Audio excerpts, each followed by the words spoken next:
Hello everyone, I'm the Creep's Cabin. I know you use these videos to fall asleep. So before that, like the video and subscribe to the channel. Also, where are you from and what time are you watching? Now get comfortable and relax.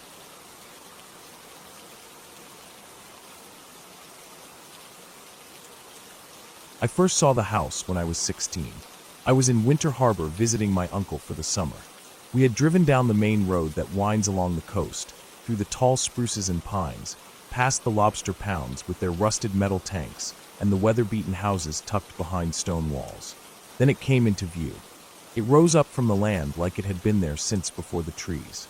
The first thought I had when I saw it was that it looked like an old man sitting alone in a park, hunched and silent, but still watching you as you walked by. The white clapboard siding gleamed in the sun, the windows tall and black like empty eyes. Even the wide green lawn that sloped down to the road didn't make it look less threatening. It just sat there, big and silent, looking down at everyone who passed.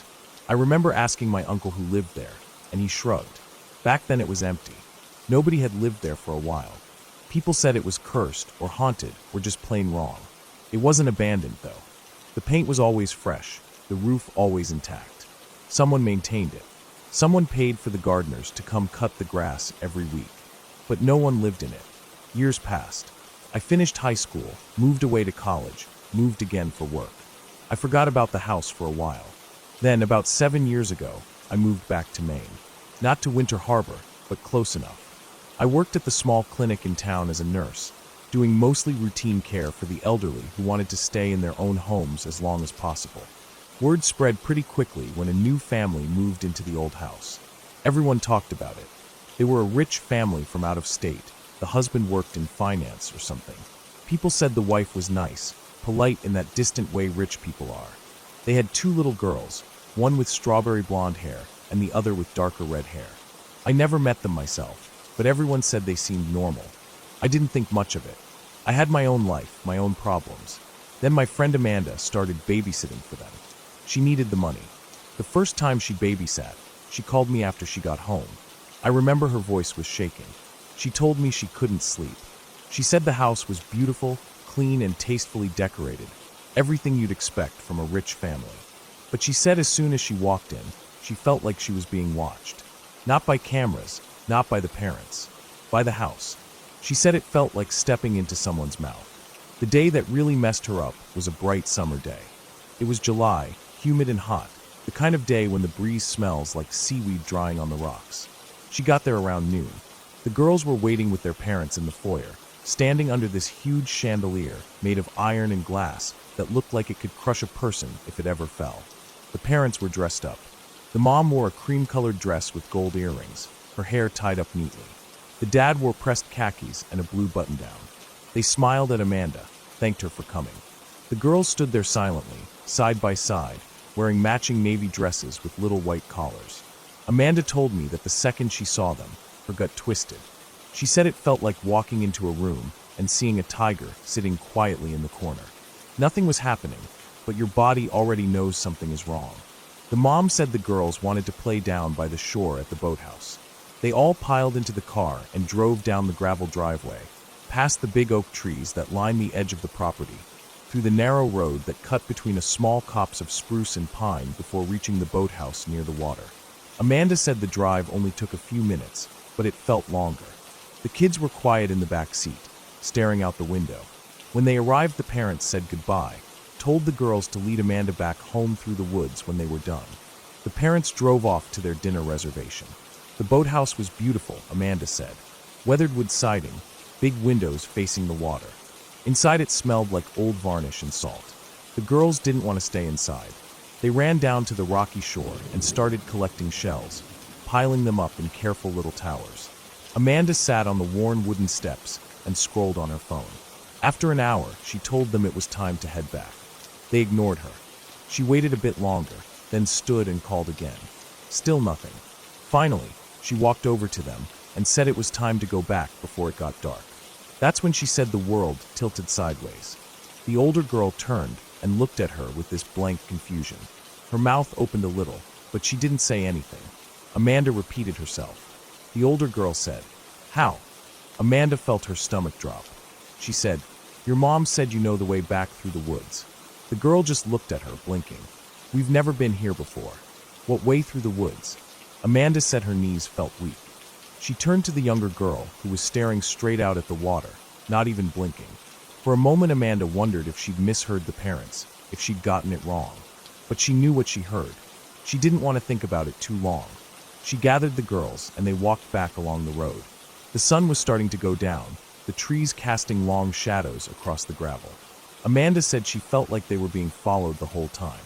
She kept looking back, but no one was there. They reached the house as the last light was leaving the sky. She gave the girls dinner, put them to bed. She said they ate quietly, mechanically, like little wind-up dolls. After that, she sat in the living room under a blanket, staring at the dark windows, listening to the quiet tick of the grandfather clock. She said she tried sitting in the kitchen at first, but it felt wrong in there, like she was trespassing. When the parents came home, she didn't even say goodbye. She just grabbed her bag and left. A week later, she told me she wasn't going back. I believed her. I didn't think about it again for a long time. I didn't want to. But then one of the women I visited for her weekly blood pressure check told me another story about that house. Her daughter was friends with the woman who lived there. The mother was exploring the house one day. It's so big, with so many wings and rooms, she hadn't seen it all yet. She walked into a small sitting room with dark wood paneling and a marble fireplace. Above the mantel hung a large oil painting in an ornate gold frame.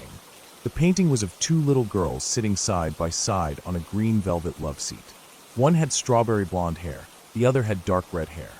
They wore matching navy dresses with white collars. The woman stared at it for a while, puzzled. She assumed her husband had commissioned it recently. That night she asked him about it over dinner. He looked confused. He said he hadn't commissioned any paintings. She shrugged it off. Maybe it was a housewarming gift from someone. Weeks passed. They hosted a dinner for some neighbors, including a local historian. He was talking about the history of the house, about the original owner and his family. The woman mentioned the painting, joking that she couldn't believe how lifelike it was. The historian paused. He asked her to describe it. When she did, he told her it was a painting of the original owner's daughters. It was painted not long after they moved in. The woman laughed, thinking he was joking. But he wasn't. She walked him to the room after dinner and showed him the painting. He nodded. That was them, the original daughters. They died young, he said, during the sickness that swept through the area. The woman said she stood there staring at the painting long after everyone left. The two girls in the painting looked exactly like her own daughters. Same hair colors, same faces, even the same distant, calm expressions. I don't know what to make of that. No one does. There are no ghosts in this story, no cold hands grabbing you in the dark, no shadows moving on their own. Just the cold, flat fact of that house and those two girls. I drive by it sometimes on my way to work. The lawn is always perfect. The windows always dark. Sometimes I see the girls playing outside, running through the grass with their hair streaming behind them like fire. They never look up at the road. They never look at me. People ask why the family still lives there. I think about that a lot. I think about what Amanda said, how when she saw the girls that first day her whole body told her to leave. Sometimes I wonder if the parents ever feel that. If they wake up at night and hear something moving through the halls, something small and barefoot. If they ever look at their daughters and feel that cold fear in their bones. Or if somehow they don't feel anything at all. Sometimes I dream about the house. I dream I am standing on the lawn at dusk, the grass cold and wet under my feet. The house looms over me, dark and silent. The front door swings open, and the two girls are standing there, side by side in their little navy dresses. They don't move. They don't speak. They just stand there, staring out at me. Their faces are calm. Their eyes are empty. I stand there until the sun disappears, and the whole world goes dark, waiting for them to come down the steps. But they never do. In the morning I wake up and tell myself it's just a dream. I tell myself it's just a house. But even now, even all these years later, I can't drive by it without feeling my chest tighten. It's a beautiful house, beautiful and perfect and quiet. But every time I see it, I feel like it's watching me back. And no matter how many times I tell myself it's nothing, I always find myself thinking the same thing. Why the fuck is that so creepy?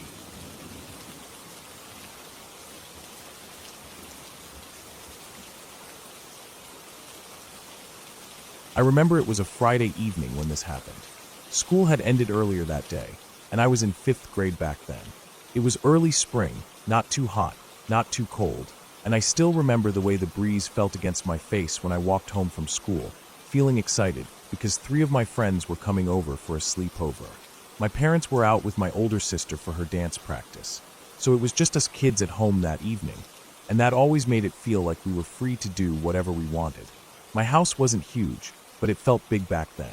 It was a simple brick house with 4 rooms, a living room, and a small kitchen. The hallway was long and narrow, with the bathroom right in the middle across from my parents' room. The bathroom door had no lock, just one of those round brass knobs that would sometimes stick a little when you turned it too fast. The mirror above the sink was wide, and the light switch was right next to the door. That bathroom always felt a little cold, even in summer.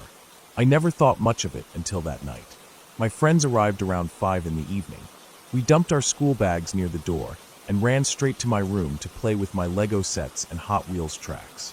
We took turns building these giant ramps and watching the cars fly off, crashing into my bed frame or the walls. Eventually, we got bored and went to the living room to set up the Super Nintendo.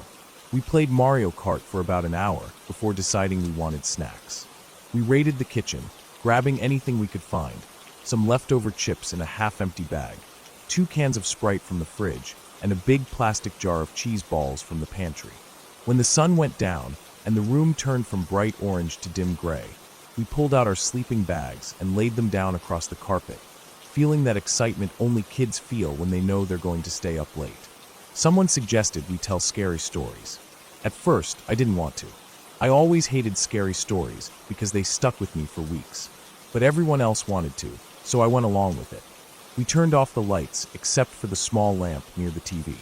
Its light felt warm but didn't reach far, leaving the corners of the room looking darker than usual. It made everything feel quiet and tense at the same time. We sat there, each of us telling the scariest story we knew. Most of them were silly ones about ghosts or monsters under the bed, stories we had read in those Goosebumps books from the school library. But then one of my friends brought up Bloody Mary. I had heard about it before but never tried it. I always thought it was just a made-up thing to scare kids, but the way he described it made my chest feel tight. He said that if you go into the bathroom with a candle, turn off the lights, close the door, and say Bloody Mary over and over again into the mirror, she would appear behind you. He said you had to hold the candle upside down for it to work, because that was how you invite her. He said if she came, she would either scratch your eyes out or pull you into the mirror forever. I didn't want to try it, but one of my friends, her name was Kayla, said she would do it if I went with her. Everyone else backed out, saying they were too scared. I felt embarrassed. I didn't want them to think I was weak, so I said fine, I'd go. My heart was already pounding even before we stood up. I went to the kitchen drawer where my mom kept the candles. I grabbed one of those long white candles she used for the dining table on special occasions. It was brand new, still wrapped in plastic. I unwrapped it and grabbed the matchbox from the same drawer. My fingers felt stiff. The candle felt cold and smooth in my hand. We walked down the hallway towards the bathroom. The hallway felt colder than usual, and my arms were covered in goosebumps. The floor felt hard and cold against my feet as I stepped onto the bathroom tiles. Kayla was right behind me. I remember the smell of the bathroom, that mix of soap, toothpaste, and the faint lemon scent of the cleaner my mom used. I shut the door behind us, and everything felt different. It was pitch dark once I turned off the light. The only sound I could hear was my breathing and the faint music of the Super Nintendo coming from the living room, far away. I struck the match against the box, and it made that sharp scratching sound. The small flame flared up and lit the candle. The wax smelled slightly like chemicals when it started to melt. The bathroom felt so quiet that the small hiss of the burning wick sounded loud. I turned the candle upside down, holding it carefully so the melted wax wouldn't drip on my hand. The flame burned straight downwards, and its reflection in the mirror looked strange, like it was floating in the air. We started chanting, "Bloody Mary, Bloody Mary."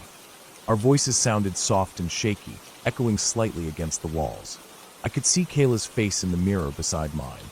Her eyes were wide, and her mouth was moving, but she looked like she was trying not to cry. We kept chanting, "Bloody Mary, Bloody Mary," over and over again. I counted in my head each time we said it. When we got to 10, I started feeling dizzy.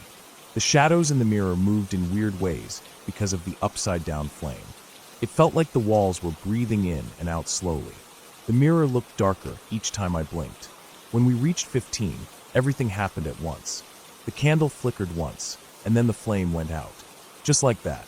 There was no draft, no movement. It was just gone. Darkness filled the room, and it felt like the air got thicker, pressing down on my chest. My eyes were wide open, but I couldn't see anything except faint outlines. Before I could even react, Kayla screamed. It wasn't just a small scream. It was the kind of scream that tore out of your chest when you think you're about to die. It was so loud that it hurt my ears. I dropped the candle, and it clattered onto the tile floor, rolling away somewhere into the darkness. I reached for the door handle, grabbing it with both hands and yanking as hard as I could. The door didn't open. It didn't feel like it was locked. It felt like someone was holding it from the other side, pulling against me. I pulled harder, putting all my weight into it. The door moved a little each time I pulled, but it felt like someone was pulling back, making it slam back into the frame. My hands were sweaty, and I could hear Kayla sobbing behind me. Her breathing was so loud and fast that it made me panic even more. I don't know how long I kept pulling. It felt like forever, but it was probably 5 seconds, maybe a little more. My heart was racing so fast it felt like it was vibrating inside my chest. I gave one final pull, pushing my foot against the wall for leverage, and the door burst open so suddenly that I almost fell forward. The light from the hallway flooded into the bathroom, blinding me for a second. Kayla pushed past me, stumbling into the hallway and collapsing onto the carpet, still crying uncontrollably. I expected to see my other 2 friends standing outside the door, laughing at us for getting so scared, but when I looked up, the hallway was empty. My knees felt weak as I stood up straight and walked out of the bathroom. I turned and looked down the hall. I could see both of them sitting in front of the TV in the living room, their backs towards me. They hadn't moved. They were still playing Super Nintendo, the sounds of the game filling the living room in a calm, repetitive rhythm. They didn't even turn around to see what the scream was about. I stood there for a moment, breathing hard, feeling the sweat running down the sides of my face. My hands were shaking so badly that I could hear my fingers tapping lightly against my leg. I walked over to Kayla and helped her stand up. She was still crying, her face red and her nose running. I led her to the living room and sat her down on one of the sleeping bags. Our other friends paused the game and looked at us with confused faces, asking what happened, but neither of us could really explain. They just stared at us for a while, then went back to playing. That night, we didn't tell any more scary stories. We didn't even talk much. We just lay there in our sleeping bags, listening to the sounds of the game and the occasional car passing by outside. I couldn't sleep for hours. Every time I closed my eyes, I saw the dark bathroom and felt that heavy pressure holding the door shut. I kept thinking about how it didn't feel like a locked door. It felt like someone was there, right on the other side, holding it closed with just enough force to keep me trapped. The next morning, when my mom came back, I checked the candle. It was lying on the bathroom floor where I had dropped it. The wax had dripped down in weird streaks while it was upside down, leaving long hardened lines along the side. The wick was blackened but intact, like it had just gone out on its own. I put it back in the kitchen drawer without saying anything. I didn't want her to ask questions. For days after that, I avoided looking into mirrors in the dark. Even when I brushed my teeth at night, I kept the bathroom door open and the hallway light on. Every time I walked past that bathroom, I felt a chill run down my spine, remembering the feeling of being trapped inside, the darkness so thick it felt like it had a weight to it, and the feeling of someone invisible holding me back from getting out. As I grew older, I told myself that it was probably just panic. Maybe I was pulling the door the wrong way, or maybe Kayla's scream had scared me so badly that my mind made it feel like something was holding the door. But deep down, every time I think about that night, I remember how the door moved each time I pulled. Not like a jammed door, but like someone was slowly letting it open and then pulling it back, almost teasing me. I never tried Bloody Mary again. Even now, as an adult, I don't like standing in front of a mirror in the dark. I always keep the bathroom light on, just in case. Because no matter how many times I tell myself it was just my imagination, I can still feel the weight of that door pulling back against me. And I can still hear Kayla's scream echoing in that small cold bathroom like something was there with us, waiting for the candle to go out so it could trap us inside forever.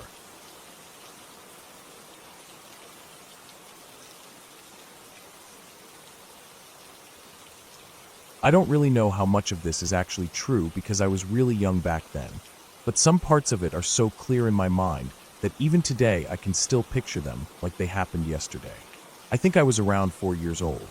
We lived in these tall apartment buildings that all looked the same, gray concrete with small balconies. Our neighbors were mostly quiet people, families with kids like us, and some old couples who spent their days sitting outside on the shared benches watching everyone come and go. The man who lived next door was always a bit strange. I didn't really know him or talk to him because I was so little, but I remember seeing him sometimes when we came back from school or when I played outside with my brother. He would be standing on his balcony, smoking, just staring at the road or the trees. Sometimes he would wave if he saw my mom look up. My mom said he was nice but lonely. I don't know what really happened with him. All I know is that one day my mom and dad were whispering to each other in the kitchen, and I was sitting on the floor drawing with crayons, and I remember my dad saying something about him jumping. My mom told him to keep his voice down because I was right there, but I still heard them. And later when I asked my brother what it meant, he said he jumped out of his own window headfirst and died right there on the pavement. I didn't really understand what dying meant back then, but when I went outside later and saw candles and flowers on the footpath under his window, I felt cold all over my chest like I had swallowed ice water. After that, no one ever bought that apartment. For months and months, even years, it stayed empty. Sometimes people came to look at it with the building manager, but no one ever moved in. The front door was always left open. I don't know why. Maybe the lock was broken, or maybe people just didn't care because no one lived there anymore. But for us kids, that was like a secret clubhouse. Me, my older brother, and my cousins used to go there all the time. There were 4 of us usually. My brother was the oldest, then 2 of my cousins who were close in age to him, and then me, the youngest, until my aunt's little boy started coming along too when he was old enough to walk properly. We would go there after lunch, when the adults were napping, or sometimes in the evening before sunset if we were bored. The place always smelled dusty, like old cement and stale air. The walls were cracked and peeling. Most of the rooms were empty, just bare floors and dirty windows. Some of the doors were open, some were missing completely, and some were half broken and hanging sideways off their hinges. We used to go in there and pretend it was haunted. We would tell each other stupid ghost stories about the man who died, saying he walked around at night looking for his cigarettes or trying to find his phone to call his family, stuff like that. We were tough kids. We never really believed it, but we liked scaring each other. That was half the fun. But there was one thing that was true, and it made us uneasy every single time. The 3rd floor of that apartment was always colder than the rest of the place. No matter what time of day or how hot it was outside, when you climbed up those dusty stairs and stepped onto the 3rd floor landing, you would feel that cold air hit your face and arms. It wasn't windy. It wasn't coming from anywhere specific. It just felt colder up there. We would pretend to shiver dramatically and call it the ghost floor. But deep down, that coldness made us all feel a little nervous. Still, we went there every time because it was the scariest place and we liked feeling brave. There was one door on the 3rd floor that was always locked. We tried everything. We tried keys we found in drawers in other rooms. We tried using old bent nails to pick the lock. We even tried forcing it open by kicking it, but it wouldn't budge. That door led to a living room with big windows that faced the road. We could see inside if we climbed up onto the ledge outside and looked through the glass. It was mostly empty in there too, except for an old couch pushed up against the wall and some broken wooden shelves. We always wondered why that door was locked when no one lived there. Sometimes we said the ghost was sitting on the couch smoking like he used to on his balcony, but that was just us trying to scare each other. We never saw anyone in there. One day, my youngest cousin came with us. He was maybe 3 years old at the time, really small and quiet. He liked following us around everywhere. That day it was hot outside, and we were bored, so we decided to go to the apartment again. We went in like we always did, pushing the front door open and letting it creak loudly. Dust floated everywhere in the sunlight coming through the broken windows. We explored the ground floor first. There was an old fridge lying on its side in the kitchen with brown stains dripping down its door. We pretended it was blood to scare each other. Then we went up to the 1st floor. That floor had 2 bedrooms. One of them had old curtains still hanging, fluttering slightly even though there was no wind. The other room had a broken mirror leaning against the wall. My brother stepped in front of it and made creepy faces to scare me, but I just laughed and pushed him away. Finally, we climbed to the third floor. As soon as we reached the top step, I felt that cold air hit me. My arms got goosebumps even though I was sweating a minute before. My brother said it felt like winter up there. We walked around, checking the bathroom with its cracked toilet and stained sink, the empty bedroom with scribbles all over the walls, and then we went to the locked door. Like always, we peered through the window. The living room looked exactly the same as before. Just the couch, the shelves, some trash on the floor. My brother tried the handle again just in case, but it didn't move. That's when we noticed that the little cousin wasn't with us. At first we thought he was hiding to scare us, because that's what we always did. We started looking around, opening the bathroom door, checking behind the old cracked wardrobe in the bedroom, calling his name softly. We didn't want to shout and let the adults hear us from outside, but we couldn't find him anywhere. My chest started to feel tight, like I couldn't breathe properly. I was so scared he fell down the stairs or something. We ran to check the staircase, but he wasn't there. Then we heard it, a loud scream coming from inside the locked living room. It was so sudden and so loud that I felt my knees go weak. He was crying and screaming at the same time. We ran to the window and climbed onto the ledge to look inside. And there he was, standing right in the middle of that empty room, tears running down his red face, his little hands clenched into fists by his sides. He was screaming so hard his voice kept cracking. My brother grabbed the door handle and started shaking it, slamming his shoulder against the wood trying to break it down. The rest of us started kicking it too, but it wouldn't move at all. It felt like it was welded shut. We didn't know what else to do. We were just kids. So we ran down all 3 flights of stairs, our feet thudding on the dusty concrete, and sprinted out into the sun where our uncles were sitting under a tree smoking. We screamed at them to come help. They didn't even ask questions. They just jumped up and followed us back inside. I was breathing so hard I thought I was going to throw up. When we got back to the 3rd floor, my uncle tried the door handle once, and then stepped back and kicked the lock with his heel. The wood cracked, and the door swung open so hard it hit the wall behind it. My little cousin was still standing there crying and shaking. My aunt ran in and picked him up, holding him tight against her chest. Everyone kept asking him how he got inside. We asked him, my uncle asked him, my brother asked him later at home. But he was too little and too upset to explain anything properly. He just kept saying he was looking at the window, and then he was inside. The window didn't open from outside. There was no way in except through the door that we knew was locked the whole time. Even now, when I think back to that day, I can't understand how he got in there. Maybe he slipped away from us when we weren't looking, and the door wasn't fully closed, and he pushed it open. Maybe he crawled in somehow, though I don't know how.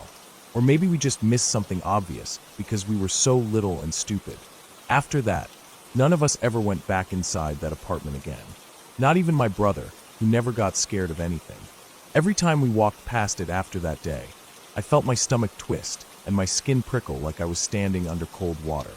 The front door stayed open for years, dust and leaves blowing in and piling up against the walls.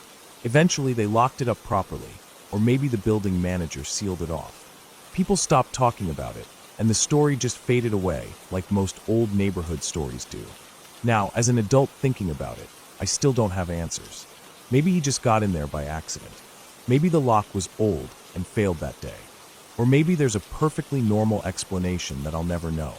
All I know for sure is that when I remember that scream, the way his voice echoed off the bare walls, and how cold that 3rd floor always felt, I still get chills running down my arms like I'm 4 years old again, standing on that dusty stair landing, listening to my cousin scream from behind a door we could never open. And that was the last time we ever stepped foot inside that place.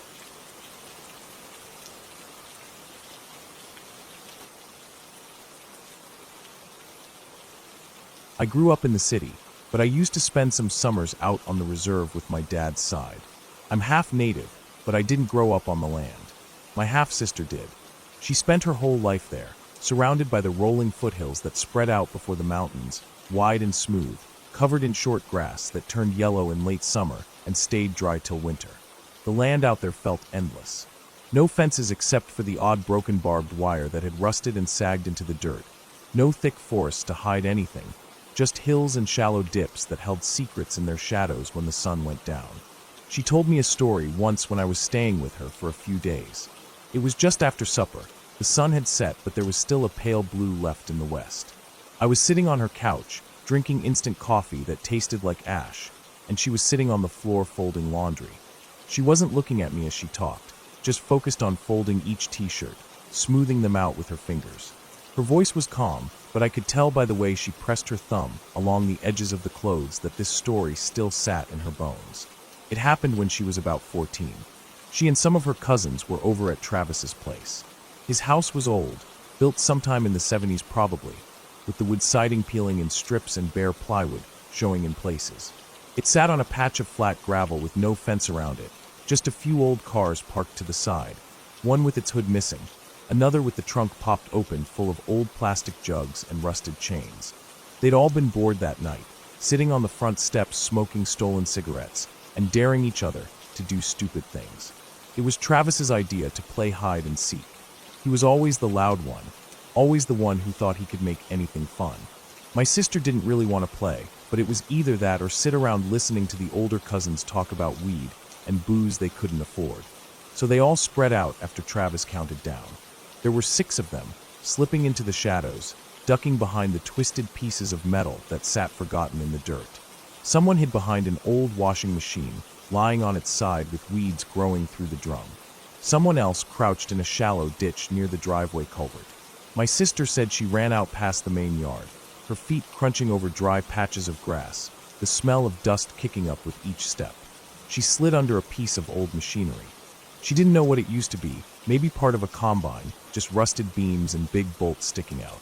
It sat on a slope that dipped down so you could crawl underneath it if you were small enough. She found her cousin hiding there too, both of them pressed flat to the dirt, breathing quiet, feeling the cold from the ground sink into their arms.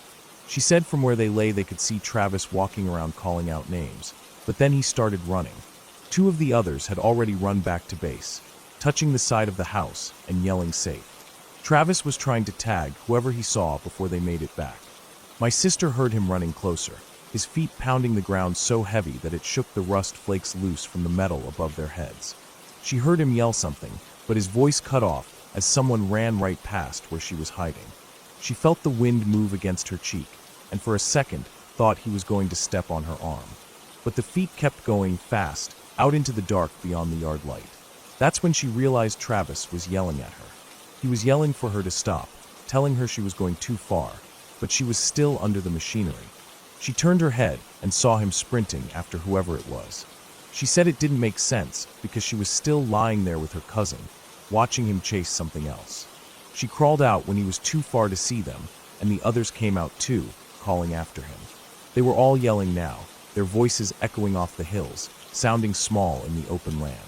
Travis kept running, almost catching up to whoever it was, but then he stopped. He stood there for a second, looking at the back of whoever it was running away from him.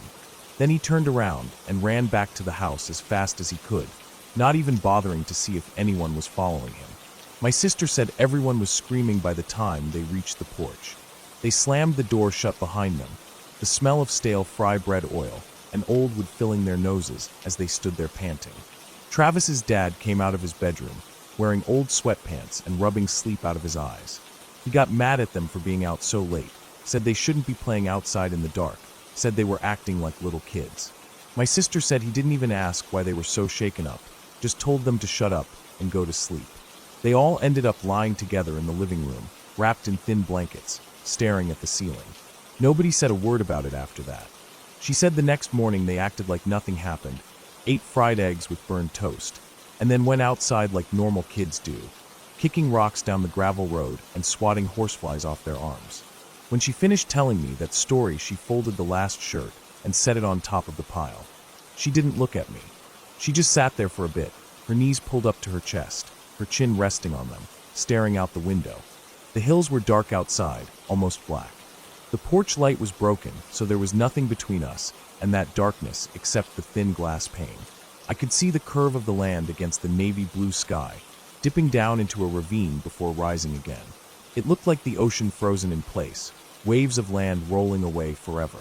She told me other things too, about her uncle who used to drink down by the road with a neighbor who died years before, about the silent green lightning that lit up the whole prairie some nights, flashing across the sky without a single crack of thunder.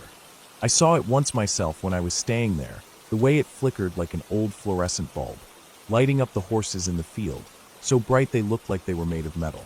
The horses didn't like it. They always stomped and snorted when it happened, bunching up their muscles, their heads jerking towards the hills like they wanted to run, but didn't know where to go. My sister told me about something her brother-in-law saw once. He was driving home late with his wife and kids.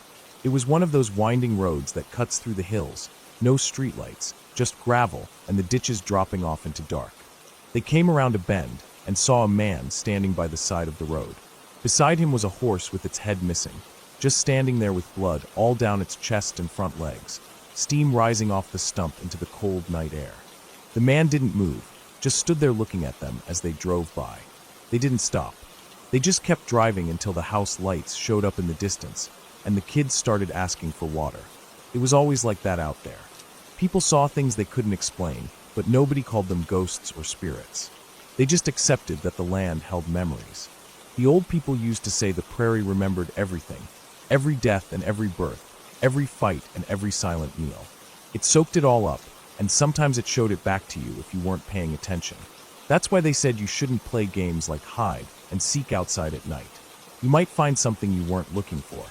I never saw anything myself out there except the green lightning, but I remember how it felt to walk up one of those hills alone at sunset. The way the wind would push against your chest, cold even in July, smelling of dust and wild sage.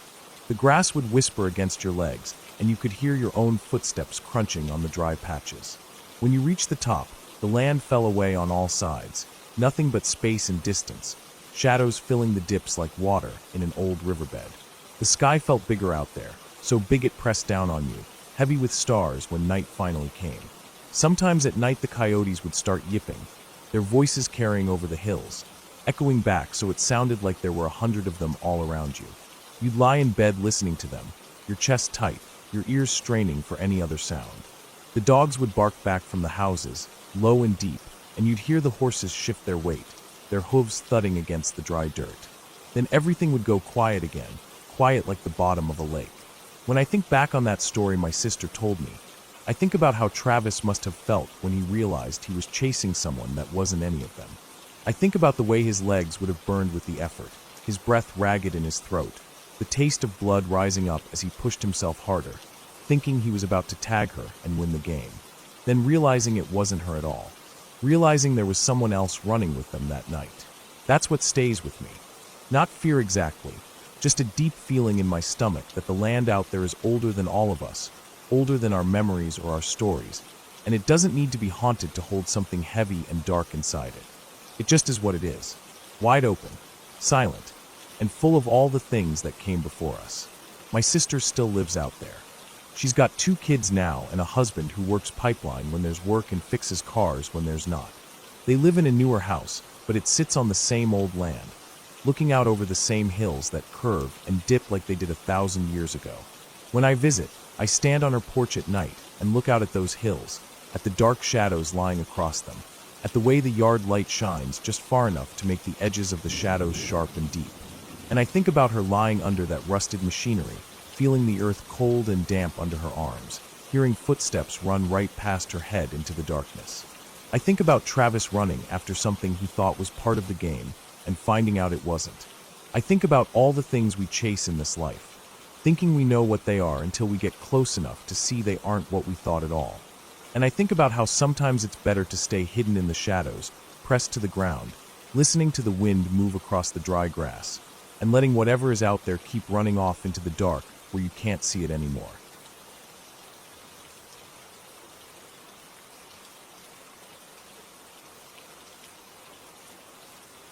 I remember that day so clearly, even though it was so many years ago. The heat in the Philippines always seemed to settle over everything like a heavy blanket, but that afternoon was especially humid. I had just finished playing basketball with some classmates after school, and my shirt stuck to my back with sweat as I walked home. My arms felt tired from shooting hoops, and my legs felt a little heavy, but I was in a good mood. It felt good to move around after sitting in class all day. My backpack bounced lightly against my side as I walked down the small street lined with old houses, rusted tin roofs, and concrete walls darkened by years of rain and sun. I remember looking up at the sky. It was already turning that deep orange color, the kind that made everything glow before the sun dipped below the trees. The breeze that ran between the houses smelled like warm dust and distant cooking fires. I could hear kids laughing somewhere down the road, and a dog barked from inside a yard. It was a normal day. Nothing felt off at all. As I got closer to our house, I could see the big mango tree that grew near the front wall. Its branches hung low with green fruit that weren't ready yet. I kicked a small stone down the road as I walked, feeling relaxed. Our house was always lively. With my parents, my 5 siblings, and our maid, there was always noise, someone calling out, a pot clanging, the TV playing something in the background. I was used to that noise. It felt safe. But that afternoon, when I reached the front gate and looked at the main door, it was closed, completely shut. That was strange because someone was always home. The door was usually open, and from the gate I could always hear someone inside talking or moving around. I stood there for a moment, gripping the hot metal bars of the gate, looking at the closed door. I could hear a bird calling out somewhere far away. The street felt unusually quiet then. I called out towards the house, thinking maybe someone was in the kitchen or upstairs, and didn't hear me come up. My voice sounded small in the quiet street. After a few seconds, I heard the maid answer from inside, her voice muffled through the door. She said she would come get me. I felt relieved. I set down my backpack on the ground and sat on the low cement wall by the gate. I wiped the sweat off my neck with my collar and waited. I remember looking at the little cracks in the cement under my feet, small weeds pushing out from them. A minute passed, then another. The breeze felt cooler now that the sun was sinking, and I could see shadows stretching across the street. I looked back at the door. It was still closed. I called out again, louder this time, my voice echoing off the walls of the neighboring house. There was no reply, just silence, except for the distant sound of a tricycle engine somewhere on the main road. I stood up and walked to the door, knocking lightly at first, then harder. Still nothing.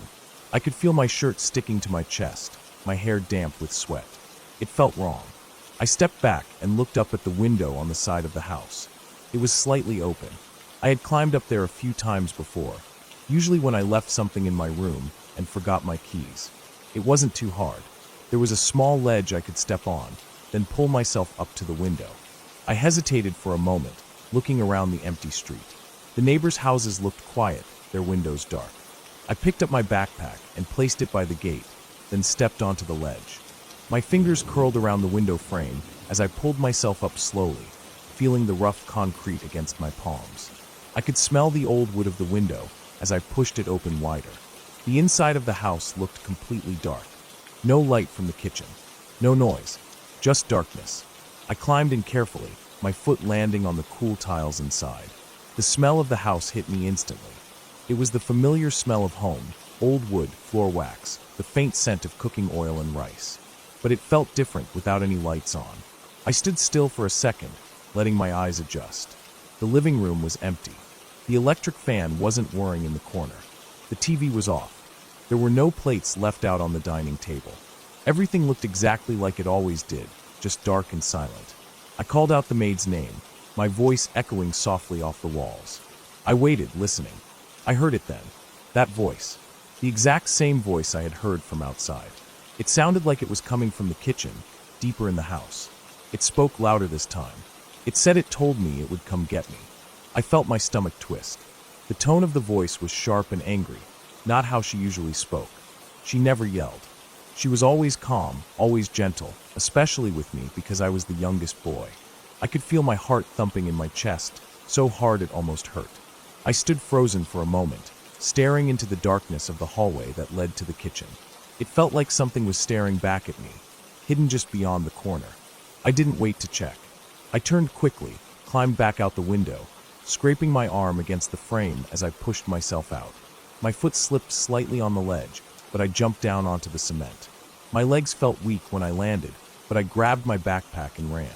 I didn't look back at the house as I ran down the street, past the mango tree, past the neighbors' houses with their flickering TV lights inside. I just ran. I reached my friend's house a few streets away, still panting. The sweat on my back felt cold now as I sat on their front step. His mom saw me and asked what happened, but I just said I needed to wait there for my family. My friend came out to sit with me, and we watched the sky turn dark blue, then black. The street lights came on, buzzing softly above us, moths flying around them in dizzy circles. I sat there for almost an hour, feeling the sweat dry on my skin, and my breathing finally slowed down. I kept thinking about that voice, the sharp way it spoke. I had never heard her sound like that. I kept looking down the road towards my house, the yellow lights from the windows of other homes glowing in the darkness. I wondered what I would see when my family got home. I wondered if they would believe me. Finally, I saw our old van coming down the road, its headlights bouncing off the potholes. My dad was driving. When they parked in front of the house, everyone climbed out carrying grocery bags. My brothers and sisters were laughing about something, and my mom was scolding my oldest brother for almost dropping the eggs. Then I saw the maid climb out too, holding a bag of rice on her hip. She smiled when she saw me sitting there with my backpack. We walked back to the house together. They asked me why I was sitting at my friend's place, and I just said I thought no one was home. As we reached the gate, my dad unlocked it, and we went inside. The door was still closed like when I left it. My siblings ran inside, turning on the lights and placing the groceries on the dining table. The maid walked past me and went straight to the kitchen, humming softly to herself. Her voice sounded calm and soft, exactly like normal. That night, as I lay on my thin mattress on the floor of the boys' room, listening to the electric fan whirring by my feet, I thought about what happened. I thought about that voice and how it sounded exactly like hers, but with anger buried inside it. I thought about how dark the house was and how silent it felt. I couldn't sleep. My brother beside me was already snoring lightly, his arm hanging off the side of the mattress. I turned to face the wall, pulling the blanket up to my chin, even though it was hot. I never told them what really happened that afternoon. I knew what I heard. I knew what I felt when I looked down that dark hallway towards the kitchen. I don't know what it was, and I don't think I ever will, but I know that it wasn't her. It couldn't have been her. Whatever it was, it sounded like her, but it wasn't. That's the part that scares me even now, all these years later. Sometimes when I go back home to visit, I stand in front of that same window I climbed through. The paint is peeling now, and the ledge feels rougher under my fingers. I look inside, and everything looks exactly the same as it did that day. Sometimes, when I'm alone in the house, I think I hear someone calling my name from the kitchen. The voice sounds soft and familiar, but I never answer. I just walk out the front door, sit under the mango tree, and wait for someone to come home. Because I know, deep in my chest where fear settles and never really leaves, that there are some things in this world that we hear and feel, but will never really understand. And that's enough to keep me up at night, even now.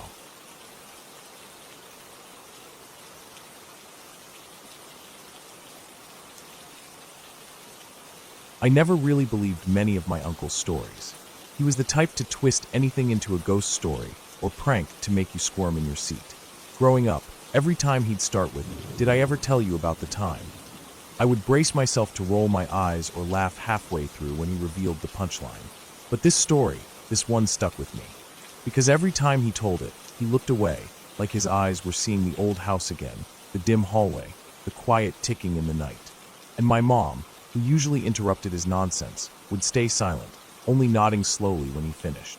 Even my grandmother, who hated scary talk at breakfast, never denied it. They all knew it happened, and that made it worse. My uncle was around 10 or 11 back then, living in their small house by the river in Maryland. It was an old place even then, plain and simple, built to hold a family without extra space.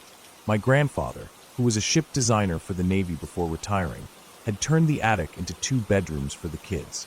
But my mother, being the only girl, got a room upstairs next to my grandparents, while the boys slept downstairs in a single bedroom near the kitchen and basement door. That basement was my grandfather's world. He worked down there every evening and weekend. He made wooden boats, carved models, painted, and fixed anything that broke in the house. The place was always coated in a thin, gritty layer of sawdust. Even now, decades later, it still smells like pine and varnish when I visit. You walk down those wooden steps and feel the cool cement floor under your feet. See old shelves lined with half-finished carvings, sandpaper rolls, paint cans, brushes stiff with dried paint, and tools everywhere. Screwdrivers, chisels, hammers, planes. The basement was his workshop and storage room in one. There was an old paint-stained stool near his big workbench, and a small dusty window looking out to the riverbank behind the house. The main basement door faced the water, and it never quite latched right. It had swollen over time with damp Maryland summers, and sometimes it looked closed, but if you pulled hard enough it would open. The door from the basement into the house itself, leading up to the kitchen hallway, had only a small brass latch on the inside. My uncle never liked that basement. He didn't mind it in the day, when he'd watch my grandfather work and try to play with leftover wood scraps, but at night it felt like a cave. Cold, silent, always smelling like wet dirt and cut wood. At night, lying in bed, he could hear the river water against the rocks outside, frogs croaking, sometimes owls calling from the trees lining the bank. The boys' bedroom door faced the hallway, and directly across from it was the basement door. Just a small dark brown door with peeling paint and a latch high up. He could see it every night before closing his eyes. He told me he woke up that night because his room felt too quiet. It wasn't the river sounds or frogs that woke him. It was the absence of them, like the world had suddenly muted itself. Lying there under his thin blanket, feeling the cool summer air coming from the open window, he stared at the ceiling in the dark. Then he heard it. Tick, tick, tick. At first he thought it was the air conditioner. It was old and always made tapping or ticking noises when it shifted or turned on and off. He closed his eyes, thinking it would stop. But after what felt like an hour, he woke up again, feeling like he had barely drifted off. Tick, tick, tick. It was louder this time. Not by much, but enough that he could tell it wasn't coming from his window unit. He lay there, staring at the shadowy ceiling fan above him, listening. Tick, tick, tick. His chest felt tight. He told me his heart was thudding so hard he could hear it in his ears. He didn't want to get up, but something inside him needed to see, needed to know. So he slid out from under his blanket and stepped onto the cold hardwood floor. It felt like stepping onto ice. He shivered and slowly walked to his door. His hand was shaking so hard he had to grip the knob with both hands to keep it quiet. He turned it slowly, feeling every creak of the metal parts inside, and opened it just a sliver. The hallway was empty. The dim light from the street lamp outside came through the front window, casting a pale line across the floorboards. Across the hall was the basement door, and from beyond it, he heard it again. Tick, tick, tick. There were small pauses between each sound. It wasn't steady like a machine. It was uneven, like someone was thinking before each tap. His stomach clenched tight. He closed his door again, locked it with the old hook latch, and sat on his bed, curling up under his blanket. He told me he tried to cover his ears with his pillow, tried to think about anything else, but every time he felt himself drift to sleep the sound came back. Tick, tick, tick. It went on for hours. At some point, exhaustion won over fear, and he slept. He dreamt about boats rocking in dark water, about drifting under bridges in the blackness. In the morning, his mom called them all for breakfast. The sun was bright and gold through the windows, lighting up the living room. He felt stupid for being scared. He ate his toast and eggs quickly, eager to tell everyone what he heard. As he spoke, his brothers laughed at him, saying it was just the air conditioner or the pipes. But he felt uneasy. He knew it wasn't the air conditioner. The ticking was too deliberate, too human. He got up after breakfast and walked to the basement door. He reached up to unhook the brass latch. It felt cold and rough under his fingers. He pulled the door open. The smell of sawdust hit him first, that thick, warm smell that coated your nose and tongue. The dim basement was lit only by the small window near the workbench, casting a dull white glow over everything. He stepped down onto the wooden steps. Each one creaked under his bare feet. Halfway down, he saw it. At the top of the steps, near the wall, lay one of his grandfather's screwdrivers, a flathead with a red plastic handle. It was lying on its side, and next to it, pressed deep into the sawdust, was a shape, a long, narrow impression like someone had been sitting there with their legs outstretched. His stomach turned cold. The sawdust was disturbed everywhere. There were clear footprints, adult-sized, going up and down the steps. Some led to the workbench, some back to the basement door that faced the riverbank. He walked down the last few steps and crouched, looking at the marks. He could see where the person had sat, shifting slightly, tapping the screwdriver on the step or the door. Tick, tick, tick. He imagined someone sitting in the dark, their back to the wall, legs bent up, slowly tapping the screwdriver against the door. The thought made his knees weak. He could almost see it in his mind, a shape hunched in the dark, silent except for that tiny ticking sound. The footprints led to the basement door.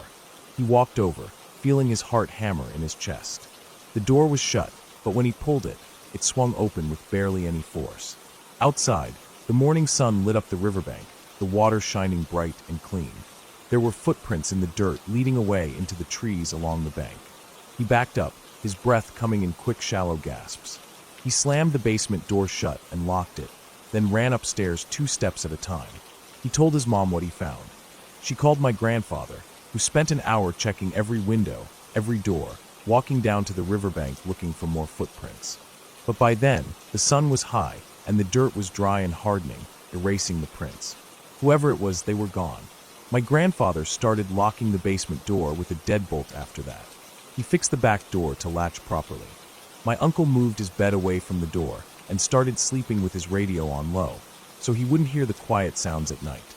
He told me that for months afterward, he would wake up in the dark, sweating, convinced he heard that ticking again. Tick, tick, tick. But it was always just his fear.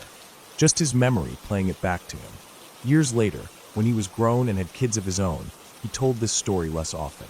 But sometimes, when we were all sitting around at night, he'd talk about it again, his voice quiet, his eyes distant. And every time, my mom would just nod and stare at her cup of tea silent. When I was a teenager, visiting my grandfather's house, I slept in that room once.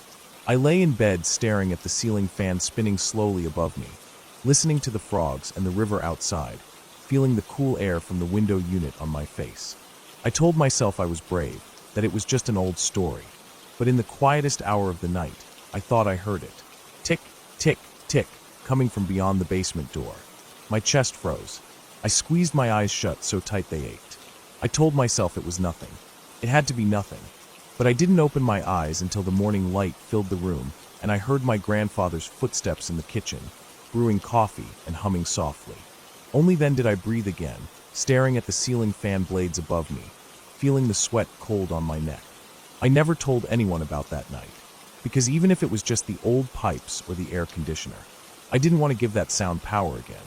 I didn't want to think about someone sitting in the basement, alone in the dark, tapping a screwdriver against the door for hours, waiting for nothing but the fear it caused. It made me realize that the scariest things aren't ghosts or monsters. They're real people, silent in the night, doing things that have no reason. Things that make no sense except to them. And knowing that someone was down there, in the dark under my family's feet, just sitting. That is a thought I will never shake, even if I live to be as old as my uncle is now.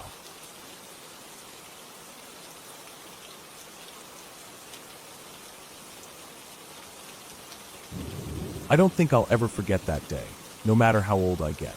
I can still remember the way the air smelled, like warm grass and pine needles mixed with old rust, and the way my skin felt sticky with sweat by the time the sun started going down. Back then, I was around 14, maybe 15, and my best friend, who I'll just call Kyle, was the same age. He lived out in rural Pennsylvania in a pretty quiet area. Houses were spaced far apart and surrounded by trees and hills. There was an old insane asylum out there too, called Wernersville State Hospital. It was still in use back then, but the land behind it, which was acres and acres of forest and old stone roads, wasn't used anymore. They owned it, but it just sat there, overgrown and silent, slowly being eaten up by the trees and bushes. We were kids with nothing to do on weekends, so exploring was our main form of fun. I'd ride my bike over to Kyle's house early in the morning, before the sun got too hot, and we'd pack a couple of sandwiches, maybe an apple or two if his mom had them in the fridge, and we'd just head out into the woods behind his property. His family lived right up against the boundary of the asylum's land, so all we had to do was hop an old wooden fence, and we were in. There weren't many trails. It was mostly thick woods with patches of old roads. Sometimes you'd find stretches of asphalt cracked and broken, disappearing under leaves and dirt. Other times you'd come across chunks of low stone walls covered in moss, or broken down steps that didn't lead anywhere anymore.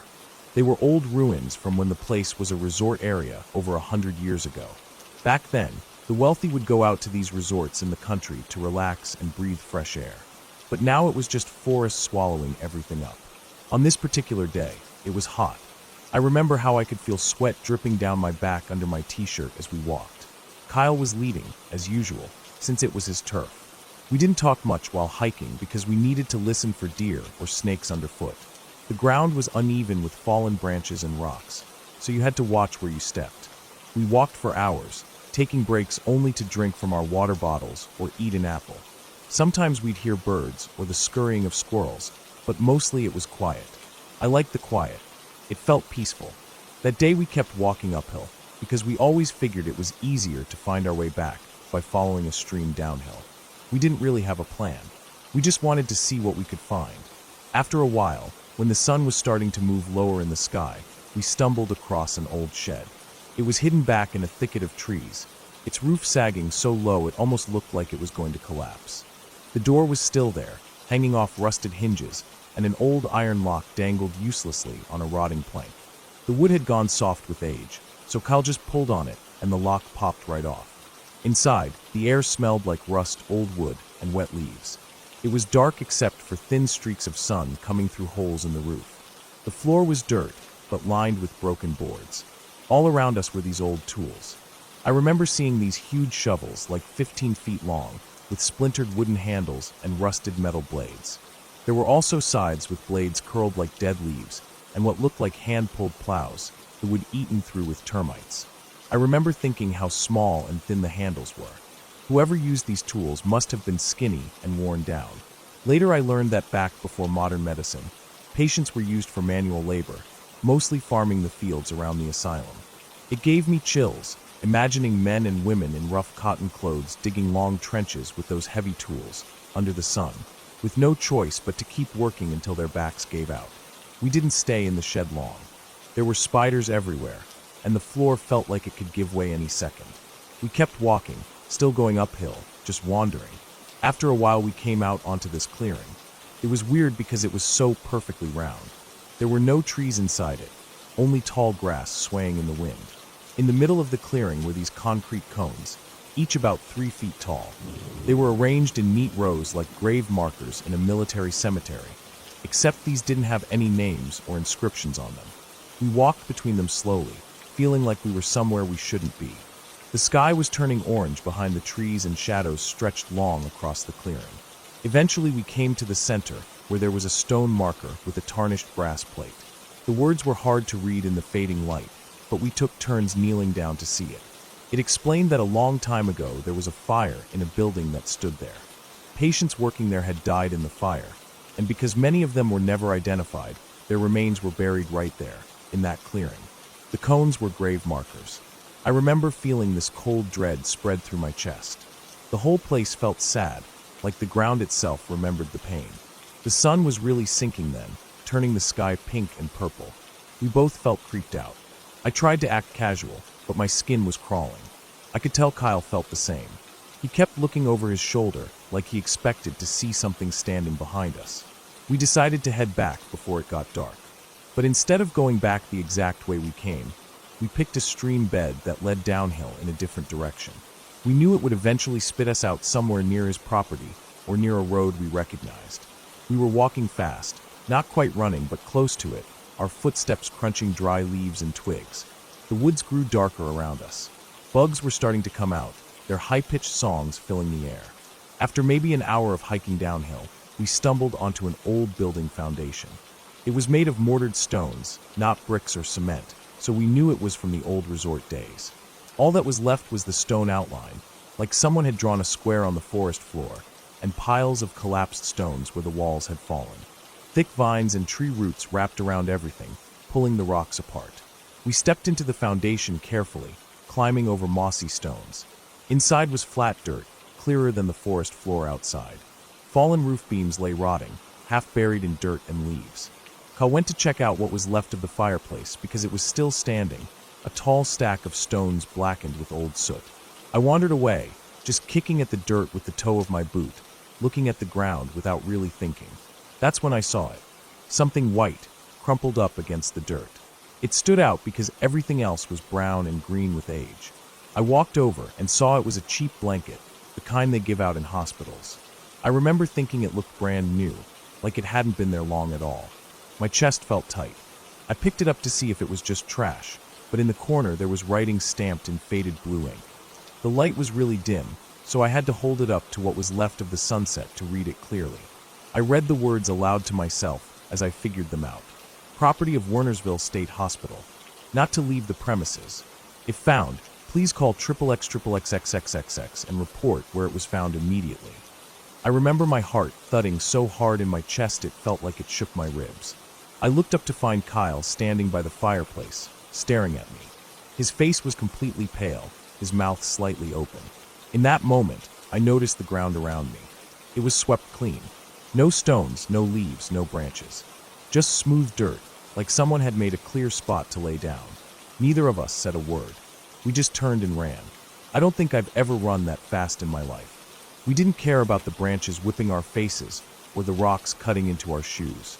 We ran until our chests burned and our legs felt like rubber. Eventually we burst out of the woods into a field behind some houses, gasping for air under the purple sky. We found a road, checked for cars, and just started walking back to his place. Every few steps I'd look over my shoulder, feeling like something was behind us, even though nothing was there. When we finally got back to his house, we told his parents everything. They called the hospital and reported it, gave them the GPS coordinates and everything. The hospital thanked them and hung up, but they never said anything else about it. We never found out if someone had been out there that day, or if they found anything when they went to check. I didn't sleep that night. I lay on the floor of Kyle's room in my sleeping bag, staring at the ceiling, listening to the sounds of the house creaking and the wind brushing the trees outside. Every time I closed my eyes, I saw that blanket, bright white against the dirt, with those words stamped into the corner. Even now, years later, whenever I go hiking alone and come across an old shed or ruin, I remember that feeling in my chest, that cold, empty dread that made my skin crawl and my hands shake. The forest is beautiful, but it remembers everything. Every pain, every death, every secret. It keeps them hidden, but if you walk far enough and look closely, you'll find them. We never went back to that clearing again. We never talked about it much either, not because we wanted to forget, but because it didn't feel like something that needed to be shared. It was ours, in a way, a memory that felt heavy and quiet, like the woods themselves. But sometimes, when I see a patch of forest from the highway or smell wet leaves after rain, I think about that place, and I wonder if the forest ever let go of whatever was there, or if it's still holding on, waiting for someone else to find it.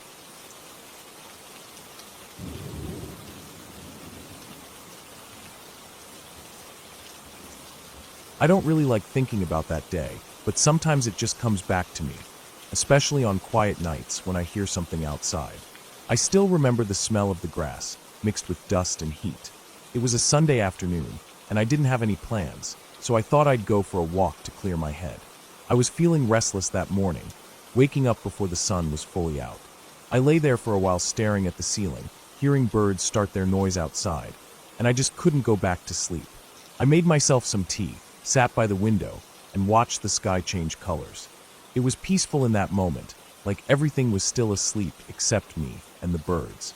When I finished my tea, I pulled on my jeans, a faded gray t-shirt, and my old running shoes. I grabbed my phone and wallet and left the house, locking the door behind me. The air was already warming up even though it was still early, and I remember thinking it was going to be a hot day. I decided to walk towards the edge of town, where there's a dirt road leading to some old farmland. It's mostly empty land now with broken fences and dry weeds growing taller than my knees. I liked walking there because it was quiet and I could hear myself think. I walked past the last few houses on my street, past the small grocery store that wasn't open yet, and onto the cracked sidewalk that turned into the dirt road. As I walked, the smell of hot earth rose up into the air. There was no wind. Everything felt heavy. I walked for what felt like an hour. My shirt was stuck to my back with sweat, and little pebbles kept getting into my shoes, making me stop every few minutes to empty them out.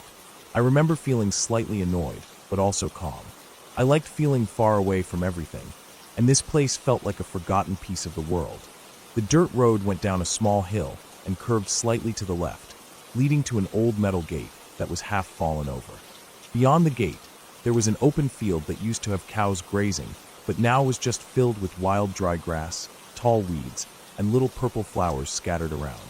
I stepped over the gate, careful not to catch my jeans on the rusted metal, and walked into the field. The sun was higher now, beating down on my head. I could hear cicadas buzzing loudly in the bushes around the fence line. The ground was uneven, filled with little holes dug by rabbits or foxes. I walked slowly, watching where I stepped so I wouldn't twist an ankle. In the distance, to the right side of the field, there was a line of thin trees with yellow leaves, even though it wasn't autumn yet. They marked the start of the old farm's orchard.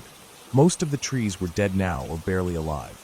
I kept walking towards those trees, feeling a bit curious. I hadn't been inside the orchard in a long time. Last time I came here it was winter, and everything looked gray and silent. Today it was bright, and the air smelled of hot dust, and something sweet coming from those few trees still trying to bear fruit. As I walked between them, their branches creaked softly above my head.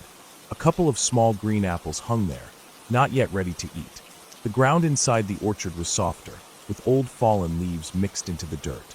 I kept walking, feeling sweat drip down my temple. I wiped it away with the back of my hand and squinted ahead. That was when I saw it. At first, I thought it was just another tree stump. But as I got closer, I saw it was a small tent, gray and dirty, set up under one of the trees. It blended into the colors around it so well that I almost missed it completely. I stopped walking and stood there, staring. My chest felt tight. There wasn't supposed to be anyone out here. This land was abandoned. Nobody camped here. I looked around but saw no one. I stepped closer. The tent was zipped shut, and there were muddy footprints around it leading away towards the trees at the back of the orchard. I felt a shiver run down my arms despite the heat. I listened carefully, but all I could hear were cicadas and the distant croak of a crow flying overhead. My heart was beating faster now. I didn't know why, but something about that little tent felt wrong. I stood there for what felt like a long time, just staring at it, waiting to hear some sign of life. A cough, a laugh, a snore. But there was nothing. Finally, I turned around and started walking back out of the orchard. I felt like I was being watched. I kept looking over my shoulder, expecting to see someone step out from behind a tree. But no one did. I walked faster now, almost tripping over the roots and holes in the field. My mouth felt dry, and my legs felt shaky. When I got back to the metal gate, I stopped to catch my breath, looking back one last time. I couldn't see the tent anymore from here, just the tops of the thin trees swaying slightly in a breeze that didn't reach me. I climbed over the gate and started walking down the dirt road, back towards town. I tried to calm myself down. I told myself it was probably just a homeless person camping out there, or maybe someone who wanted to be alone for a while, just like me. But my chest still felt heavy, and my stomach felt cold. Halfway down the road, I heard something behind me, just a little rustle, like someone stepping on gravel. I stopped walking and listened. The cicadas were loud again, but under their noise, I thought I heard another sound, softer, like a slow dragging footstep. I turned around quickly, my heart jumping into my throat. There was nothing there, just the empty dirt road curving back towards the field. My hands were trembling a little, so I shoved them into my pockets and kept walking, faster this time. I didn't want to look back again. I felt like if I did, I'd see something I didn't want to see.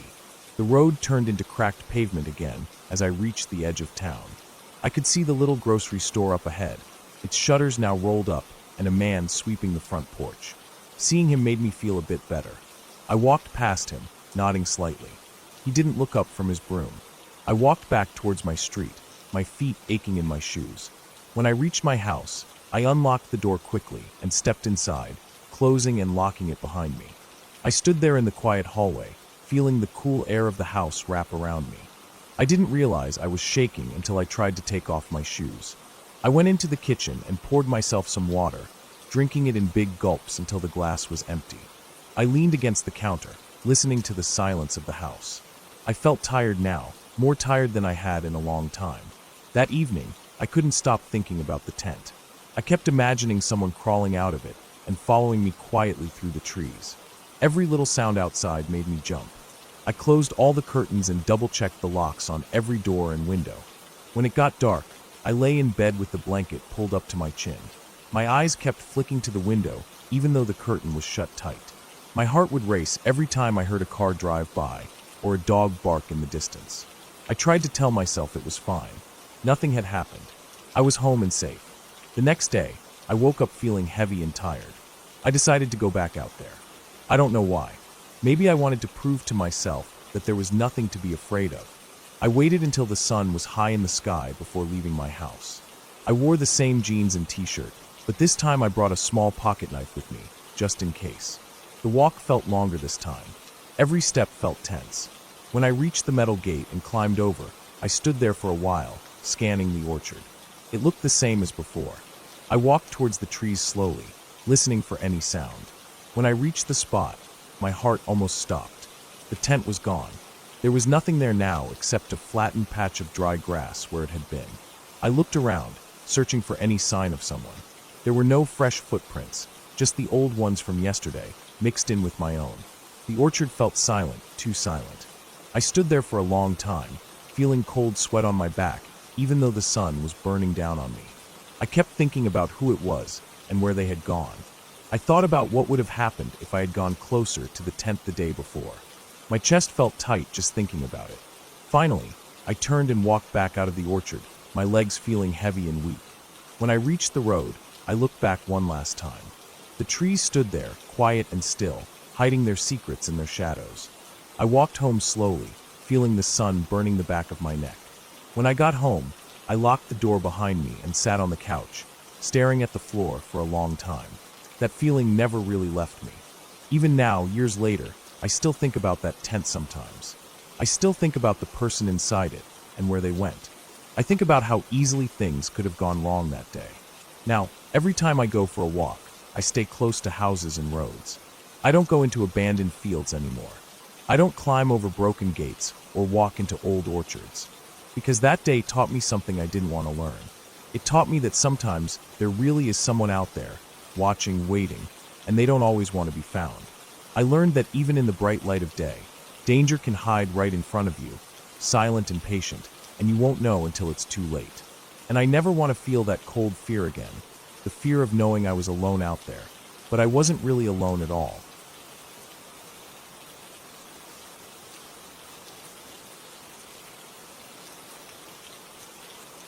I woke up before the sun that day because I had planned to do a long hike up into the hills behind my town. I had been planning it for weeks, looking over satellite maps on my phone, checking the old dirt roads and trails that twisted up into the scrubby ridges that rose above the main highway. The sky was still dark blue when I set out, just a faint line of pale light over the far edge of the hills. The streets were quiet, no cars, no people walking dogs, not even the sound of birds yet. It felt good to be out before everyone else. I carried a small backpack with water bottles, my lunch, and a thin windbreaker jacket just in case. The air felt warm though, even before dawn, and I knew it would be a hot day. I walked out of town along the side road that turned into dirt after about half a mile. My boots crunched over loose gravel as I headed up towards the hills. There were old ranch fences along the sides, some broken and leaning, and I saw patches of weeds and wildflowers growing up against them.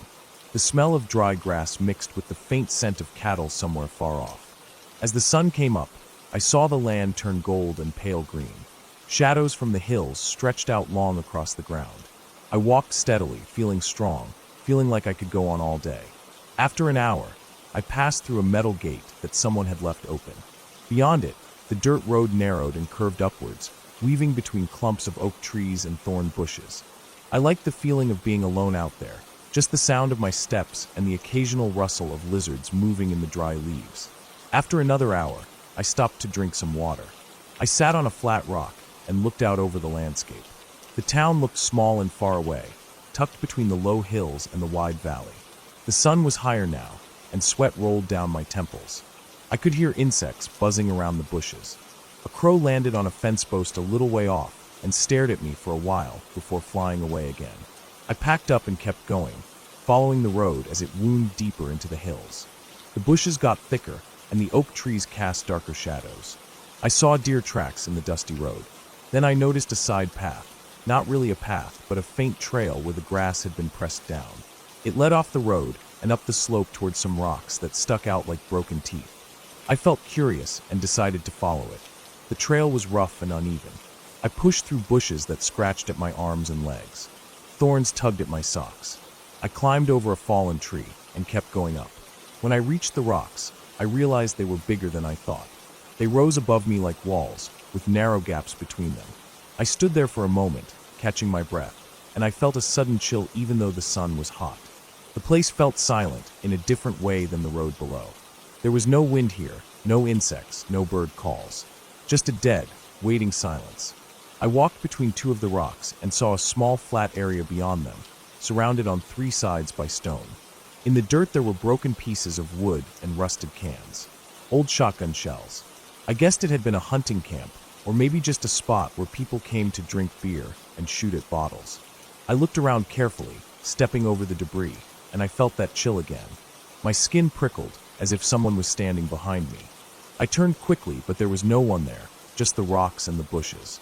I felt uneasy, but I didn't want to leave yet. I took out my water bottle and drank again. As I stood there, I heard a faint sound far off, like an engine. I listened carefully, trying to work out where it was coming from. It faded away, leaving only silence again. I decided to head back to the road. I turned and started walking down the faint trail, brushing past branches and stepping over twisted roots.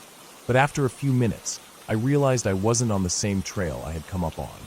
The bushes were thicker here, and I didn't remember a fallen tree across the path. I stopped and looked around. Everything looked the same in every direction: rocks, bushes, patches of dry grass. I felt my chest tighten a little.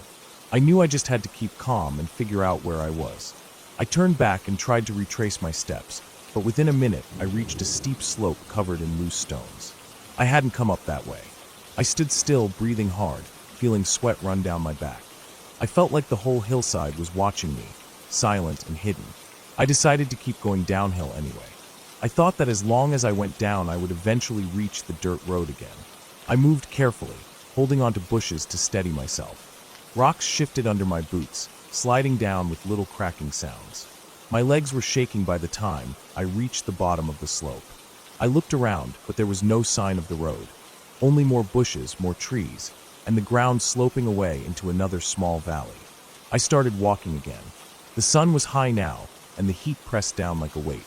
I drank the last of my water and felt a dry ache in my throat. I kept moving, stumbling over roots and loose rocks. The brush scratched at my legs, and I could feel little cuts stinging with sweat. I started to feel dizzy.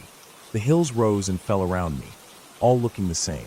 I tried to remember the direction I had come from, but everything blurred together in my mind. After what felt like an hour, I saw something ahead. A fence. Relief washed over me. I hurried towards it, pushing through the bushes. When I reached it, I grabbed the top wire and felt the rust flake off under my fingers. I looked to my left and right, hoping to see a gate or a road beyond it. But all I saw was more of the same dry land, stretching out until it reached another line of hills. I climbed over the fence carefully, feeling the wire sag under my weight. On the other side, I walked down into a shallow ravine, stepping over dry weeds and fallen branches. The ground was cracked with old animal tracks. I followed the ravine for a while, hoping it would lead me somewhere. The sun burned down from straight above, and the light felt harsh and white. My head started to pound, and I felt weak. Finally, I saw something that gave me hope. Tire tracks, pressed into the dry dirt and still sharp at the edges. They looked fresh. I followed them, stumbling a little. My vision swam with heat haze, but I kept my eyes on those tracks. They led up a slope and over the edge of a rise. When I reached the top, I saw a dirt road below. Relief flooded me again. I almost laughed out loud. I walked down to the road and sat on the ground for a while, breathing hard. My shirt was soaked with sweat, and I felt lightheaded. I forced myself to stand up and start walking down the road. It twisted between oak trees and past clumps of thorn bushes. I didn't know exactly where I was, but I felt sure it would lead somewhere. My feet hurt with every step, and my throat felt like it was full of sand. After what felt like forever, I heard a sound behind me. I turned and saw a cloud of dust rising over the road. A pickup truck came around the bend, moving slow over the bumps. I stepped aside and waved my arms weakly. The truck slowed down as it passed me, and the driver gave me a long look. I saw his eyes flick to my empty water bottle hanging from my pack, and the sweat stains on my clothes. He kept going without stopping. I watched the dust trail fade away behind him. I felt empty after that, but I kept walking. I thought about my house, my bed, cold water running from the tap. The road sloped down and curved again, and finally I saw the faint line of the highway through the trees ahead. I almost cried with relief. My legs were trembling when I reached the edge of the trees and stepped out onto the side of the highway. Cars roared past in both directions. I stood there for a minute, feeling the hot wind of their passing on my face. I crossed carefully and walked along the shoulder. After about 20 minutes, I reached a gas station. I went inside, feeling the blast of cold air from the AC, and bought 2 bottles of water. I drank one right there at the counter, feeling the cool liquid run down my dry throat, then carried the other outside. I sat down on the curb in the shade of the building, feeling the concrete rough against my palms. I sat there for a long time, just breathing and feeling the sweat cool on my skin. The cars came and went at the pumps. A dog barked somewhere down the road. I looked out towards the hills in the distance, all pale gold under the afternoon sun. They looked peaceful from here, like nothing bad could ever happen up there. But I knew how easily those hills could swallow a person, how quiet and empty they really were, how quickly a bright morning could turn into a silent, sunburned nightmare. I finished my water and stood up slowly. My legs felt stiff, and my feet throbbed in my boots. I started walking down the road back towards town. The sun was still high, and the shadows were short under the cars and the trees. Everything looked so normal again. People pumping gas, kids in the back seats of cars, playing with their tablets, a man eating chips as he filled his tank. I walked past all of it, feeling tired and a little numb, but alive. When I got home, I took off my boots and socks and saw that my feet were blistered and bleeding in places. I cleaned them and lay down on my bed, staring up at the ceiling fan as it spun slowly. I thought about the rocks up in those hills, the silent places where even birds didn't sing, and I felt that same chill deep in my chest. I knew I would never go back up there alone again. I closed my eyes and let sleep pull me down, feeling the ache of my body sink into the mattress, and I was glad that I had made it back at all.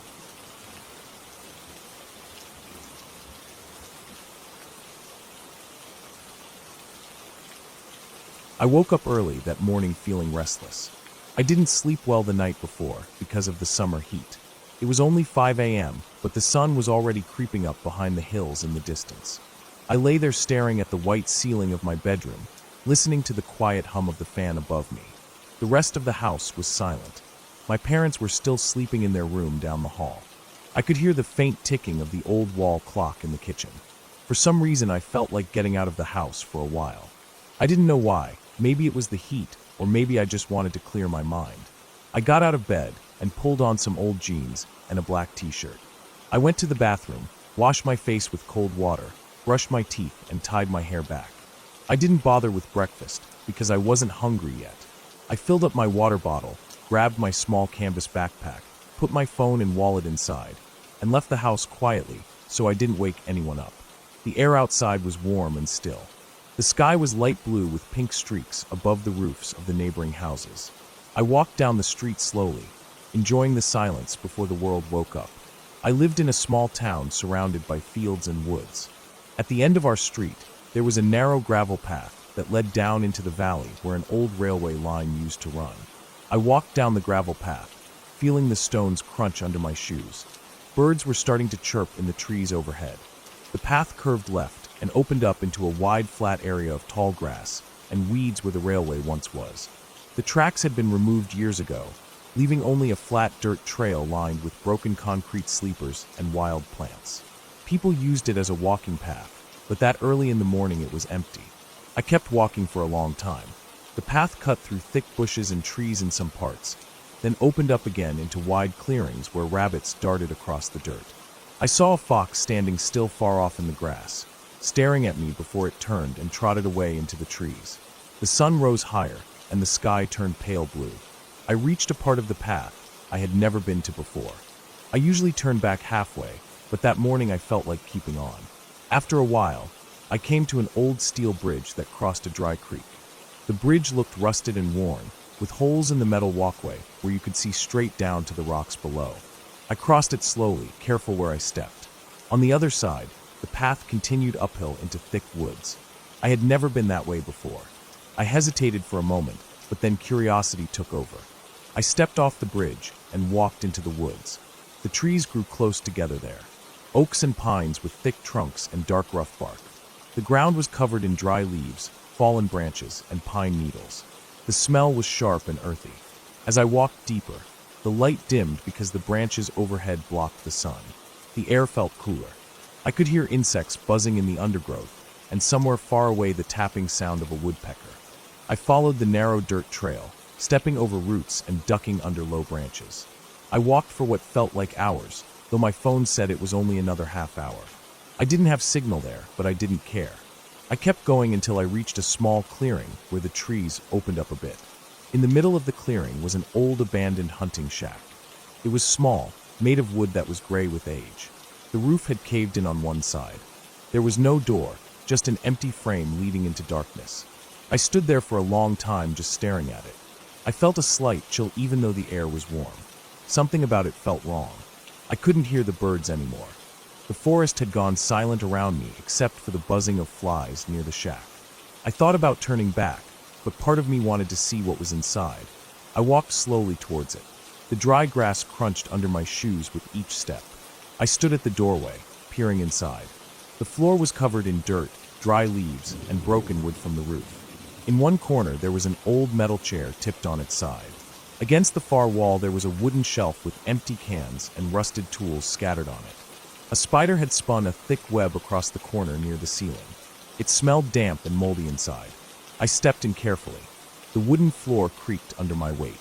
I moved towards the shelf and looked at the tools. There was an old handsaw with its teeth rusted brown, a hammer with a splintered handle, and a few nails bent out of shape. There were empty food cans with faded labels. I wondered who used to stay here. Hunters maybe, or someone hiding out. I felt uncomfortable standing there. My skin prickled like I was being watched even though I knew no one was around. I turned to leave but stopped when I noticed something on the floor near the tipped chair. It was a square wooden trapdoor, half hidden under fallen branches. The metal handle was rusty, but still intact. I don't know why I did it, but I knelt down and pulled away the branches to get a better look. The wood was cracked and dark with age. I grabbed the handle and pulled it open. It creaked loudly, echoing in the silent shack. There was a small dark space under the floor, like a shallow cellar. It smelled like damp earth and rot. I couldn't see much, so I pulled my phone out and turned on the flashlight. The light lit up the dirt floor below. It was just an empty hole with broken jars, old rags, and bits of trash. But then I saw something in the corner. I leaned in closer. There was a large plastic bag tucked behind some broken boards. It was covered in dust and dirt. I reached down, grabbed it, and pulled it up out of the hole. I stood up and opened the bag carefully. Inside were several folded cloth bundles. They were wrapped in what looked like bed sheets, stained dark brown in places. I felt my chest tighten. My hands were trembling as I opened one of the bundles. Inside it was full of old, rusted tools. Knives, hammers, pliers, all covered in dried brown stains. I felt sick. I dropped it on the floor and stepped back.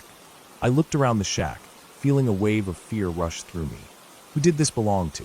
Why were these here? I suddenly felt exposed and vulnerable. The woods were silent around me. I stuffed my phone back in my pocket, grabbed my bag, and ran out of the shack. I didn't look back. I ran down the trail, stumbling over roots and branches, scraping my arms and legs as I pushed through the trees. I didn't stop until I was back at the steel bridge. I crossed it quickly, my shoes slipping on the rusted metal. I ran down the railway path, past the tall grass and bushes, past the fox dens and rabbit holes, until I reached the gravel path that led back into town. My chest was burning from running. My shirt was soaked with sweat. I slowed down only when I could see the rooftops of the houses in my street. When I reached home, I walked in quietly and went straight to my room. My parents were still asleep. I sat on my bed, trying to calm my breathing. My hands were shaking. I looked down and realized they were covered in dirt and small cuts. My jeans were torn at the knee. My heart was still pounding, so hard I thought it might burst out of my chest. I went to the bathroom and washed my hands, scrubbing the dirt out from under my fingernails. I washed my face and looked at myself in the mirror. My eyes were wide and my hair was messy with bits of leaves and dirt stuck in it. I felt sick thinking about what I had found. Who put those things there? Why were they hidden under the floor? Was it just an old hunting kit, or was it something worse? For the next few days, I didn't tell anyone about it. I couldn't get the image out of my head. I kept thinking about the stained sheets, the rusted knives and tools. It made me feel sick to my stomach every time I remembered. I avoided going out for walks. I stayed in my room most of the time, keeping myself busy with schoolwork and reading, trying to push the memory away. But it stayed with me. The feeling of standing alone in that silent shack, the smell of rot and damp earth, the sight of those tools. I couldn't sleep well at night.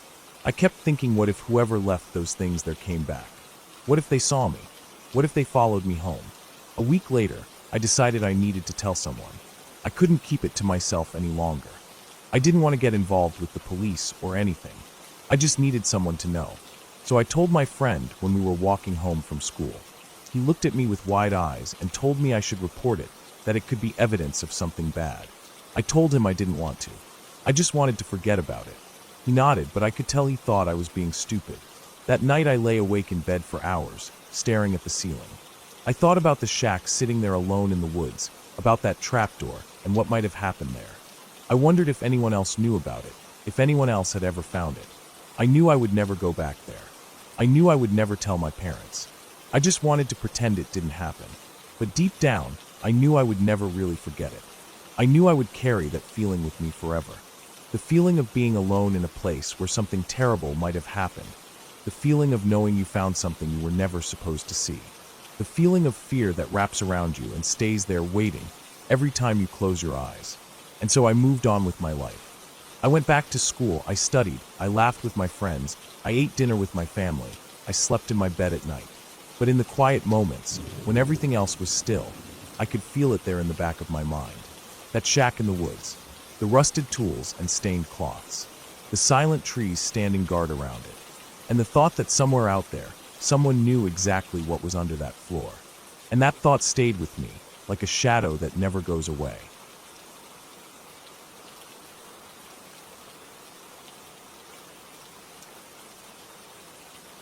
I woke up around 5 that morning because I couldn't sleep properly the night before.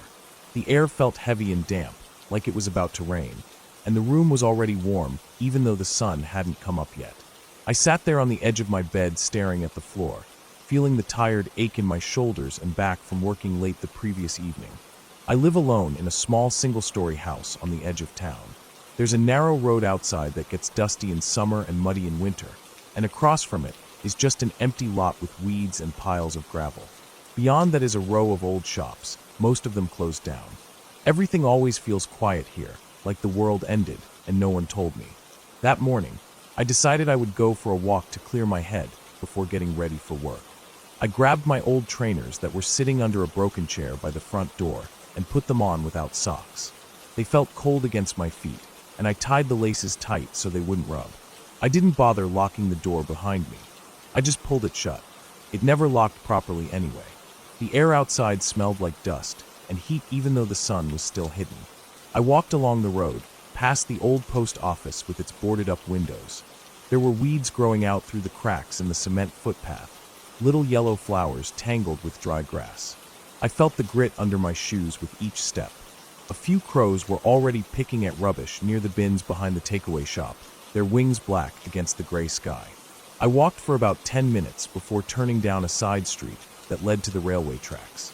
This track hadn't been used in years. There were rusty metal fences leaning sideways and old signals still standing but faded. I liked walking there because no one ever came down that way. The gravel was uneven and mixed with broken glass and bits of wire. My shoes scraped along as I walked.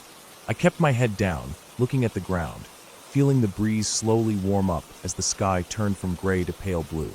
After about half an hour of walking along the tracks, I decided to cross over to the other side and walk back home through a small patch of bushland that ran between the track and the industrial warehouses. There was a narrow dirt path that cut through the dry grass and wove around skinny gum trees with peeling bark. I stepped onto the path and started making my way through. The grass brushed against my shins, and I could hear small insects clicking and chirping from somewhere deep in the undergrowth. I kept walking slowly, looking at the ground to watch for snakes. The ground was covered with fallen leaves and dry twigs. Every few steps I kicked up a cloud of dust. I wasn't really thinking about anything, just walking and listening to the sound of my own breathing. After a few minutes, I noticed fresh tire tracks in the dirt path, like a motorbike had come through recently. I didn't think much of it at first. People sometimes rode motorbikes through here, even though they weren't supposed to. I walked further along the path, and that's when I noticed something else. Footprints. At first, I thought they were mine, but they were too big and too deep. The dirt was still damp from dew, so the footprints were clear. They looked fresh. I felt a small tightness in my chest as I realized they were heading in the same direction I was going. I slowed down a bit and kept looking ahead, scanning between the trees. The path curved slightly to the left, and the trees grew thicker there, blocking my view. I kept walking, feeling my shoulders tense up. The breeze moved the branches overhead, and dried leaves fell quietly onto the path in front of me. I tried to tell myself it was probably just someone walking their dog early in the morning, but I didn't see any dog prints, only those deep boot prints. I came around the curve in the path, and that's when I saw him. A man standing with his back to me about 20 meters ahead, partly hidden behind a big old tree. He was wearing dark jeans and a dirty gray hoodie with the hood pulled up. His hands were in his pockets, and he wasn't moving, just standing there facing away from me. My feet stopped on their own, and I felt my chest tighten even more. I didn't want to move forward, but I didn't want to turn around and walk back either, in case he heard me and followed. I stood there for what felt like forever, staring at his back. I couldn't hear anything except the wind rustling the leaves above me. I looked down at the ground, thinking maybe I could walk quietly into the bush and go around him, but the ground was covered in dry twigs and leaves. I knew it would be too noisy.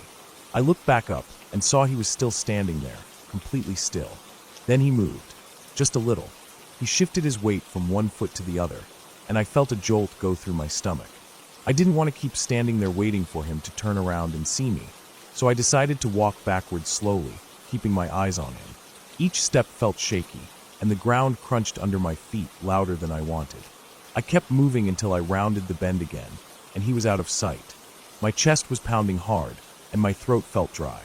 I turned around and started walking fast back the way I had come, almost jogging. My legs felt heavy, but I kept moving, trying to stay quiet. The path was empty behind me.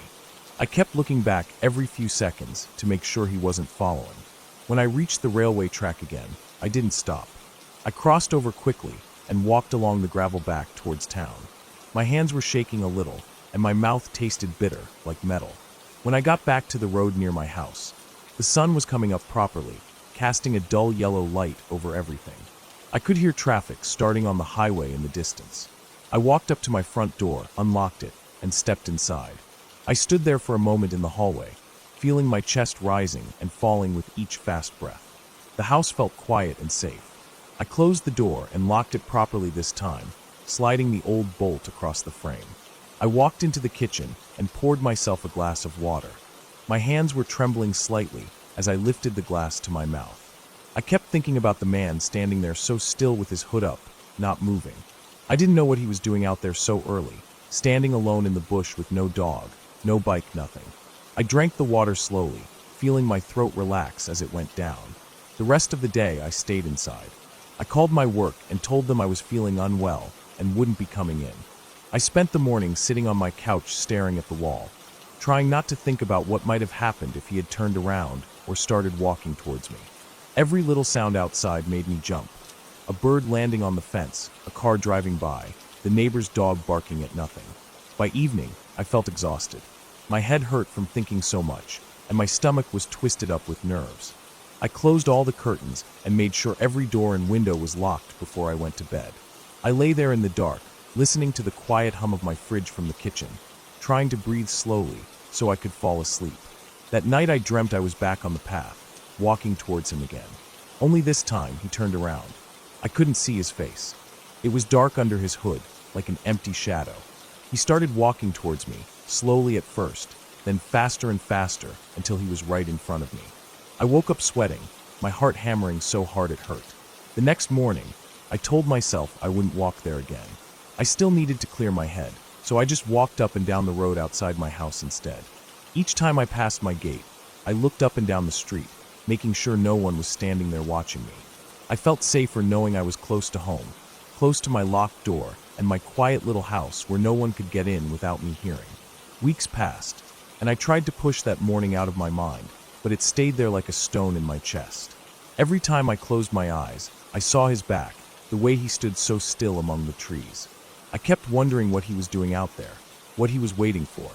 Sometimes late at night when the wind rattled the window frames, I thought about him walking those paths in the dark, hood up, hands in his pockets, moving slowly through the dry grass while the rest of the world slept.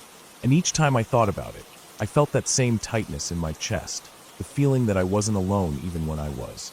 In the end, I never saw him again, but I didn't need to. Just knowing he was out there somewhere, walking the same paths I once walked, was enough to keep me from ever going back.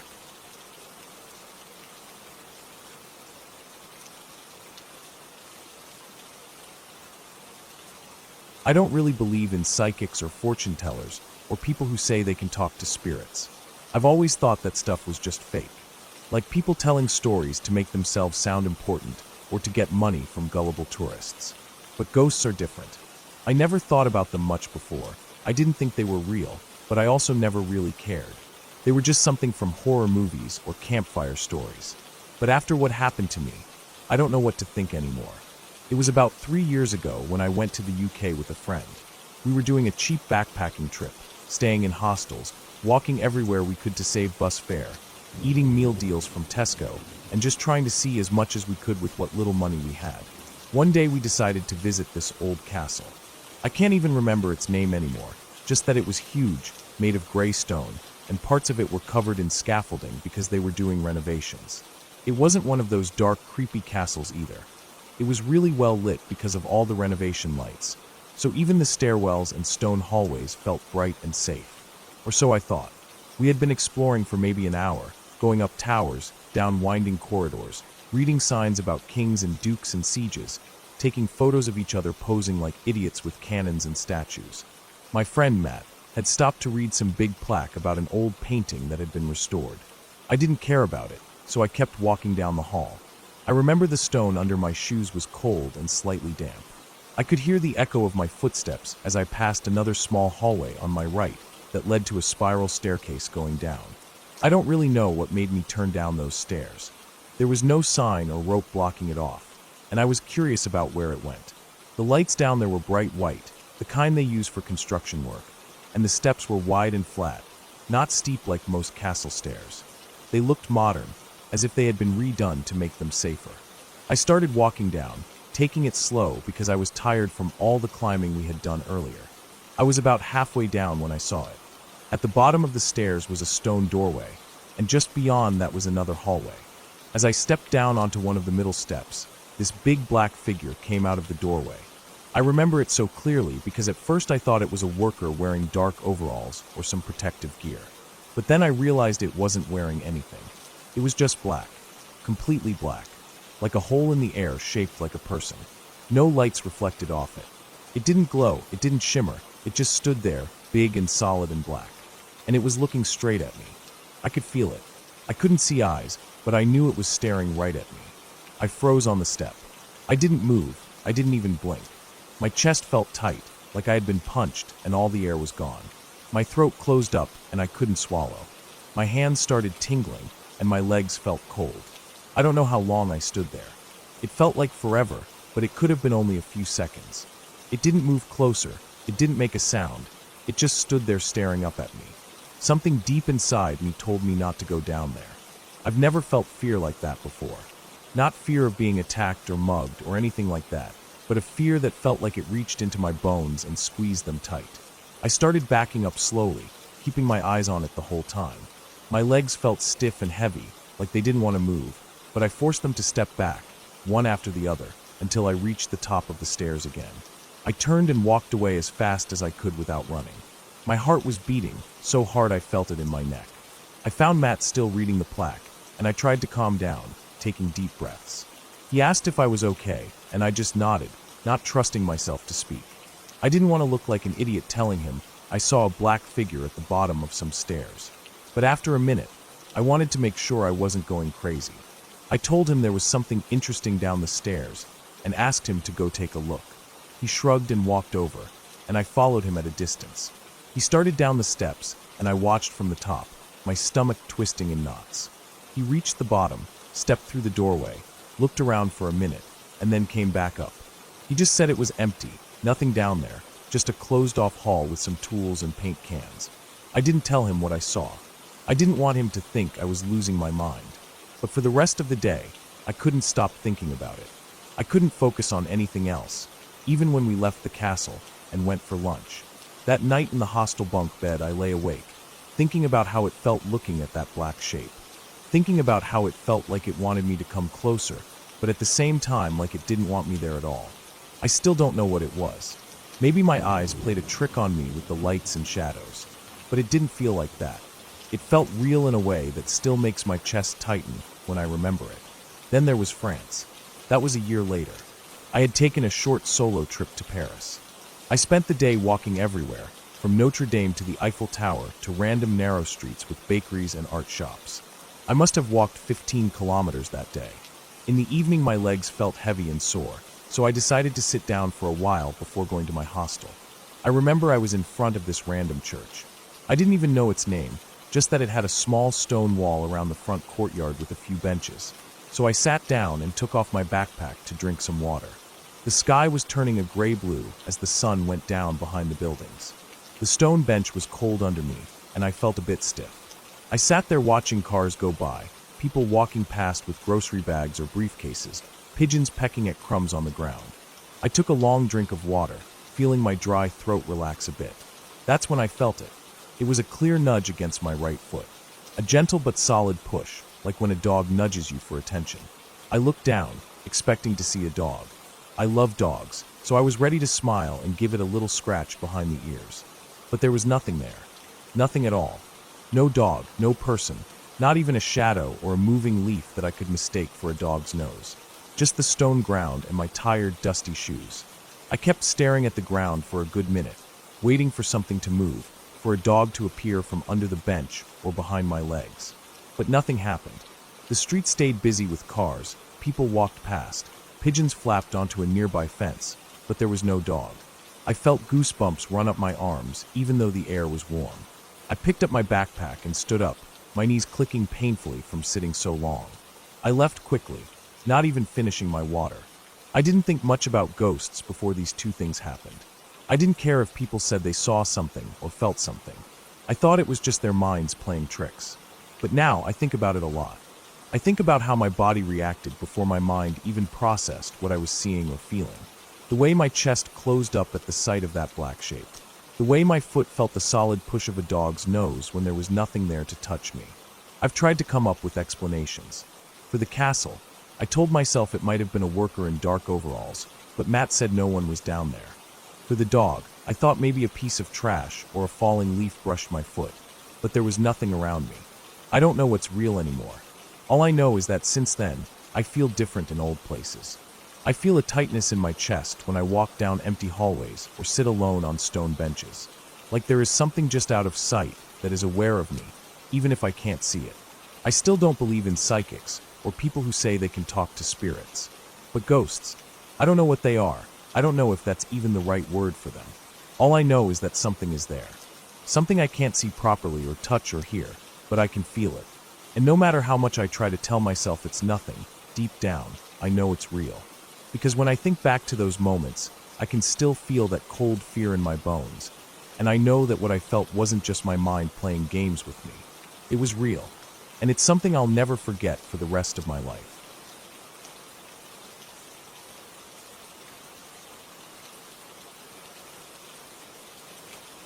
I still think about that Halloween sometimes. We were in grade 6. I remember that year really well because it was the year my friend moved into his new house. His family had just finished building it, and there wasn't much furniture inside yet. It smelled like fresh paint and wood. Even the front yard was just dirt, no grass yet, and there were empty boxes in the garage. I went over after school. We were excited because it was Halloween, and his parents weren't home. They trusted us to be alone for a few hours, which felt like freedom. His little brother was gone too, at a friend's house or something, so it was just the two of us. We planned to go trick-or-treating for a while, then come back and watch Tenacious D. He loved that movie, kept telling me I needed to watch it. I had never seen it before. He went to his room to grab the DVD. I remember following him upstairs because I wanted to see his new room. It was nice, with a big window that looked out into the backyard, which was also just dirt and some leftover wood planks from construction. His bed was on the floor because the frame hadn't been put together yet. He had his TV set up with his PlayStation, but that was pretty much it. He grabbed the Tenacious D DVD from a cardboard box next to his TV and carried it downstairs. He set the DVD case on the couch in the living room. The living room felt big because there was nothing there yet except the couch, the TV stand, and the TV. The floors were hardwood and the walls were empty. There wasn't even a coffee table. The TV wasn't hooked up to cable yet, just his PlayStation. He said we'd put in the DVD when we got back. We put on our costumes and headed out. It was still light out, but kids were already on the streets. We went all around his neighborhood. Most houses were new like his, and many weren't finished yet, so the streets were dark in some places. There were families outside handing out candy, little kids with pumpkin buckets, and teenagers running around in masks. I think we were out for about 2 hours. Our bags were almost full when we decided to head back. We wanted to dump our candy out, sort it, and watch the movie. When we got back, his house was dark from the outside, but that was normal because he hadn't left any lights on. We walked in through the garage, which led to the kitchen. I remember stepping inside and smelling drywall dust. We kicked off our shoes and walked to the living room. The DVD wasn't on the couch anymore. I remember stopping and just staring at the empty couch. He looked at me and asked if I was joking around, but I hadn't touched it. We checked under the couch cushions, behind the couch, under the couch itself. We looked in the kitchen, even though we hadn't gone in there. Then we went upstairs and checked his room. We looked on his bed, under his bed, around the TV stand, in the cardboard boxes. Nothing. We checked the bathroom upstairs, the hallway closet, even his little brother's empty room. After about 30 minutes, we started getting annoyed. We split up to check everywhere again. I checked the laundry room, the garage, the entryway closet. He checked the backyard, in case it somehow fell outside, but the backyard was just dirt and trash from construction. Nothing. We spent about an hour and a half searching the whole house.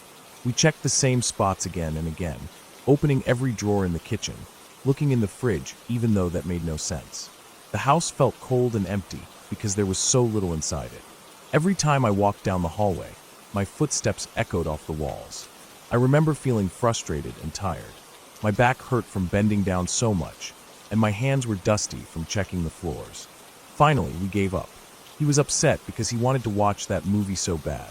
We decided to just play PlayStation instead. As we were setting it up, his phone rang.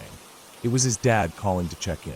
I sat on the couch while he talked to him, staring at the empty DVD stand under the TV. I could hear his side of the conversation. It was just normal stuff, his dad asking if we were okay, how trick-or-treating was. Then he asked his dad if he knew where the Tenacious D DVD was.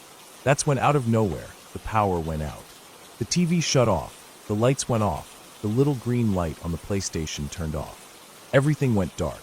The only light was coming from outside through the window, from the street lamps and neighbors' porch lights. We both just sat there for a second, not moving. It was completely silent. I got out my flip phone and called his dad back because the call had ended when the power went out. His dad answered and said it was probably just the circuit breaker tripping. He explained where the panel was, down in the small room near the garage door. We walked over there. The air in the house felt colder without the heater running. When we opened the door to the room with the panel, it was really dark. The only light was from my phone. I held it up, trying to find the circuit breaker box on the wall. I remember the walls were unfinished drywall, with some exposed insulation in the corners. The floor was rough concrete. As I was shining my phone around, I noticed a weird glow in the far corner. It was faint, bluish-white, and looked almost like light reflecting off metal. But there was nothing metallic there, just wood boards and insulation. I figured it was some backup light from the panel, or maybe a construction light left there. I didn't really think about it. My friend was standing behind me, leaning against the door frame. I reached up and flipped the circuit breaker switches like his dad told us. Suddenly he made this weird choking noise. I turned around fast. He was standing stiff. His face was pale and his mouth was open a little, but he wasn't saying anything. I asked him if he was okay, but he didn't answer. I grabbed his arm and shook him. He blinked a few times and then just looked at me, breathing fast. I told him to stay there while I finished resetting the switches. When I was done, the power came back on. The overhead light flickered on, buzzing for a second before staying lit. I turned to him again. He was wiping his face like he was crying. I asked him what happened, but he wouldn't tell me. He just kept shaking his head, his eyes wide and glassy. We left the room and went upstairs. He sat on his bed, staring at the floor. I sat next to him, feeling uncomfortable because I didn't know what to do. He finally told me that when I was resetting the switches, he felt something grab his shoulder really hard from behind. He said it felt like fingers digging into his skin, and he couldn't talk or move. He said it let go right before I turned around. I didn't know what to say. I hadn't seen anything behind him.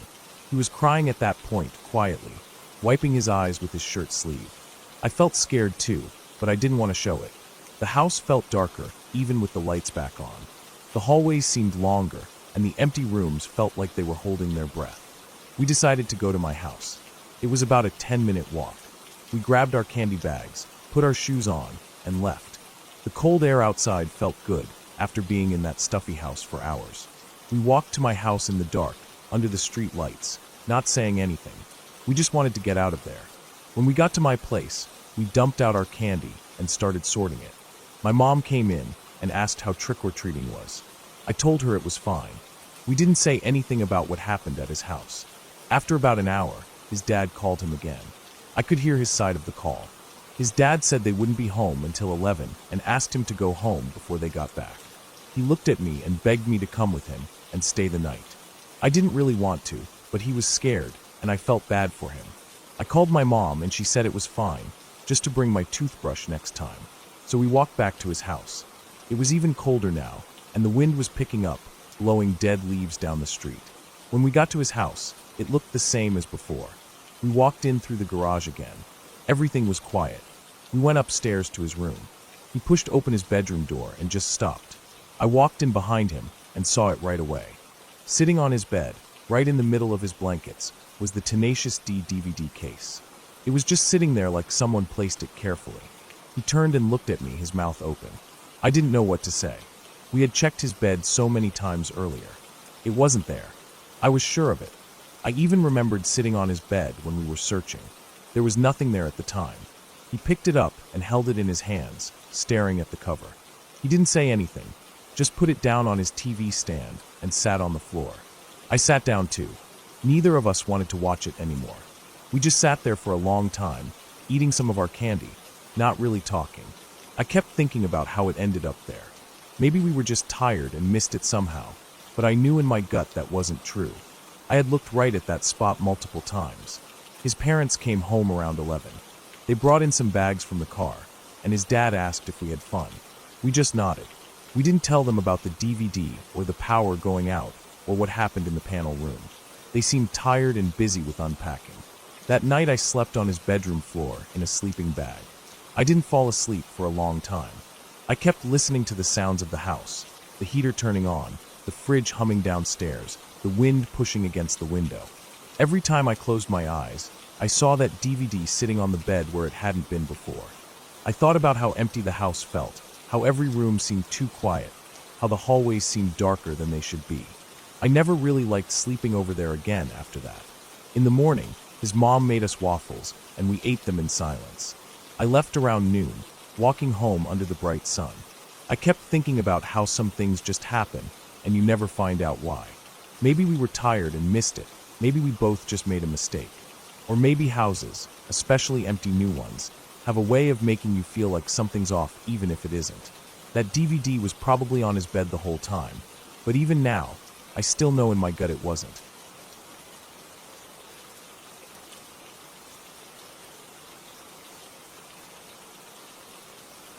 I woke up before my alarm, probably around 5 in the morning. I knew it wasn't time to get up because the window near my loft bed had that bluish early light that told me the sun hadn't fully come up yet. I kept my eyes closed because I wanted to fall back asleep. My bed was warm, and my blanket felt heavy over me, pressed close to my side where I liked to tuck it under. I could hear the faint hum of traffic far away, the sound muffled by the thick curtains I kept closed to block out the city lights at night. The air was cool and fresh because I had cracked the window before going to sleep. A tiny breeze moved across my forehead every now and then, just cold enough to make me pull the blanket higher up to my chin. I lay there, half awake and half asleep, thinking about nothing in particular. Just that early morning feeling where your thoughts drift between dreams and small worries and vague memories. I felt the mattress shift behind me, like something light was walking along the edge near the wall. My first thought was my cat. She used to climb up into the loft bed every morning when she wanted breakfast or just wanted to curl up with me. She'd taught herself to climb the ladder, each step creaking under her small paws. Even if I was asleep, I always woke up to the sound of her claws tapping against the metal rungs, then the soft thump as she hopped onto the bed. But she had died last year. I remembered it so clearly, all of it. She'd been sick for a while, some kind of lingering illness the vet couldn't fully explain. Some days she would eat fine, other days she just slept in one spot and refused food. I remember watching her sleep on her blanket by the heater, breathing slow and shallow, and I felt so helpless. We tried medicines, new foods, warm beds, anything to make her comfortable. She was such a smart cat, so full of personality even in those last weeks. She would blink at me slowly, with those green eyes that looked straight through you. When she died, I felt like a part of my small daily life just snapped off and disappeared. I buried her under the big tree behind my apartment building. I wrapped her in the old blue towel she loved, the one she needed until it was covered in little claw threads. That towel smelled like her for weeks afterwards. Lying there in bed that morning, feeling the mattress shift, I kept my eyes closed. I knew it wasn't possible, but for a moment I let myself pretend it was her. It felt exactly like how she used to walk. A light step near my feet, then a careful step up towards my knees, pausing there like she always did to decide if she wanted to lay down or come up to my pillow. My chest felt tight. I didn't want to open my eyes. I knew there was no cat there, but I also didn't want to see the empty bed and feel that disappointment so early in the morning. The steps continued up along my side, very quiet but clear on the mattress, shifting the blankets just slightly. Then there was another set of steps behind the first. Softer, lighter, like a kitten. I felt confused because we never had another cat. Only her. This second set of steps moved quickly, as if the little one was trying to keep up with the first cat. My breathing felt uneven. My heart wasn't racing in fear, but more like it was heavy, sinking down into the mattress with my body. I stayed completely still. I didn't even move my fingers. The first set of steps reached my pillow. I felt the mattress dip just above my head. Then I felt a warmth pressing gently against the top of my head. I felt fur. It was soft, so soft that I nearly cried. The feeling of it moved with my breathing, brushing against my hairline each time I exhaled. I could almost hear the small vibration of purring, a deep, content purr that felt like a small engine humming. The sound seemed to come from inside my chest as much as from above my head. I kept my eyes closed, pressing my face deeper into the pillow, afraid that if I opened them it would all vanish instantly. The second cat settled along my stomach. I was lying on my side, curled slightly, and I felt the warmth press against my blanket where my arms were folded in front of me. This one felt lighter, smaller, like a kitten curling into the curve of my body. I didn't feel fur as clearly as with the cat near my head, but I felt the warmth. I imagined tiny paws tucked under its chest, the way kittens fold themselves into tight little balls when they sleep. I lay there for a long time, or what felt like a long time. My body started to ache slightly from not moving, but I didn't want to shift and lose that feeling. I remembered how my cat used to press her paws into my pillow, kneading the blanket with tiny pricks from her claws before curling up. I remembered how sometimes in the middle of the night she would jump down, climb down the ladder, and scratch at her food bowl just to check if there was anything left. Sometimes she would jump back up and sleep at my feet instead of my pillow, and I would wake up with her fur in my mouth. I didn't care. I always just moved over to give her space. As I lay there, thinking about all those small moments, the feeling of the cats started to fade. The warmth stayed for a little while longer, but the sensation of fur against my forehead slowly disappeared, like it was dissolving into the pillow. The weight above my stomach felt lighter and lighter until it was gone. My chest felt empty again, as if something had been scooped out of it, leaving only that soft ache of missing her all over again. Eventually I opened my eyes. The loft bed looked exactly how it always did. My blankets were bunched up around me, my pillow flattened where my head pressed down. There was no sign of any cat, no indent in the blanket, no stray fur on the pillow. The morning light was brighter now, a pale yellow stretching through the curtains. The sounds of cars had grown louder, mixed with a few birds calling outside, and the faint beeping of someone's alarm clock in the neighboring apartment. It was such an ordinary morning soundscape, the same as every day before. I lay there staring at the wall, feeling tears gather under my eyes. I didn't wipe them away. I just let them soak into the pillowcase. After a while I took a deep breath, rolled onto my back, and looked up at the ceiling. The metal beams of the loft bed cast shadows against the paint, forming dark lines across the ceiling. The smell of my blanket was comforting, slightly dusty with that faint scent of old detergent and skin. My nose felt blocked from crying. I sniffed and rubbed it against the blanket like a child. I thought about how real it felt, the warmth, the fur, the purring. But I knew it wasn't real. My mind must have created it from memory, from longing, from that early morning haze where dreams and reality blur together. I thought about how our brains hold onto patterns and touches and sounds, replaying them long after something is gone. Like muscle memory, but for touch and sound. I felt sad, but also something else I couldn't quite name. Maybe peace, maybe comfort, or just the relief of feeling her there again, even if only for a few minutes, even if it was only in my head. I thought about the second cat, the small one curled against my stomach. I never had another cat, but maybe my brain imagined a kitten because I always wanted her to have a friend. When she was sick, I used to think about getting another kitten to keep her company, but I didn't want to stress her out with a new animal in her last months. I don't know why the second cat was there, but it felt comforting, like the two of them came together just to check on me. I stayed in bed until my alarm finally went off, the loud ringtone breaking the quiet morning. I turned it off and lay there for a few more minutes, staring at the ceiling, feeling the last of the tears dry under my eyes. Then I swung my legs over the edge, felt the cold metal rungs of the ladder under my feet as I climbed down, and stepped onto the wooden floor. My room was still dim, the curtains filtering in only a faint golden glow. I stretched my arms up, feeling the stiffness in my shoulders, and walked to the kitchen to put on the kettle. The apartment felt quiet. I moved around slowly, opening the cupboard to take out my mug, hearing the faint clink of ceramic against wood. I filled the mug with hot water, watching the tea bag swirl inside as it darkened the water to a deep amber. I leaned against the counter, feeling the warmth of the mug seep into my palms, and looked out the small kitchen window. The tree outside was rustling in the breeze, its leaves turning silver and green under the rising sun. I stood there and thought about her. I thought about the way she used to sit on the window ledge, staring out at birds for hours. The way her tail flicked with concentration, the way her ears twitched at every small sound.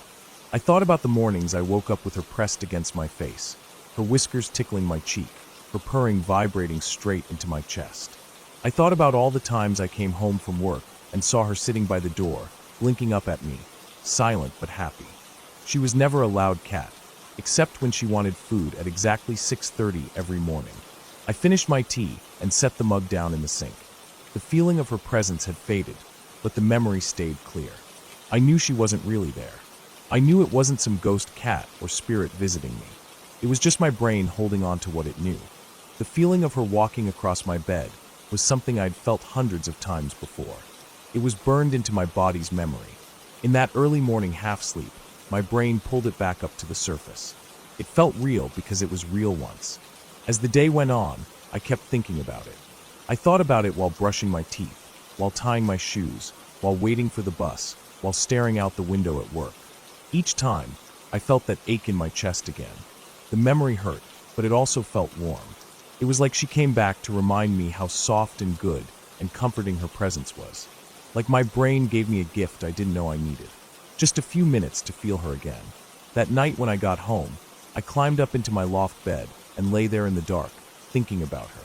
The ceiling fan above me spun slowly, clicking each time the loose blade turned over. I closed my eyes and pulled the blanket up to my chin, feeling the heavy.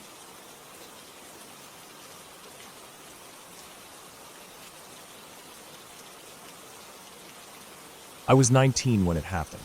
I still remember it clear as day, even though it's been so many years. Back then, everything felt confusing, exciting, and unstable at the same time. After finishing my first and only year of college, I didn't really know what to do next. I was never that kid who knew exactly what they wanted from life. My mom had moved away to North Carolina with her new husband, and I didn't want to leave Massachusetts. It felt like leaving would mean losing everything I'd ever known, and I couldn't handle that. So when my friend Corey said I could move in with her, I jumped at the chance.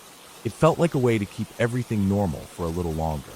Her house was pretty small, just a typical Massachusetts house with faded white paint that peeled near the windows and a front door that stuck in the humidity. The wooden floors inside creaked no matter how careful you tried to be. I only stayed there a few months before we moved out, though. Corey had told me her biological, but not legal father owned a lot of properties in Boston and was offering us an apartment. I didn't know what to think of him. She told me he had been in organized crime nearly his whole life. I didn't know if I believed her because he was such a strange man, and in a way he didn't match what I imagined a criminal to look like. He wore old jeans with holes near the knees and hooded sweatshirts that never seemed washed. His hair was uncombed and oily, his beard rough like he hadn't shaved properly in weeks. But then he would say these weird theories out loud and argue them for hours, like how microwaves could control your brain, or that the city planted hidden cameras inside streetlights. Sometimes he was calm, and other times his voice would shake with anger while he spoke, and I'd just sit there quietly, nodding along because I didn't know what else to do. One day out of nowhere, he decided to buy 2 German shepherds, all black, and spent nearly $1,000 on each. He told us he wanted to crate them in my room until he figured out where to keep them permanently. That was weird too. I didn't like the smell they left behind or the deep claw marks they put in the wooden floor when they got excited to see him. When the day came to move into the apartment, I felt excited in a nervous way. It was my first real place on my own. Corey and I talked about where we would put our beds and what colors we wanted for curtains. We made plans to go to Target and buy small kitchen decorations, even though neither of us really cooked back then. My boyfriend at the time helped me carry boxes up the back stairs, which were just planks nailed together with old nails sticking out here and there. That was the first time I met Chicky, the downstairs tenant. He looked like he had lived there his entire life. His hair was thin and stuck to the sides of his head, and he had a sagging, wrinkled face that made him look tired no matter what. His left leg was stiff and dragged slightly behind him when he walked. There was this smell of stale cigarettes and old carpet that followed him everywhere he went. When he spoke, his voice rasped like gravel under a truck tire. He told me I was going to love living there, said the washer and dryer in the basement worked fine, and then he started talking about the old tenant. He said the old tenant had called him a cripple. He smiled when he said it, a kind of smile that didn't look like a smile at all, more like the stretching of skin over yellow teeth. He said, "Shows him to call Chicky a cripple, yeah?" I remember feeling uncomfortable, but trying to be polite. I asked him if Corey's father kicked the old tenant out for that. He laughed, a dry, broken laugh, and said, "You could say that," then walked away. At that time, I didn't think too deeply about it. There were so many other things on my mind. I was working in the city, which meant waking up at 6 in the morning and taking the train for nearly an hour and a half. My feet would always hurt from standing all day. My boyfriend lived half an hour away by car. He didn't come every day, only a few times a week when he had gas money. The apartment itself was small, with one tiny living room, a bedroom just big enough for a twin bed and a narrow table, and a kitchen with cabinets that smelled of old wood and rotting onions. The fridge hummed so loudly it vibrated the floorboards at night. The bathroom tiles were cracked with gray grout, and the ceiling above the shower was brown from water damage. One thing I hated most was that Corey had the only key to the apartment. She was always too tired or too distracted to go make me a coffee. The only key I had was for the front door downstairs, which Chicky gave me. So my routine to get into the apartment was weird. I'd unlock the front door, go into the basement, walk through it to the backyard, climb up onto the unfinished back porch since there were no stairs, then go to our apartment's porch door upstairs and walk in. We didn't keep that porch door locked because there were no stairs to reach it from below anyway, so no one could get up there easily. One night Corey was out. She said she was going to her mother's place for dinner and wouldn't be home until morning. I was alone in the apartment, lying on my stomach on the old mattress on the floor with my laptop in front of me. The room smelled faintly of dust and dog hair from when her dad's dog stayed there. I was scrolling through social media and reading dumb articles. It was a little after 1 in the morning, and the street outside was quiet except for the hum of a distant car engine. I remember feeling that type of tired where your body feels heavy, but your mind is still wide awake. Suddenly, I heard music blasting from outside, loud enough that the windows rattled slightly in their frames. At first I ignored it. In the city, people played loud music all the time, but then it kept going. It was so loud I could feel it vibrating in my chest like a heartbeat. 5 minutes passed. 10 minutes. It didn't stop. I got annoyed and crawled to the window to peek out through the thin white curtain. Down on the street was a car, a dark-colored sedan, sitting there with the engine running and music blasting. I couldn't see inside. The windows were tinted dark, and there was a glare from the streetlight reflecting off the windshield. I felt a chill spread up my arms. I didn't know why, but something about it felt wrong, like a warning bell going off in my head. I went to the porch door, the one we never locked. My heart beat faster as I reached for the lock. We had never locked it before, but for some reason I slid the bolt closed. My hands felt sweaty as I did it. After that I went back to my mattress and lay down, hugging my knees up to my chest with the laptop in front of me, trying to focus on the glowing screen. Eventually, the music stopped. I felt a small relief wash over me, and I exhaled a shaky breath I hadn't realized I was holding. But when I peeked out the window again, the car was still there, just idling with its headlights off, engine running softly. I tried to tell myself it was nothing, just someone waiting for a friend or sleeping off their drunkenness before driving home. I forced my eyes back to the screen, reading random comments and articles about things I didn't care about. Anything to keep my mind distracted. Then I heard the car door open. The sound echoed up the empty street. Then it slammed shut, sharp and sudden. My skin prickled all over. I heard a man's voice shouting, loud enough that I could hear him clearly through the closed windows and above the hum of my laptop fan. He was yelling, over and over, saying the same thing. I know you killed him. I know you're in there, and I know you fucking killed him. Every muscle in my body turned to stone. I couldn't move. I just sat there, staring at the glowing screen without reading a single word. My ears felt hot, and my face felt cold. I thought about what Chicky had said about the last tenant. I thought about Corey's father and all those rumors about his past. My mind twisted into tight knots, wondering if maybe Chicky's laugh had meant something real. Wondering if the old tenant hadn't just been kicked out, but something worse. And now this man was outside screaming into the dark, his words echoing up to my window, rattling around in my skull until they didn't even sound like words anymore. Just anger and pain and hate. I wanted to call the police.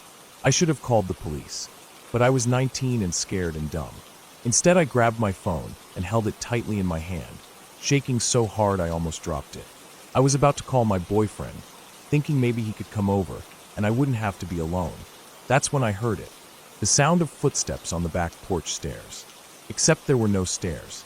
The back porch didn't have stairs. The steps had rotted away months ago, and the landlord hadn't fixed them yet. The only way up was to climb onto the first floor porch and then pull yourself up to the second floor.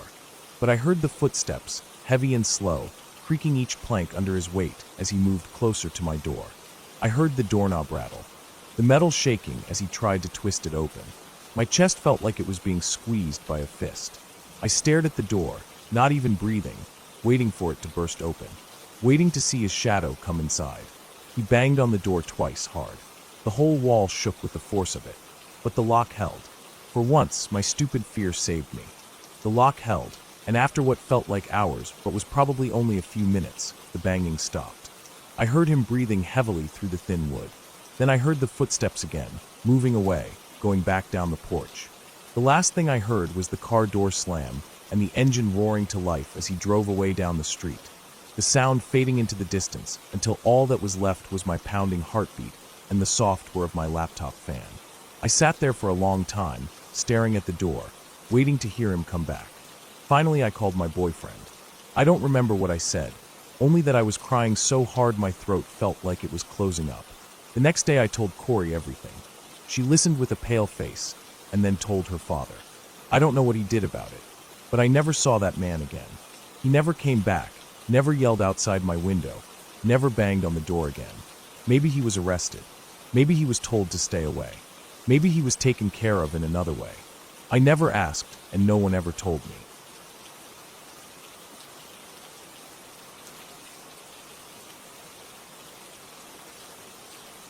I still think about that night sometimes.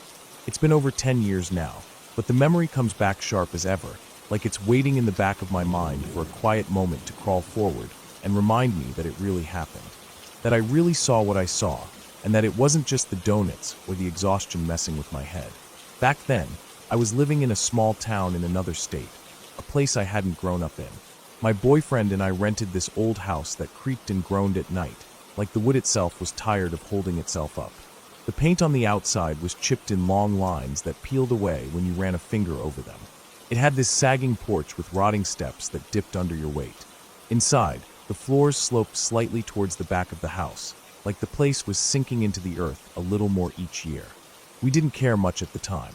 Rent was cheap, and we were young. We spent most nights awake until sunrise smoking, talking about dreams and regrets, or playing old records on his turntable that skipped every so often.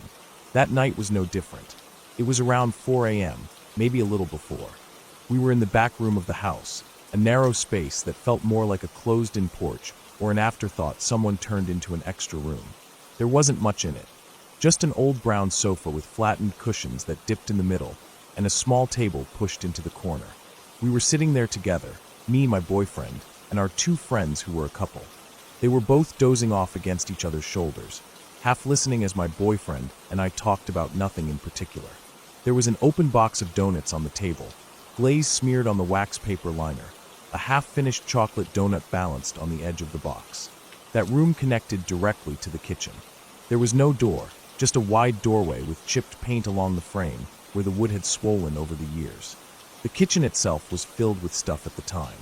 We had a brand new mattress standing on its side in the middle of the kitchen floor, still wrapped in thin, cloudy plastic. It was waiting to be carried into the bedroom the next day. Because of that, you couldn't really walk around in there. The mattress took up so much space that it blocked the sink and the microwave. You could still see the glow of the small blue nightlight plugged in by the counter though. All the other lights in the house were off, and that faint blue glow cast long shadows across the kitchen tile. I remember how quiet it was that night. The kind of quiet that presses down on you and makes your own breathing feel too loud. Every so often, the refrigerator would kick on with a rattling buzz, and the pipes under the sink would groan and creak. Otherwise, it was just the sound of our breathing, the soft rustle of donut wrappers, and the occasional sleepy sigh from one of our friends as she shifted her weight against her girlfriend. I was mid-sentence when I happened to glance over into the kitchen. I didn't look for any particular reason. Maybe I heard a noise. Maybe I just drifted off for a second, letting my eyes wander. Whatever it was, I looked just in time to see one of our cats jump off the counter. She was a small tabby with a striped back and a white belly, and she leapt down with a clatter of her claws on the tile, tail puffed up like a bottle brush. She tore out of the kitchen like something had scared her, skidding a little on the floor as she bolted past us into the dark hallway leading to the bedrooms. My eyes stayed on the kitchen doorway, thinking maybe she had seen a bug or something that made her jump. But then I saw it, just beyond the mattress, where the blue night light cast its dim glow across the plastic wrapping. I saw a shadow on the far wall. My mind didn't catch up to what I was seeing at first. It looked like the upper half of a man, crouched down low with his shoulders hunched up near his ears. His head was bald, or shaved very close to the scalp, because the shadow showed a smooth roundness. I could see the outline of his ears, and his neck disappearing into his shoulders. He moved in a way that made my chest seize up with fear before my brain even made sense of it. He was crouching and ducking, almost like he was sneaking. His head jerked left, then right, like he was checking if the coast was clear. Then, in one quick movement, he turned and darted into the front living room. His shape disappeared from the wall as he moved away from the light. For a few seconds, I couldn't even breathe. My body went stiff and cold, like I was outside in winter with no jacket. My mouth went dry instantly. My first thought was someone's breaking in. Someone is inside the house. My chest felt like it was squeezing itself into a tight knot, my heart hammering, so hard it almost hurt. My boyfriend noticed something was wrong because I was staring so hard at the kitchen, my eyes wide and unblinking.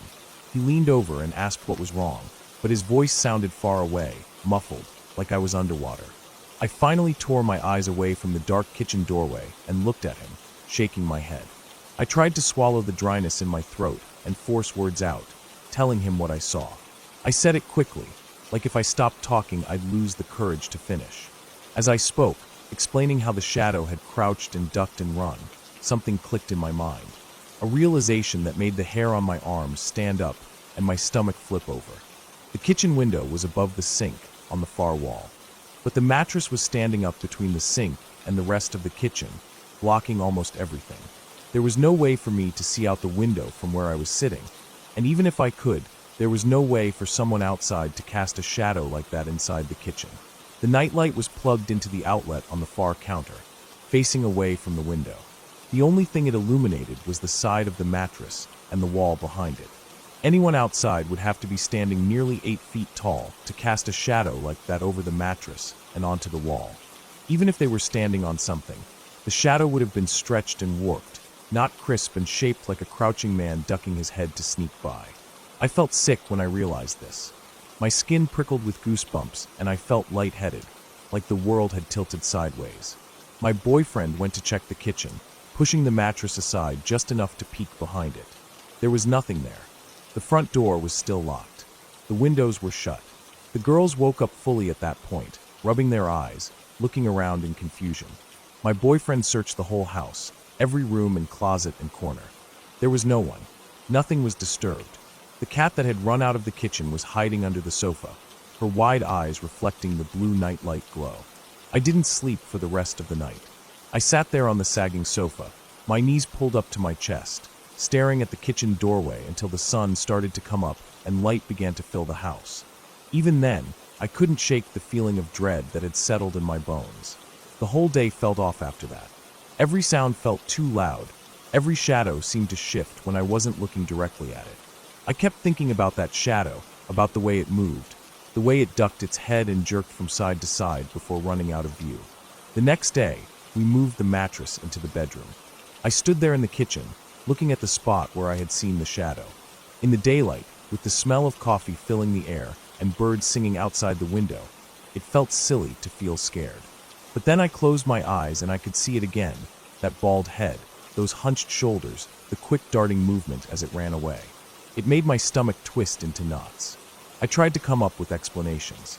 Maybe it was the reflection of something outside, but the windows were closed and the blinds were drawn. Maybe it was a car driving by, but our street was a dead end and no one ever drove down it at 4 in the morning. Maybe I was half asleep and imagined it, but I was wide awake mid-sentence, eating a donut. I wasn't even tired. My boyfriend believed me because of how shaken I was. He knew I wouldn't make something like that up. Nothing happened after that, at least not for a while. The days moved on like normal. We worked, we paid bills, we watched TV late into the night. But I noticed that I never really relaxed after that. Not fully. At night, I kept the lights on in the kitchen and the back room. I didn't like the feeling of shadows gathering in the corners. I kept thinking about how real it had looked, how solid, how purposeful its movements were.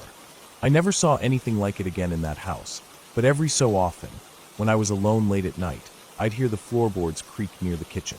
I'd hear the soft tick of the refrigerator settling, or the sigh of the pipes under the sink, and my body would go stiff, waiting for a shadow to move again. I never told my parents about it.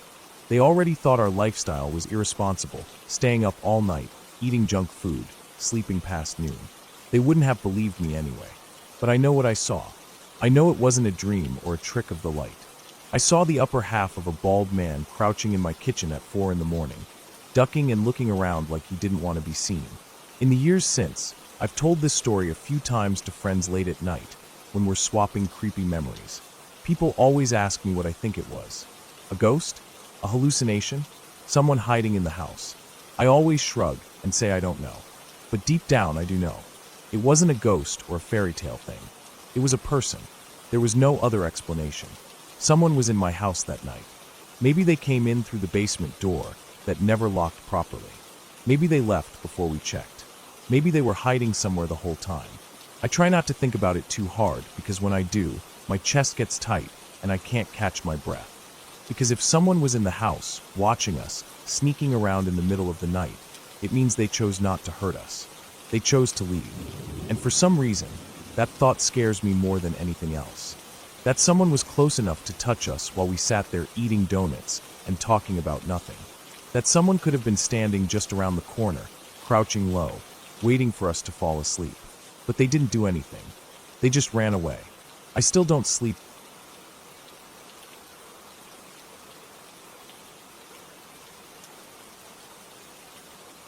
I woke up that morning feeling tired. I hadn't slept much the night before because I was cramming for my psychology exam. I remember looking at my alarm clock, and it read 6 a.m.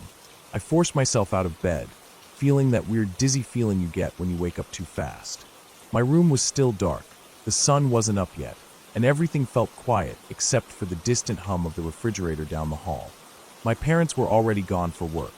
My dad left at 5:30 every morning, and my mom left even earlier. My sister was still sleeping upstairs, and the house felt empty. I brushed my teeth, staring at myself in the mirror, trying to keep my eyes open.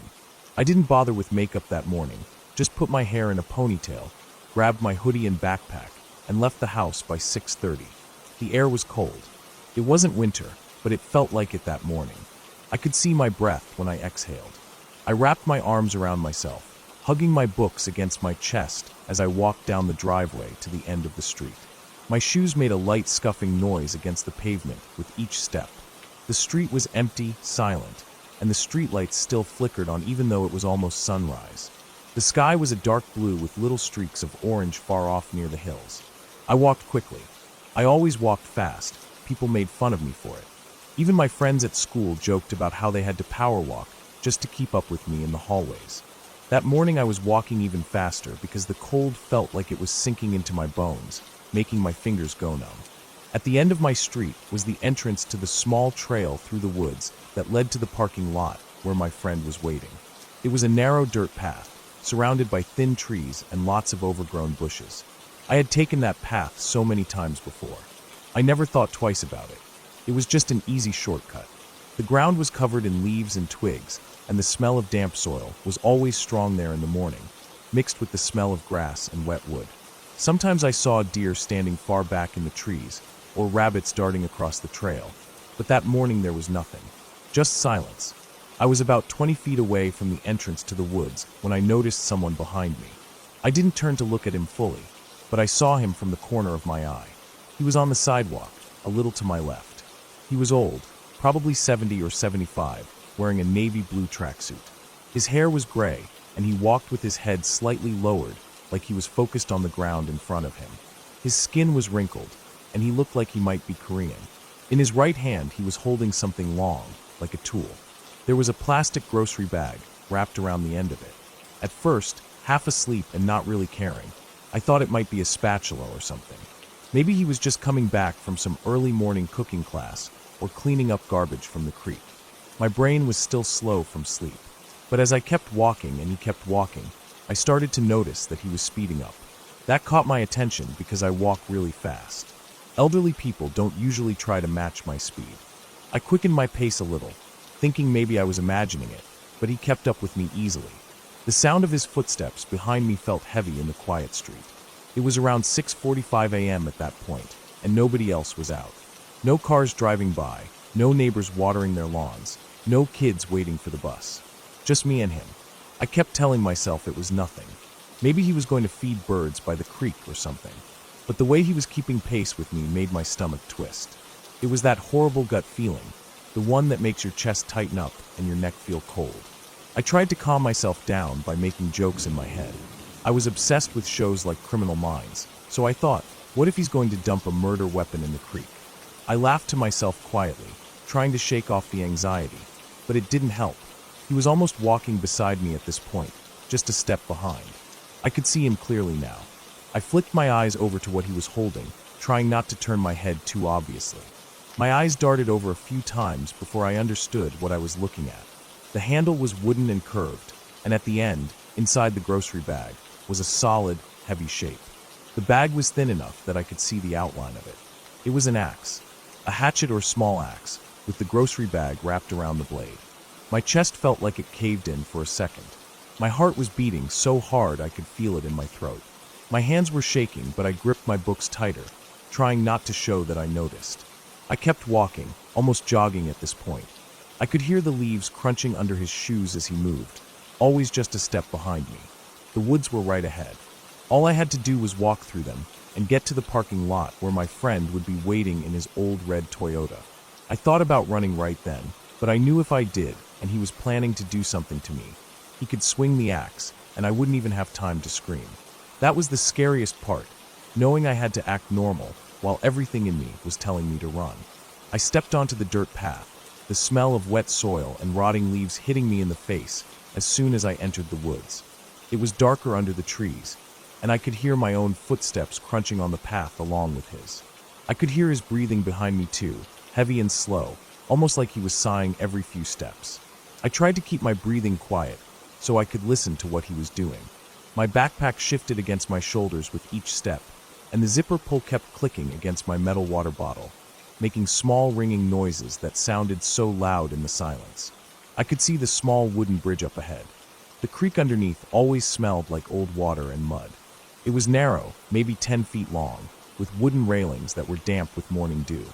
The parking lot was on the other side, just past a little patch of grass and gravel. My friend's car would be there. I just had to make it across the bridge. As we were walking over the bridge, I felt like I couldn't breathe properly. My chest was tight, and my ears felt hot, and my face felt cold. The man was still right behind me, not even 2 feet away now. I could hear his shoes slipping a little on the damp wood of the bridge. My eyes darted forward and I saw the parking lot, and there it was, my friend's car, parked facing the trail. The headlights were on, and I could see him in the driver's seat looking at his phone. That's when the old man started to say something. His voice was low and rough, like gravel scraping against metal. He asked where I was going. I didn't want to answer, but my brain just made my mouth move without thinking. I told him school. He asked what school. I told him. I hated myself instantly for telling him. He muttered something else under his breath, but I didn't catch it. I just kept my eyes forward and said, "My friends are waiting for me." My voice was shaking so bad it didn't even sound like me. I hoped he understood what I was trying to say, that I wasn't alone, that if he tried anything, people would know. We got off the bridge, and I was almost running at this point. The dirt turned to gravel, and the rocks crunched loudly under my shoes. My friend looked up from his phone and saw me. His eyebrows went up a little, probably wondering why I was speed walking like a crazy person. Then his eyes flicked past me, and his face changed completely. I saw his eyes widen, and his mouth open slightly. I didn't turn to look behind me. I just ran. I sprinted the last few feet to his car and threw myself into the passenger seat, slamming the door shut so hard the windows rattled. My friend was staring at me with wide eyes, and I saw his mouth moving, but I couldn't hear anything over the sound of my heartbeat in my ears. I was gasping for air, and my hands were shaking so bad I dropped my phone between my feet. I yelled at him to drive. I didn't even care if I sounded insane. I just kept yelling at him to drive. He put the car in drive so fast it jerked forward, and I almost hit my head against the dashboard. As we peeled out of the parking lot, I looked back. The old man was standing at the edge of the trail, right where the dirt turned to gravel. He was holding the axe down by his side, the grocery bag still wrapped around the blade, and he was just standing there, staring at the car. His face didn't look angry or sad. It didn't look like anything, just blank. His eyes followed us as we drove away, and he didn't move, not even a step forward. Just stood there until we turned out of the parking lot and onto the main road. My friend was breathing hard too, gripping the steering wheel with both hands so tight his knuckles were white. He asked me who that guy was. I didn't answer right away. I couldn't. My throat felt closed up. I kept thinking about the axe, about how close he was to me, about how easy it would have been for him to just swing it at my head or neck, about how no one would have heard me scream. When I finally spoke, I told him everything. My voice was shaking, and my hands wouldn't stop trembling. We drove to school in silence after that. When we got there, I went straight to the office and asked to call the police. They sent an officer to take my statement. I told them everything in detail, what he looked like, what he was wearing, what he was holding. They wrote it all down and asked me a lot of questions. They checked the homeless registry in the area, but nobody matched his description. They checked with the families in the neighborhood, but no one had any relatives visiting. And the only Asian family there was Thai, not Korean, and they didn't have elderly family visiting them. There was no construction scheduled in the area that early, and the city had strict noise laws before 7:30 a.m. Nobody knew who he was or why he was there with an axe wrapped in a grocery bag. After that day, I never walked through those woods again. I started getting up earlier so my parents could drive me, or I got rides with friends who could pick me up right at my driveway. I still think about him sometimes, about the way he kept pace with me so easily, about the blank look on his face, about how nobody ever saw him again. There was no news about him.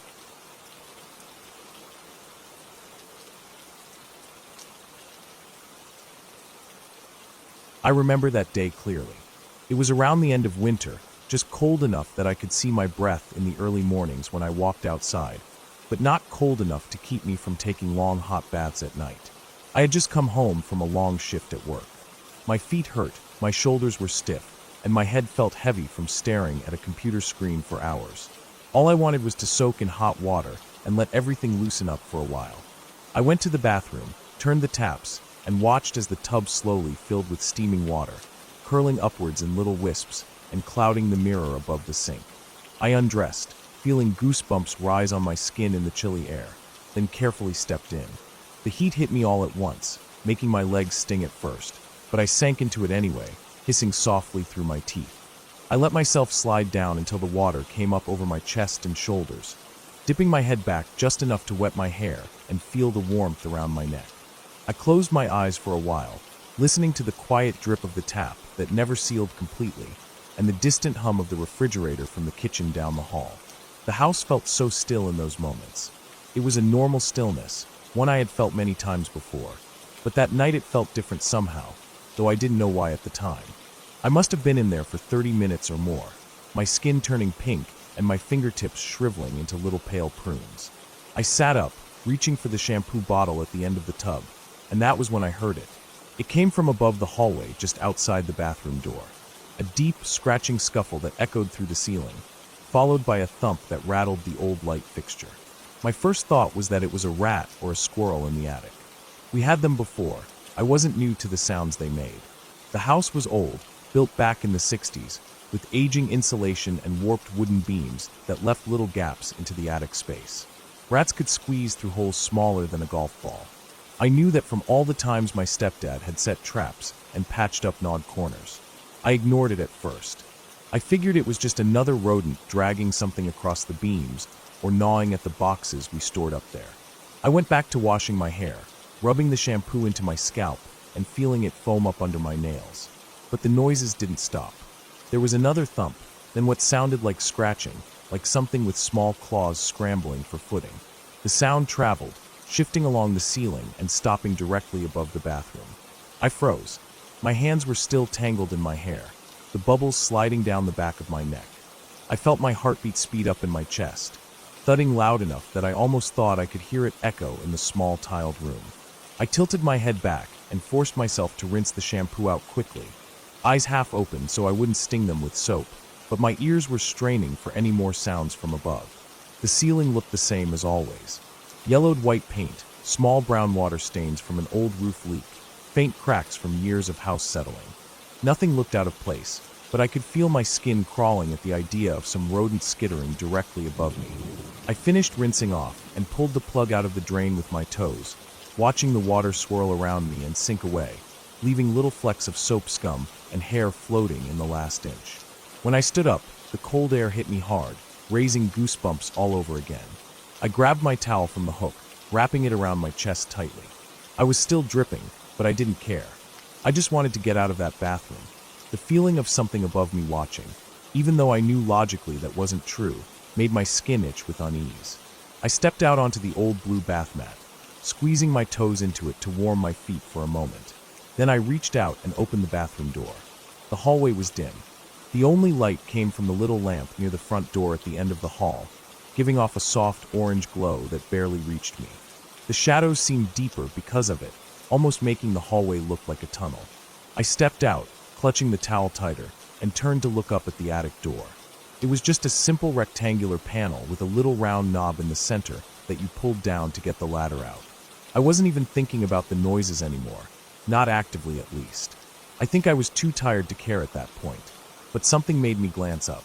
Maybe it was instinct, maybe just my eyes scanning around without focus. But I looked up anyway. At first, it didn't register. My mind saw something off, but didn't process it right away. There, running down the side of the panel and onto the wall below, was a dark, glistening line. It shimmered under the hallway lamp, reflecting tiny pinpricks of light like oil or water. But it wasn't clear. It was deep, thick red, a trail of blood oozing its way down from the attic door, soaking into the off-white paint of the wall. It was bright in some spots, darker in others where it clumped and slowly dripped onto the floor below, leaving small sticky splatters on the wood laminate. My brain lagged behind what my eyes were seeing. For a moment I just stared, breathing shallowly, trying to find an explanation. Anything other than what it looked like. The smell hit me then. Sharp, metallic, sour. Like rust mixed with rot. I felt my stomach twist. My legs suddenly felt weak. My knees almost buckled under me, and I clutched at the towel, pressing it into my chest so hard my fingers ached. I could feel my whole body trembling. I thought I was going to faint right there, my vision narrowing at the edges as my heart pounded in my ears. Every worst-case scenario ran through my head in that split second. Dead animal, dead rat, dead squirrel, dead person. The thought of a corpse stuffed up in our attic, rotting and leaking down the walls, made bile rise in my throat. I almost threw up right there in the hallway. My head spun, and I stumbled back a few steps, hitting the bathroom door frame. I couldn't think straight. All I knew was I needed someone else there. I couldn't be the only person seeing this. I couldn't be the only person dealing with it. Without thinking, I turned and ran down the hallway, my wet feet slapping against the laminate, almost slipping as I rounded the corner into the living room. I was still in my towel, dripping water everywhere, leaving a trail behind me, but I didn't care. My hair was plastered to my face, dripping onto my shoulders as I ran. My chest felt tight, my breath coming in sharp, ragged gasps. I could hear myself making this panicked, animal-like whimper as I went, a sound I didn't even recognize as my own. My stepdad was in the kitchen, reading something on his phone while leaning against the counter. I ran to him, grabbed his arm, and pulled him back towards the hallway. My hands were shaking so badly that I almost couldn't keep my grip. I didn't stop to think about how I must have looked, half naked, dripping wet, wide-eyed and wild with terror. I just needed him to see what I saw, to make it real, to make sure I wasn't imagining it. The entire time my mind was screaming over and over, "Please don't be a body, please don't be a body, please don't be a body," the words looping endlessly like a broken record. We reached the hallway, and I pointed with a shaking hand at the attic door. He froze when he saw the blood, his face paling visibly even in the dim light. He stood there for a second, silent and tense, then turned away towards the hallway closet where we kept the attic pole. I hovered behind him, pacing back and forth in small, jerky steps, doing this nervous little dance without realizing it, my towel slipping lower every time I moved.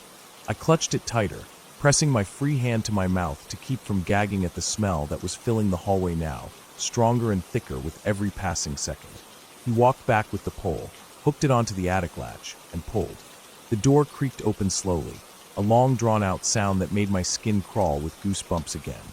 The smell hit us both full force then, making my eyes water and my nose sting. It was the smell of death, of blood and fur and rotting meat. The attic ladder slid down, and he grabbed a flashlight from the closet shelf, flicking it on and shining it up into the darkness. The beam cut through the dusty air, lighting up boxes, old furniture, insulation batting, and then something pale and gray sprawled across a stack of flattened cardboard boxes. Its body was twisted at an awkward angle, stiff and contorted. Its fur was soaked in blood, matted down in thick clumps around a gaping wound near its neck and chest. Its mouth hung open slightly, sharp little teeth visible under curled lips. A small possum. Dead. Very, very dead. But before my brain could even finish processing that image, there was a sudden movement behind it. A flash of orange fur leapt forward, and I flinched back instinctively. My stepdad stepped aside quickly as a large orange tabby cat jumped down from the attic, landing with a heavy thump on the hallway floor. She sat there for a second, licking her blood-soaked paws with a look of complete annoyance on her flat, squished face. My sister's cat. She looked up at us with narrowed green eyes, flicked her tail, and let out a small grunt of irritation, as if we had interrupted something very important. Then she turned and walked away down the hall, leaving bloody paw prints in her wake. I stood there in stunned silence, staring at the mutilated possum corpse half hanging out of the attic hatch, and the fat orange cat sauntering away like nothing had happened. My heart was still racing, my chest heaving with each shaky breath I took. The smell was overwhelming now. Blood was dripping down onto the hallway floor, thick and dark, leaving sticky red puddles that spread slowly outward. The wall was streaked with it, soaking into the paint and dripping down to pool at the baseboards. My stepdad sighed, rubbing his forehead with one hand, the flashlight beam wavering across the ceiling. He grabbed an old towel from the closet and spread it out on the floor under the possum to catch the dripping blood. Then he climbed up into the attic and carefully picked up the stiff, mangled body. The possum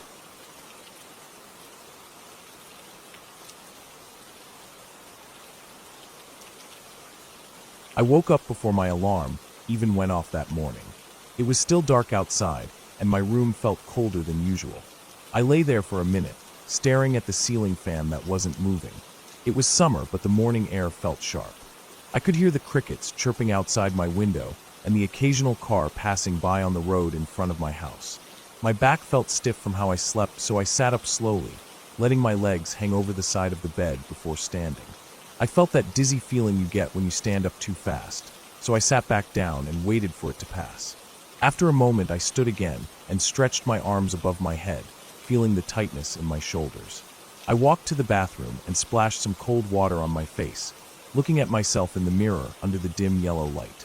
My hair was sticking up in all directions, and I had that deep sleep line across my cheek.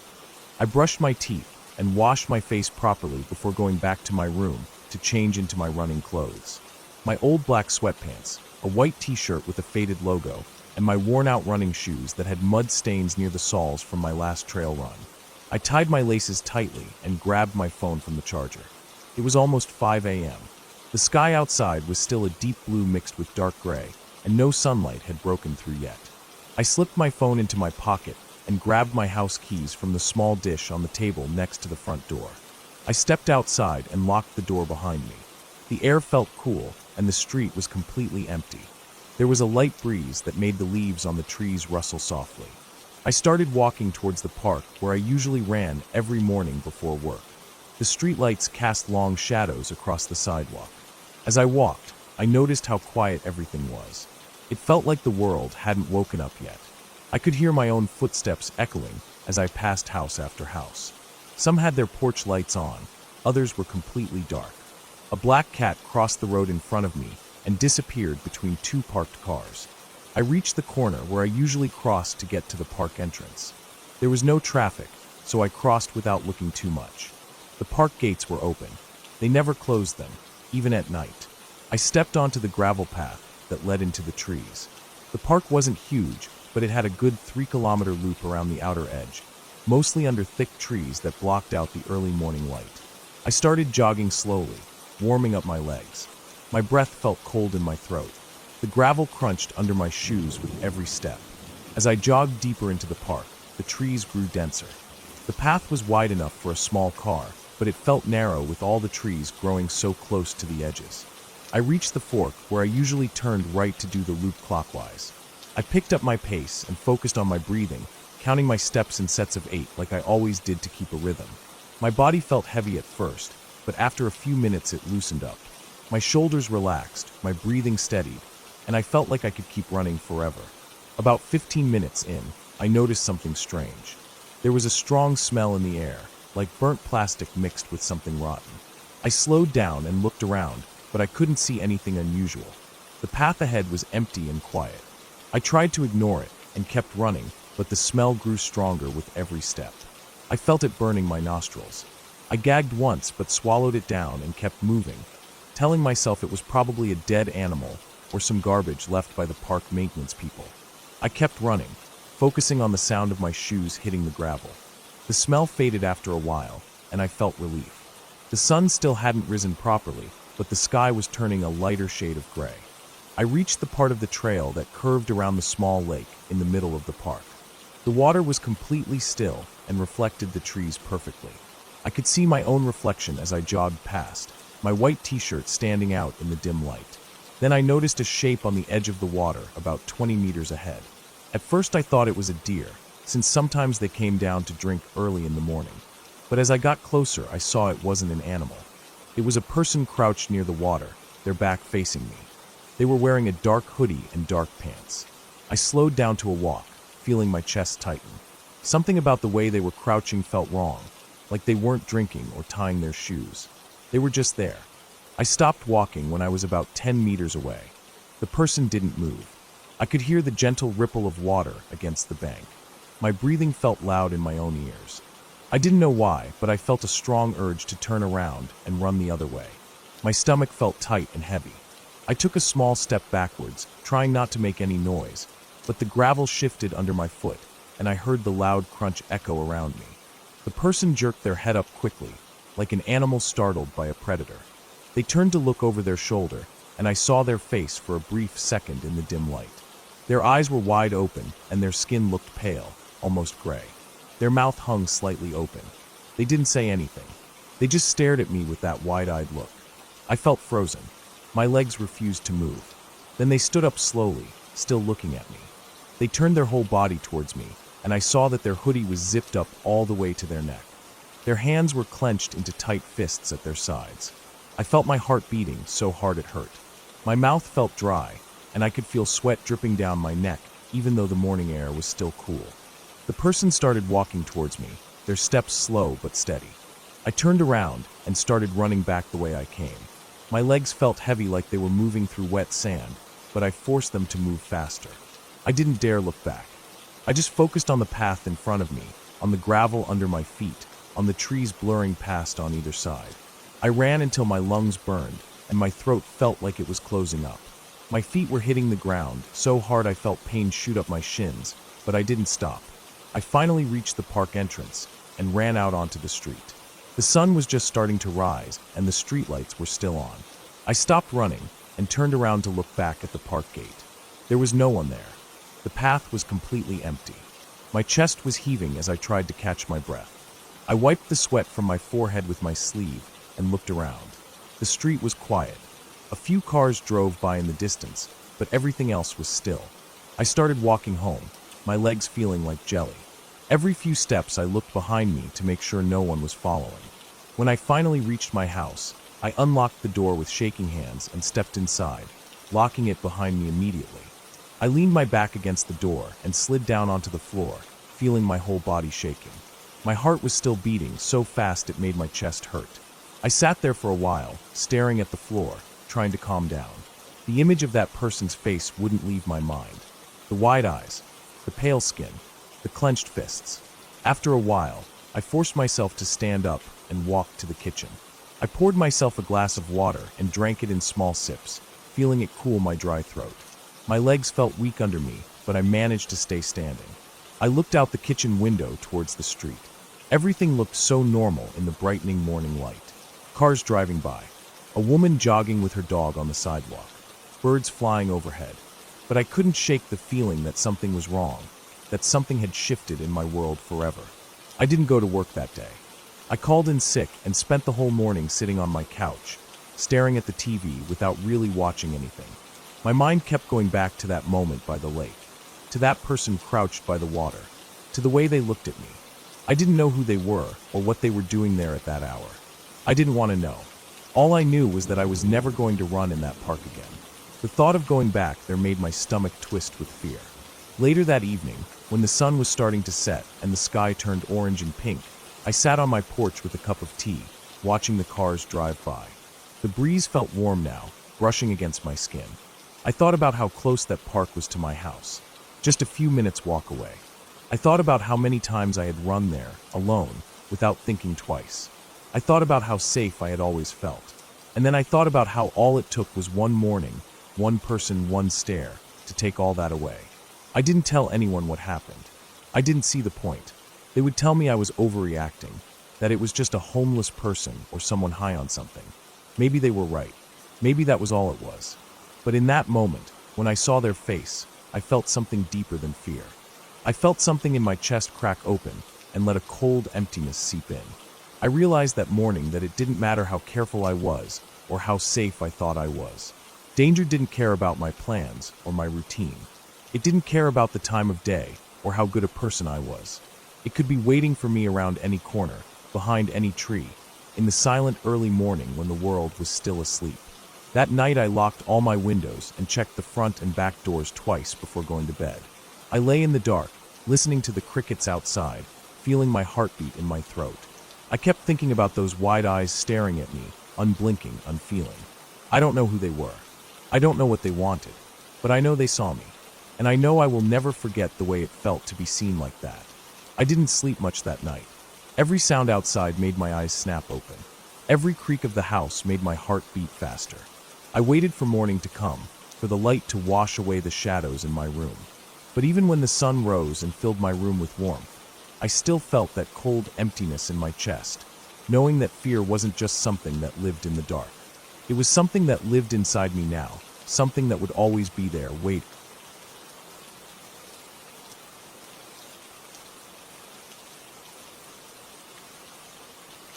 I woke up at around 5 in the morning that day.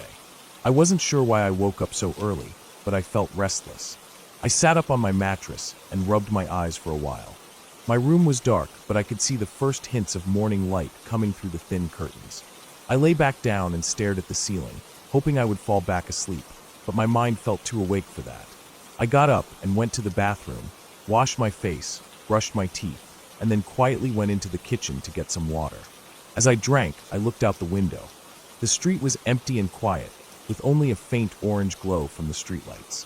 I thought about going back to bed, but I knew it would be useless, so I decided to go out for a walk instead.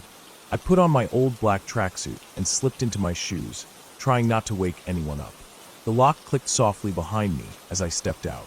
The air outside felt cool and damp against my face. There were no people around, no cars driving by, just silence. I started walking slowly down the street, breathing in the early morning air, feeling my chest expand with each breath.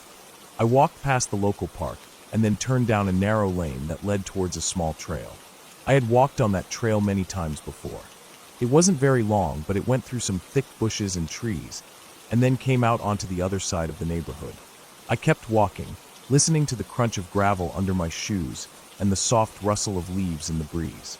When I reached the entrance to the trail, I stopped for a second and looked down it. It was darker there because the trees blocked most of the sky. I felt a small shiver run through my back, but I ignored it and kept walking.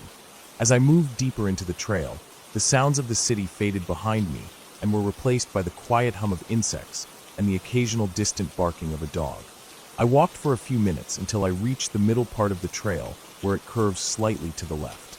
That part was the thickest, with bushes growing on both sides and tree branches hanging low. I slowed down a little as I walked through. The smell of damp dirt and old leaves filled my nose.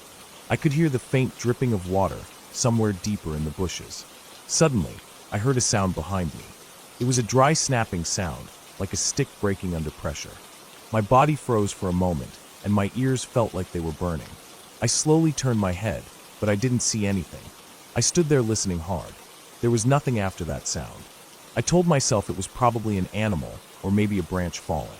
But I felt uneasy, so I started walking again, this time a little faster. As I walked, I kept looking back every few seconds. The trail was empty.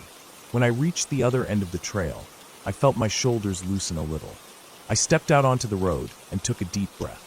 I could see a few cars parked along the sidewalk, and the windows of some houses were lit with early morning kitchen lights.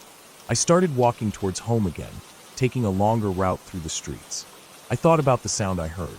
It was probably nothing, I told myself again. I walked on for another 15 minutes, looking at the sky turning pink and orange as the sun began to rise. The air felt colder on my face as a breeze blew through the street. I stuffed my hands into my pockets and kept walking. I turned onto my street and saw my house in the distance.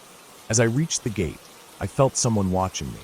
My skin felt tight and my heart started beating faster. I looked around. There was no one there. The street was empty. I shook my head and walked into the house. I locked the door behind me and leaned against it for a moment, listening to the silence of the house. The rest of the day went by like normal. I did some cleaning, ate breakfast, and sat on the couch watching TV for a while. Around noon, I went outside to buy some groceries. The streets were busy by then, filled with people and cars. I bought rice, eggs, and a few vegetables from the small market down the road, then walked back home. That evening, after dinner, I sat in my room scrolling through my phone. I felt tired from waking up so early, but I didn't want to sleep yet. Around 9, I lay down on my bed and closed my eyes. I fell asleep within minutes. I woke up again at 5 the next morning. It was the same feeling as the day before, that restless, alert feeling. I got up, washed my face, put on my tracksuit, and stepped out for a walk again. The morning air was just as cool, the street just as empty. I walked down the same road, past the same park, and towards the same trail. I don't know why I chose to go down the trail again. Maybe I wanted to prove to myself that the sound I heard the day before was nothing. As I walked down the trail, everything felt the same. The damp smell, the rustling leaves, the darkness under the trees. When I reached the curve, I slowed down, listening. There was no sound this time. I kept walking, feeling slightly relieved. When I reached the end of the trail, I stopped and turned around to look back. The trail was empty, but then I saw something that made my stomach twist. There were footprints on the dirt path. Fresh footprints, leading in the same direction I came from. They were not mine. I looked at my own shoe prints. They were different. These new ones were bigger and deeper, like from heavy boots. My heart started pounding as I realized whoever made them had been walking in the same direction, ahead of me. I looked down the road and then back at the trail. I felt like someone was watching me again, but I couldn't see anyone. I started walking home quickly, my mind spinning with thoughts. Who was out there at 5 in the morning? Why didn't I see them? I reached home and locked the door behind me. my hands shaking a little. I sat down on the floor, staring at the front door for a while. I didn't go out for a walk the next morning. Instead, I woke up early again but stayed in bed, listening to the sounds of the house settling and the faint rumble of early traffic outside. For a few days, I didn't go for walks at all. I spent most of my time at home, only going out in the afternoons when there were people around. But one morning, about a week later, I woke up before dawn again. I lay in bed for a long time, staring at the ceiling. I felt that same restless feeling, like something was pulling me outside. I didn't want to go back to the trail, but I felt like I had to. I got up, dressed, and stepped outside. The air felt colder that morning. I walked down the street, my steps echoing in the silence. I reached the trail and stopped at the entrance. My chest felt tight, and my breathing felt shallow, but I started walking down it anyway. The sky was darker than before, heavy with thick gray clouds. As I walked deeper into the trail, I kept looking around, scanning the bushes and trees for any movement. I reached the curve and slowed down, my ears straining for any sound. That's when I saw it. Something shiny on the ground near the bushes. I bent down and picked it up. It was an empty cigarette pack. It was wet from dew, but it didn't look old. Someone had been there recently. I stood up and looked around. My body felt cold all over. I started walking again, faster this time. I kept thinking about the footprints and the cigarette pack. Someone was using the trail at the same time as me, early in the morning, staying just out of sight. My mind started racing with thoughts of why. Maybe a homeless man living in the bushes. Maybe someone up to no good. I walked out of the trail and onto the road, my heart still beating fast. That day, I went to the local shop to buy some groceries. As I paid at the counter, I asked the old shop owner if anyone used the trail that early in the morning. He said he didn't think so. Most people only used it after sunrise when they walked their dogs or went for jogs. I nodded and walked back home, feeling uneasy. The next morning I woke up at 5 again. I didn't want to go out, but my legs felt restless. My chest felt tight. I put on my tracksuit and shoes and stepped outside. The sky was dark and cloudy again. I walked towards the trail, my steps heavy. As I entered the trail, I felt my heartbeat thudding in my ears. Every step felt louder in the silence. I reached the curve and stopped. I listened hard. There was no sound. I felt a small relief and kept walking. When I was almost at the end of the trail, I saw movement ahead of me. My body froze. There was a man standing there, near the bushes on the side of the path. He wasn't moving. He was wearing a black jacket and dark pants. His face was turned towards the bushes, so I couldn't see it clearly. My chest felt tight, and my hands started to shake. I took a small step back, and the crunch of gravel under my foot sounded so loud in the silence. The man slowly turned his head towards me. I couldn't see his face properly, but I could tell he was looking straight at me. I felt like my whole body was shaking. I turned around and started walking back quickly, then faster. Then I was running. I ran all the way back down the trail, my breaths coming out in sharp gasps, my heart beating so hard it hurt my chest. I didn't stop running until I reached the road. I bent over with my hands on my knees, trying to catch my breath. My body felt weak and shaky. I looked back at the trail, but I didn't see him. I started walking home, my legs feeling heavy. When I reached my house, I locked the door and sat on the floor for a long time, staring at nothing. That day, I couldn't focus on anything. My mind kept going back to the man in the trail. Who was he? Why was he standing there so early in the morning? I thought about calling the police, but what would I say? That I saw a man standing on a public trail? He hadn't done anything to me, but something about him felt wrong. The next morning, I forced myself to sleep in. I lay in bed until the sun was up, then got up and made breakfast. But I kept thinking about the trail. I told myself I wouldn't go there again, at least not so early. But a week later, I woke up at 5 again. My body felt restless. I lay in bed for an hour, but then I got up, dressed, and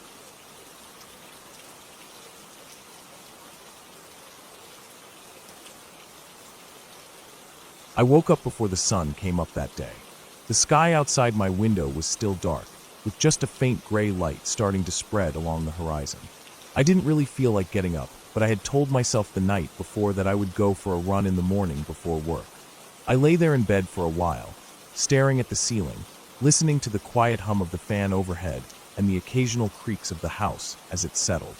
Finally, I pushed myself up and sat at the edge of the bed, rubbing my eyes for a bit before getting up to grab my running shorts and a t-shirt from the chair in the corner. I went to the bathroom, splashed cold water on my face to wake myself up, and then tied my shoelaces tight. When I stepped outside, the air felt chilly and fresh. I could smell the faint scent of dew on the grass. I stood on the porch for a moment, stretching my arms and legs, looking out at the quiet street. There were a few streetlights still on, casting pale orange pools of light on the ground. The birds weren't even awake yet. I started jogging down the road, heading towards the small park about a mile away. My feet made a soft pat-pat sound on the empty road. Every few houses had lights on, probably people getting ready for work or school. I kept my eyes on the ground ahead of me, trying to keep a good pace, breathing in through my nose and out through my mouth. I felt the cold morning air filling my chest, making my lungs burn slightly, but it felt good. I reached the end of my street and turned left, jogging past rows of sleeping houses with cars parked in the driveways. A cat darted across the road ahead of me, its eyes glowing in the dim light. I slowed my pace slightly as I reached the intersection, looking both ways out of habit, even though there were no cars. I crossed over and continued down towards the park. As I got closer, I saw that the gate was closed. I hopped over it easily, landing with a small thud on the gravel path. The park was dark, the trees standing tall and silent, their branches swaying gently in the breeze. I could hear the faint rustling of leaves above me. I started down the main path, running past the playground on my left, past the empty benches and trash cans lined up neatly along the trail. The deeper I went into the park, the darker it got. The tall trees blocked out what little light was starting to appear in the sky. I kept running, my footsteps crunching on the gravel. I passed the pond, which looked like a black mirror in the dark, and then reached the small wooden bridge that crossed over a narrow creek. I slowed down to catch my breath as I walked across it, looking down at the water below. It moved slowly, almost silently, with just a few small ripples breaking the surface. When I got to the other side of the bridge, I started running again, picking up my pace as the trail curved to the left and started heading slightly uphill. I could feel my thighs burning as I pushed myself up, breathing hard, feeling sweat starting to form on my forehead despite the cold air. I reached the top of the small hill and stopped for a moment, resting my hands on my knees, looking down at the path ahead. That part of the park was even darker. The trees were thicker there, with twisted branches that reached out over the path like thin arms. I stood up straight, wiping the sweat from my eyes with the back of my hand, and started jogging again. The path was narrow there, lined with bushes on both sides, and I could hear the faint sound of birds waking up somewhere in the trees. The path turned to the right, and then opened up into a wider clearing where there were a few picnic tables and a small open field. I slowed down, looking around. Everything was still quiet and empty. I stopped by one of the picnic tables, resting my foot on the bench to stretch my legs out before heading back home. As I stood there, catching my breath, I heard a sound coming from behind me. It was faint, like the rustling of leaves, or maybe the crunch of gravel under a foot. I turned around quickly, scanning the trees behind me, but I didn't see anything. I stood still, listening. The sound didn't come again, so I shook my head, telling myself it was probably just a squirrel or a bird. I stretched my other leg out, trying to ignore the uneasy feeling that was starting to creep up in my chest. I started jogging back the way I came, keeping my eyes on the path ahead, trying not to think about the sound I heard. As I reached the narrow part of the trail again, I heard it once more. A faint crunch, like someone stepping on the gravel behind me. I turned my head slightly to glance over my shoulder, but saw nothing except trees and bushes. I picked up my pace, my heart starting to beat faster, not just from running, but from the feeling that someone was there. I ran faster down the hill, back towards the bridge. As I crossed it, I looked back again. The path was empty, but I still felt like I was being watched. I kept running, past the pond, past the playground, until I reached the gate. I climbed over it quickly, my hands slipping slightly on the cold metal bar. When I landed back on the road, I stopped for a moment, breathing hard, looking back into the park. The trees stood silent, dark and still. I turned and started jogging back home, trying to shake off the feeling of fear. I reached my street and slowed down to a walk as I approached my house. My legs felt weak and my chest burned from the run. I walked up my driveway and stood on the porch, breathing hard, looking back down the street. The sun was just starting to rise, casting a pale orange glow over the houses. Everything looked peaceful and normal. I went inside, closed the door behind me, and locked it. I went straight to the kitchen, grabbed a glass, and filled it with water from the tap. I drank it all in one go, then leaned against the counter, staring at the floor. My heart was still beating fast. I tried to tell myself that it was nothing, that I was just being paranoid, but deep down I knew something was off. I went to the bathroom to take a quick shower before work. As the hot water ran down my back, I closed my eyes and tried to calm myself down, telling myself over and over that there was no one there. After I got dressed for work, I grabbed my backpack and headed out the door again. The sun was up now, lighting up the street in warm light. I locked the door and started walking to the bus stop at the end of the road. As I walked, I looked around, scanning every driveway and yard, half expecting to see someone watching me. But there was no one. I reached the bus stop and sat on the bench, resting my backpack on my lap, looking down at my shoes. The bus arrived after a few minutes, and I climbed on, taking a seat near the middle. I put my backpack on the seat next to me and stared out the window as the bus drove down the road, passing houses and trees, stopping to pick up other passengers along the way. My mind kept going back to that sound in the park, the feeling that someone was there behind me. I tried to focus on the day ahead, on work, but I couldn't shake it off. When I got to work, I went straight to my desk and started up my computer. People around me were chatting quietly, drinking their coffees, settling in for the day. I stared at my screen, feeling uneasy. At lunch, I went out to sit on the bench behind the building to eat my sandwich. The sun felt warm on my face, but I kept glancing over my shoulder, feeling that same fear again, like someone was watching me. I ate quickly and went back inside. The rest of the day passed slowly. My boss gave me a few tasks, and I tried to focus on them, but my mind kept drifting back to the park, to the sound of gravel crunching behind me. By the time it was evening, I was exhausted. I took the bus back home, staring out the window the entire ride. When I got off, I walked quickly down my street, looking around me as I went. The sun was setting, the sky turning pink and purple.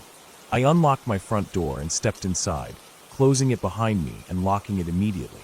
I went to the kitchen, grabbed a glass of water, and stood by the window, looking out at the street. It was quiet, with just a few cars parked along the curb and the occasional person walking their dog. I finished my water and went to my room to change into comfortable clothes. I turned on the TV in the living room and sat on the couch, trying to distract myself with a movie. But I kept thinking about the sound I heard in the park that morning. The movie ended, and I turned off the TV. The house felt too quiet. I went to the front door to check the lock again, then checked the back door and all the windows. Everything was locked. I went to the kitchen to make myself some tea. As I waited for the water to boil, I stood there staring at the kettle, listening to the ticking of the clock on the wall. When the water was ready, I poured it into a mug and carried it to my room. I sat on the edge of my bed, holding the mug in my hands, staring at the floor. I didn't sleep well that night. I kept waking up every hour, listening to every small sound in the house. The creak of the floorboards, the hum of the fridge, the ticking of the clock on my nightstand. Each time I woke up, I felt that same fear, like someone was there in the dark, watching me. I pulled the blanket up to my chin and lay there staring into the darkness until I finally drifted off again. The next morning, I woke up before my alarm. The sky was still dark. I lay there for a while, staring at the ceiling, thinking about what happened the day before. I didn't feel like going for a run, but I forced myself to get up. I put on my running shorts and t-shirt, tied my shoelaces tight, and stepped outside. The air was cold again, the street quiet and empty. I started jogging down the road, my feet making that same pat-pat sound on the pavement. As I reached the end of my street, I stopped. I stood there for a moment, breathing hard, looking down the road towards the park. My chest felt tight, my heart beating fast. I turned around and jogged back home instead. I couldn't go back there. I ran back up my driveway and stood on the porch, breathing hard, looking around at the quiet street. I went inside and locked the door behind me. That day at work, I couldn't focus on anything. I kept thinking about the park.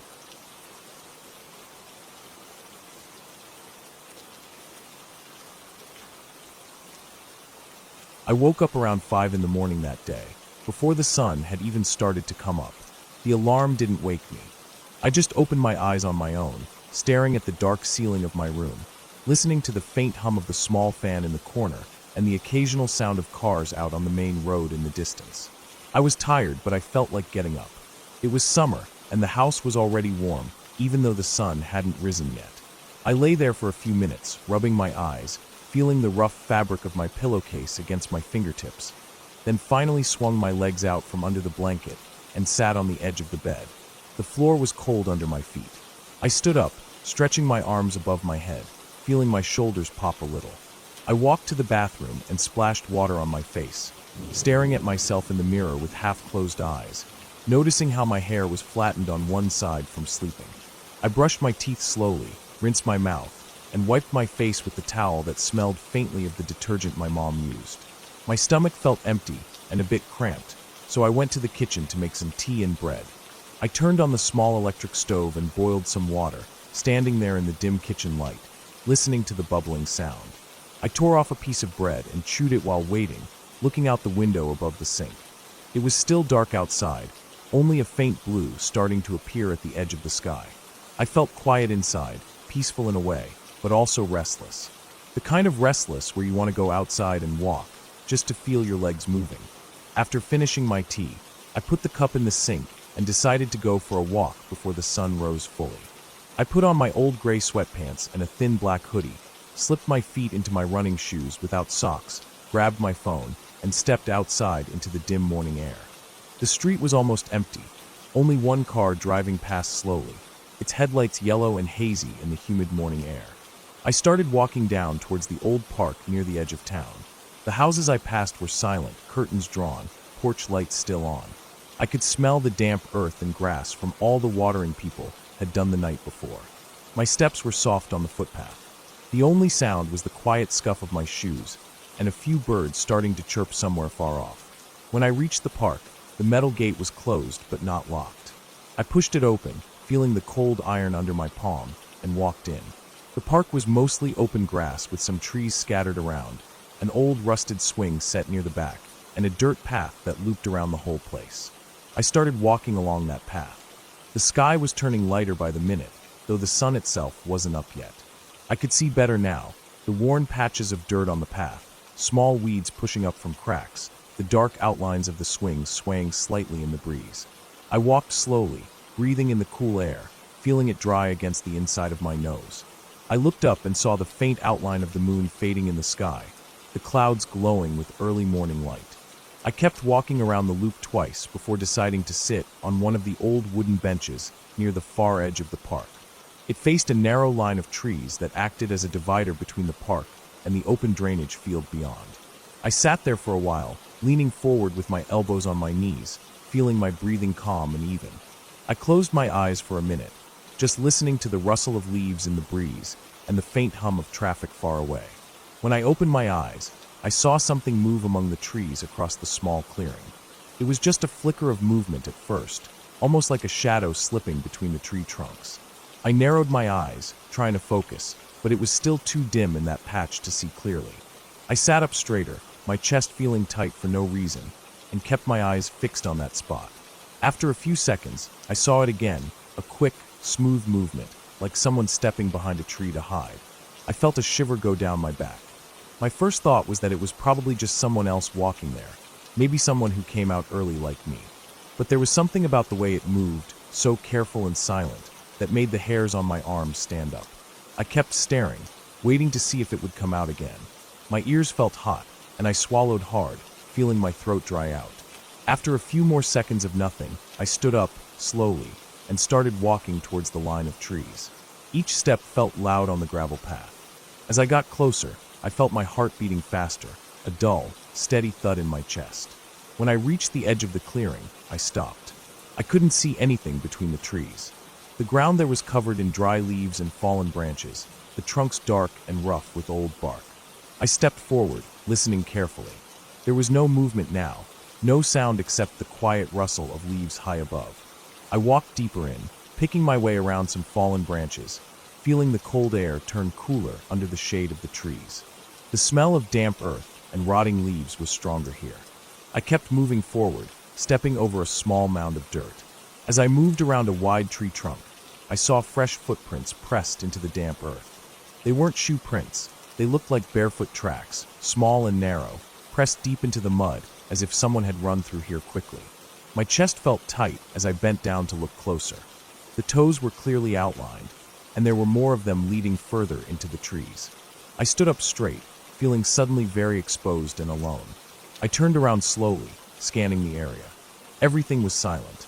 The breeze had stopped, and the air felt heavier. I took a few steps back towards the clearing, but then stopped. Part of me wanted to follow those footprints, just to see who was out here barefoot at this hour. Another part of me told me to leave right now. I turned back towards the footprints and started following them, moving carefully so I wouldn't step on any dry twigs. The tracks led deeper into the trees, curving around bushes and low-hanging branches. I walked for a few minutes like that, feeling the cold morning air seeping through my thin hoodie, making my skin prickle. The smell of damp earth was strong now, mixed with the faint smell of something sour, like old garbage. After a few minutes, I saw an old concrete structure ahead, half hidden by trees and bushes. As I got closer, I saw it was a broken drainage tunnel entrance. The cement was cracked and crumbling at the top, vines growing over the opening. The footprints went straight inside. I stopped at the entrance, looking into the tunnel. It was pitch black in there. The smell coming out was strong and rotten, making my nose wrinkle. I could hear faint dripping sounds echoing from inside. I stood there for a long minute, my heart beating so hard it felt like it was shaking my chest. I thought about going in, but the darkness looked too thick and silent. I picked up a small rock from the ground and threw it inside. It clattered on the concrete floor, echoing loudly before the sound faded away into silence again. I listened but heard nothing else. I turned away from the tunnel and started walking back quickly, feeling my legs shake slightly. My shoes crunched over fallen leaves, each step feeling too loud. I felt like someone was watching me from behind. Every few seconds I glanced back over my shoulder, but there was nothing there except the dark tunnel entrance and the trees standing silent around it. When I finally stepped out of the trees and into the clearing, I felt the tension in my chest ease a little. The sky was brighter now, a pale yellow glow spreading across the horizon. I walked back towards the park path, breathing in the fresh morning air, trying to clear the smell of that tunnel from my nose. My head felt heavy, and my arms felt weak. I sat down on the bench again, wiping my hands on my sweatpants. I sat there for a while, just breathing, staring at the grass in front of me. After a few minutes, I saw a city cleaning truck drive past on the road beyond the park, and the sight of something normal like that made me feel steadier. I stood up, dusted off my pants, and started walking back home. On the way back, I kept thinking about those barefoot tracks. Who would be running around barefoot that early in the morning? The ground was cold and damp. The footprints were small, like a child's, but why would a child be out there alone in the dark, in a drainage tunnel that smelled like rot? The thought made my skin crawl. I walked faster, my shoes slapping the footpath, feeling safer as I got closer to the street with more houses and cars. When I reached home, the sun was just coming up, flooding the street with a soft golden light. I stood outside my door for a moment, looking at the quiet houses, the neat trimmed hedges, the cars parked in driveways. Everything looked normal, safe, peaceful. I unlocked the door and stepped inside. The cool air from the AC hit my face. I took off my shoes and hoodie and walked straight to the bathroom to wash my hands and splash water on my face again. As I looked at myself in the mirror, my face pale, hair damp with sweat, I felt a strange numbness in my chest. I didn't know why, but I felt deeply unsettled, like something was unfinished. I dried my face with the towel and walked back to the kitchen. The empty teacup was still in the sink. I made another cup, standing there in silence, listening to the faint sounds of my house waking up. The refrigerator humming, the clock ticking, birds chirping outside the window. I drank my tea slowly, staring out the window at the rising sun. For the rest of that day, I couldn't stop thinking about those footprints leading into the tunnel.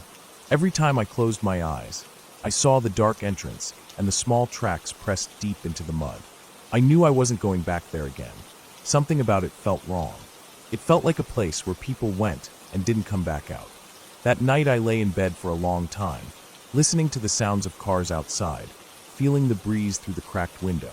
I thought about how I almost went into that tunnel, how I almost stepped inside.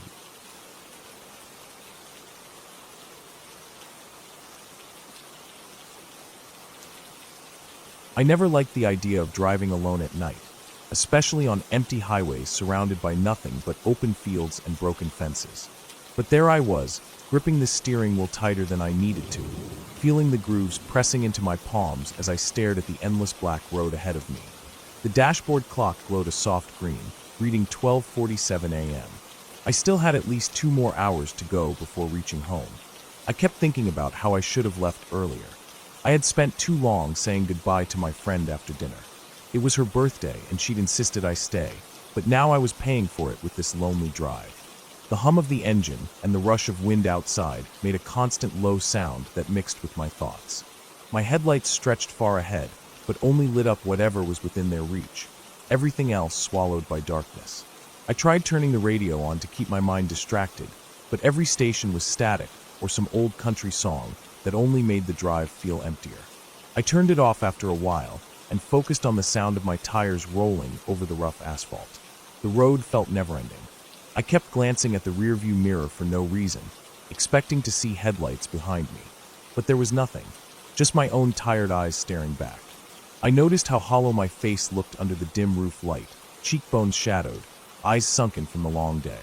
I sighed and rubbed my forehead, feeling the dryness of my skin under my fingertips. Around 1:30 a.m., I reached a stretch of highway that I always hated. There were no streetlights. It was just a two-lane road, cracked at the edges with weeds pushing through. On both sides were old wire fences that had fallen apart in places, and behind those fences were empty fields that used to have crops, but now just had patches of wild grass. The moon was hidden behind clouds that night, so there wasn't even silver light to brighten the fields. Just darkness. I drove a bit slower here because deer often crossed this part of the highway at night. My eyes kept flicking left and right, trying to catch any movement before it was too late.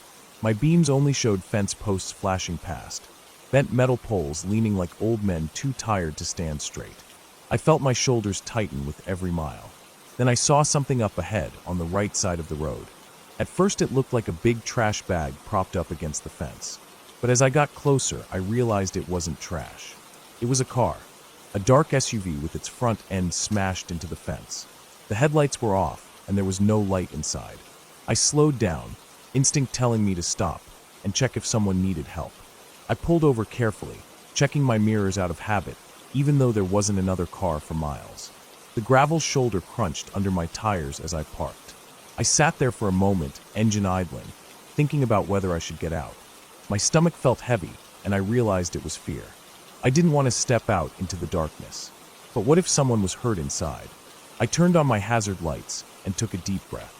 The blink of the amber lights lit up the weeds near my car in sharp flashes. I reached into the glove compartment and pulled out the small flashlight I always kept there. Its plastic was warm from sitting in the closed compartment all day. I flicked it on to make sure the batteries still worked. A yellowish beam cut through the dark. I took another deep breath, opened my door, and stepped out. The air was warm and still. I could hear insects chirping in the fields, and in the distance a dog barking far away. So far it sounded like it was underwater. The fence wires rattled softly in the breeze. I walked slowly towards the SUV, my shoes crunching the gravel shoulder before stepping onto dirt. My flashlight shook a little in my hand because I couldn't stop my fingers from trembling. As I got closer, I saw the driver's door was open. It was hanging wide. The dome light inside was dead, so it was just a black open mouth. I pointed my flashlight in, expecting to see someone slumped over the wheel, but the seat was empty. I felt a sudden chill that had nothing to do with the warm summer night. I looked around. No one on the road. No one in the field. I shone my light around the front of the SUV.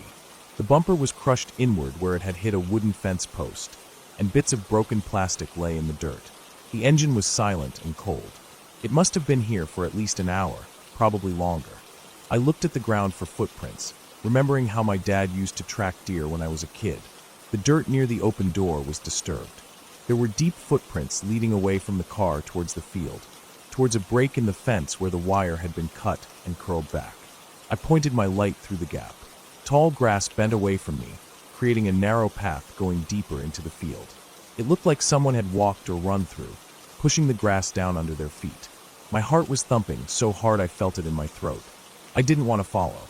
Everything in my body told me to get back in my car and drive away. But something also told me that if someone was hurt or scared out there, I couldn't just leave them. I swallowed, felt how dry my mouth was, and stepped through the broken fence. The field smelled like dirt and weeds and the sweet, sick smell of old cut grass. My flashlight showed me the narrow path. I walked slowly, trying not to make too much noise. My breathing sounded too loud in my own ears. Every few steps I stopped to listen, but I heard nothing except the buzz of insects and the distant dog barking again. After about 20 meters, I saw something in the grass. My light reflected off white fabric. I moved closer and saw it was a sneaker, lying on its side, laces spread out like dead worms. I looked around, feeling the hair on my arms stand up. The grass past the shoe was more trampled, like someone had fallen. I took another step forward, feeling my heart hammering even harder now. Then I saw her, a woman lying on her side, knees pulled up to her chest, wearing jeans and a tank top. Her bare feet were dirty and cut up by the sharp grass. Her other shoe was still on. Her hair was spread out in the dirt, dark strands sticking to her sweaty face. I knelt down quickly and shone my flashlight on her. Her eyes were closed and her lips were moving slightly. She was breathing fast and shallow. I could see her chest rising and falling in quick jerks. My mind raced. She needed help. I put my hand on her shoulder to shake her awake, but she flinched so hard her whole body jerked away from me. Her eyes opened wide and stared up at me, pupils huge and dark. I raised my other hand to show her I wasn't a threat. Her lips were moving, but no sound came out. She kept blinking at me, like she was trying to see if I was real. I reached into my pocket for my phone to call 911. My fingers fumbled with the lock screen, the flashlight beam shaking across her face and the grass around us. I kept glancing at her to make sure she didn't pass out again. I dialed and pressed the phone to my ear, hearing the ring against the roar of blood in my head. My hand was shaking so badly, I almost dropped the phone. While I waited for the dispatcher to pick up, I looked at her again. Her eyes weren't looking at me anymore. They were staring past me, over my shoulder, into the darkness of the field behind me. I felt my stomach clench with fear. I turned around quickly, shining my flashlight behind me, expecting to see someone standing there. But there was nothing, just endless grass, waving slightly in the warm breeze. I heard the dispatcher's voice in my ear, calm and practiced, asking what my emergency was. I tried to keep my voice steady as I gave them my location and explained what I had found. They told me to stay with her and that help was on the way. I thanked them and hung up, then slipped my phone back into my pocket with trembling hands. I turned back to her. She was still staring past me. I crouched down beside her again, shining my light on her face. Her lips were still moving, but no words came out. I moved the light down to check her body for injuries.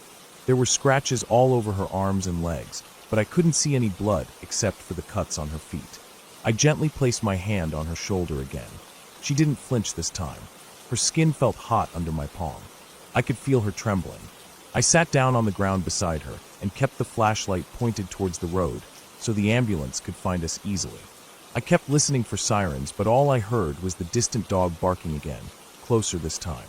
I wondered if it was barking at us or something else in the field. I didn't want to think about it. Minutes passed. They felt like hours. I kept checking her breathing. It stayed fast and shallow. Her eyes closed again, and I watched her chest move up and down, up and down. I felt sweat dripping down my back, soaking into my waistband. The ground was hard under my legs, and my thighs were going numb, but I didn't move. Finally, I heard sirens. They cut through the night, distant at first, and then getting louder. I felt relief wash over me so hard I almost cried. I stood up and waved my flashlight towards the road, the flashing amber lights of my car guiding them in. 2 paramedics climbed out of the ambulance with their big bags, moving quickly but calmly through the grass towards us. They took over. One of them asked me something, but I couldn't really hear the words, only the calm tone. I nodded and stepped back, giving them space. They worked fast, checking her pulse, shining a bright light in her eyes, wrapping a blood pressure cuff around her arm. She didn't respond much, just mumbled something they couldn't understand. They lifted her onto a stretcher and started carrying her back towards the ambulance.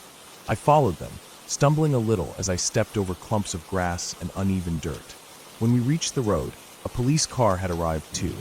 An officer stepped out, writing something down in a small notebook under the bright red and blue lights flashing over the empty highway. He asked me if I was the one who found her, and I nodded. He told me to stay and give a statement after the paramedics left. They loaded her into the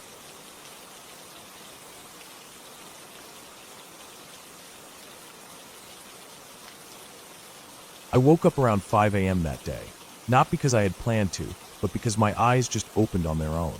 It was still dark outside. My room was quiet except for the ticking of the wall clock and the faint hum of the fridge coming from the kitchen. I lay there for a while, staring at the ceiling, feeling that heaviness in my chest that I often felt in the early mornings. There was no reason for it, really, just a heaviness that came from waking up earlier than my body wanted to.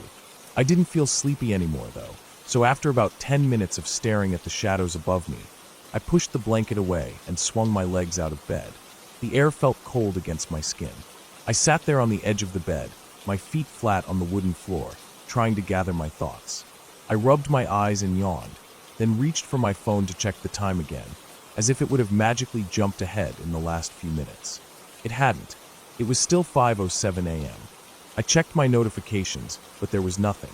No missed calls, no texts, just the usual junk emails from stores I had never visited. I got up and stretched, feeling my back pop a little. My mouth felt dry, so I walked out into the kitchen to get a glass of water. I didn't turn on the lights. The street lights outside were bright enough to make my way around without bumping into anything. I stood there by the sink, drinking slowly, staring out the small window above it. It faced the side alley next to the apartment building. There wasn't much to see, just a brick wall of the other building and some trash cans below.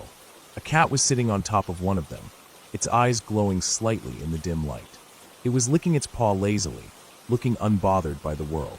When I finished drinking, I put the glass in the sink and thought about what I should do now. Going back to bed didn't seem like an option anymore. My body felt awake, even though my mind still felt heavy. I walked to the bathroom, washed my face with cold water, and then looked at myself in the mirror. My hair was sticking up in weird angles. My eyes looked tired, small dark circles forming under them. I patted my face dry and just stood there, staring at myself for a few seconds. I didn't feel anything in particular, just a strange emptiness. I decided I'd go for a walk. I hadn't gone for an early morning walk in months. Maybe it would help clear my mind. I walked back to my room, pulled on some sweatpants, a hoodie, and socks, and then slipped into my old sneakers by the door. I grabbed my keys and stepped outside. The hallway was silent, the fluorescent light buzzing faintly overhead. I locked my door and walked down the stairs quietly, not wanting to wake anyone up. The building was old, and the stairs creaked under my feet. I tried stepping closer to the wall where it didn't creak as much. Outside, the air was cool and smelled of damp concrete and morning dew. The sun hadn't started to rise yet, but the horizon was beginning to turn that dark shade of blue that comes just before dawn. The streetlights cast long shadows across the sidewalk. The occasional car drove by, its headlights cutting through the darkness, then disappearing around a corner, leaving everything silent again. I started walking towards the park a few blocks away.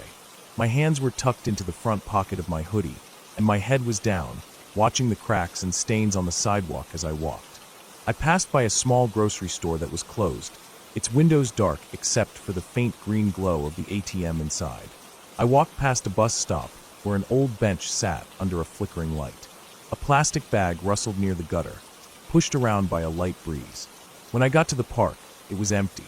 The gate was open as always.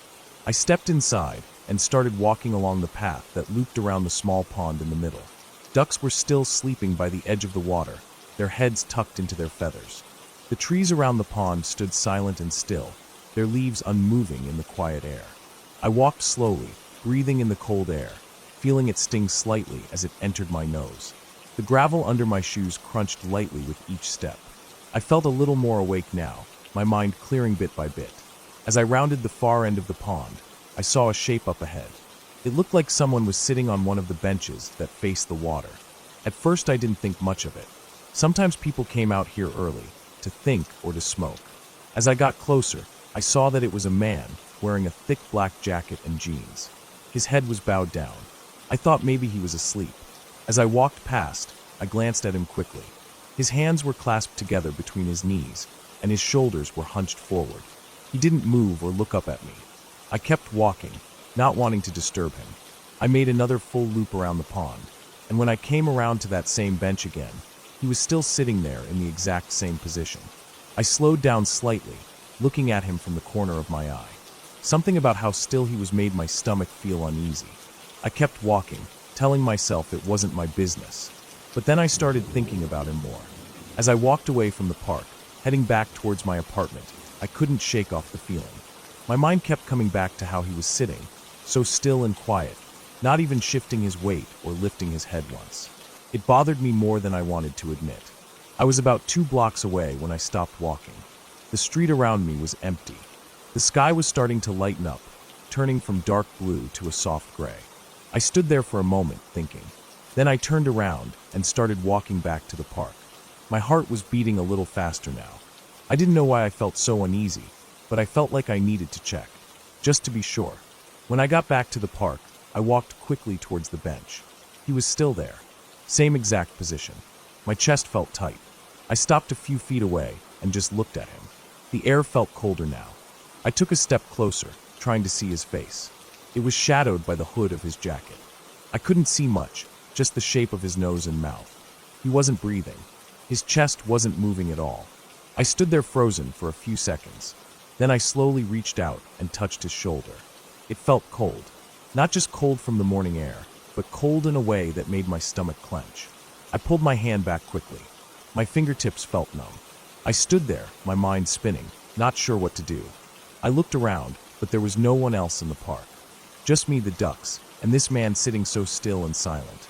I took a deep breath and pulled out my phone. My hands were shaking as I unlocked it and dialed 911. I told them what I saw, where I was, and they said someone would come soon. I hung up and stepped back, sitting down on the grass a few feet away. My legs felt weak. I sat there staring at the ground, not wanting to look at him again. After about 15 minutes, I heard sirens in the distance. 2 police cars pulled up to the gate, and a few officers walked in quickly, followed by paramedics. They asked me where he was, and I just pointed at the bench. I watched as they approached him. One of the officers reached out and touched his neck. Then he shook his head at the others. The paramedics didn't even try to do anything after that. They just stood there quietly, waiting. An officer walked over to me and asked me a few questions. I told him everything I knew, which wasn't much. He nodded and thanked me for calling. He said I could go home if I wanted. I stood up slowly, my knees feeling stiff, and started walking away. As I left the park, I glanced back one last time. They were putting a white sheet over him.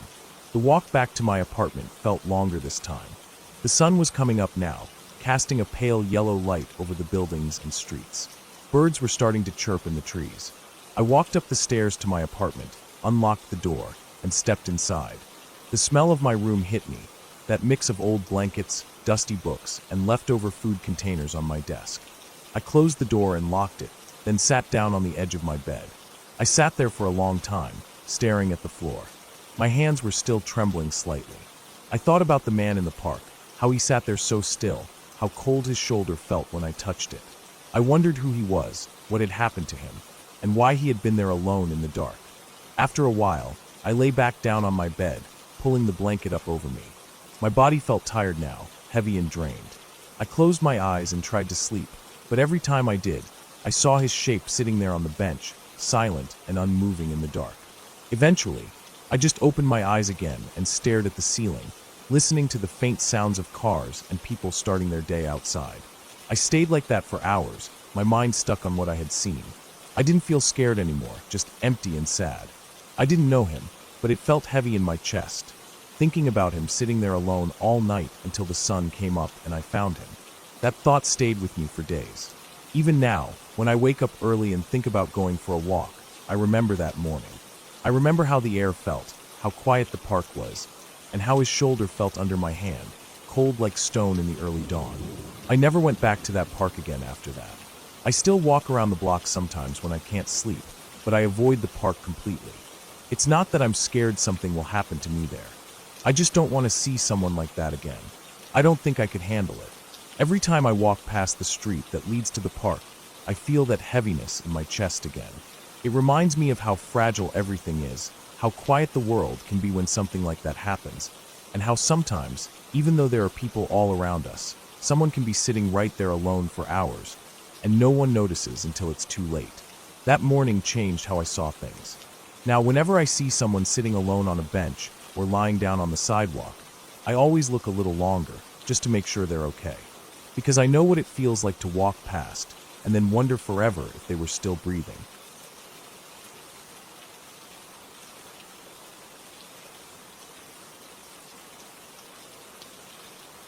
I never really liked waking up before the sun came up, but that morning I didn't have a choice. The power had gone out sometime in the night, and my phone's battery had died before it could wake me. I was supposed to leave for work at 5:30 sharp to open the warehouse, but instead I woke up to the faint light of dawn creeping around my curtains. My first thought was panic.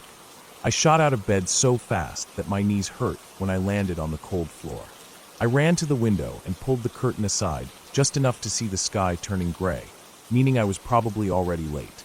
My heart pounded as I scrambled to find my work pants, the ones with paint stains on the thigh from when we repainted the stockroom. I pulled them on without underwear and grabbed my work shirt from the hook behind my door.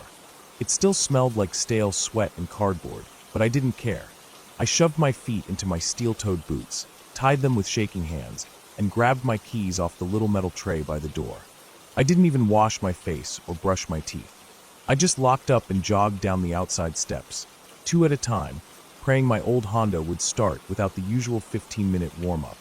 The morning air was damp and cold, and the smell of rain from the night before mixed with the sour garbage smell that always drifted out from the dumpster behind the apartment. My breath came out in quick white puffs as I ran across the cracked parking lot, weaving around puddles that had bits of oil floating on the surface. I could hear traffic starting up on the main road, the steady whoosh of cars heading out of town. When I slid into my car and turned the key, the engine groaned, coughed, and finally rumbled to life. Relief flooded my chest, but it did nothing to slow down my shaking hands as I buckled up and pulled out onto the street. The roads were quiet for the first few blocks, just delivery vans and a couple of people walking their dogs. I drummed my fingers against the steering wheel, wishing the heater would kick in faster because my hands felt like ice. My knuckles were dry and cracked from working in the warehouse all week, the skin splitting so badly near my thumbs that tiny scabs had formed. As I turned onto the main road that cut across the outskirts of town, I noticed how thick the fog was that morning. It sat low on the ground, swirling around the tires of the cars ahead, blurring the edges of street signs and traffic lights. I kept my headlights on low, leaning forward a little, as if that would help me see better. After about 10 minutes, I left the last cluster of houses behind and drove into the industrial area. The fog there was even worse, probably because of the river that ran behind the warehouses. Everything looked gray and shapeless. I could barely see the edges of the road. My headlights caught the broken white lines, but not much else. I slowed down to about 30, gripping the wheel tighter. The road curved slightly to the left as it ran alongside a thin line of trees that separated the warehouses from the river. I could hear my tires humming against the wet asphalt, a lonely sound in the heavy silence of the morning. That was when I saw it. A shape, just ahead on the right side of the road, low to the ground. I thought it was a dead deer at first, the way it lay so still. But as I got closer, I realized it was a car. A small dark sedan, nose down in the ditch, tail lights barely glowing through the fog. My chest tightened. I slowed to a crawl, pulling over onto the narrow gravel shoulder. The fog swallowed up everything behind me, making me feel like I was the only person left in the world. I sat there for a moment, engine idling, staring at the car. Part of me wanted to drive on. I was already late, and I knew the boss would be waiting with his arms crossed, ready to scold me for something that wasn't my fault. But the other part of me, the bigger part, couldn't leave someone there. What if they were hurt? What if it was my mom or my sister in that ditch and no one stopped? I put the car in park and left the engine running. I stepped out onto the gravel, boots crunching, breath clouding in front of my face. The fog closed around me like a damp blanket. I walked towards the car, my eyes straining to see through the shifting gray. As I got closer, I saw that the passenger side door was wide open, hanging crooked like it had been forced. The inside light was on, glowing weakly against the fog. I stopped a few feet away, my stomach clenching. The windshield was cracked from top to bottom in a spiderweb pattern, and the front bumper was buried in the weeds at the bottom of the ditch. One of the tires was flat. I could smell leaking antifreeze, that sweet, sick chemical smell mixing with the muddy scent of wet grass. I called out, but my voice felt thin and useless against the fog. There was no reply, just silence. My chest felt tight as I stepped closer and leaned down to look into the car. The driver's seat was empty. There was a dark stain on the seat that looked like old coffee or maybe blood. I couldn't tell. There was a purse on the passenger side floor, papers and a phone charger spilling out of it. The phone itself was gone. The back seats were empty, and the trunk was closed. I looked around, hoping to see someone walking up the slope, maybe embarrassed and cold but unharmed. But there was no one. The ditch was muddy, lined with half-dead weeds and crushed soda cans. The slope up to the road was steep and slick with rain. I felt a chill run up my arms and into my neck. I took a step back and looked around again.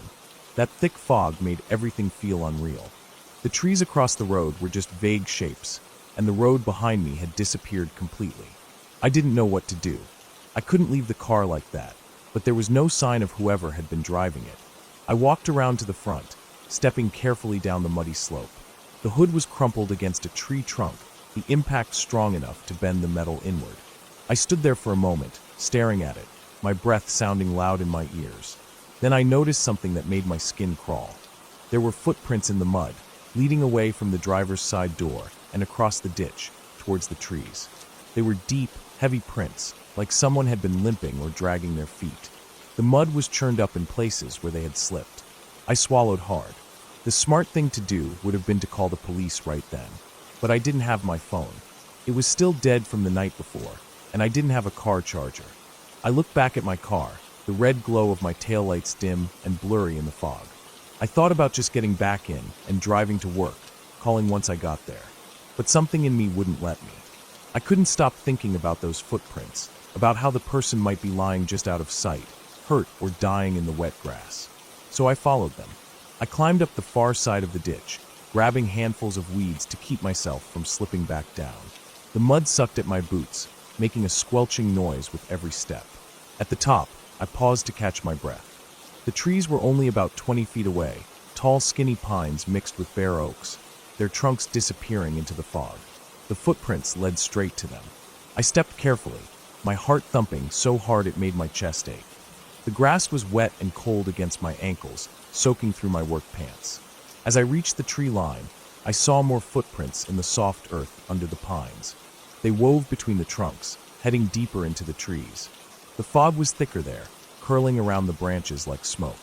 Everything was silent except for the distant sound of a crow calling somewhere overhead. I kept following the tracks, moving slowly, scanning the ground and the spaces between the trees. My mouth felt dry, and I realized I was grinding my teeth. I don't know how long I walked. It could have been 5 minutes or 20. The fog made it impossible to tell distance. Finally, I saw a shape up ahead. At first it looked like a fallen branch, lying crooked across the ground. But as I got closer, I saw that it was a leg. I froze. My stomach twisted so hard I thought I might throw up. For a moment, I couldn't move. I just stood there, staring at that leg sticking out from behind a tree. Then I forced myself forward. My boots felt like they weighed 100 pounds each. As I came around the tree, I saw her. A woman, lying on her side in the pine needles, her back against the trunk. Her clothes were soaked with mud and water, her hair plastered across her face. Her eyes were open but unfocused, staring off into the trees. Her mouth was slightly open, and I could see her breath coming out in quick, shallow puffs. Relief flooded me that she was alive, but it vanished when I saw her leg. It was twisted at a sick angle, bone sticking out just above the boot. Blood was smeared across her pants and soaked into the pine needles around her. She didn't seem to see me. Her eyes flicked past me, unfocused and wide. I knelt down beside her, my knees sinking into the cold, damp earth. I didn't know what to do. I had no phone. No one knew I was there. My chest tightened with panic. I looked around wildly, hoping to see someone else, another driver or a jogger, but the fog swallowed up everything beyond a few feet. I had to think. She was alive, but barely. If I left her there to go for help, she might die. But if I stayed, she would still die without help. My hands shook as I took off my jacket and gently draped it over her chest. She didn't react, just kept staring off into the trees, her breathing ragged and harsh. I looked down at her leg. The bone was white and jagged, sticking out like a broken stick. Blood oozed slowly from the wound. I felt like I was going to faint. I forced myself to stand. My knees were numb. I looked around again, trying to get my bearings. I had no idea which way the road was anymore. Everything looked the same in that swirling fog. I turned in a slow circle, panic rising in my throat. Then I remembered the footprints. I could follow them back. I forced myself to focus. I found the prints leading back towards the ditch and started jogging, glancing back every few steps to keep my direction straight. The fog made everything feel unreal, like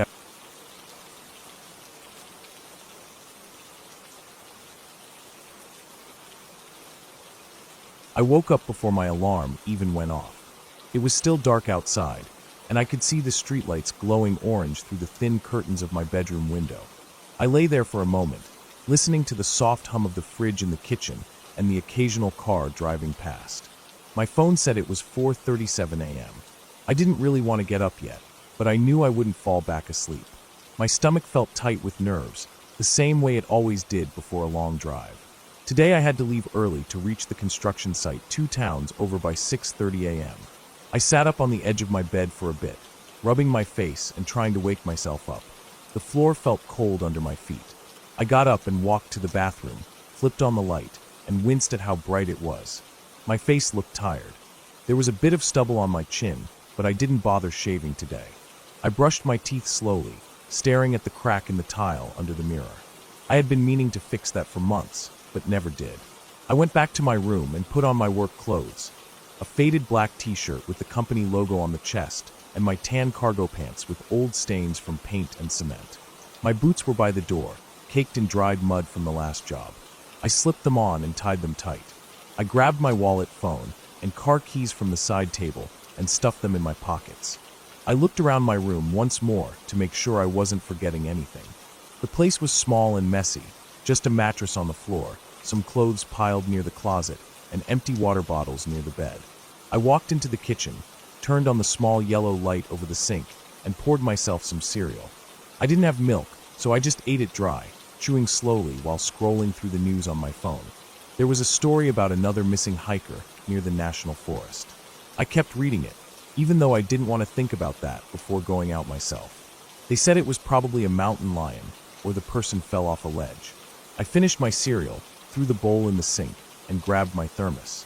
I filled it with coffee from the pot I made last night and screwed the lid on tight. I walked outside and locked the apartment door behind me. The hallway was dark and smelled like old carpets. I went down the stairs, boots thumping on each step, and pushed out into the chilly morning air. The sky was just starting to lighten near the horizon. I walked to my truck, an old silver Tacoma with scratches on both sides, and tossed my thermos onto the passenger seat. I sat down and started the engine. It rumbled to life like it always did, a bit rough at first before settling into that familiar vibration. I turned on the heater and rubbed my hands together. My breath made small clouds in the cold cab. The roads were empty as I drove out of town. I liked it this way. No traffic, no noise, just dark roads stretching out in front of me with my headlights lighting up the asphalt. I drove past rows of dark houses, past the gas station that was always open, and then out onto the highway. I set my cruise control at 65 and sipped my coffee slowly, feeling it warm me from the inside. After about 40 minutes, I turned off the main highway onto a smaller county road. There were pine trees lining both sides, tall and black against the early morning sky. This road always felt a little eerie at this hour. There weren't any lights except my headlights, and the trees pressed in so close it felt like driving through a tunnel.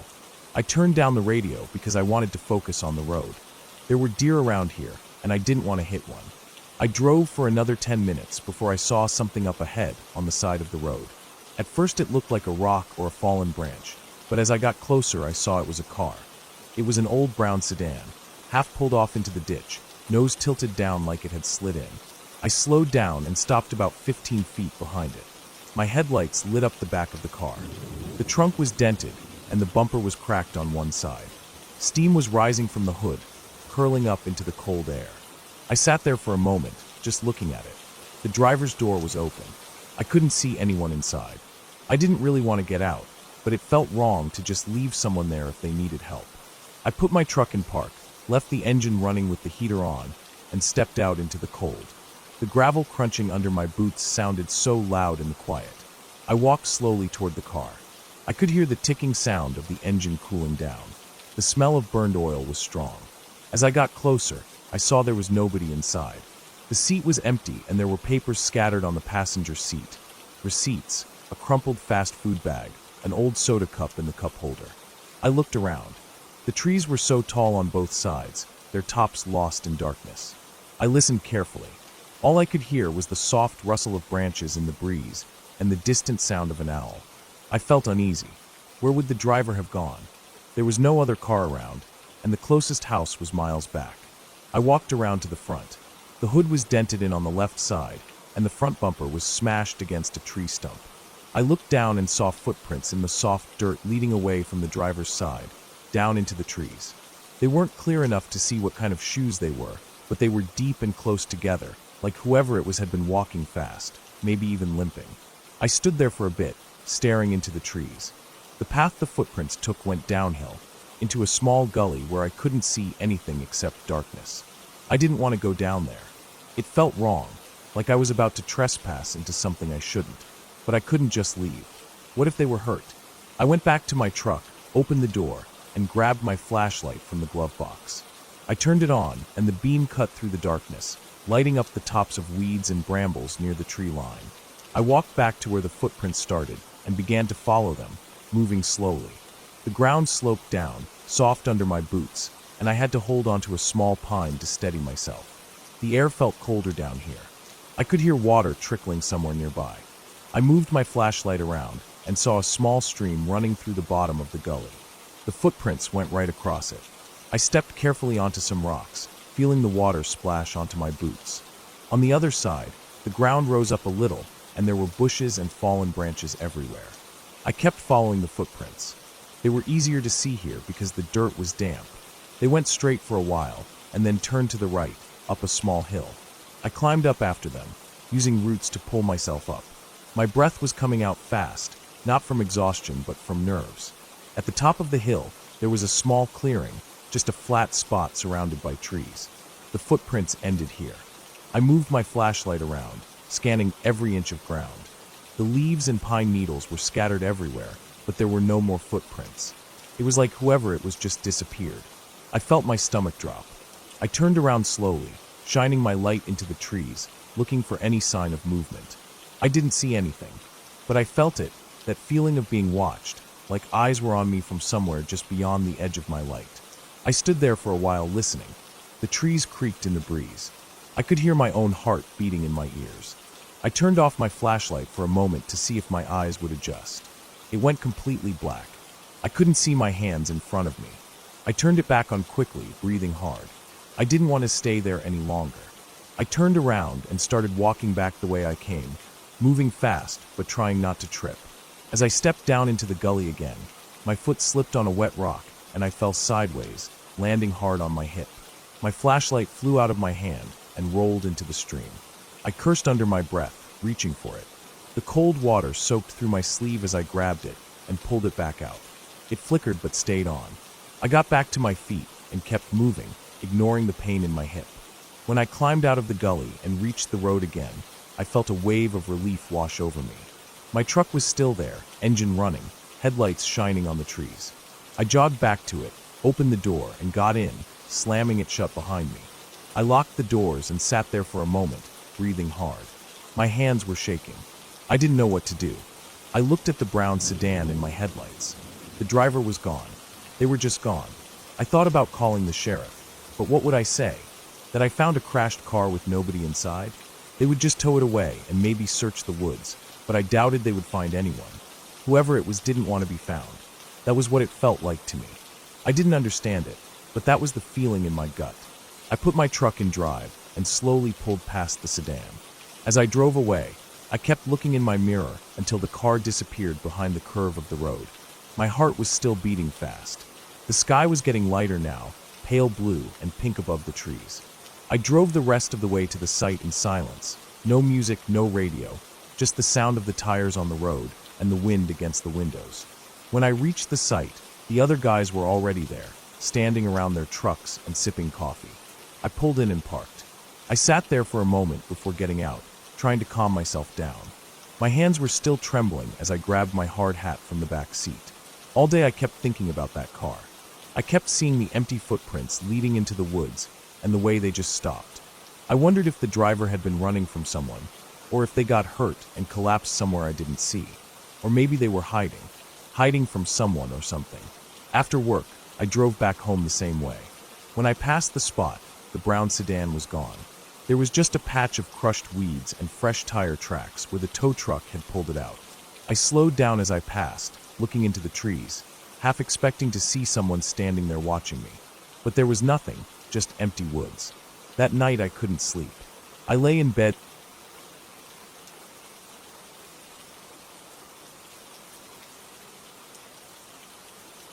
I woke up early that morning because the sun was shining straight through my bedroom window. I never really liked that window because the light would always hit me right in the eyes, but I was too lazy to put up curtains. I sat up in bed, rubbing my face and feeling the crusted sleep around my eyes. My neck hurt from sleeping weird. I cracked it both ways, feeling the stiffness. My room felt stuffy, so I stood up and walked over to open the window to let in some air. The air felt warm already, even though it wasn't even 8 yet. Summer was starting to come in full force, and I could feel it. The street outside was quiet, except for a few birds and the occasional car rolling by. I stretched and looked around my room. Clothes piled up on the chair, some dirty dishes on the table from last night, a couple of empty bottles of water on the floor. It smelled a little stale in there, but I didn't care. I grabbed my phone off the charger and checked it. No notifications. I threw it on the bed and headed to the bathroom. My feet felt sticky against the floor because I hadn't swept in a few days. In the bathroom, I looked at myself in the mirror. My hair was all stuck up on one side, and there was a red pillow line across my cheek.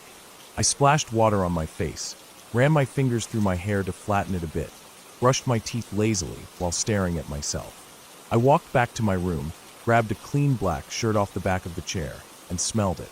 It didn't smell like anything, so I put it on. I pulled on some jeans from the floor, stepped into my socks, and shoved my feet into my shoes. They were old shoes, the sole coming apart on one side. I didn't care. I grabbed my keys from the table near the door and left my apartment, not bothering to lock it because I knew I would be back in a few minutes. I was just going to grab coffee from the gas station down the street. Walking down the hallway, the air felt cool compared to outside. The lights above flickered slightly, like they always did. I passed by Mrs. Thompson's door and heard her little yappy dog barking at something inside. That dog barked at everything: shadows, footsteps, the wind. I reached the stairs and headed down, skipping 2 steps at a time to save time. My knees popped a bit, but it felt good to stretch them out. At the bottom, I pushed open the main door and was hit by the hot sun again. I squinted and started walking towards the gas station, looking at the cracks in the sidewalk as I walked. Some weeds were pushing up through them. The gas station was quiet, only a couple of cars parked by the pumps. I walked inside, feeling the cold blast of AC hit my sweaty face. It felt nice. I grabbed a large coffee cup and filled it up, adding 2 creamers and 3 sugars. I liked it sweet. I paid at the counter, nodding at the cashier, and walked out. As I walked back to my apartment, I noticed something strange across the street. There was a white van parked there, but it was facing the wrong way, like it had parked against traffic. I didn't think much of it at first, but as I kept walking, I glanced back at it. The windows were tinted, and there was no company logo on it. Just a plain, old, white van with dirt splattered up the side panels. When I got back inside, I went straight to my room, set the coffee on the table, and picked up my phone. I laid back down on the bed, sipping coffee while scrolling mindlessly. A couple hours went by like that. I didn't have anything to do that day. Eventually I got bored and decided to go for a walk. I grabbed my keys, phone, and my wallet and left my apartment, locking it this time. As I walked down the street, I noticed the same van was still there. It hadn't moved. I felt a little weird about it, but told myself maybe someone was just visiting the apartment building. I walked to the park that was a few blocks away. It wasn't a big park, just a small area with some trees, 2 benches, and a little walking path that went in a circle. There was nobody there except an old man sitting on one of the benches with his eyes closed, soaking up the sun. I started walking the little path, feeling the sun burning my shoulders through my shirt. Sweat started to drip down my back. I could feel it sliding slowly, and it made me shiver. I walked around the path a few times, just thinking about nothing. The sound of traffic on the nearby road blended in with the breeze rustling the leaves. After about half an hour, I decided to head back home. As I walked back, I pulled out my phone and checked it again.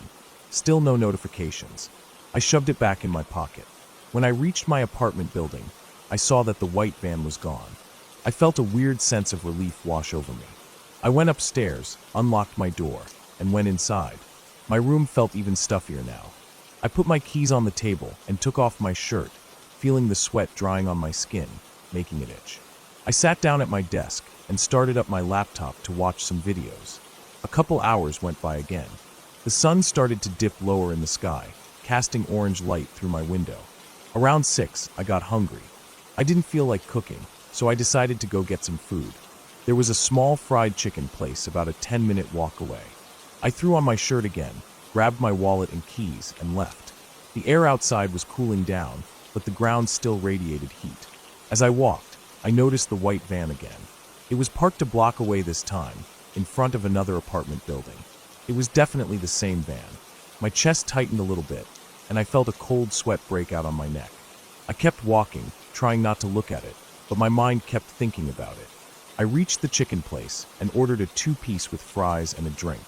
I ate there, sitting by the window, looking out at the street as the sun went down. The sky turned purple and pink. Cars drove by with their headlights on. When I finished eating, I threw away my trash and walked back. The streets were darker now, with just the yellow streetlights glowing. As I turned the corner to my apartment, I saw the van again. This time, it was parked directly across from my building, half hidden under a tree. The engine wasn't running, but the parking lights were on, glowing dim orange. My stomach twisted into a knot. I kept my eyes forward and walked inside my building. I felt like I was being watched the entire way. As I climbed the stairs, my knees felt weak. I unlocked my apartment, went inside, and locked it behind me. I stood there in the dark entryway, listening. Everything was silent except the hum of my fridge. I walked to the window and peeked out from the edge of the curtain. The van was still there. It hadn't moved. I sat down on my bed, my heart beating faster than normal. I didn't know what to do. Part of me wanted to call someone, but I didn't know who. I didn't have any close friends in the city. For the next few hours, I kept checking the window. The van never moved. At around midnight, I turned off all the lights and laid down in bed, staring at the ceiling. I couldn't sleep. Every little sound made me twitch. The creaks of the building, the cars driving by outside, the ticking of the clock on my desk. Around 2 in the morning, I heard something that made my blood run cold. It was a car door closing softly outside. I sat up in bed, my ears straining to hear. I heard footsteps on the gravel outside my building, slow and careful. I crawled out of bed and moved to the window, crouching low so I wouldn't be seen. I pulled the curtain back a tiny bit and looked out. Under the dim streetlight, I saw the van's side door was open. A man was standing next to it, looking around. He was wearing dark clothes and a baseball cap pulled low. I couldn't see his face clearly. He stood there for a minute, then closed the van door quietly and walked around the back of it. I lost sight of him for a moment. My heart was pounding so hard I could feel it in my throat. Then I heard the sound of the main door downstairs opening. I held my breath, listening to the heavy footsteps coming up the stairs, slow and deliberate. They stopped on my floor. I felt like I was going to throw up. I moved away from the window and pressed myself against the wall next to the door. I could hear the footsteps walking down the hallway, pausing in front of each door. My mouth went dry. They stopped in front of my door. I could hear breathing on the other side. Heavy breathing, like whoever it was had been running or was excited. I didn't move. I didn't even blink. I just stood there, staring at the door. The handle jiggled softly. My knees almost gave out. The lock held. The person on the other side tried it again, a little harder this time, but it didn't open. Then it was silent. I couldn't hear anything for a long time. I stayed frozen, barely breathing, my ears straining to hear. After what felt like forever, I heard the footsteps moving away down the hall. Then I heard the main door downstairs open and close again. I waited another 10 minutes before I moved. I crawled over to the window and looked outside. The man was walking back to the van. He opened the side door, climbed in, and shut it behind him. The parking lights turned off. I could barely see the outline of the van now in the dark. I sat there by the window for hours, watching. The van never moved. The sun started to rise, the light turning the sky from black to gray to pale blue. My eyes felt dry and gritty from staying open so long. Finally, around 6 in the morning, the van started. I watched as it pulled away slowly and drove down the street until it disappeared. I sat back against the wall, my whole body shaking. I felt sick and exhausted. I knew I couldn't stay there anymore. I packed a bag with some clothes and my laptop, grabbed my wallet and keys, and left. I didn't even bother locking the door behind me. I took the stairs 2 at a time, my legs feeling weak under me. When I got outside, the early morning air felt cold on my sweaty skin. I looked around to make sure the van wasn't nearby. Then I started walking. I didn't know where I was going, but I knew I couldn't stay there anymore. I walked to the train station and bought a ticket to the next city over. As I sat,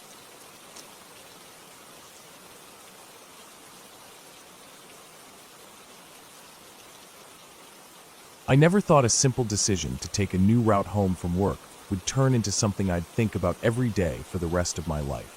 That day had been long and tiring. I work as a night cleaner at a small office building in an industrial area outside the city. My shift ends at around 3 a.m. It's always quiet at that time, the roads empty, the world asleep, while I drive home with my windows slightly down to keep me awake. Usually, I take the highway. It's well lit and straight, and even though it's longer, I feel safer. But that night, I was just too tired to care about safety. I wanted to get home fast, take a shower, eat something, and collapse into bed. So I decided to take a shortcut I'd never used before. It cut right through an area of old industrial warehouses, railway lines, and empty lots with wild grass taller than a person in some places. When I turned onto that road, my headlights barely reached far ahead. The road was cracked, with weeds growing in the gaps, and potholes that forced me to slow down to a crawl. There were no streetlights, just darkness and my headlights making 2 narrow tunnels of light ahead of me. I remember thinking I should have just stayed on the highway, but I was already halfway down the road, so I kept going, driving slowly to avoid wrecking my suspension on the broken surface. The air smelled like wet concrete, old oil, and dirt. It hadn't rained, but the air was heavy with moisture, and I could hear crickets and frogs somewhere in the distance. As I drove, I passed an old railway crossing. The crossing lights were broken, and the gates were stuck halfway down. There were no trains anymore on those tracks. I hadn't seen a train on them in years, even when I used to come that way during the day for deliveries at my old job.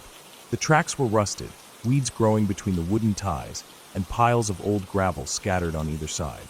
I kept going, the road getting narrower as the weeds from the empty lots leaned in from both sides, brushing against my car.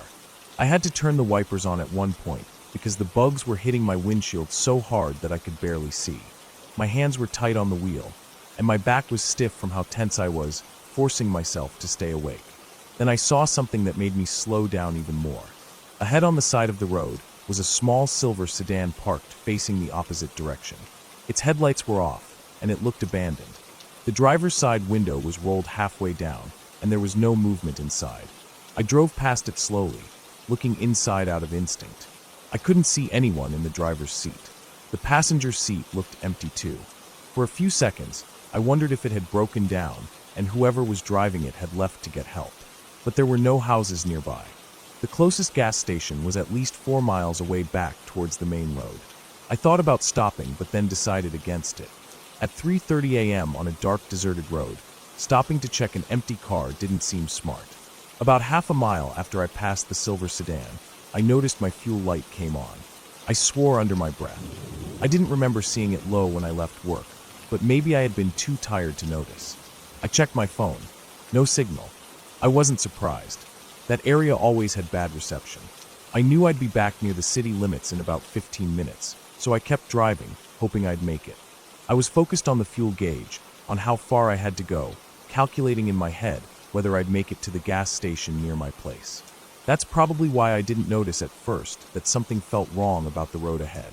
It took me a second to realize there was a shape in the middle of the lane. My headlights caught it just in time.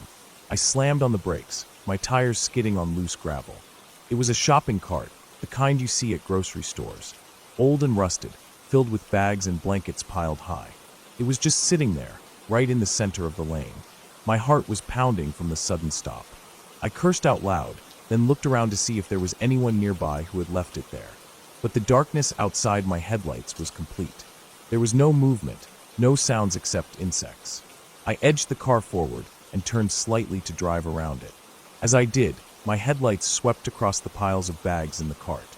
They looked like sleeping bags or rolled-up blankets. Part of me wondered if it belonged to a homeless person living in the abandoned warehouse lots. As soon as I got past it, I sped up again. My heart was still pounding. I told myself whoever left it there probably didn't realize it was in the road. Or maybe it rolled there on its own from the slight slope. I kept going, glancing at the rearview mirror now, and then to see if there was anyone behind me, or if I could spot the cart again in the distance.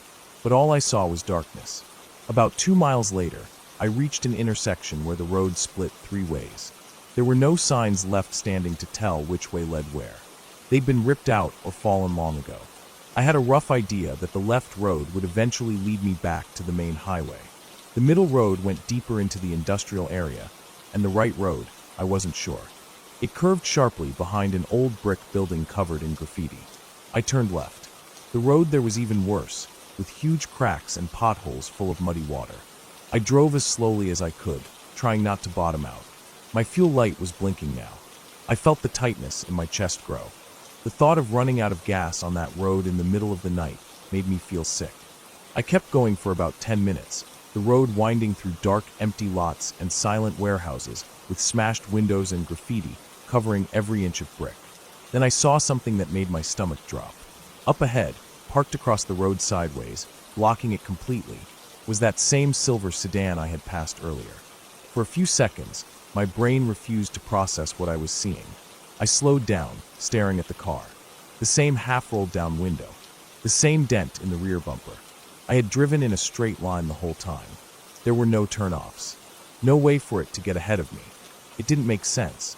My hands were shaking as I stopped the car about 20 feet from it. I checked my phone again. Still no signal. I didn't want to get out.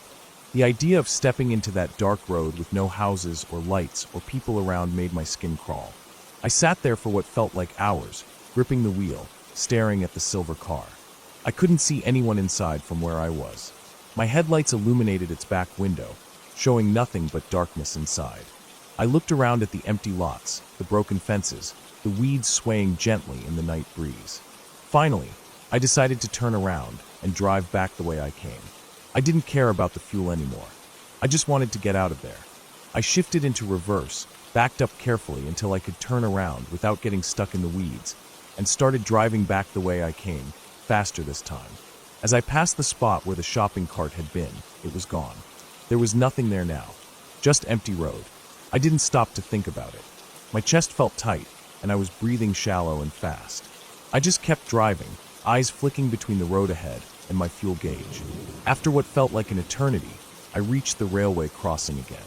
The old broken gates were still stuck halfway down. As I rolled past them, I saw movement to my left. I turned my head quickly. There, standing between 2 rusted freight cars on the abandoned tracks, was a person. They were just standing there, completely still, facing my car. They were wearing a dark hooded sweatshirt with the hood up, so I couldn't see their face. Their arms were hanging loosely at their sides. I couldn't see their hands. My headlights lit them up for a split second as I passed. They didn't flinch or move, just watched me go by. I felt my skin crawl so hard it hurt. Every part of me wanted to drive faster, but the potholes forced me to slow down again. I kept glancing in my mirrors, half expecting to see that person running after my car in the darkness. But there was nothing behind me. Finally, after another 15 minutes of crawling along cracked asphalt, I reached the main road. The highway lights up ahead looked like salvation. I turned onto the ramp and sped up, feeling like I could breathe again for the first time in an hour. I drove straight to the gas station near my apartment complex. My hands were shaking so bad I could barely slide my card into the pump. When I finished filling up, I sat in the driver's seat for a while, gripping the wheel, staring straight ahead at the bright lights of the station. I didn't know what I had seen back there. Part of me thought maybe it was some local homeless person living in that abandoned area, moving their car and belongings around. But then I remembered there had been no other turnoffs, no way for that car to get ahead of me. And the person on the tracks, just standing there in the dark, watching silently without moving a muscle. It didn't feel like someone looking for help or food or shelter. That night, when I finally got home, I didn't shower or eat. I just locked my doors and sat in my living room with all the lights on until the sun came up. My heart felt heavy and my chest hurt from how hard it had been beating. The next day, I tried telling myself it was nothing, just someone living out there. Maybe moving from place to place with their shopping cart. Maybe with a friend driving that silver sedan. But it didn't make sense. The cart disappearing, the car appearing ahead of me with no roads to take, the silent person on the tracks. None of it made sense. I never took that shortcut again. No matter how tired I am, no matter how late it is, I stay on the highway, with the streetlights and other cars and gas stations every few miles. Even now, years later, every time I pass that industrial area on the highway, I look down at the empty roads winding through the darkness and feel that same tightness in my chest. Sometimes I wonder if someone else takes that road home at night, if they see that same silver sedan, or that shopping cart sitting in the middle of the lane, or that person standing silently.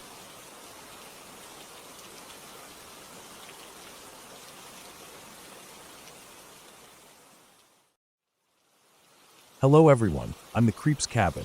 I know you use these videos to fall asleep. So before that, like the video and subscribe to the channel. Also, where are you from and what time are you watching? Now get comfortable and relax.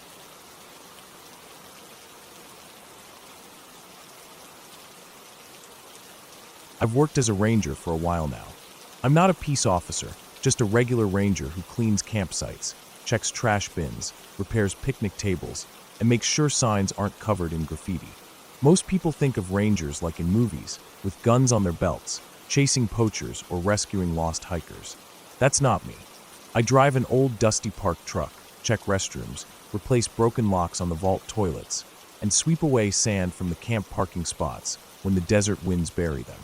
The park I work at is out in the desert, far from any city.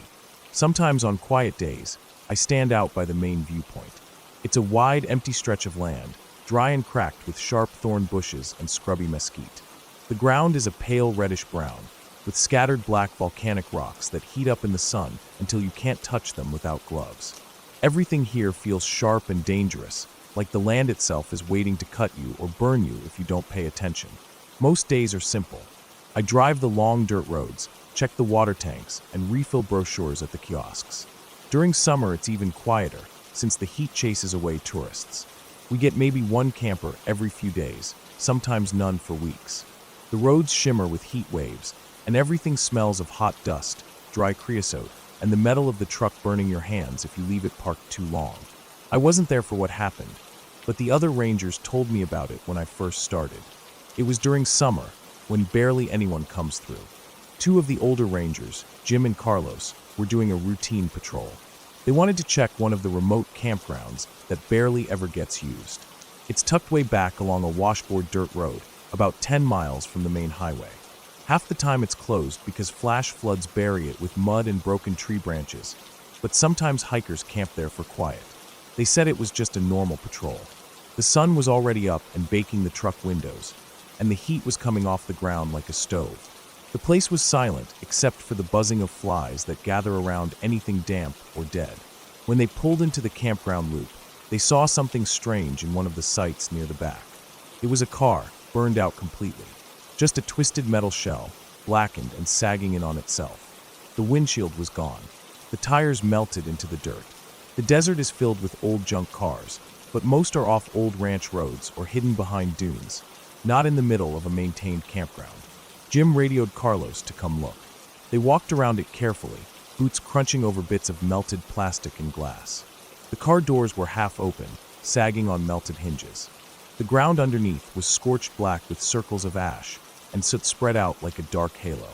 At first they thought it was just a dumped car that someone torched for fun. There are abandoned vehicles all over the desert, people dumping stolen cars, or trash out where no one will see. But then Jim looked inside the driver's seat. In the seat was a shape. Small, burned, unmoving. At first he thought it was just melted seat foam pulled up and hardened, but when he leaned closer, he saw what it really was. It was a human body. A torso and a head, burnt so badly that the skin and hair were all gone.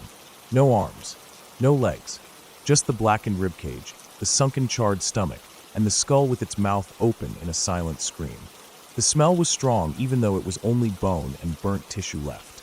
He said it smelled like metal mixed with old burnt meat, sickly sweet and heavy, clinging to his nostrils so deep he could almost taste it. Jim stepped back quickly and nearly fell over a rock. Carlos came around and stopped dead when he saw it. They didn't speak. They didn't even try to check for anything else. They just radioed it in to the sheriff and waited. They stood away from the car, trying not to breathe too deeply, staring out at the endless sand flats to distract themselves. The sun kept rising higher, beating down on them, making the smell stronger and the metal car glow with heat. The sheriff arrived about an hour later, a cloud of dust announcing his SUV long before he parked. 2 deputies stepped out and put on gloves. One of them threw up after leaning in the car. They walked around it, kicked some of the melted bits away from the tires, and took a few photos. The other rangers stayed back. They said the deputies were quiet, just doing their job like they'd done this 100 times before. They radioed back to their station, then spent a while talking in low voices near the patrol truck. Eventually they taped off the site with faded yellow crime scene tape and called in the coroner. After the body was removed, one of the deputies told Jim and Carlos it was marked down as a suicide. They said it was probably someone who couldn't handle their life anymore and drove out into the desert to end it. But Jim didn't think that made sense. He said the arms and legs were gone clean, like they were cut off before the fire. Not burned off, just not there. The bones weren't scattered in the ashes either. Only the torso and head were left in the seat, slumped sideways against the burnt door. He said the seatbelt was melted around the ribs. If it was a suicide, why would they have no arms or legs? He didn't say that to the deputies. You don't argue with what they put in the report. They just told him to clear the site later, once the car was towed out. They loaded the burned remains into a black bag and set it in the back of the coroner's van. Then they towed the twisted frame of the car out of there, leaving 2 deep grooves in the sand where the melted wheels dragged. After they left, the campground was silent again. Jim and Carlos stood there for a long time, staring at the scorched black patch of dirt. The flies buzzed around, landing on little flecks of burnt tissue and bits of melted plastic. The smell lingered for days after that, baking in the heat. Jim had to go back a week later to scrape up the last of the melted tire rubber and foam pieces. He said he kept looking over his shoulder every few seconds, feeling like something was standing there watching him. But there was never anyone. Just the empty desert stretching out in all directions, silent except for the flies. When I first started working here, they told me that story as a warning. Not about danger, but about what to expect out here. They said the desert has a way of swallowing up everything. Trash, old cars, lost hikers, dead bodies. No one comes looking out here. You could disappear and it would take weeks, maybe months before anyone noticed.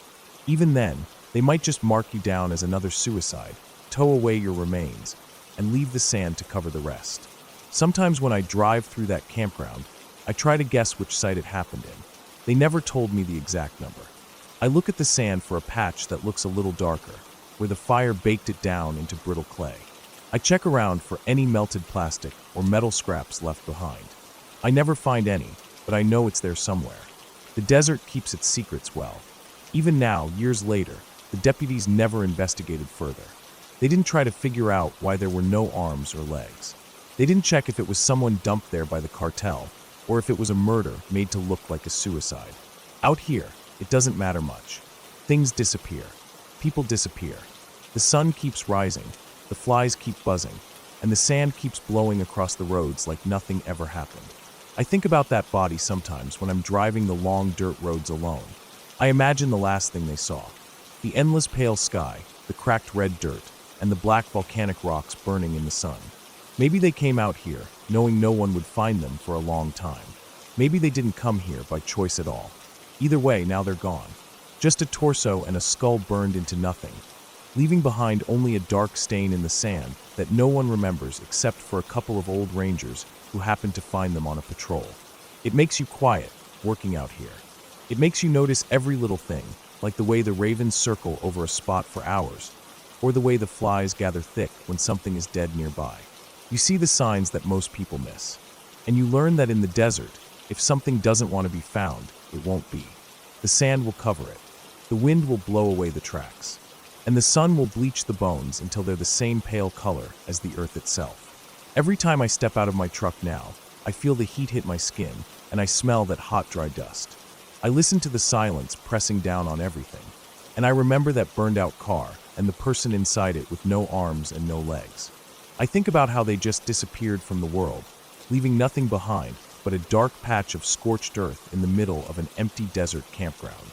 Then I get back to work, tightening a loose sign bolt, or sweeping sand off a picnic table.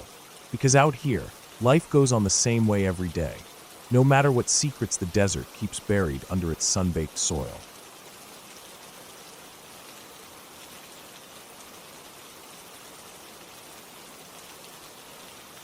I grew up hearing all kinds of stories about my great-uncle. He was one of those men who just felt more comfortable in the woods than in a house. Everyone in my family used to talk about how he could walk into the thickest part of the forest and come out days later with nothing but his sleeping bag and a few scratches. He didn't bother with tents. He didn't bother with camping stoves or lanterns or any of that. He liked to find a patch of ground, roll out his sleeping bag, and let the sounds of the forest put him to sleep. I always found that both impressive and a little crazy. Even though we're from Maine, where most of the animals keep to themselves, I still didn't think I could ever sleep like that, out under the trees with nothing but the thin layer of a sleeping bag between me and everything else crawling around. I remember the first time he took me out there. I was maybe 11 years old. It was late spring, almost early summer, and the days were long but the nights still felt sharp and cold. I watched him set up for the night, which was really just him unrolling his old sleeping bag on a patch of pine needles. He showed me how to clear away rocks and sticks so they wouldn't jab me in the back all night. I laid out my own sleeping bag next to his, thinking we would still end up seeing some big animal later that night. Even if he wasn't worried, I was. The forest was alive with sounds. Birds giving their last calls before dark, insects chirping from every corner, the wind moving through high branches. As it got darker, those sounds changed into things I didn't recognize. I kept thinking about bears. Even though everyone said black bears avoided people, I felt sure one would come sniffing around. That first night, I barely slept at all. I kept watching his chest rise and fall in the moonlight, listening to him breathe slow and easy like he was lying in his own bed back home. Meanwhile, every rustle and crack out in the trees made my chest tighten. My sleeping bag felt like it weighed 1,000 pounds, pinning me to the ground, making it impossible to get up if something decided to come for us. But nothing did. When the first light came creeping through the trees, I realized he had been right. We woke up to a cold breeze, birds calling out, the smell of damp pine needles all around us. I felt tired but proud. I had survived a night out in the open. But there was one story about him that stuck with me more than any other. It was a story my dad told me years later, after my great-uncle passed away. He said it happened when my uncle was in his early 40s, still strong, and able to hike 10 miles into the forest without thinking twice. That day, he had gone deeper than usual. There was a spot he liked near an old logging road, way off the trails, where the ground was soft with moss, and the trees grew so thick the sunlight barely touched the ground in midday. He carried his sleeping bag strapped to the bottom of his pack, a small hatchet on his belt, and just enough food for a couple days. He planned to fish in a nearby stream for his dinner. He set up the same way he always did. He found a place that felt right, cleared away the dead branches and pine cones, unrolled his sleeping bag, and sat there listening to the woods settle into evening. He cooked up a small trout he caught in the stream, salted it lightly, and ate it straight off a stick over the fire. When the light faded and his fire burned down to glowing coals, he climbed into his sleeping bag. He slept with his boots right next to him and his hatchet tucked under the edge of his bag, just in case he needed it in the middle of the night. Somewhere in the early hours of the morning, when the air felt heavy and damp and everything was dark except for the stars overhead, he felt something touch his face. He told my dad later that at first, it didn't register. It was like a dream. He thought he was home, that maybe a moth had landed on his cheek or something. But then he felt it again. Tiny little hands, patting his face, not with claws or sharp jabs, just gentle, quick touches, like a child tapping someone to wake them up. He opened his eyes and blinked up into the dark. For a second, all he saw were two glowing eyes staring back at him. He could smell something damp and musky. When his vision adjusted, he saw it clearly. A raccoon was standing on its hind legs over him, its front paws pressed against his cheeks, feeling around his face like it was trying to figure out what he was. He told my dad that he didn't feel scared. He just felt annoyed. He said the raccoon kept touching his face, poking his nose, rubbing its tiny paws against his forehead, feeling his beard. Its whiskers were twitching in the moonlight, and its nose kept wrinkling like it was sniffing him, trying to decide if he was food or something else. He just lay there looking at it. He said he thought about shooing it away, grabbing his hatchet and waving it to scare it off. but then he realized it was just curious. It wasn't trying to hurt him. It didn't even seem aggressive, just confused and interested. So what did he do? He closed his eyes and went back to sleep. He said he felt its paws touch his face a few more times after that, and then it moved away.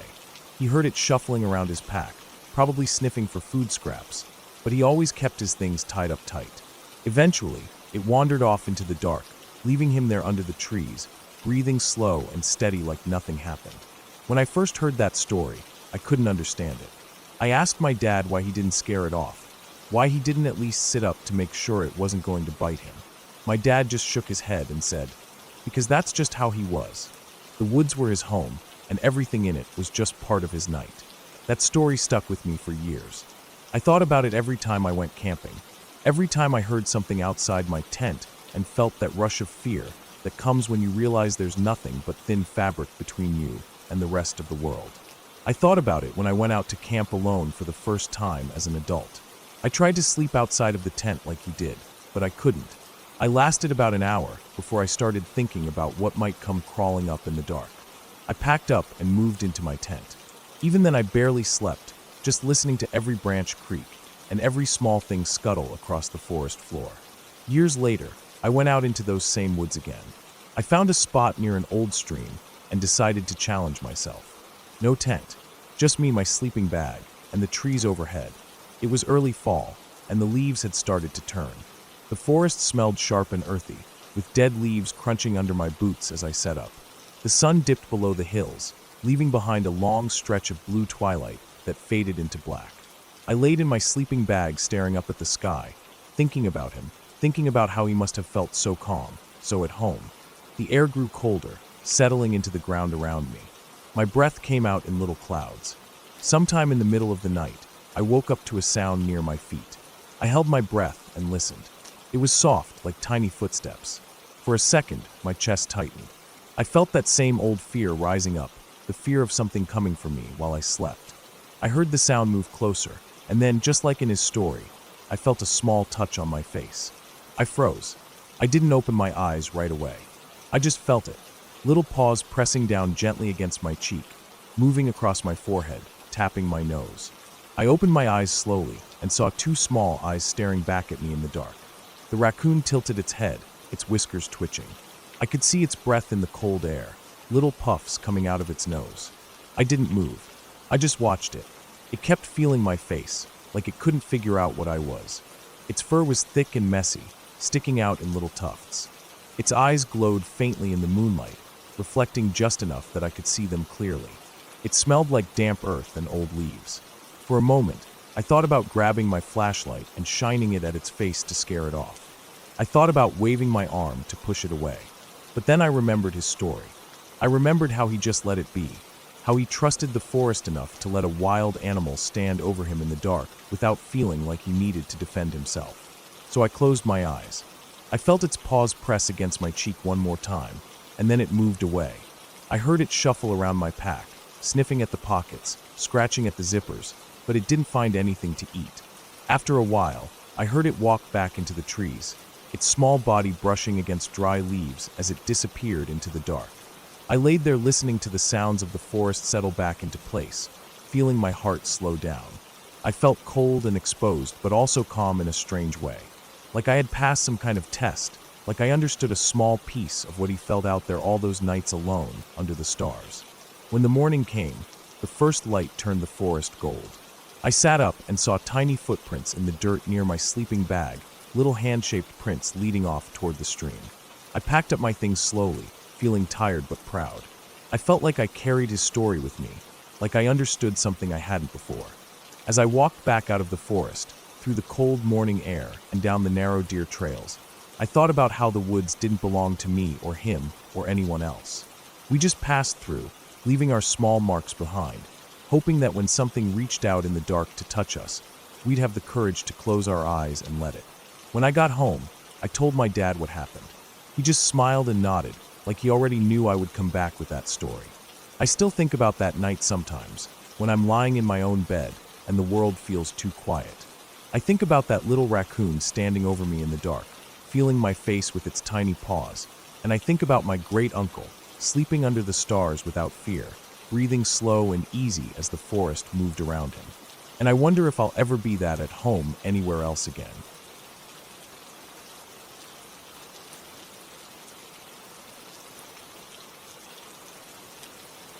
I woke up that morning feeling the cold settling deep into my bones. The sun wasn't up yet, but the faint gray light seeping through my tent told me it was close to dawn. The air felt sharp in my lungs every time I breathed in, and the thin fabric of my sleeping bag wasn't enough to keep my face warm. I buried it down into the hood, trying to get a few more minutes of sleep before getting up to start my day. The ground beneath me was hard and frozen, small rocks pushing up through my foam mat, making it impossible to find a comfortable position. I lay there thinking about the last few days. I had driven my old Honda out from Utah, rattling through the winding roads of Colorado until I finally got to the spot where I parked. The old BLM lady was there, sitting in her dusty red truck with her hair pulled back in a bun, looking like she'd been sitting in that seat for 100 years. She had told me to write the date on my windshield every week, so she'd know I was still alive out there. At first it sounded funny, but later that night, as the darkness closed in around my tent, I realized she wasn't joking. Out here, no one would find me for days if something went wrong. The hike-in was beautiful, though. The air had been crisp and clean. Every breath felt like it scraped out the insides of my lungs and replaced them with ice. The trail was rocky, winding down through pine trees that stretched tall and thin, with patches of snow melting in the sun and turning the dirt into dark mud. Every step felt like it took me deeper into something wild and ancient. It was silent except for my boots crunching on gravel, the rustle of my backpack straps as I adjusted them on my shoulders, and the occasional call of a bird somewhere far off in the trees. When I finally got to the spot I had picked out, I felt small standing on that cliff. The river was down below me, dark and cold, moving slow and silent. Across it, steep canyon walls rose up, broken and jagged, their orange and brown rock faces catching the late afternoon light. The hot springs were down there too, just out of sight around a bend, but I could see the steam rising from the pools in faint white threads. It felt like another world. I set up my tent a few feet from the edge of the cliff. It was a stupid idea, but in my mind it made sense. I knew bears should be asleep in the winter, but if one was out, it meant it was desperate and hungry. I didn't like the idea of dying torn up inside my thin nylon tent. At least if it came to it, I thought I could jump off the cliff into the river and swim to the hot springs before hypothermia set in. In my head it felt like a plan, but deep down I knew if a bear wanted me, I wouldn't have time to jump. That night I cooked up a packet of instant rice and beans, trying to eat quickly before it got too cold to sit outside. The stars came out early, so many of them crowding the sky it felt like they pressed down over me. There was no moon yet, and I could see the Milky Way stretching out from horizon to horizon, clear and bright, a river of light over the black silhouettes of trees. Every few minutes I'd hear something moving in the dark, a branch cracking, dry leaves shifting in the breeze, and every time I froze, thinking about bears. The noise always stopped, and I'd keep eating, trying to tell myself it was just the wind. When I finished eating, I cleaned up fast, packed away my food into the bear canister, and walked it a good 50 yards away from my tent. The air felt colder with every minute, sinking down from the cliffs above, and I felt a tightness in my chest, like my ribs were squeezing in. I crawled into my sleeping bag fully dressed, wearing my thick wool socks and fleece hat. I lay there listening to the wind scrape over the tent fabric, the distant sound of water moving below me. Eventually, I drifted off to sleep. The days went on like that, each one slow and quiet. I woke up at dawn, boiled water for instant coffee, ate cold granola bars, and hiked around to keep warm. Sometimes I sat in the hot springs for hours, watching steam drift up into the sky while the canyon walls glowed in the morning sun. Other times I just walked along the river, staring at the ice forming at the edges, listening to it crack and shift under its own weight. The solitude felt heavy some days, like something pushing down on my shoulders, making me feel tired all the time. But it was also beautiful, in a way I had never felt before. Every night was the same, though. As the sun disappeared, the fear came back. I couldn't shake it. I'd sit by my small camp stove, eating rice or noodles or peanut butter on tortillas, and I'd hear something out in the darkness, and my mind would race. Bears. Always bears. I kept my bear spray next to my sleeping bag, but I knew it wouldn't help me inside the tent. If a bear ripped through the nylon, I wouldn't have space to aim or time to pull the trigger. Then that early morning came. I woke up to a noise deep and loud, coming from somewhere close by. I lay still in my sleeping bag, my eyes open wide in the darkness. My heart started pounding so hard I felt it in my neck and head, and I held my breath, listening. The noise came again, a loud, guttural grunt, followed by heavy breathing. It sounded so close. I felt my chest tighten, my throat dry up, my mouth frozen open as I tried to take shallow breaths. I didn't want to move. I didn't even want to blink. I could hear it walking now, slow, heavy steps crunching through the frost-covered ground outside. Each step sounded like it weighed 1,000 pounds. Then I heard another noise, like a snort, and a second set of steps joined the first. 2 of them. My chest started to hurt from holding my breath, so I let it out slow and quiet, trying to stay silent. The noise got closer. I could hear them breathing, deep, wet breaths that sounded like the air was catching in their throats. One of them came right up to the side of my tent. I could hear it sniffing the fabric, the hot, moist air of its breath pushing against the nylon walls. I stared up at the roof of my tent, too scared to even turn my eyes towards the side. Every part of my body felt stiff and frozen, my arms locked tight to my chest, hands curled into fists inside the sleeping bag. I started thinking about the cliff. If I moved fast enough, unzipped the tent and ran, maybe I could jump before it grabbed me. Maybe the cold water would keep me alive long enough to get to the hot springs. My mind played the thought over and over, but my body wouldn't move. I just lay there, feeling the shaking in my legs and the tightness in my chest. I could hear it shifting around, small pebbles rolling under its hooves, a sound like dry grass rustling against its sides. Then it made a short, sharp grunt and moved away from the tent. I lay there still, staring at the tent roof as the noises moved away. I could hear them now, both of them, walking around in the darkness just outside. The steps crunched across the frozen dirt, moving away from my camp, then stopping, then moving again. I lay like that for what felt like hours, my arms going numb from staying in the same position. The sky started to brighten through the thin fabric of my tent, and I finally forced myself to move.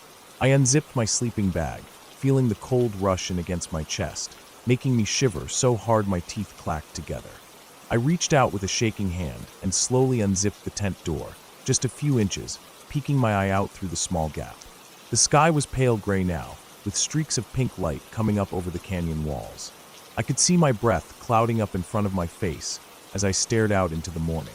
They were elk, a whole herd of them, big brown bodies moving slowly through the trees, their breath steaming out into the cold air. One of them had antlers so big it looked like tree branches sprouting out of its head. I sat there watching them, my heart still hammering so hard it hurt. They moved slow, stepping over rocks and fallen branches, their hooves crunching on the frosted ground.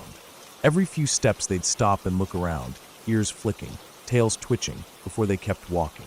I let out a long, shaky breath and felt something break loose in my chest, a tight knot of fear dissolving into relief. I crawled out of my tent slowly, feeling the frozen ground bite into my knees through my thin pants. I stood up and watched them, feeling so small and so stupid at the same time. My body felt weak, my knees trembling from the leftover fear. I watched them until they disappeared between the trees, the big bull elk leading them down towards the river. After they were gone, I sat on the cold ground and felt tears sting my eyes. Not from sadness, but from the rush of relief, the pure force of it washing through me. I sat there for a long time, just breathing in the cold morning air, staring out at the river below, feeling the sun slowly start to rise over the canyon walls. I realized then just how vulnerable I was out here, and how small humans really are in the wilderness. That morning changed the way I felt about camping alone. The fear never really went away after that, but it became something I could live with, something that made me respect the land even more. I stayed out there for another week before packing up my camp and hiking back out to my car. When I got to the parking lot, I saw the BLM lady sitting in her truck again. I wrote the date on my windshield like she asked, and sat in my car for a while before driving off, feeling the warmth of the heater blow over my frozen hands.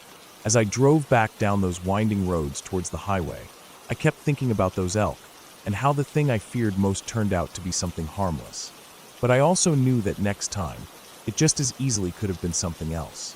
And that thought stayed with me for a long time after I left those Colorado cliffs behind.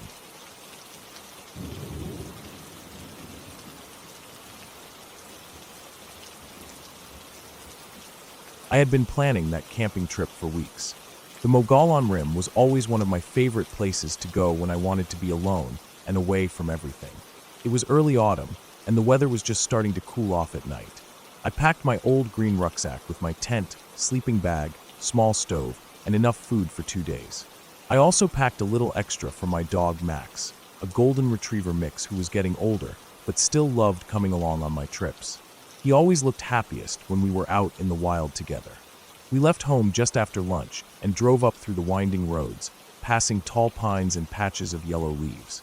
I rolled down the window so Max could stick his head out, his ears flapping with the breeze, tongue out, eyes half closed with that look of peace only dogs seem to have. By the time we reached the dirt road leading to the campsite, the sun was already dipping low. I drove slow, avoiding potholes, feeling the gravel crunch under my tires as we weaved between trees.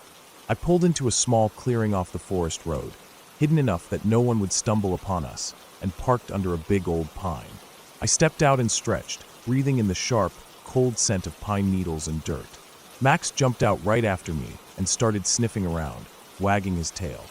I set up the tent on a flat patch of ground about 10 feet away from the fire ring someone else had built before. As I hammered in the stakes, I could hear little rustles all around us, squirrels running up trees, birds flitting between branches, the forest slowly calming down for the night. I laid out my sleeping bag and unrolled Max's blanket next to me inside the tent. I always let him sleep in the tent with me. I didn't care about dirt or his dog smell. Out there, he was my only company, and I wanted him close. Once camp was set, I gathered some dead branches and twigs for a fire. There was plenty of wood scattered around. I built up a little teepee of sticks, stuffed some dry pine needles under it, and lit it with my lighter. The flames caught fast, crackling and spitting tiny sparks into the air. The sun was just disappearing behind the trees, leaving a dark blue sky that would soon turn black. I sat down on my old folding chair, opened a can of beans, and let them heat up by the fire while Max curled up beside me, watching the flames dance. The temperature dropped quick after sunset. I put on my thick flannel shirt over my t-shirt and rubbed my hands together by the fire. Max scooted closer to the warmth. The woods around us got quiet, except for the occasional hoot of an owl far away. I could hear the faint rustle of wind moving through the tops of the pines, a soft, steady sound like distant waves. I felt relaxed sitting there, belly full of beans and bread, hot coffee in my mug, and my dog by my side. I thought about nothing, just stared into the flames, feeling that deep peace that only comes when you're out in nature with no phone signal and no people to bother you. It must have been about 9 or 10 at night when I heard it. A faint sound behind me, coming from a big bush maybe 15 feet away. It wasn't loud, just a little crack of a twig, like something stepping wrong. I turned my head to look, but all I saw was the bush, dark and unmoving. Max lifted his head too. I expected him to let out one of his deep barks like he always did when strangers walked by our house. But instead, he let out a low whimper and lowered his head back down, his ears pinned back tight. That whimper made my chest tighten. I felt a small chill creep up my neck. Dogs don't whimper at squirrels or rabbits. I stared at the bush for another minute, but there was no more noise. The fire popped and spat a burst of sparks, snapping me out of my thoughts. I shook my head a little and picked up a stick, poking the coals to keep them burning strong. I told myself it was probably just a deer passing by, maybe a raccoon looking for scraps. Max was old and sometimes got spooked easy. I went back to watching the flames, listening to the crackle and watching the orange glow flicker against the trees. Max shifted a little, curling tighter into a ball. I finished the rest of my coffee, feeling the warmth spread through my chest, and tossed the empty can into the bag by my chair. I could feel the night pressing in around us. The darkness beyond the firelight felt so thick, like a heavy blanket wrapped around the camp. The only thing keeping it back was that small circle of flickering light. A few minutes later, I heard another noise. This time it came from a different bush, on the other side of the camp. It sounded closer, heavier, not like a squirrel running through branches. It was a soft thump of something stepping on the dirt, then the sound of dry leaves shifting. My stomach twisted up. Max stood up fast, his tail tucked between his legs, and walked straight to the tent, scratching at the door with his paw. He wanted in bad. I felt my heart start to pound a little. If Max wanted to hide, then whatever was out there wasn't small. I stood up, grabbed a couple of small rocks from the ground near the fire ring, and tossed them hard toward the bush where the noise came from. The rocks bounced off branches and landed with little thuds in the dirt. The forest went dead silent. I stood there, holding my breath, listening as hard as I could. Nothing. No running away. No sudden crash of an animal bolting into the dark. Just silence. My palms were starting to sweat. I wiped them on my jeans and threw a couple more bigger pieces of wood onto the fire. Sparks flew up high into the trees, and the flames roared louder, pushing the darkness back another few feet. Max was still at the tent door, looking at me with his ears down and eyes wide. I didn't want to act scared. I didn't want him to feel even more nervous. But the truth was, my gut was telling me something was wrong. I could feel the hair on the back of my neck standing up. I walked over to the tent, unzipped it, and let Max inside. He went straight to his blanket and curled up in a tight ball, nose tucked under his tail. I left my boots on, crawled in next to him, and zipped the door shut. I laid there for a minute, staring up at the thin nylon ceiling of the tent, the orange glow from the fire flickering through it. I tried to listen for any more noises outside, but all I could hear was the crackle of the fire and my own breathing, coming out quick and shallow. I thought about grabbing my flashlight and going out to look, but the memory of Max's whimper stopped me. I knew there were mountain lions up here. I'd never seen one myself, but I'd heard enough stories. They moved quiet, like shadows with claws. They hunted at night. And if there really was one circling the camp, I didn't want to walk out there and find it staring back at me in the dark. I kept listening for another 10 minutes, eyes wide open, heart thudding in my chest. But no more sounds came.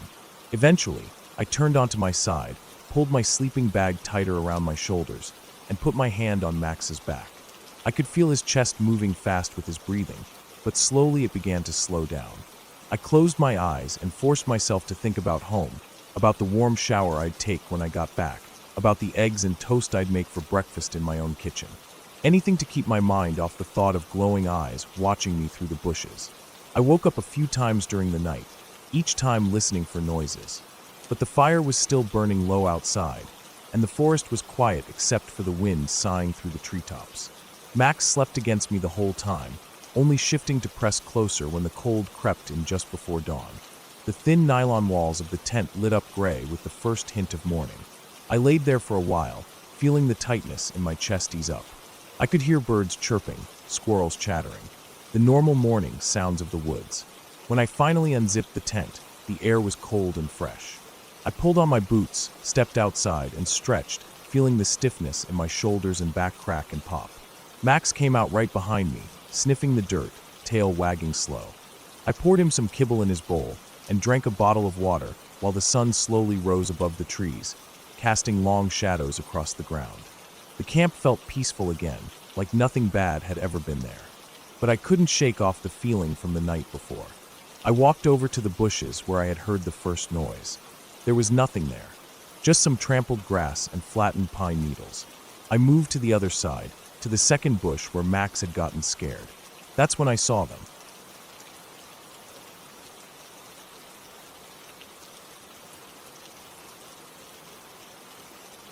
I woke up to darkness pressing in on every side. The windows of my car were covered with thick black curtains I had made from old bed sheets and fabric tape.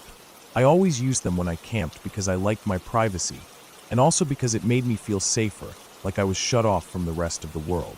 It was early morning. I could feel it in the air.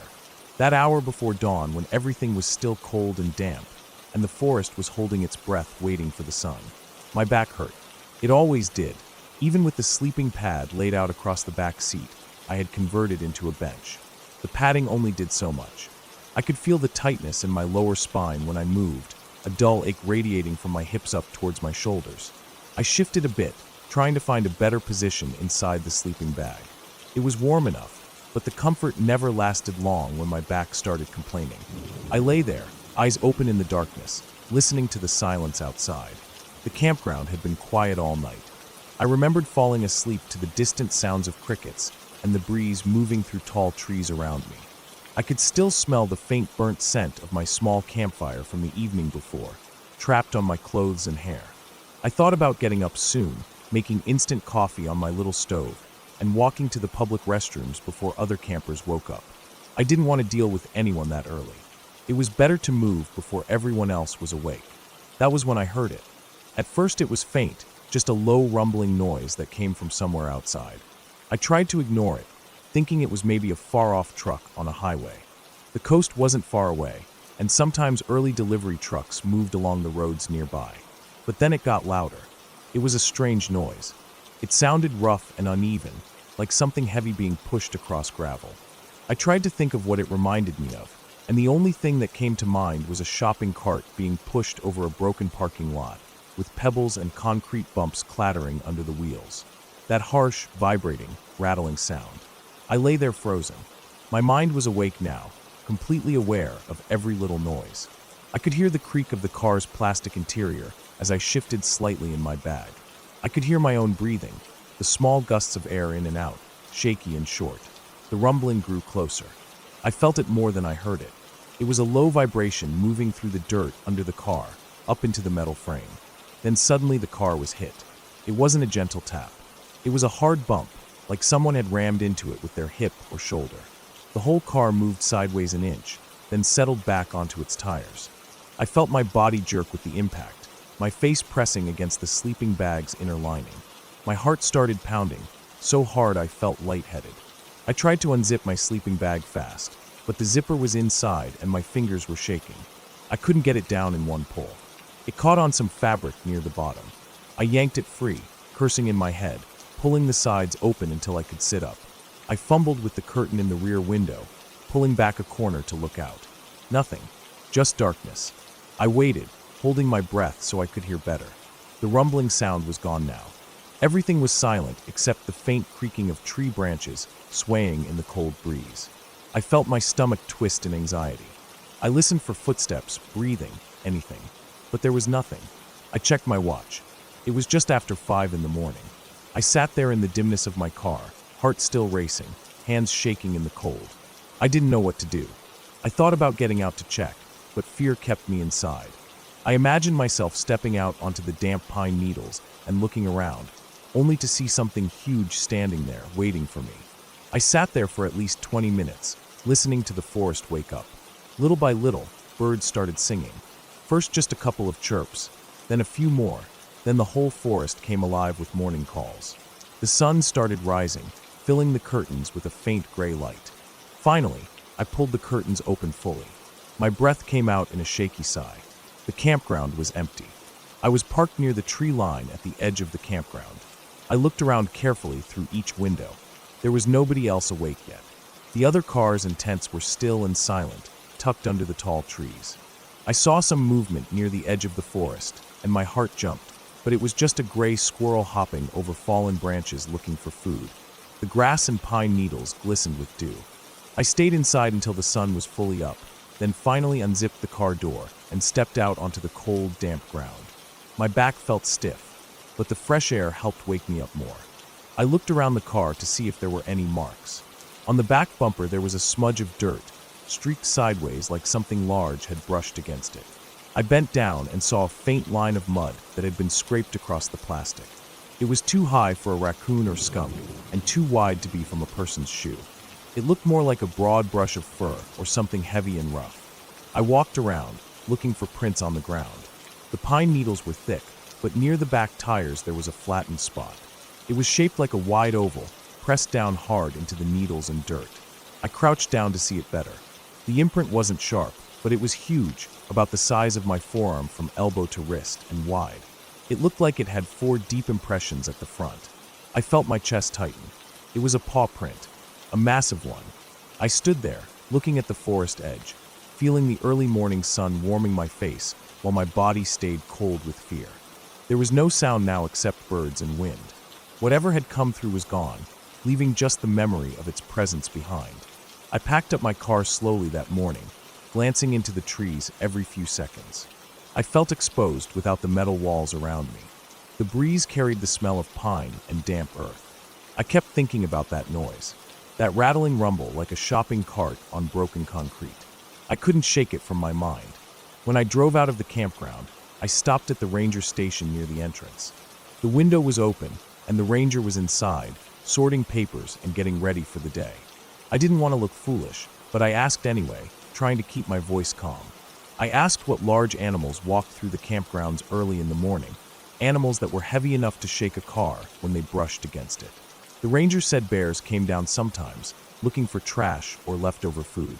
He said elk wandered through too, sometimes in groups, and they were heavy enough to rock a car if they brushed it.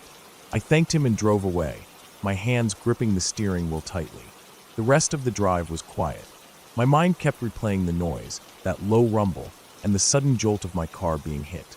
I tried to tell myself it was just an elk or a bear, curious and moving past, but part of me felt unsettled.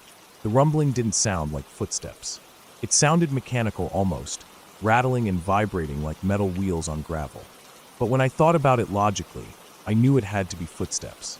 Heavy ones, making the rocks and gravel vibrate under their weight.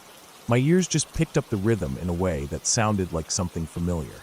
Even now, I can still hear that noise in my head when I think about it. I still remember how the car shook under me and how my heart raced so hard I thought I'd faint. I never did find out what exactly it was. It probably was just a bear or an elk, but that feeling it left behind stayed with me for a long time. Every time I camp now, I think about it when I wake up before dawn. I listen carefully to the darkness outside my car, wondering what's out there in the shadows, walking past while I lie curled up in my sleeping bag, hidden behind my curtains, hoping nothing decides to stop and look inside. That morning, after leaving the campground, I stopped at a roadside cafe a few miles away. I ordered coffee and eggs and sat near the window, staring out at the sunlit forest beyond the parking lot. I kept thinking about how close I had been to something so large and powerful, how easily it could have decided to tip my car over or break through a window if it wanted. But it didn't. It just walked past, brushing my car hard enough to wake me up, then disappeared back into the silent woods without a trace, leaving only fear and questions behind. I finished my coffee slowly, letting the warmth settle my nerves. When I walked back out to my car and climbed in, I looked at the smudge on the bumper one last time before driving away. Whatever it was, it reminded me that the woods aren't ours. We just visit for a while, hidden behind thin fabric and metal walls, while the real owners walk silently through the trees, leaving only faint marks of their passing.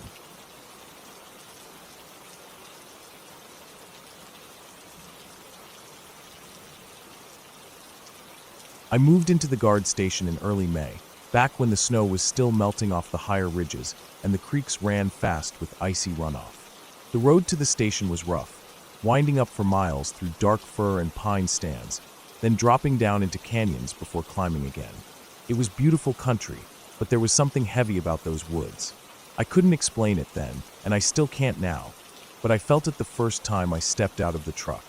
The silence there felt crowded, like it wasn't really silent at all, just waiting for me to shut up and listen. The cabin was old Forest Service construction. Logs chinked with mortar, tin roof, a wraparound deck with half the railings missing, a little rocking bench placed off to the left of the front door. The solar system was supposed to run the water pump and lights, but the batteries were half dead when I arrived, and the panels themselves were covered in pine pollen and dust. I spent the first 3 days just getting the outhouse dug out from under drifts and making sure there weren't any mice nests in the stovepipe. At night I could hear bats scratching and flapping in the rafters above the bedroom. The first night I'd woken up to squeaking and scratching, and I thought something was trying to come through the ceiling. I dragged my sleeping bag into the front room and slept next to the wood stove, listening to them crawl around up there all night long. Every time I'd start to drift off, there would be a sudden burst of fluttering wings or a little screech, and my heart would pound like it was trying to climb out of my chest. I tried plugging the holes with insulation and steel wool, but there were too many gaps under the roof. I didn't have a ladder tall enough to reach the peak from inside, and no one from the district office was going to drive 3 hours just to deal with a couple bats. So for the next month, I barely slept at all. The nights were long up there. The wind came down off the ridges, cold even in June, rattling the metal roof and whistling through the cracks in the window frames. Sometimes it felt like the whole cabin was breathing with me. In and out, in and out. The smell of pitch and old wood smoke hanging thick in the room. The days were long too. I'd drive the district roads, clearing down trees with the chainsaw, checking campgrounds and trailheads. I'd find trash left by hunters, or beer cans in the fire pits from people out partying on the weekends. Sometimes I'd see elk herds crossing the gravel roads, their hooves clicking like heavy drum beats. Once I saw a black bear sow with 2 cubs digging through an old stump. She didn't even look up as I drove past. Those woods belonged to them more than to me, and I always tried to keep that in mind. Around mid-June, I started to hear things at night. Not the bats or the wind. This was different. It would start just after dark. I'd be sitting inside reading by lantern light, and I'd hear a faint thump on the deck boards. Then a slow scratching sound, like claws dragging across old wood. It wasn't constant, just once or twice a night. Enough to make me set the book down and hold my breath. I'd tell myself it was a badger or maybe a porcupine. The district had both. They'd come up on porches looking for spilled food or bits of salt. But I never saw anything out the windows. If I stepped outside with my headlamp, there would be nothing there, just the woods pressed up close against the clearing, black and silent. It was about 2 months into the season when I started to feel like I was being watched. The hair on my neck would stand up as soon as I stepped off the porch to go to the truck. I'd scan the tree line with my light, seeing nothing but trunks and shadows. But that feeling wouldn't leave. My chest would tighten, and I'd have to fight the urge to turn and run back inside. I started carrying my shotgun every time I went out at night, loaded with slugs. Technically, we weren't supposed to have guns in government housing, but the people who made that rule probably never spent a summer alone in the Idaho backcountry. My grocery runs were always on Tuesday nights. That was my routine.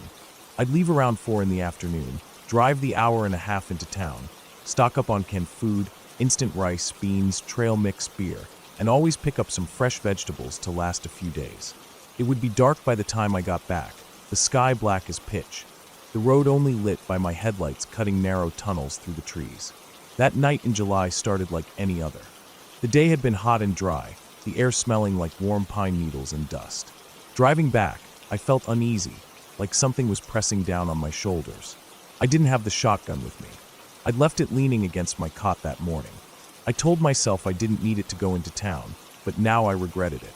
When I pulled up to the cabin, I kept the headlights on and sat there for a minute. The forest was silent, except for the ticking of the engine cooling down. Then I opened the door and stepped out. The smell of warm pine and earth hit me first. Then I felt it, that tightness in my chest, that prickling on the back of my neck. I turned my head slowly to the right, toward the edge of the clearing where the trees started up again. That's when I saw them. 2 eyes glowing back at me, about 3.5 or 4 feet off the ground. They were wide-set, yellow-green in the light, unblinking. My breath caught in my throat. My first thought was a cougar, but the eyes seemed too close together. Then I thought bear, but they were too high off the ground for a badger or coyote. The eyes didn't move, just stared. I felt something hot and sour rise up in my chest, like I was going to vomit. My whole body went cold. I opened my mouth and screamed out, telling it to get out, telling it to leave. My voice cracked and echoed off the cabin walls and came back to me sounding small and useless. The eyes crouched down a little, but they didn't back away. They moved forward, inching closer to the edge of the light. I could make out the shape now, broad shoulders, low to the ground, but it wasn't moving like a bear. It was too quiet. I grabbed a piece of firewood from the pile stacked next to the porch and threw it as hard as I could. The chunk of pine hit the ground a few feet in front of the eyes, and the creature jumped back, but it didn't make a sound. No growl, no huff, nothing. It just stared at me again, still as stone. I threw another piece, then another, screaming at it the whole time. My heart was slamming so hard I could hear the blood rushing in my ears. My hands were shaking so bad I almost dropped the keys as I tried to unlock the door. Finally I got inside, slammed the deadbolt, and stood there in the dark, shaking and breathing so fast my chest hurt.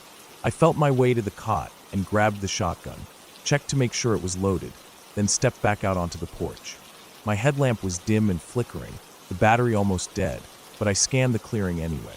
The eyes were still there, closer now, just at the edge of the light. I could barely make out the bulk of its body, hunched and powerful. I aimed the shotgun but didn't fire. I just stood there, yelling and throwing pieces of wood one-handed while keeping the barrel trained on it. Finally, after what felt like hours, but was probably only a few minutes, the creature turned and walked silently back into the trees. The night swallowed it up without a sound. I stayed out there for a while, listening to the forest, feeling the cool wind on my sweaty face. My knees were weak, and I thought I might fall over. When I went back inside, I locked the door and sat down on the cot. My hands were trembling so badly I could barely crack open a beer. I drank 4 of them, one after another, trying to calm down. The shotgun stayed next to me, leaned against the wood stove. Every little noise outside made my skin crawl. The wind moved through the trees, rattling the loose paneling on the cabin, and the rocking bench on the porch creaked softly back and forth in the dark. I didn't sleep much that night. Every time I closed my eyes, I saw those glowing eyes staring back at me.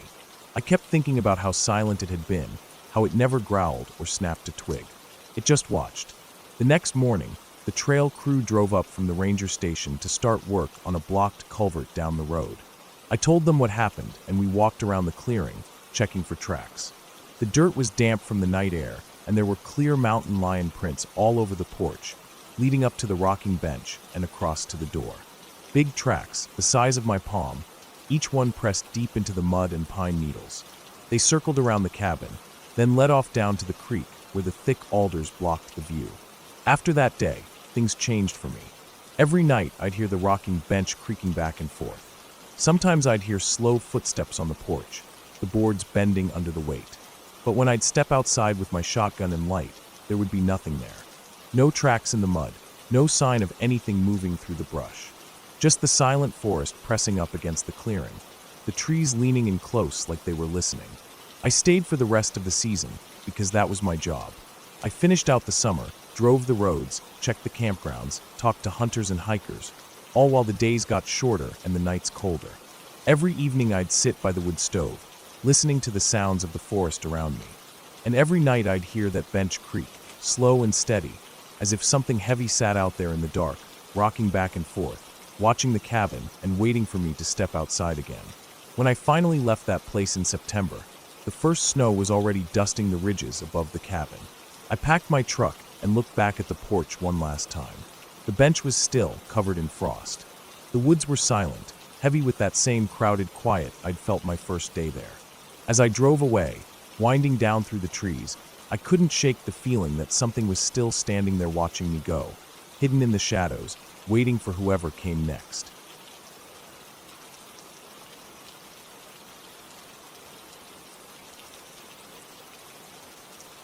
I never really thought of myself as someone who scared easy. Growing up in small towns, I got used to dark roads with no streetlights, to woods at the back of the house, to walking alone under the silent sky and feeling fine about it. But moving to that cabin on the edge of the national park changed me in ways I didn't expect. I moved there after quitting a job I hated in the city. I wanted quiet, I wanted nothingness, I wanted a life without cars screaming past my window or people fighting in the street below at 2 a.m. So when an acquaintance offered to rent me a cabin he owned out there, saying it was cheap, peaceful, no neighbors for miles, I said yes without thinking twice. The road to the cabin turned off the main road just past the last gas station for 20 miles. From there, it was a dirt track that wound through a flat plain scattered with brush and old fence lines, then up into a low ridge before dropping down again into a hollow thick with trees. The first time I drove it, I noticed how the air felt cooler as I went down. Shadows gathered earlier down there. It felt like the sun gave up before it even tried to reach the forest floor. The cabin was a small square place, wooden walls gone gray with weather, a sloping tin roof with rust creeping across it. There were 2 rooms inside, a living area with a small table and chairs, a propane stove, and a wood stove in the corner, and then a bedroom big enough for a mattress and some shelves nailed to the wall. The bathroom was an outhouse down the hill behind the cabin, a short walk past a pile of split logs, and a rusted-out barrel full of burned trash. There was no plumbing, no running water. We hauled it in big blue jugs from town. There was no electricity either, just some lanterns and a small solar panel that could charge our phones if the weather was good. My roommate, Dave, was interning with the park service. He was from the city. He didn't know much about living like that, didn't know how to chop wood properly, or how to haul water without sloshing half of it down your leg. But he was enthusiastic. He said he wanted to learn. I liked him at first. He was loud, but he meant well. And in the first weeks, everything felt how I had hoped it would feel. Mornings were so quiet you could hear the smallest things. Insects, the tick of the metal roof as the sun hit it, the croak of a raven somewhere high above the trees. Evenings stretched on with no glow from nearby houses, just the slow darkening of the forest, until we had to light the lanterns to see each other's faces. It was what I wanted. Then I started hearing the noises. I would sit outside after dinner, smoking or just staring out into the trees, trying to listen to the forest sounds and learn them.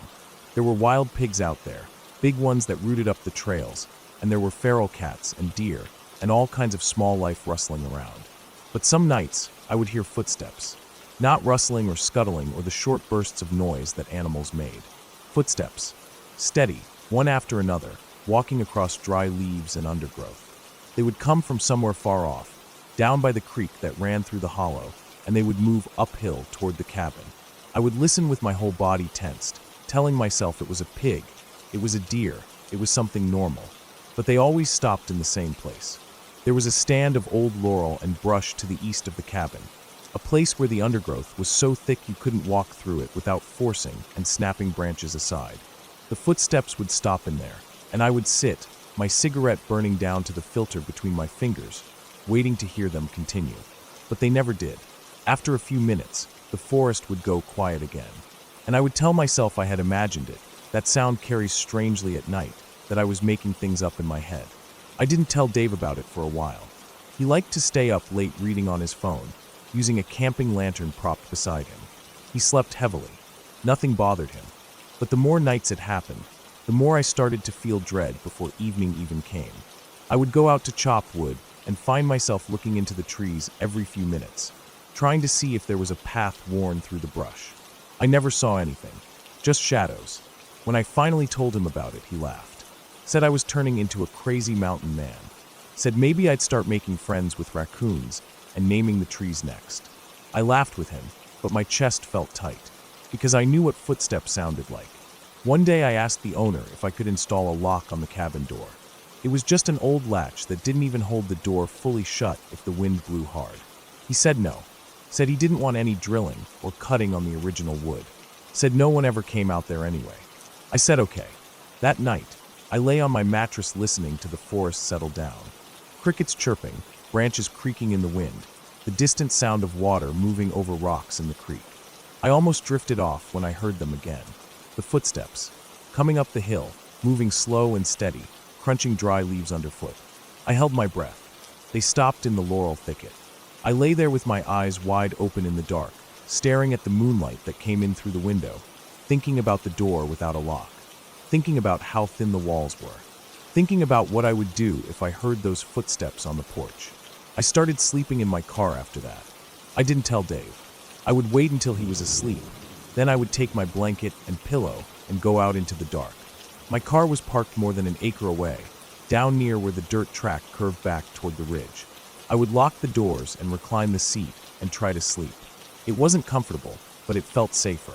The woods around the car felt different than the woods around the cabin. More open, less closed in by brush. I still heard noises at night, owls, rustlings, the occasional snap of a branch far off. But I didn't hear footsteps near the car for a while.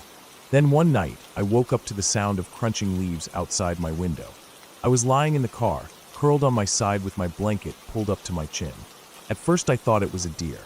The moon was bright enough to see shapes and shadows outside, and I lay there staring out the window, waiting to see a body move across my field of vision. But it didn't come into view. The crunching stopped, then started again, closer to the front of the car. My mouth went dry. I reached down slowly and locked the other doors just to be sure, though I knew I had locked them before I fell asleep. The footsteps circled to the driver's side. I couldn't breathe properly. My chest was tight, and my breath came out in short bursts, fogging up the glass. I couldn't see anyone, but I could hear them, just outside the door. I stayed awake until dawn. When the sun finally rose, painting the tops of the trees gold and making the mist rise from the forest floor, I got out and looked around. There was nothing, just the scattered dry leaves and pine needles, the same as always. But from that morning, the feeling of being watched never left me. I told Dave I was moving out. He laughed, called me paranoid, said I was going to miss out on a real nature experience. I packed my clothes and some books, my blanket, my boots, and left before evening came. I moved in with a friend in town for a while. Dave stayed there alone. He said it was fine, said he loved having the whole cabin to himself. I went back once to pick up a camping stove I had left behind. He told me he had been robbed a few nights before. Someone had come into the cabin while he was sleeping and taken his phone and wallet right off the table. He thought maybe he had left the door open, but I knew it wouldn't have mattered. That door couldn't keep anything out. He still didn't put a lock on it. Then a few weeks later, he got robbed again. This time they took some tools and gear he had in the corner. He finally set up some motion-triggered cameras outside. I didn't hear from him for a while after that. Then one evening he called me, his voice shaking. He said the cameras caught someone. A man. Not just a shadow or a shape, but clear images. A man wearing dark clothes and a hat, carrying a long rifle slung over his shoulder. The footage showed him coming up through the trees before dawn, moving slow, stepping carefully like he knew exactly where to place his feet. Then it showed him kneeling down in the bushes near the cabin, lifting the rifle and looking through the scope. Not aiming to shoot, just looking. Watching the cabin. He showed me the video when I visited him later that month. The quality wasn't great, but I could see the man's face when he turned. Older, lined unshaven, his mouth set in a flat line. He looked right at the camera for a second before turning away and disappearing back into the trees. Dave said the police came out, but told him there wasn't much they could do. There was no sign of him when they searched, no car tracks on the dirt road except ours. They said maybe he was a hunter, maybe he was trespassing, but that didn't explain why he wasn't carrying out game, why he wasn't wearing orange, why he wasn't just passing through. He was coming to watch us. I think about it sometimes when I'm trying to fall asleep. About all those nights I lay in my car listening to footsteps outside. About all those evenings I sat by the cabin smoking, staring into the blackness between the trees, wondering if my mind was playing tricks on me. It wasn't. Someone was there all along. Someone who knew the land better than we did, who moved through it like a shadow, silent when he wanted to be silent, close when he wanted to be close. I think about what would have happened if I had stayed one more week, one more night. If I had woken up to see him standing inside the cabin, or looking in through the window at me while I slept. Sometimes I miss the quiet of that place. The smell of pine needles and cold earth, the sound of the creek, the way the stars looked so close you felt you could touch them. But I don't think I could ever go back there. Not after knowing what I know now. Because the worst part isn't the man himself. It's realizing that while I sat out there every night listening to the woods, thinking I was alone, he was out there too, listening to me, watching me, and I never even knew it.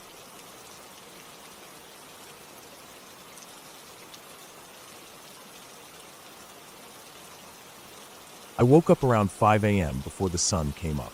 My eyes felt heavy and my body was tired, but I forced myself out of bed because I had planned this for days. I wanted to hike up the old fire road that cuts through the forest near my town. People rarely go there now because it's rough and rocky and the forest has grown over parts of it. But that was the exact reason I wanted to go. I wanted peace, quiet, no people, and to feel like I was away from everything. I packed my small backpack with a bottle of water, a protein bar, my phone, and a knife I always carry when hiking alone. I put on my old hiking boots, tied them tight, and grabbed my cap from the hook near the door. The air outside felt cold and clean. I could hear birds waking up, making small sounds here and there. My breath made little clouds in front of me. I walked down the street until the houses ended, and then stepped onto the gravel path leading to the forest. The sky started to lighten up slowly as I reached the entrance. There was a faded wooden sign that said Forest Fire Road Access, with an old date from decades ago. I stepped over some small broken branches and started my way up the path. The rocks crunched under my boots. The air smelled like wet dirt and pine. I felt calm, focused on the ground ahead, careful not to slip on the loose gravel as the slope became steeper. As I climbed higher, the trees thickened around me. Their trunks were dark and tall, blocking the early morning light. The path was narrow in places, bushes scratching against my legs and arms. I didn't mind. It felt good to be away from my small room, from people, from noise. I just wanted to keep walking until I reached the top where there was an old cement platform where firefighters used to stand to watch for smoke long ago. About an hour into the hike, I stopped to drink some water. My throat felt dry from breathing hard in the cold air. I took off my backpack and sat on a flat rock. The forest was quiet around me except for distant crows calling to each other. I leaned back, stretched my legs, and closed my eyes for a moment, enjoying the feeling of cold rock under me. When I opened them, the sun had come up more, but the forest was still shadowy. I put my bottle away and stood up to continue. The path started to level out as it curved around the side of the mountain. Trees thinned for a moment, and I could see down into the valley. Thin fog still sat low over the houses. From up there they looked like tiny toy buildings. I walked on, feeling my muscles burn from the climb but liking the feeling. I kept my eyes down, watching for snakes or loose rocks. Then I reached the part where the path became rough. A landslide years ago had pushed rocks and dirt over it, and only a narrow way through was left. I stepped carefully over the rocks, testing each one before putting my weight on it. My boots slipped once, but I caught myself with my hand on a sharp stone. It cut my palm a little, but it wasn't bad. I wiped the blood on my pants and kept going. After crossing the slide area, the forest became thick again. I could hear rustling sounds now and then, probably squirrels or birds. I kept walking, not really thinking about anything except where to place my feet. Then I noticed something strange. The rustling sounds weren't stopping. It was like they were following me. I slowed down and stopped. The rustling stopped too. I turned around but saw nothing. Just trees, bushes, shadows. I took a deep breath and told myself it was probably an animal moving around the same way I was. I started walking again, faster this time, feeling my heart beat harder in my chest. The rustling started again, matching my steps. I stopped quickly. Silence. I felt my skin prickle. I looked around slowly. The trees looked so still. No wind moved their branches. I listened hard, trying to hear breathing or anything. Nothing. I started walking again, but this time I tried to walk silently, stepping only on flat rocks and patches of dirt without leaves. The rustling didn't come back. After a few minutes, I felt calmer again. I kept walking until I reached the cement platform. It was cracked and weeds grew from the edges, but it still stood strong. I stepped onto it and dropped my backpack. The view was wide. The sun had risen enough to light up the valley, and I could see far into the horizon. I took deep breaths, feeling the cold morning wind on my face. I pulled out my protein bar and ate it slowly, chewing while I looked around at the forest. I felt peaceful again. I finished my bar, drank some water, and wiped crumbs from my hands. I stayed there for about 30 minutes, just standing and breathing, feeling my chest rise and fall slowly. Then I decided it was time to head back before the sun rose higher and the air became hot. I put on my backpack and stepped off the platform onto the path again. My boots crunched on small stones. I started down, careful with my steps. As I got closer to the landslide area again, I felt uneasy. The memory of the rustling sounds came back, and I felt my shoulders tense. I told myself to ignore it and focus on getting down safely. I stepped onto the loose rocks, shifting my weight carefully. The slope was steep there, and I leaned back a little to keep balance. Suddenly, a sharp smell hit my nose. It smelled like rust and sweat mixed together. My stomach twisted. I looked around but saw nothing. I kept going down, faster now, wanting to get past the landslide. As I stepped off the last rock back onto dirt, I felt relief. But then I heard it again. Rustling. This time it was louder and faster. I froze. The sound was coming from uphill, from the path behind me. I turned my head slowly, my breath caught in my throat. For a few seconds, I saw nothing. Then I saw it. A man was standing there, half hidden behind a tree, looking straight at me. He was wearing dark clothes and a black cap. His face was rough, his beard untrimmed, and his eyes locked onto mine. His chest rose and fell fast like he had been running. His hands were empty, but his posture made every hair on my body stand up. He didn't move. He just stared at me without blinking. My mouth felt dry and my legs felt weak, but I forced myself to turn around and start walking down the path again. I didn't run because the slope was steep and rocky. If I fell, I wouldn't get up fast enough. I just walked as fast as I could, keeping my ears open. I could hear him following me. His steps were heavier and careless. Rocks clattered under his boots. I reached the flatter part of the path, and that's when I started to run. My backpack bounced on my back. Branches hit my arms and face, but I didn't care. I just kept running. My lungs burned, and my legs felt like they would give out, but I didn't stop. I ran until I reached a curve in the path. I stopped there, hiding behind a thick tree, trying to catch my breath as quietly as possible. My heart was beating so loud I thought he could hear it.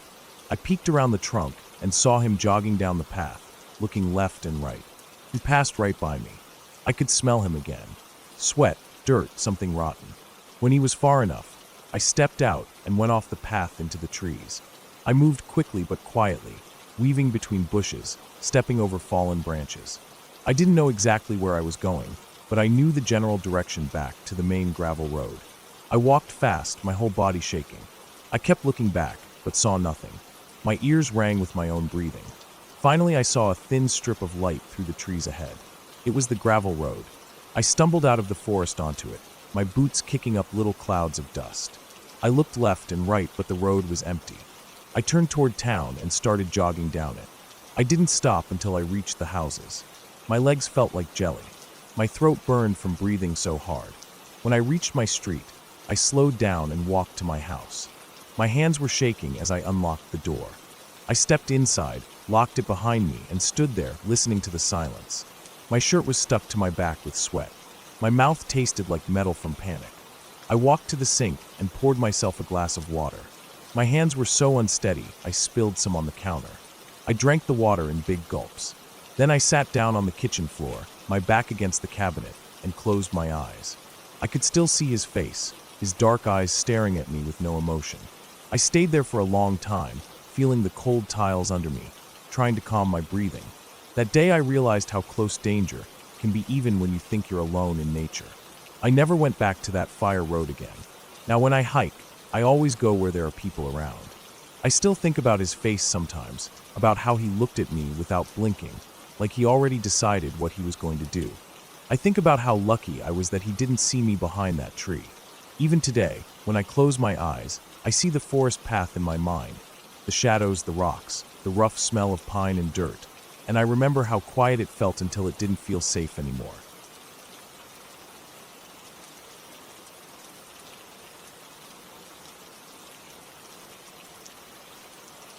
I woke up before dawn, like I usually did when I couldn't sleep. My body felt stiff and heavy, and I lay there listening to the silence. It was cold in my room, the window left open from the night before, letting in that sharp, early morning air. My blanket was pulled up to my chin, and I could see my breath faintly in the dim light coming through the blinds. My phone screen glowed on the table beside me, showing it was just after 4 a.m. I didn't really want to get up, but I also didn't want to keep lying there staring at nothing. So I forced myself to sit up and swung my legs out of bed. The wooden floor was cold under my feet. My knees cracked as I stood. I walked across the small room to grab my jacket hanging on the chair. I put it on and pulled the hood up over my head, stuffing my hands into the pockets.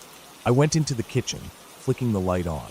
The fluorescent tube hummed as it flickered before coming to life. The counters were clean. I had done the dishes the night before. The silence in the apartment felt heavy and pressed against my eardrums. I opened the fridge, grabbed a bottle of water, and stood there drinking half of it in one go, staring at the magnet holding a pizza flyer against the fridge door. I felt restless. I knew I wouldn't be able to go back to sleep. It was still completely dark outside, but I decided I'd go for a walk. Maybe walk all the way to the small park near the river before the sun came up. I liked the cold air in the mornings. It woke me up better than coffee ever did. I grabbed my keys, phone, and wallet, then stepped out into the hallway, locking my door behind me. The apartment building was silent, all the other units dark. I walked down the stairs, listening to the echo of my own footsteps against the concrete walls. The exit door squeaked as I pushed it open and stepped outside. The streetlights made small circles of yellow light on the empty road. I stuffed my hands deeper into my pockets and started walking, my breath fogging in front of me with each exhale. The neighborhood was quiet, just the hum of distant traffic somewhere far off. I walked past shuttered stores and parked cars covered in dew. My feet felt cold even through my shoes. I could hear a dog barking faintly somewhere, maybe a few streets over. A few pieces of litter blew along the curb in the breeze. After about 15 minutes, I reached the edge of the small wooded area that ran along the river. There was a narrow dirt path cutting through it, lined with thin trees and bushes. I walked in, hearing twigs snap under my feet. The darkness felt thicker here. There were no streetlights this far in. I kept walking, using the faint glow from my phone screen to watch where I stepped. The bushes were full of shadows, and every so often I'd hear the rustle of a small animal moving away through the leaves. Probably rats or stray cats hunting before dawn. As I got deeper into the trees, the path turned muddy. I could smell the damp earth, that strong smell of rotting leaves and wet soil. My shoes sank slightly into the mud with each step. I felt a little uneasy, but I kept going. I knew this path well. It curved down toward the river, then climbed back up toward a small field before meeting the road again. I walked for another 10 minutes before stopping to catch my breath. I turned my phone flashlight off and stood there listening. I could hear the river down below, the soft rush of water over rocks. I could hear the wind moving through the treetops. I couldn't see the sky through the branches, but I knew it was still dark. I could see the faint glow of the city lights beyond the trees. I decided to keep going. As I walked, I kept glancing behind me. There was no reason to. I was alone, but something about the silence made my skin crawl. I walked faster, trying to ignore the feeling that something was off. The path started to slope down toward the riverbank. The mud got thicker here, and I had to step carefully to avoid slipping. I held onto a tree trunk to keep my balance, feeling the rough bark under my fingers. My head slipped off, and the cold air bit into my ears and neck. I kept walking until I reached the flat ground near the river. The air smelled strongly of water and silt. I could hear the river rushing, louder now that I was right next to it. I stood there, breathing heavily from the fast walk. I wiped my nose on my sleeve and looked around. There was an old bench set back from the river's edge, half hidden under a tree. I walked over to it and sat down, the wood damp under me. I sat there for a long time, just listening to the river. The sun was starting to lighten the sky now, a dark blue-gray creeping in above the treetops. I pulled my jacket tighter around me and shivered. After a while I stood up and decided to head back. As I turned around to leave, I froze. There were faint footprints in the mud, leading away from the path toward the trees behind the bench. I hadn't noticed them before. They were fresh, pressed deep into the wet mud, going into the dense undergrowth. My chest felt tight. I looked down at my own footprints leading to the bench, then back at the others. They were longer than mine and barefoot. The toes were splayed slightly, like whoever made them had been walking slowly. They disappeared into the bushes. I stood there, listening hard. The only sound was the river and the distant rustle of leaves in the breeze. I felt goosebumps rise along my arms. I told myself it was probably some homeless person camping out in the bushes, or some drunk who wandered down here in the night. I didn't want to see who it was.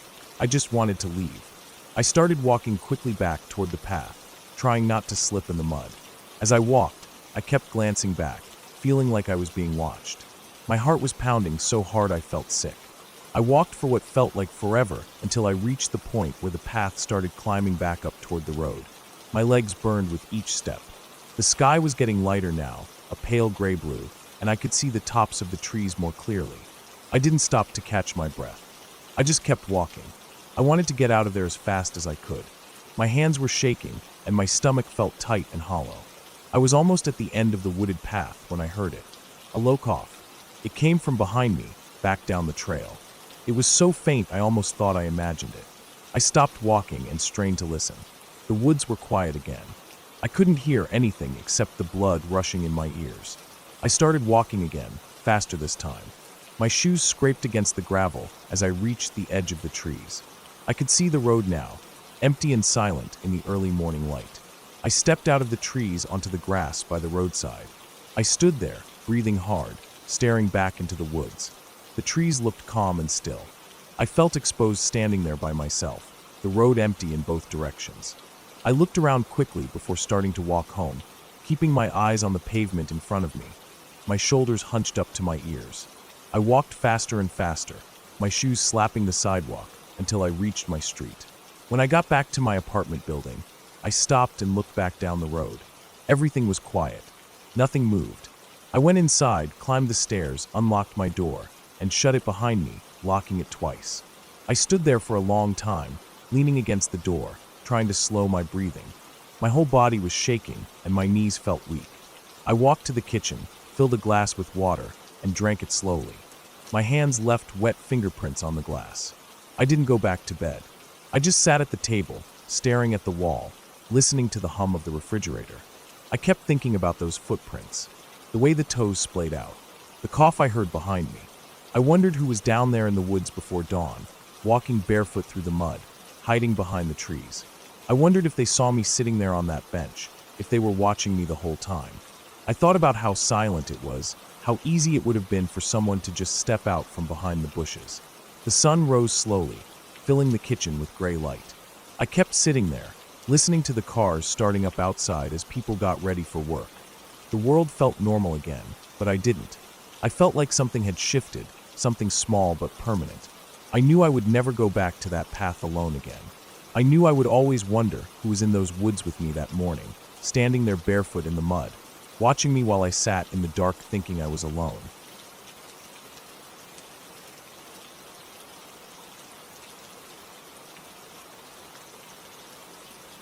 I woke up before the sun that morning.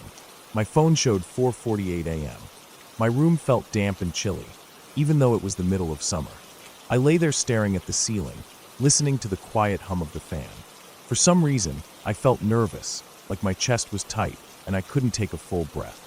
I didn't know why. Nothing special was happening that day. I had no work, no school, nothing planned. Just a regular Saturday. I got up anyway because I knew I wouldn't fall back asleep. I put on my old sweats and a plain t-shirt and walked into the kitchen. My apartment was small, just a one-bedroom, and the kitchen was basically part of the living room. I flicked on the light and squinted at the sudden brightness. I filled my kettle and set it on the stove to boil water for coffee. The ticking of the stove knob echoed in the still apartment. I waited, feeling my heart beating a little too fast for how early it was. After my coffee was ready, I sat down at the tiny table beside the window and scrolled through my phone. News, memes, useless videos. Nothing took my mind off the weird feeling in my chest. The sun was starting to rise, a pale pink light coming through the thin curtains. I stared out at the parking lot below my window, empty except for one old van with a broken back window taped up with plastic. I watched a crow land on its roof and pick at something stuck near the wipers. Around 6, I decided to go for a walk. Maybe some air would help. I grabbed my keys and left the apartment, locking the door behind me. The hallway was empty and smelled like wet carpet and bleach. When I stepped outside, the air was cool and damp. I could smell the leftover rain from the night before. The street was quiet. A single car drove past, its tires hissing on the wet pavement. I walked with no real direction, just letting my feet carry me down streets I didn't usually go down. The houses here were old, small, and close together. Their paint was chipped and faded. Some had broken fences leaning sideways. I liked looking at them. They felt real, like people actually lived in them instead of pretending everything was perfect. After about 30 minutes, I realized I had walked further than I meant to. I was in an area I didn't recognize. The houses here were more spread out, with bigger yards full of weeds and rusted cars on blocks. A big empty lot caught my eye. It was overgrown with tall grass and bushes, with an old dirt road cutting through the middle of it and disappearing into the trees at the back. A faded metal sign stood by the road. I walked closer and read it. It just said "No trespassing" in peeling black letters. Something about the road pulled at me. I knew I shouldn't go down it. I knew it was private property, and I could get in trouble if anyone saw me, but it felt like my chest was tight again, like something was pushing me forward. I stepped over the broken chain that hung across the entrance and started down the dirt road. The trees closed in around me quickly. They were tall pines mixed with scraggly oak and cottonwood trees. The ground was wet with old fallen needles and leaves. It smelled earthy and clean. I kept walking, feeling my shoes sink slightly into the damp dirt. The deeper I went, the quieter it became. No cars, no city noise, just the rustle of leaves and the occasional creak of tree trunks shifting.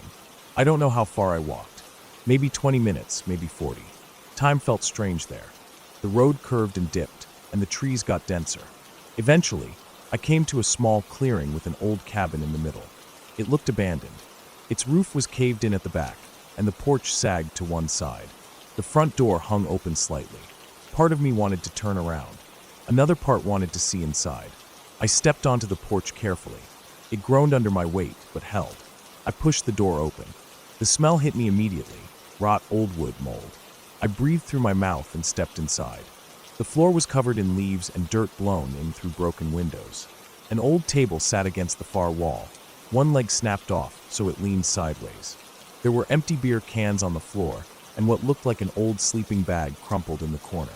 Someone had been there before, probably a long time ago. I walked through the small room, feeling the floor dip under each step.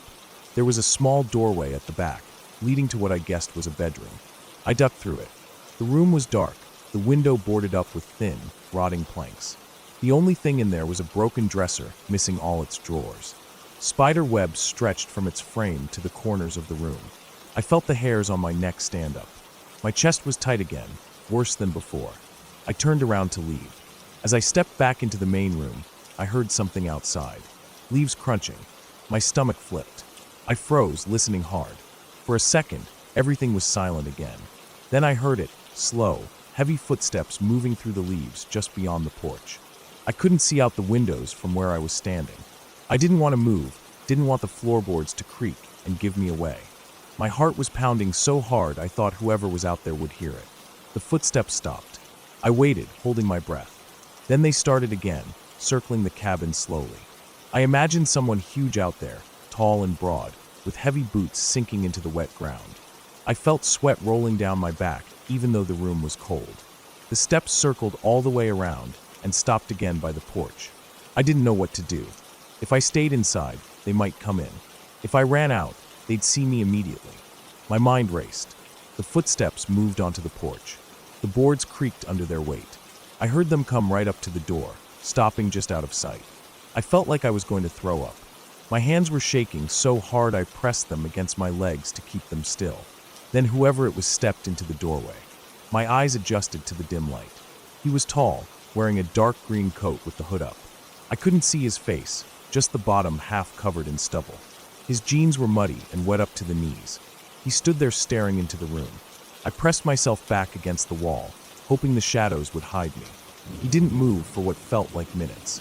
Just stood there, breathing heavy, his chest rising and falling. Finally, he stepped further inside. His boots crunched on the leaves and dirt. He looked around slowly, scanning the room. I realized if he turned his head just a little more, he would see me standing there. I felt tears welling in my eyes. My body felt frozen, like I was outside myself watching. He took another step forward. I could hear him breathing louder now, almost like he was growling under his breath. He walked past me into the back bedroom. As soon as he was through the doorway, I bolted. I ran out the front door so fast I almost tripped over the broken porch step. I ran down the dirt road, branches whipping my face and arms, my shoes sliding in the wet dirt. I didn't look back. I didn't want to see if he was chasing me. I just kept running, lungs burning, heart pounding so hard it felt like it was trying to burst out of my chest. I don't know how long I ran. My legs were shaking so badly I stumbled and fell twice, scraping my hands and knees. I got back up each time and kept going. Finally, I saw the broken chain hanging across the entrance. I ran past it, out of the trees and back onto the quiet street. I kept running until I saw houses I recognized. I didn't stop until I reached my apartment building. I let myself in and locked the door behind me, leaning against it, gasping for air. My whole body was shaking. I went to the kitchen and grabbed a glass of water, spilling half of it on the counter because my hands wouldn't stay still. I drank it down in one gulp.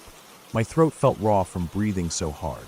I went to the bathroom and washed my face, staring at myself in the mirror. My eyes were wide and bloodshot. My hair was sticking up in every direction, my cheeks streaked with dirt and tears. For hours, I sat on my couch, staring at the floor. Every little sound made me jump. A car door slamming outside, the pipes ticking in the walls, the fridge kicking on. I kept thinking about that man, his heavy breathing, the way he moved so slowly, like he had all the time in the world. I wondered if he had followed me. I checked the windows over and over again, pulling the curtains back just enough to peek outside. No one was there, but it didn't calm me down. That night, I didn't sleep. I lay in bed with my phone clutched in my hand, ready to call for help if I heard anything. I kept imagining him standing at my window, watching me sleep. When the sun finally came up, my body felt heavy and weak, like I had been carrying weights all night. For days after that, I couldn't stop thinking about it. I didn't go for walks anymore. I didn't leave my apartment unless I had to for work. Every time I closed my eyes, I saw that cabin, smelled that rotting wood, heard his breathing. I wondered what he was doing there, if he lived there, or if he had followed me in from the road. I wondered what would have happened if I hadn't hidden fast enough, if I hadn't run when I did. Weeks passed. Slowly, the tight feeling in my chest eased. I started leaving my apartment again. I stuck to busy streets, surrounded by people and cars and noise.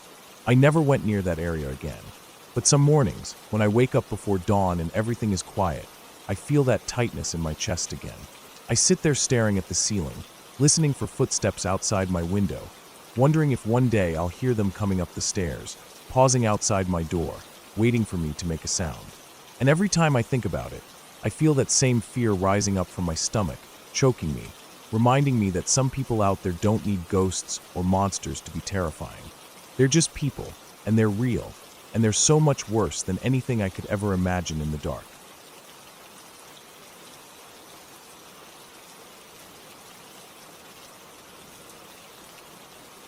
I woke up early that morning, around 5, even though it was my day off. I could hear the rain hitting the window softly, and I stayed in bed for a while just listening to it. My room felt cold, and when I finally got up, the floor was freezing under my feet.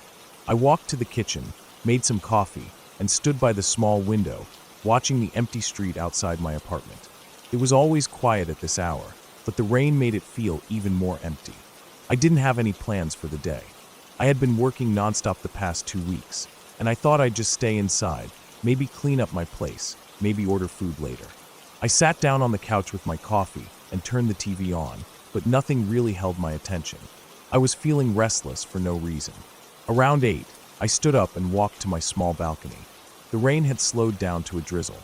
The air felt clean and cold. I stood there for a few minutes, just breathing in the damp air, then went back inside. Around 9, I decided to go for a walk. I thought maybe I could walk to the edge of town where the old factories were. I hadn't been there in years. Back when I was in high school, me and a friend used to explore them on weekends. The factories had been abandoned for a long time. Some were fenced off, but parts of them were still open. People said homeless men sometimes stayed there, but it was mostly empty. I put on some old jeans, my boots, and a heavy hoodie because the rain was still falling lightly. I didn't really think about safety. I just wanted to walk somewhere quiet. I left my apartment around 9:30 and started walking down the wet street. The smell of rain and mud was strong. I walked past the bakery and could smell the bread and sweet rolls. For a second, I thought about buying something, but I didn't feel hungry. I kept walking, crossing the empty main road and heading down a narrow street lined with small mechanic shops and empty lots. I could see puddles on the broken concrete. My boots splashed through them as I walked. By the time I reached the edge of town, the rain had stopped. The sky was still gray and heavy, but it felt peaceful. I walked under the overpass, listening to the cars rumble above me, and then I was at the factories. The first one I passed was still fenced off, but someone had cut a hole in the chain link, big enough to crawl through. I didn't go in. I kept walking down the narrow road, looking at the rusted metal walls and broken windows. I reached the biggest factory after another 15 minutes of walking. Its tall smokestack was covered in black stains. The yard in front of it was cracked and filled with weeds. I walked through the open gate and stepped carefully over fallen metal sheets and broken glass. It was silent except for the crows on the smokestack. I could hear their wings when they flew off. I walked around the side of the building and found the door half open. Inside, it was dark. The smell of rust, old oil, and damp concrete filled my nose. I pulled my phone out and turned on the flashlight. The narrow beam cut through the dark, showing broken machines, old barrels, metal scraps, and water dripping from the ceiling in some places. I stepped inside and felt my heart beating faster. I wasn't scared exactly, but the air felt heavy and strange. I walked slowly, shining my light at the ground to avoid stepping on nails or glass. My boots made hollow sounds on the concrete floor. In some places, moss had started growing where water leaked in. I saw some graffiti on the walls, faded and old. Some names, some random words, some childish drawings. I walked past rusted conveyor belts and work tables covered in dust. There were empty cans and a torn sleeping bag in one corner. Someone must have slept there, but it looked like it hadn't been used in weeks. I kept walking until I reached the stairs that went up to the offices. The metal railing was cold under my hand as I climbed. The stairs groaned under my weight. At the top, the offices had large windows facing the yard. Some were broken, letting in the gray light. Papers were scattered everywhere, old work orders, invoices, yellowed and curling at the edges. There was a hole in the ceiling where water dripped onto the soggy carpet. I stepped around it carefully and walked into what looked like the manager's office. The big desk was still there, covered in dust, with a broken chair lying on its side behind it. I walked to the window and looked down at the yard. The rain had started falling again, light and cold. I stood there for a while, listening to it tapping the broken glass. My phone buzzed in my pocket. It was just a spam message. I turned it off and put it back in my pocket. I looked around the office again, then walked back out. As I stepped into the hall, I heard something behind me. A sound like metal scraping against concrete. My chest tightened, and I turned my light towards the sound. There was nothing there, just the empty office. I stood there for a few seconds, listening hard. The rain on the windows was the only thing I could hear. I told myself it was probably water dripping on metal somewhere. I walked back down the stairs. As I reached the bottom, I felt like I was being watched. I turned my light slowly around the open space. The shadows moved with the light, stretching and shrinking against the walls. I took a deep breath and kept walking. My boots crunched on small bits of glass. I walked towards the back of the factory where there was another door that opened onto an alley behind the building. When I reached the door, I noticed it was blocked by something on the outside. I could see a faint bit of light coming through the cracks, but the door wouldn't move. I pushed hard, but it felt like metal or wood was piled against it. I sighed and turned back to walk out the way I came. As I was walking back through the factory floor, I heard the sound again. This time it was louder, like metal being dragged. I froze. My light was shaking slightly in my hand. I turned slowly towards the sound.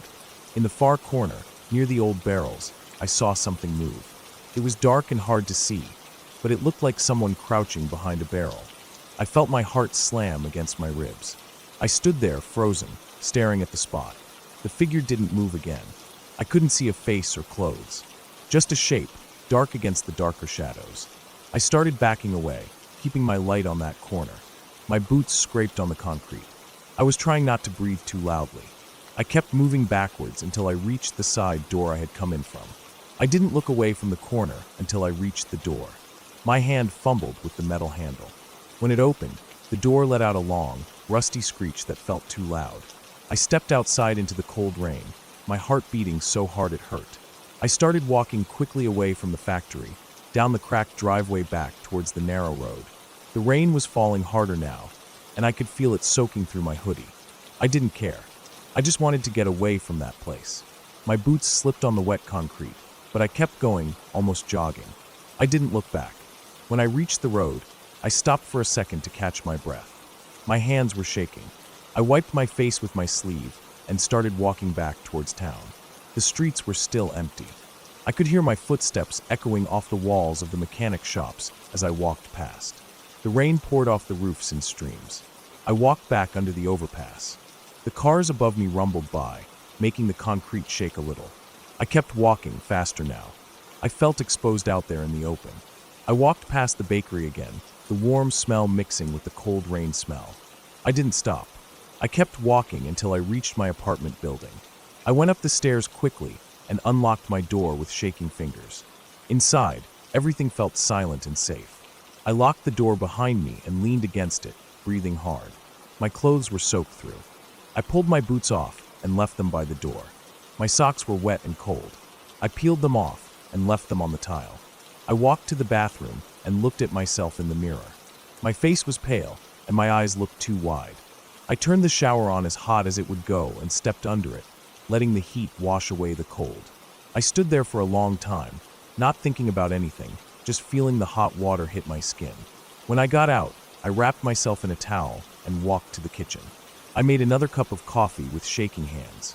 I sat down on the couch, wrapped in the towel, holding the coffee cup tightly between my palms. I kept thinking about the shape I saw in the factory. The way it didn't move, the way it just crouched there in the shadows. I didn't know who it was or what they were doing there. I didn't want to know. The factory was abandoned for years. Maybe it was just some homeless man trying to keep dry. Or maybe it was someone who didn't want to be found. I tried not to think about it. I spent the rest of the day on the couch, watching the rain fall outside my window. I kept the curtains closed after the sun went down. That night, I couldn't sleep. Every sound from the street below made my heart jump. I lay there in the dark, staring at the ceiling, listening to the wind blow against the windows. At some point, I fell asleep out of exhaustion. When I woke up the next morning, the rain had stopped, and the sun was shining weakly through the curtains. I sat up and looked around my quiet apartment. Everything looked normal, but I knew I wasn't going back to that factory again. I didn't want to know who was in there.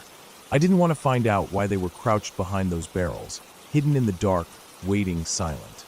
I decided I'd stick to walking in the park from now on, where there were people, light, and open spaces.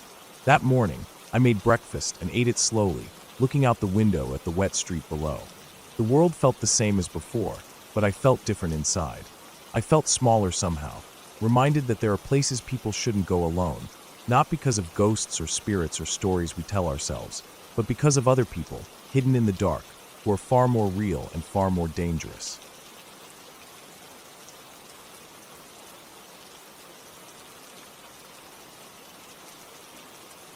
I never thought something like this would happen to me, but that's how life works. It was last autumn when everything felt slow and empty. I had taken some time off work because things were getting too heavy in my head. My boss didn't understand, but I didn't care. I just packed my small black backpack, grabbed a few packs of instant noodles, my gray sleeping bag, a plastic bag of clothes, my phone, my old cracked power bank, and left my apartment. I didn't tell anyone. I wanted silence and to be alone with the trees. I took the early bus out of the city before sunrise. The streets were empty and yellow streetlights glowed on wet roads from last night's rain. The bus smelled like cheap cleaning spray and old cloth seats. I sat by the window and watched the city fade away. Rows of apartments, little mechanic shops, grocery stores with metal shutters still down, broken sidewalks, stray dogs, all passing by slowly as the sky turned from dark blue to a foggy gray. The bus dropped me off in a small village near the edge of a national park. I didn't know anyone there. The bus driver looked at me for a moment before driving off, probably wondering why I was getting off with just a backpack in the middle of nowhere. I stood there for a bit, looking around. It was cold. My breath came out in small white clouds. There were houses scattered on both sides of the empty road, a few chickens pecking near someone's fence, a rusty bike leaning against a tree. No sound except for a distant barking dog and the crows calling from above. I walked down a narrow dirt road leading into the woods. I had checked the map before leaving and saw there was a small camping area near a river about 5 miles in. I planned to go there, set up my sleeping bag, maybe make a small fire if I found dry wood, and just rest my head. My boots felt tight, but comfortable on the rocky path. The backpack straps cut into my shoulders, but I ignored it. I walked for hours. The sun rose fully, pale yellow behind layers of drifting clouds. The woods were silent except for rustling leaves falling. Some trees had turned red and orange, some were still green, and a few were already bare. The ground was covered with soft brown leaves and damp black soil. The smell of earth and fallen leaves mixed in the cold air. I liked that smell. It made me feel quiet inside. When I reached the camping area, there was no one there. Just an old fire pit with ash and half-burnt logs, a few rocks arranged in a rough circle for sitting, and an old wooden sign with peeling paint showing rules and emergency contact numbers. The river was a little further down the slope, flowing calmly. Its surface looked like cold steel under the gray sky. I dropped my backpack on the ground and stretched my back. My shoulders ached. I drank some water, ate a protein bar, and walked down to the river to wash my face. The water was so cold it made my skin sting. I sat there for a while, listening to the flow of water and the wind moving the branches above me. I felt peaceful but also small, like the woods could swallow me any moment if they wanted to. After setting my sleeping bag near the fire pit, I collected some branches and dry twigs lying around. There wasn't much dry wood, but I gathered enough to start a small fire to warm my hands. I spent some time arranging the branches, striking matches, blowing gently until it caught. Small flames danced, and the smell of burning wood rose into the air. I sat there with my knees up, arms wrapped around them, staring at the fire. My mind felt empty, and I liked it that way. Hours passed. The fire died down into glowing red pieces. I felt tired, so I lay down in my sleeping bag and closed my eyes. The ground was uneven and cold, but I managed to drift in and out of sleep. When I woke up, the sun was gone, and the sky was turning dark blue. Cold wind blew across the campsite. I shivered inside my sleeping bag. The fire was almost dead. I didn't feel like getting up to find more wood, so I pulled the sleeping bag tighter around me and tried to sleep again. I don't know what time it was when I woke up again. It was pitch black except for faint starlight between the tree branches. The woods felt silent but heavy, like something was holding its breath. My body was freezing. I sat up, trying to rub warmth into my arms. That's when I heard a sound from the slope near the river. A crunching sound, like footsteps on dry leaves. At first, I thought maybe it was a deer or something, but the steps sounded too careful, too deliberate. I sat still, listening. The steps moved closer, then stopped. I couldn't see anything in the dark.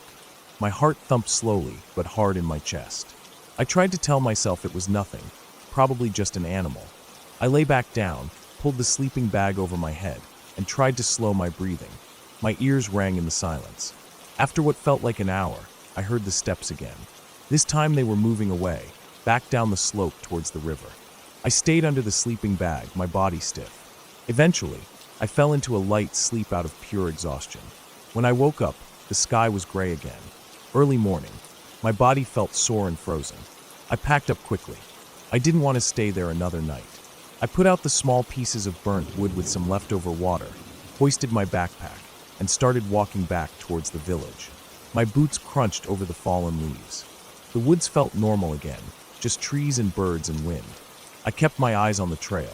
I felt a strange relief knowing I was heading back towards people, cars, roads, noises, anything other than the silent trees. After walking for a few hours, I started seeing the first small houses of the village. Smoke rose from chimneys. A dog barked somewhere. My legs felt numb from walking, but I kept going until I reached the small bus stop near the main road. There was no one there yet. I sat on the metal bench and took out some water, drinking slowly, watching the empty road stretching ahead. As I sat there, I saw a man walking up the road towards the village. He wore old brown clothes, torn at the sleeves, and carried a small sack over his shoulder. He was thin, with a rough beard and deep lines on his face. His eyes looked tired. He didn't look at me as he walked past. I felt something cold in my chest. I realized then that he might have been in the woods last night. Maybe he was sleeping out there too. Maybe he had been looking for something to eat. Maybe he just needed a place to sleep and thought my campsite was empty. Or maybe he just liked walking through the trees at night. I sat there for a long time thinking about it. About how close someone can be without you knowing. How you can sleep under thin fabric and leaves while someone stands a few feet away, hidden in the dark. I felt a shiver run down my arms despite the morning sun warming the road. The bus came late. I climbed in and sat by the window again. As it drove away from the village, I looked back at the woods getting smaller in the distance. They looked calm and beautiful, golden leaves falling slowly, covering everything in silent color. But under that silence, I knew there were shadows moving, footsteps in the dark, people hiding from each other. The bus drove on. The road curved back towards the city. Houses became more frequent, shops opened their shutters, cars honked at intersections. I leaned my head against the window, feeling the vibration of the bus through my skull. I closed my eyes and felt a deep tiredness settle into my bones. When I reached my apartment, I unlocked the door and stepped inside. The stale smell of closed rooms hit me. I dropped my backpack on the floor, took off my boots, and sat on the edge of my bed. My body felt numb. I looked around my small room, the cracked mirror, the gray curtains, the desk with empty bottles of water and old receipts. I realized I was glad to be back. Even if I hated the noise and the people and the routines, at least the walls kept things out. The woods didn't keep anything out. They let everything in, even the things you didn't know were there. That night, I lay in my bed listening to the hum of the city outside my window. Cars driving by, people yelling in the distance, a dog barking somewhere. I felt safer with those sounds. Safer than in the silent woods with footsteps that stopped too close. I closed my eyes and let the noise lull me to sleep, knowing that tomorrow would be the same as today, but at least I would wake up behind a locked door. I didn't go back to the woods after that. I still think about it sometimes, how small I felt under the trees, how heavy the dark felt, how close those steps were. But mostly I think about the man walking past me on the road, the way he didn't look at me, like I was just another tree in his world of quiet shadows. I think that's what scared me the most, knowing that for some people, the darkness is home, and the silent, cold woods are the only place where they feel like themselves. While for me, they were just a place to run away from my own thoughts, not knowing that something else was already running there, hidden just out of sight, watching, listening, moving without a sound. That's the thing about being alone in the woods. You're never really alone.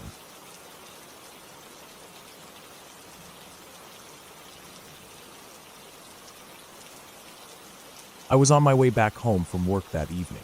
I had taken a bus from the city to the small town where I lived, then walked from the bus stop towards my house. It was summer, but the sky was cloudy that day, making it darker than usual by the time I left the main road. My street is at the edge of town, with fields on one side and a small area of woods on the other.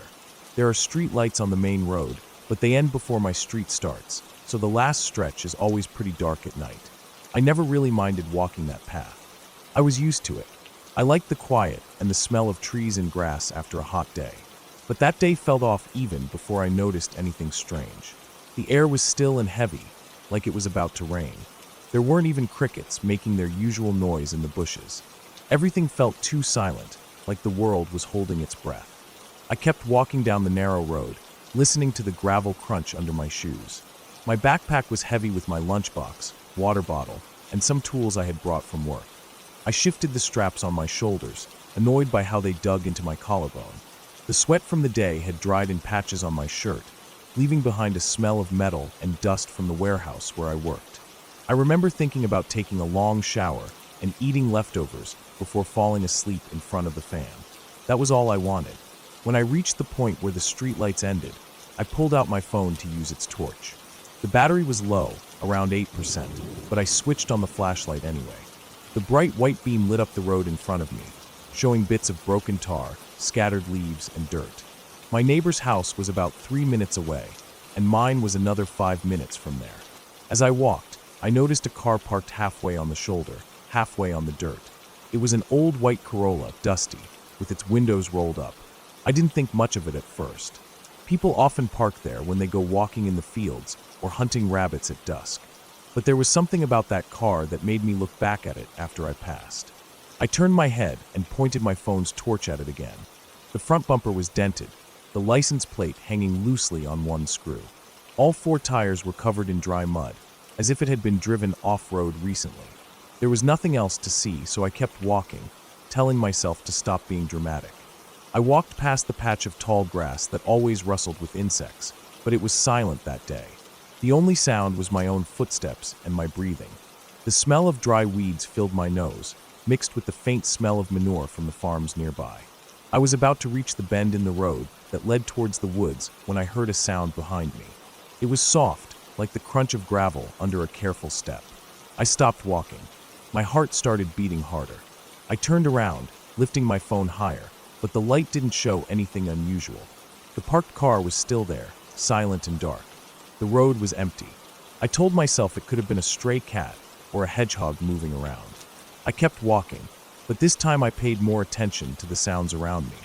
My ears felt sharp, picking up every small rustle of leaves and dry grass brushing against itself in the faint breeze that had started up. My hand was sweating around my phone, making it slippery. I wiped it against my pants as I walked faster, feeling an unease in my chest that I couldn't shake off. When I entered the wooded part of the road, the trees grew closer on both sides, forming a sort of tunnel. The sky was almost fully dark now, with only a bit of gray light left. My torch was the only thing lighting up the path. The woods smelled of dry earth and pine. I could see fallen branches scattered on the ground, and in some spots the weeds had grown so high they reached my knees. I kept my steps quick and quiet. I just wanted to get home. The fear in me wasn't loud yet, but it was there, deep in my gut, growing with every step. About halfway through the woods, I heard that sound again. A soft crunch behind me, like a person walking carefully on gravel. My chest tightened. I turned quickly and pointed my phone's light down the path behind me. The beam moved side to side with my shaking hands. I scanned the trees, the road, the bushes. There was nothing, just shadows and branches. I tried to swallow, but my throat felt dry. I forced myself to turn around and keep walking, this time faster, almost jogging. My backpack bounced with each step, making me feel off balance. I didn't care. I wanted to be home. My house was only a few minutes away now. I told myself I was imagining things. Maybe a deer was moving in the trees. Maybe the wind shifted some broken branches. Anything was better than the thought forming in my mind. Someone was following me. That thought grew louder when I heard another sound, closer this time. Not just one step. 2 or 3 quick steps, like someone hurrying to match my pace. I stopped so suddenly my backpack swung forward. I spun around and pointed my light into the trees. My breathing was heavy and loud in my ears. My heart thumped so hard I felt it in my neck. The light landed on trunks, leaves, undergrowth. Then I saw it. A person was standing a few meters away from me, half hidden behind a tree. I couldn't see his face clearly because the shadows fell across it, but I saw his outline. He was wearing dark clothes and a cap pulled low over his head. My breath caught in my throat. He didn't move. He just stood there, his body turned slightly towards me. I felt a sudden wave of cold pass through my chest. My legs felt weak, and I thought I might collapse right there. I took a step back. My foot slipped on some loose dirt, and I almost fell, catching myself at the last second. The man still didn't move. I couldn't think clearly. All I could think was to get away. I turned around and started running. My backpack bounced painfully. My phone shook in my hand, making the light flicker across the road. My shoes slipped on the dirt and gravel, but I didn't care. I ran with everything I had. The road felt endless. I could hear my own breathing, ragged and loud. I didn't dare look back. I felt like if I turned, he'd be right behind me. My chest burned. My shoulders ached. My legs felt like they were filled with sand, but I kept running. I saw the end of the woods ahead, where the trees opened up to the small clearing before my street. I forced myself to go faster. When I burst out of the trees, I didn't stop running. I kept going until I reached my front gate. I fumbled with the latch, almost dropping my phone. I kept looking behind me, expecting to see him stepping out of the woods any second. But the road was empty, just shadows and moonlight. My hands shook so badly I could barely open the gate. I ran up the path to my front door, unlocked it, and slammed it shut behind me. I stood there, pressing my back to the door, trying to calm my breathing. My whole body was trembling. My knees felt weak, and I slid down to sit on the floor. My chest rose and fell rapidly. I felt sick to my stomach. After a while, I forced myself to get up and check the windows. I turned off the porch light and stood behind the curtains, peeking out into the darkness. I couldn't see anyone on the road. No one standing by the trees. The street was silent. I kept checking every few minutes, expecting a knock at my door or a shadow moving across the yard. But there was nothing. Eventually, after an hour of staring out into the darkness, I went and locked every window and door.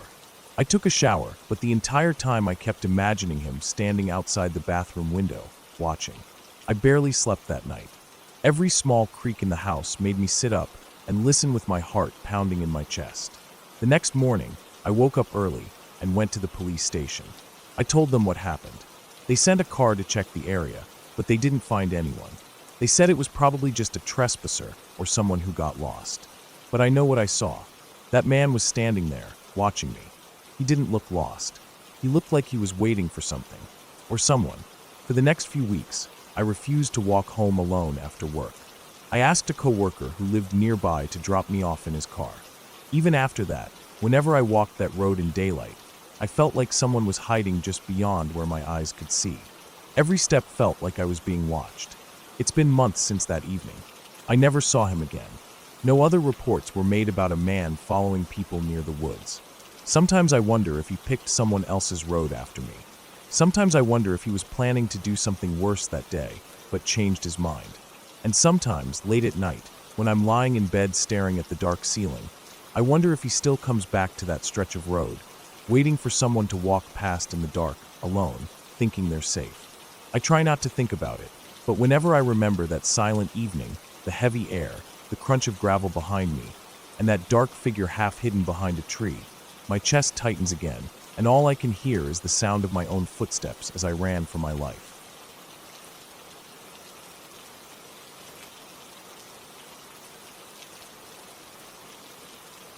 I woke up around 4 a.m. that morning without any alarm. It was still dark outside, but the first thing I noticed was the slight smell of damp earth coming through my window screen. It had rained a bit during the night. I got up and went to the bathroom, flicking on the weak yellow light and squinting at my reflection. My eyes looked swollen from sleep. I washed my face with cold water, and that woke me up completely. As I dried my face, I felt a slight chill in my chest, thinking about what I was about to do that morning. I was going to hike up the old fire road on the backside of the mountain. I had never been there alone before. The last time I went there was with 2 friends, almost 6 months ago, when the weather was still warm and the air smelled of dry grass and pine. That time, we turned back before reaching the top because it got dark too fast. This time I wanted to reach the clearing near the ridge before sunrise. I put on my old black sweatpants and a thick cotton hoodie. I slipped into my heavy hiking shoes, tightening the laces until they pressed against my ankles. I grabbed my water bottle, filled it with filtered water from the kitchen sink, and put it in my small backpack. I also packed a granola bar, my phone, and a torch just in case. I stepped outside around 4:30 a.m., locking the door quietly behind me so no one in the house woke up. The air outside was cold and heavy with moisture. As I walked down the gravel path beside the house, my shoes crunched with each step, and I winced at how loud it sounded in the silent neighborhood. It took me about 15 minutes to walk through the empty streets and reach the start of the fire road. As I stepped off the last bit of asphalt and onto the dirt, I felt the familiar feeling of damp soil under my shoes. The fire road was wide enough for a truck to drive up if needed, but no vehicles were allowed except for the ranger trucks, and even those rarely came up this early. The trees formed a long tunnel overhead, their leaves dripping with leftover rain. Every few steps, droplets would fall onto my hood or the back of my neck. It made me flinch each time. The only sounds I could hear were the light rustling of leaves, the drip of water, and the faint sound of distant crickets winding down their night calls. As I walked, I kept my eyes on the ground in front of me, watching for loose rocks or muddy patches. I could barely see without using my torch, but I didn't want to turn it on and ruin the calm darkness. My eyes slowly adjusted, and the path turned from black to dark gray. I walked like that for maybe 20 minutes, my breathing steady, my mind relaxed. My legs felt a slight burn from the uphill incline. I remember thinking about how good it felt to be alone, with no one talking, no cars or bikes, just my own steps and breath. Then I heard it.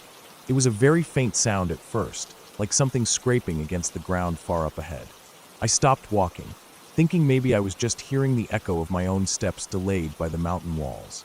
But when I stood still, I heard it again, clearer this time. It was a soft dragging sound, like someone slowly pulling something heavy along the dirt road. I felt my chest tighten slightly.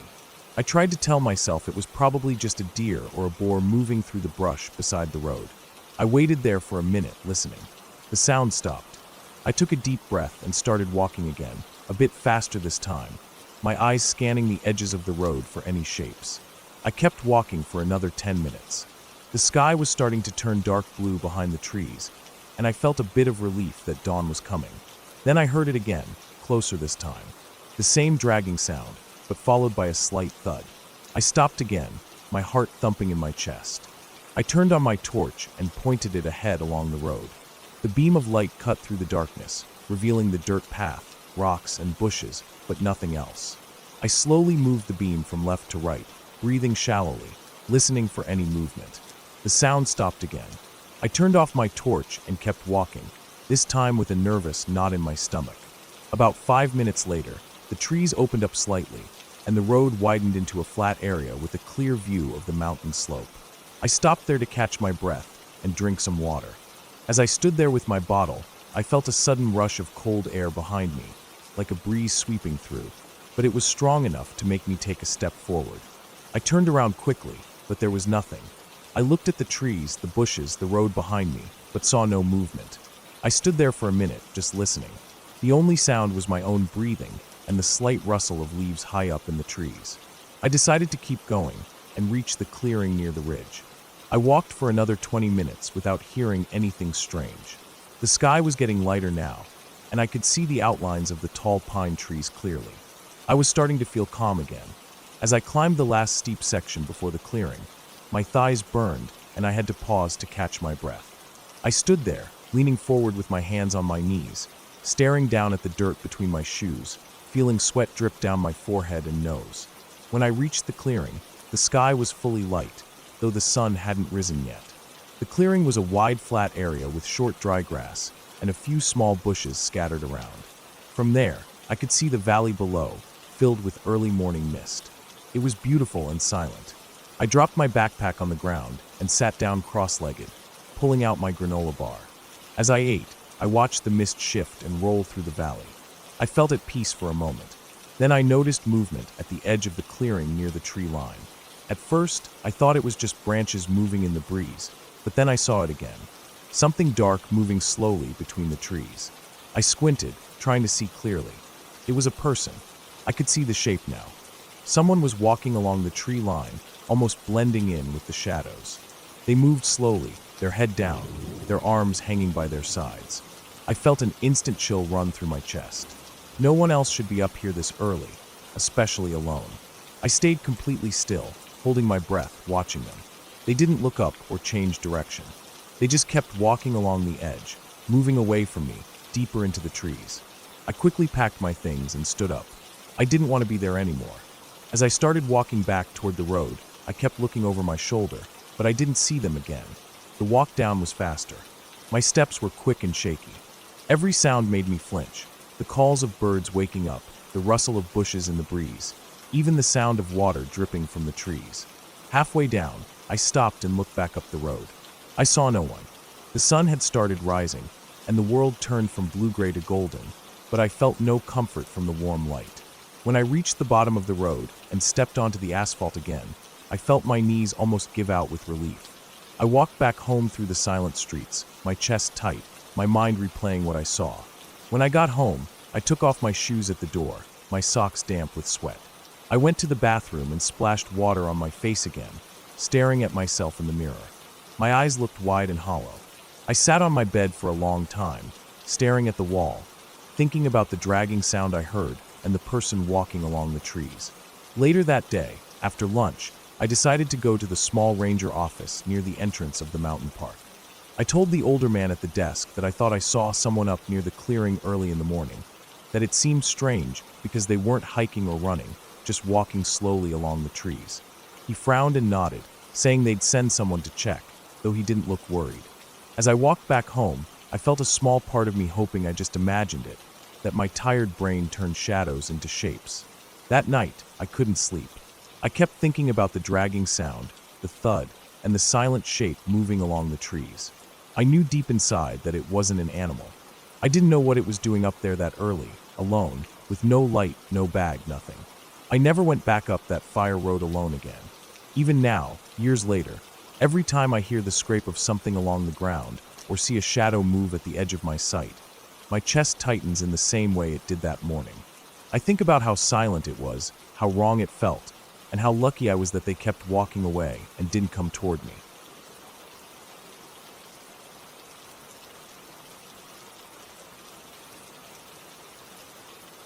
I woke up early that morning because I couldn't sleep well. The summer heat made the sheets stick to my back, and the fan above was making a ticking noise that had kept me awake half the night. I remember just lying there, staring at the ceiling, my eyes feeling heavy, but my mind not letting me drift off. At around 5 in the morning, I finally sat up, wiped sweat off my neck, and decided I might as well start the day. It wasn't like I had worked that day. It was a Sunday. I had planned to just rest, clean up a bit, and maybe go out for a drive later. After brushing my teeth, I made coffee and sat by the window looking outside. The sun wasn't even properly out yet, just that pale light before sunrise. The street was empty. There was no sound except the fan ticking behind me. I sat there for a long time, just sipping my coffee and thinking about nothing in particular. Eventually, I decided to take a shower to feel awake. The water was lukewarm because my water heater had been acting up for a few days, and I didn't bother fixing it yet. It wasn't pleasant, but it woke me up. By 7, I was already dressed in old jeans and a gray shirt. I looked at my phone and saw there were no messages or missed calls. That made me feel strange, like the world had forgotten me that morning. I don't know why I felt that way, but it stuck with me. I went out to my small porch and sat on the old wooden chair I kept there. I thought about driving out to the countryside later, just to clear my head. I always liked empty roads and the silence of fields stretching out on both sides. At around 8, I grabbed my keys and locked up the house. I didn't bother making breakfast. I wasn't hungry. I just got into my old Corolla and drove off. The roads were mostly empty except for a few motorbikes and small Suzuki vans passing by. I drove with the window down, letting the warm morning air hit my face. It felt peaceful. After about an hour of driving with no destination, I found myself near a dirt road that led into an area I had never explored before. It was just off the highway, hidden behind some bushes and trees. I slowed down and looked at it for a few seconds, wondering where it went. I thought, why not? I turned onto it, and the car bumped and shook as the wheels rolled over the uneven ground. Dust rose up behind me, catching the morning light. The road was narrow, with tall grass and bushes growing on either side. I drove slowly because there were rocks and dips every few meters. After about 15 minutes, the bushes cleared, and I found myself in an open area with wild grass growing everywhere. There were some trees off to the left, and beyond them I could see the faint outline of hills. I stopped the car and just sat there looking around. It was so quiet that it felt like sound itself had disappeared. I turned off the engine and stepped out. The heat hit me immediately. It wasn't unbearable, but the sun was fully out by then. I walked around, looking at the ground, at the way the grass moved gently in the breeze. There were insects chirping somewhere. I saw a small path leading away from the open space towards the tree line, like it had been made by people walking there often. I didn't see any houses or people around, but the path looked used. I stood there for a minute, just staring at it, before deciding to follow it. I walked slowly, listening to the dry grass crunch under my shoes.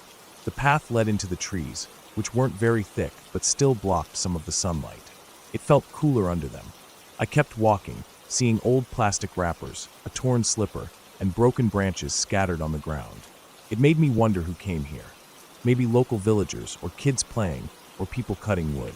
After about 5 minutes of walking, the path curved to the right and suddenly opened into another clearing. This one was smaller, almost like a hidden space between the trees. There was an old wooden shed on the far end, half collapsed with its roof caved in. I could see rusted tin sheets and broken wood lying around it. There was an odd smell in the air, like old damp wood mixed with something else I couldn't place. I stood there for a long time, just looking at that shed. I didn't feel scared, just cautious. I walked closer, stepping over branches and some broken glass. As I got nearer, I saw that the door was missing and inside was mostly empty except for some old sacks, a rusted steel drum lying on its side, and a pile of bricks in the corner. I stood at the entrance, looking inside. The smell was stronger there, like rotting wood and old dampness mixed together. I stepped in carefully, feeling the soft dirt and dry leaves under my shoes. There was no sign of anyone having been there recently, but I saw footprints on the dirt floor. They were faint, like someone had been there days ago. It made my chest feel tight for a moment. I looked around again, scanning the shadows and the corners. There was nothing there except silence and that smell. I walked around the inside slowly, touching the walls, feeling the rough wood under my fingers. Part of me felt uneasy, but I couldn't explain why. I stepped out after a while and stood in the clearing again. The trees around were swaying gently with the breeze, making a low rustling sound. I suddenly felt exposed, like something was watching me from those trees. I turned and looked around slowly, scanning every tree trunk and shadow, but there was nothing. I decided I had seen enough and started walking back towards the car. As I walked back along the path, I kept looking over my shoulder, feeling that unease building in my chest. My ears felt like they were straining to hear something. At one point, I thought I heard footsteps behind me, soft and slow, but when I stopped, it stopped too. I stood there, holding my breath, listening. The only thing I could hear was the wind in the grass. I shook my head and kept walking. When I reached my car, I felt relief wash over me. I opened the door and sat down, closing it firmly. I locked the doors without thinking. My heart was beating fast. I started the engine and turned the car around, driving back onto the dirt road. As I was driving out, I looked at the rearview mirror and thought I saw someone standing on the path where I had come from, just a faint shape between the trees. I kept looking, trying to focus my eyes, but the bumps in the road made the mirror shake, and when I looked again, there was nothing. I didn't stop to check. I just kept driving until I was back on the main highway. I didn't feel like driving around anymore. I just wanted to go home. The rest of the drive back was quiet. My mind kept replaying that faint shape I thought I saw, over and over. When I got home, I locked the door behind me and stood in my living room for a long time, feeling sweat trickle down my back despite the fan blowing above me. I sat down on the floor, resting my head against the couch. I closed my eyes, trying to calm down. My ears still felt like they were straining to hear something. The ticking of the fan was louder than ever, and I wished it would stop. I didn't move for almost an hour. When I finally got up, I went to the kitchen and drank some water. My throat felt dry and tight. I didn't feel like eating anything. For the rest of the day, I kept thinking about that place, about the footprints in the shed, about the faint shape I thought I saw. I kept telling myself it was just my mind playing tricks on me, that there was nothing there, just shadows and light mixing together. But that didn't make me feel better. At night, I lay in bed listening to the fan ticking above me, my eyes wide open in the darkness. Every creak of the house made my heart beat faster. I didn't sleep that night. The next day, I felt exhausted, but I didn't want to stay at home. I got into my car again and drove to the city, trying to keep my mind occupied with traffic and shops and people walking around. Anything to keep me from thinking about that place. I didn't tell anyone about it. Even now, when I think about it, I feel my chest get tight and my hands start to sweat. I never went back to that road again. I never even drove near it. Whenever I pass that area on the highway, I keep my eyes straight ahead, my hands gripping the steering wheel tightly. I don't know what was there that day. Maybe nothing. Maybe just my own mind making up shapes and sounds from fear. But whatever it was, it felt real enough to make me never want to see that place again. Even now, years later, I sometimes wake up in the middle of the night, sure that I heard footsteps outside my window, soft and slow, stopping when I stopped breathing to listen. And in that darkness, with the ticking fan above me, I can almost see that faint shape again, standing just beyond the glass, watching, waiting for something I don't understand.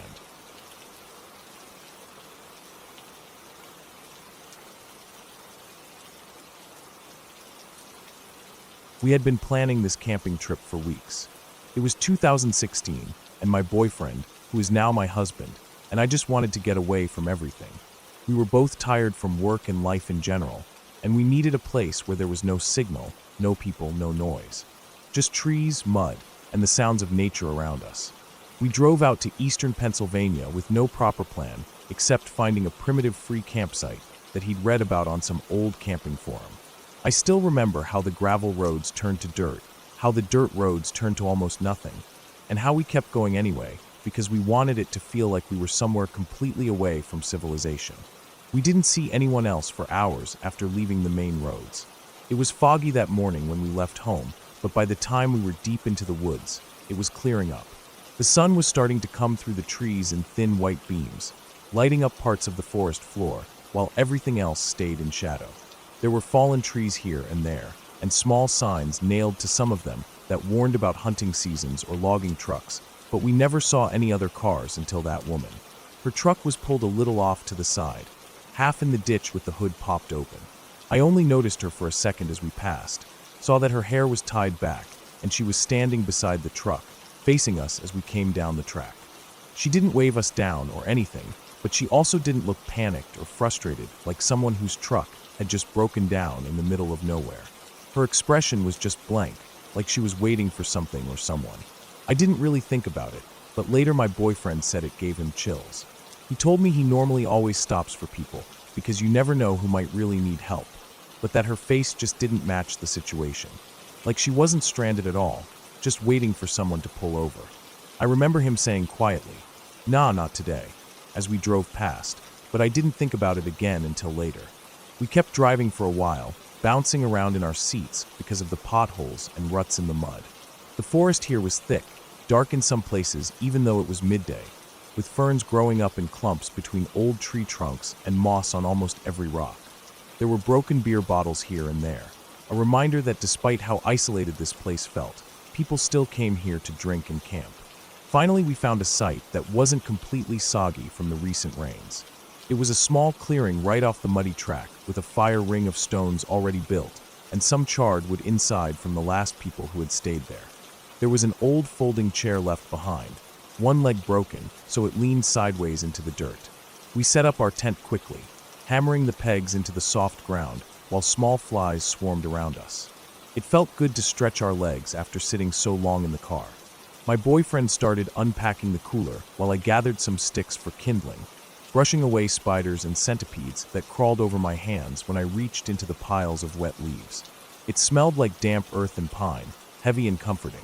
Every so often a bird would call out high in the trees, then it would go quiet again. We had hot dogs and marshmallows for dinner. I remember sitting on a small log by the fire while my boyfriend poked at the flames with a stick, trying to get the wet wood to burn hotter.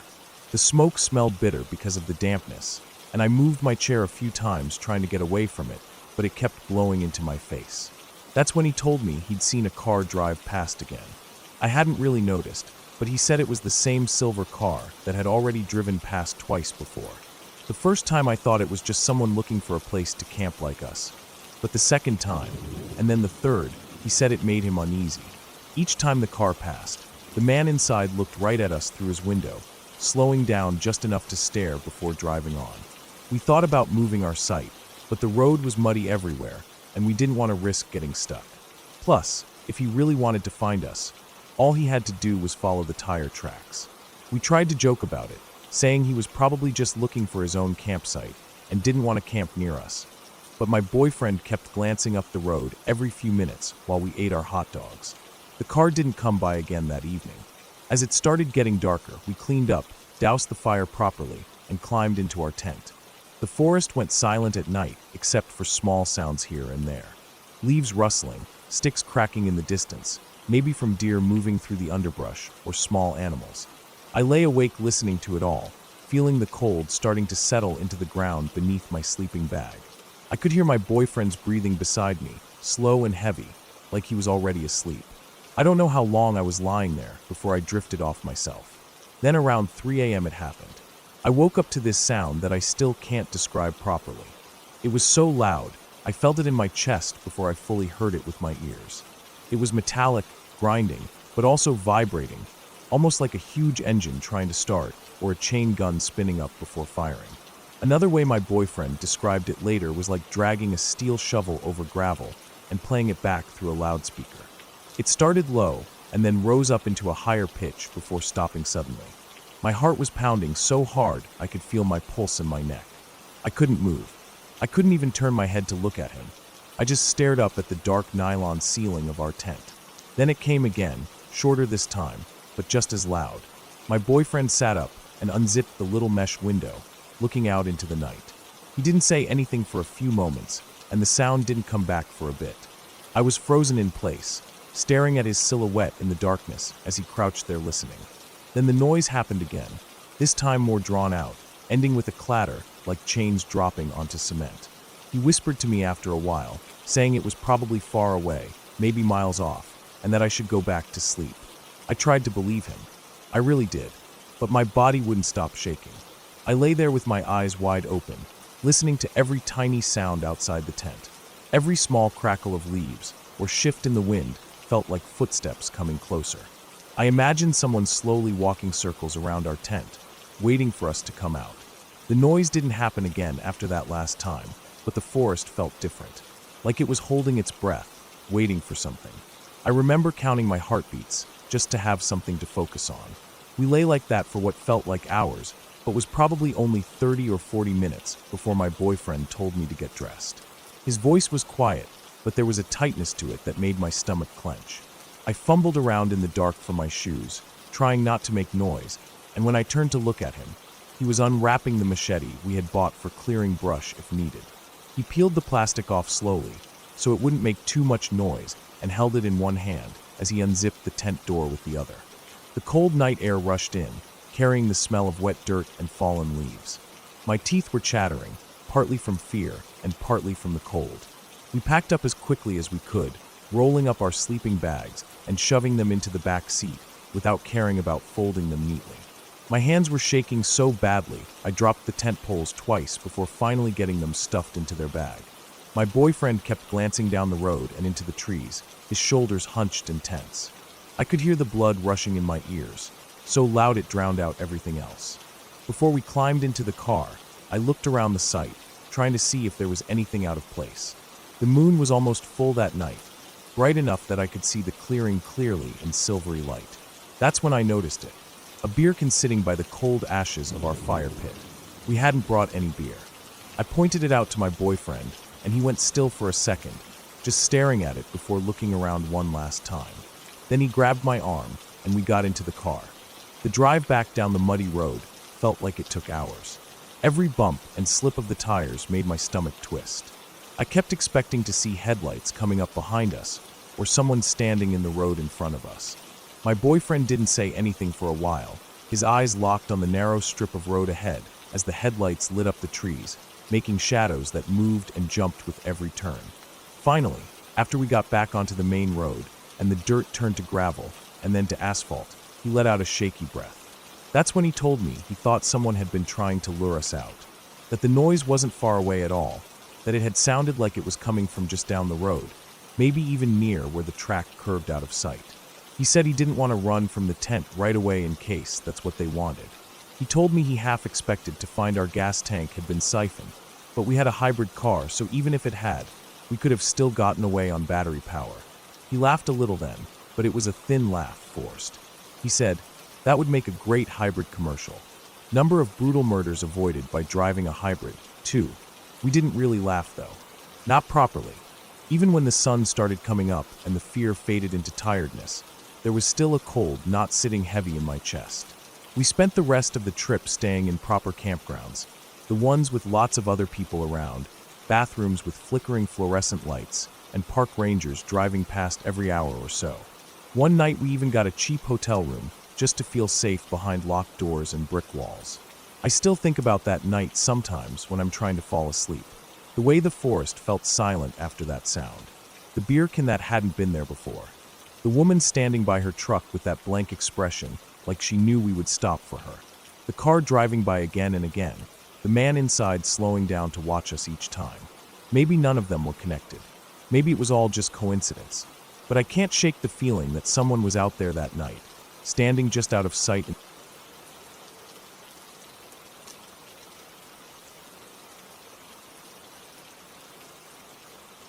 I woke up that morning in my tent feeling the dry, cold air seep through the seams. It was early spring, the kind of spring where the sun shines bright during the day, but the nights still bite at your bones. My sleeping bag had been just warm enough, but when I pulled my arm out to check the time, I felt the chill slide up my forearm. It was about 6:10 in the morning. I lay there for a minute listening to the quiet. A light breeze shook the tops of the pine trees above. The nylon of the tent made small crackling sounds as it moved with the wind. In the distance I heard a woodpecker going at a dead tree. Otherwise it was silent.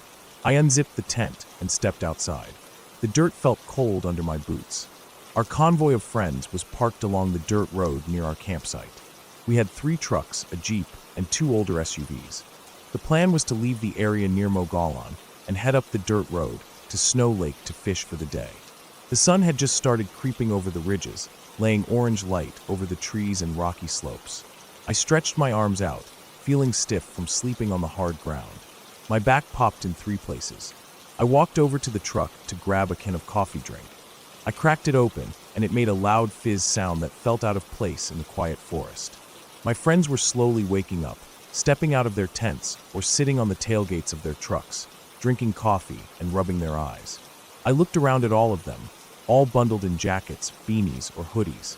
It was around 40 degrees in the early morning, but we knew it would warm up to 75 by noon. I finished my coffee drink and threw the empty can in a trash bag in the back of the truck. We packed up the tents and rolled up the sleeping bags. Everyone moved slowly, talking quietly, half asleep but in good spirits.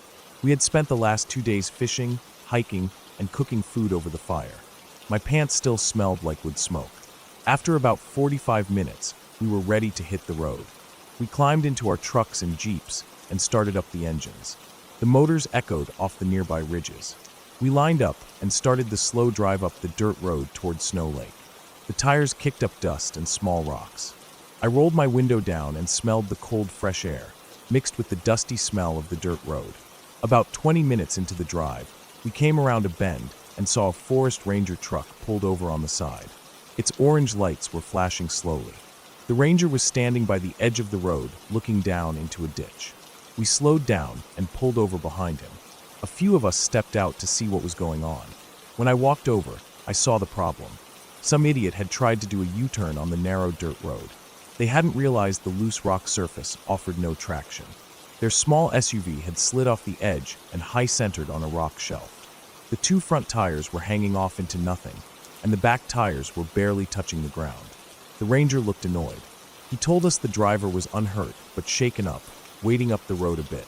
The ranger had tried to help, but his truck didn't have the gear to pull the car out. Luckily, one of our guys had a Jeep with a heavy-duty winch on the front. We decided to help out. We positioned the Jeep carefully, backing it up and turning the wheels until it faced the stuck SUV at the right angle. The winch cable was heavy and smelled like metal and grease. We unspooled it and hooked it to the car's underframe. The sun was climbing higher by then, throwing yellow light over the pine-covered slopes around us. Birds were singing here and there, and the cold was starting to lift off the ground. As we were getting ready to pull the SUV out, I noticed movement off to my right. I looked up the slope and saw a man walking down toward us. He was wearing a purple velvet sweatsuit. At first, I thought I was imagining it, but he kept coming down the hill, steady and sure on the loose rock. He had a walking stick in one hand and a small fanny pack strapped to his waist. He was skinny and had blonde hair that looked almost white in the sunlight. The purple sweatsuit looked like something from an old 70s movie, like a pimp suit, but made into a tracksuit. It looked brand new, not dusty or torn. The color was so bright it hurt my eyes. He came closer, and I saw his shoes were plain cheap sneakers, worn almost flat at the soles. His face looked sunburned, but he had a wide smile spread across his lips. He stopped near us, standing on a flat patch of dirt, and just looked at what we were doing. His blue eyes darted around from the Jeep to the stuck SUV to the Ranger. He was holding the walking stick loosely, tapping it lightly on the ground every few seconds. There was no pack, no water bottle, no sign he had been camping. Just the fanny pack, and that couldn't hold much. He just stood there smiling. The Ranger stepped away from the winch and walked up to him. I saw the Ranger's face change from confusion to suspicion as he scanned the man up and down. The purple velvet suit looked ridiculous, like a cartoon character's outfit. But what bothered me most was that the man didn't seem cold at all. It was still early, maybe 50 degrees now, but he was wearing nothing under the half-zipped jacket except a bare chest with some patchy blonde hair. His ribs showed clearly under his skin. He stood there for a few minutes. Then he just turned away from us and started walking across the dirt road, heading down into the woods on the other side. The Ranger stood watching him go, looking uneasy. We all watched him. The man moved easily down the slope, stepping around rocks and small cactus patches, using his walking stick to push aside some dead branches. Within seconds, he was swallowed up by the pine trees. The bright purple color of his suit disappeared into the shadows. For a while I could see flashes of it between tree trunks, then he was gone. The Ranger turned back to us with a blank look. He couldn't do anything about it. The man hadn't asked for help, hadn't broken any laws. The Ranger mumbled that he would check some campsites in that direction later to see if the man was staying there. But I could tell he was worried. None of us could understand where that man had come from. We were miles from the nearest campground.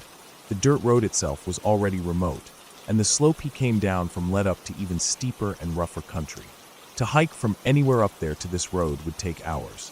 And he had no water, no food, not even a backpack.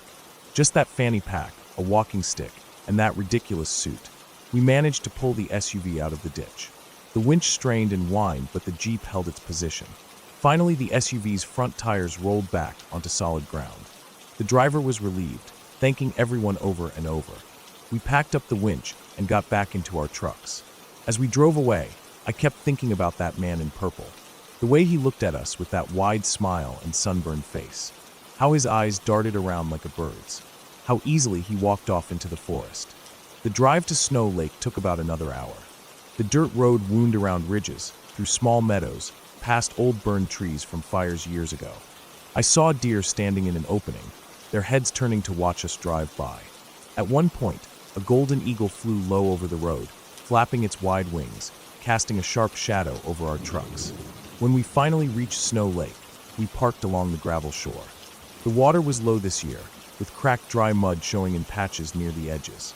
A cold breeze blew across the lake, rippling the surface. We set up camp quickly, pitching our tents and setting out chairs. Someone started a fire in the stone ring near the shore. The smell of wood smoke and burning pine needles drifted across the camp. We cracked open beers, feeling the heat of the sun on our faces now. The cold of the morning felt far away. Some guys set up their fishing rods, casting out into the lake, the bright orange bobbers floating on the small waves. I sat there watching them for a while, thinking about that man again. I kept picturing him in that purple suit, walking into the forest without looking back. That evening, after we had cooked up some fish and eaten instant noodles and canned beans, the Ranger came by our camp. The sun was setting behind the ridges, throwing long shadows across the lake. The Ranger parked his truck by the edge of camp and stepped out. He looked tired, with dust covering his boots and pants up to the knees. He came over and stood by our fire, warming his hands. He told us he had checked every campsite and hadn't seen any sign of the German man. He had also called in to other rangers on duty in the area, asking if any of them had seen a German camper in a purple velvet suit. None of them had. No abandoned camps, no missing persons reports, no hikers needing help. Nothing.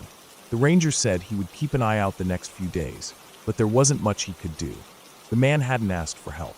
Legally, he could go wherever he wanted. If he didn't want help, nobody could force him. That night, as we sat by the fire drinking beer after beer, telling old stories, I found myself staring off into the darkness between the trees. The wind rustled the pine branches, making them sway and creak against each other. I thought about that man walking alone out there. I thought about how the temperatures would drop again that night, maybe down to the 30s. I thought about how he hadn't carried any water or food, how thin he looked, how his ribs pressed against his skin. I pictured him sitting under a tree somewhere, that purple suit catching moonlight, his walking stick resting on his knees. The next day we woke up with hangovers, our mouths dry and our heads pounding from the cheap beer. The sun rose fast, burning away the chill. The replacement ranger came by to check in, making sure the previous ranger hadn't been making up stories. We told him it was true. We had all seen the man. He shook his head, laughed a little, then drove away, leaving a trail of dust hanging in the morning air. We stayed at Snow Lake for 2 more days, fishing and drinking and cooking over the fire. Every now and then someone would mention the German in the purple suit, and we would all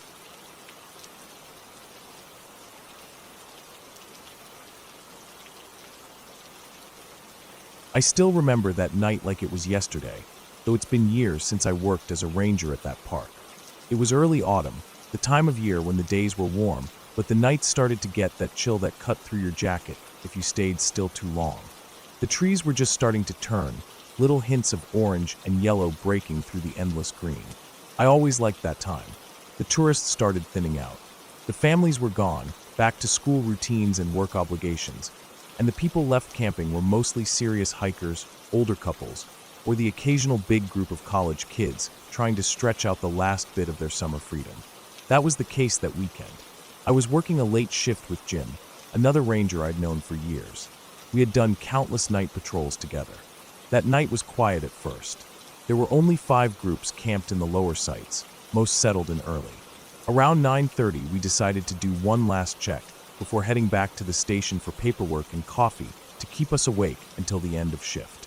We were just driving the loop, headlights off, parking every so often to walk in by foot so campers didn't feel watched by the government or something. Most people like knowing rangers are around, but some get paranoid. I never cared about that. I just cared that they were safe and followed the rules. We were halfway through the loop when we heard it. Loud shouting, laughter, metal clinking like beer cans or bottles being tossed around. Music playing low but carrying through the forest like it always does at night. I felt my stomach drop in annoyance before we even got close. It was coming from Site 17, the one up the small rise with the huge flat tent pads and 2 big picnic tables. We parked by the trail sign and walked up the gravel slope. As we got closer, the smell of cheap beer and smoke hit me. I could see their shadows moving around under the dim glow of lanterns. There were about 10 of them, young guys, probably late teens or early 20s, dressed in shorts and hoodies despite the chill. I could see the shape of an old blue cooler tipped over near the fire ring, cans rolling around in the dirt. We didn't say anything as we approached, just walked in, boots crunching on the pine needles and gravel. When they noticed us, they all went quiet. I just shook my head, walked over to their fire, kicked a beer can out of the ashes, and pointed at the lantern. Jim told them in his calm, tired voice that quiet hours had started an hour ago. We didn't want to give them tickets or anything. Usually a warning was enough. They mumbled apologies, flicked off their music speaker, and we walked back to the Jeep without saying much else. We sat there for a bit, radioing in the check completed, then finished the loop. By the time we got back to the station, filled out the logs, and grabbed coffee from the break room, about 40 minutes had passed. We drove out again, deciding to check on Site 17 one last time before settling in for the night. As we turned onto the gravel path, I could hear it before I even opened the door. Loud laughing, clapping, shouting again. This time louder than before, like they'd waited for us to leave and turned it up even more. I could feel that tightness in my chest I always got when campers didn't take safety warnings seriously. It wasn't just about noise complaints or disturbing others. It was about safety. We walked in again. This time I felt more tired than angry. I just wanted them to go to bed, so we didn't get reports from other campers in the morning. I told them, in the same slow voice I used with all rule breakers, that this was their last warning. I didn't shout. I didn't need to. I explained it plain and clear. I told them not only was it rude to other campers, but it was dangerous out here to be so loud at night. I told them mountain lions were attracted to noise, especially at night, and they could stalk a group for hours without being seen. I told them if they heard anything outside their tent, they needed to stay quiet and stay inside. I saw a couple of them smirk in the firelight. The kind of smirk that said they didn't believe me. I didn't bother arguing. I just said it was their last warning, and we left.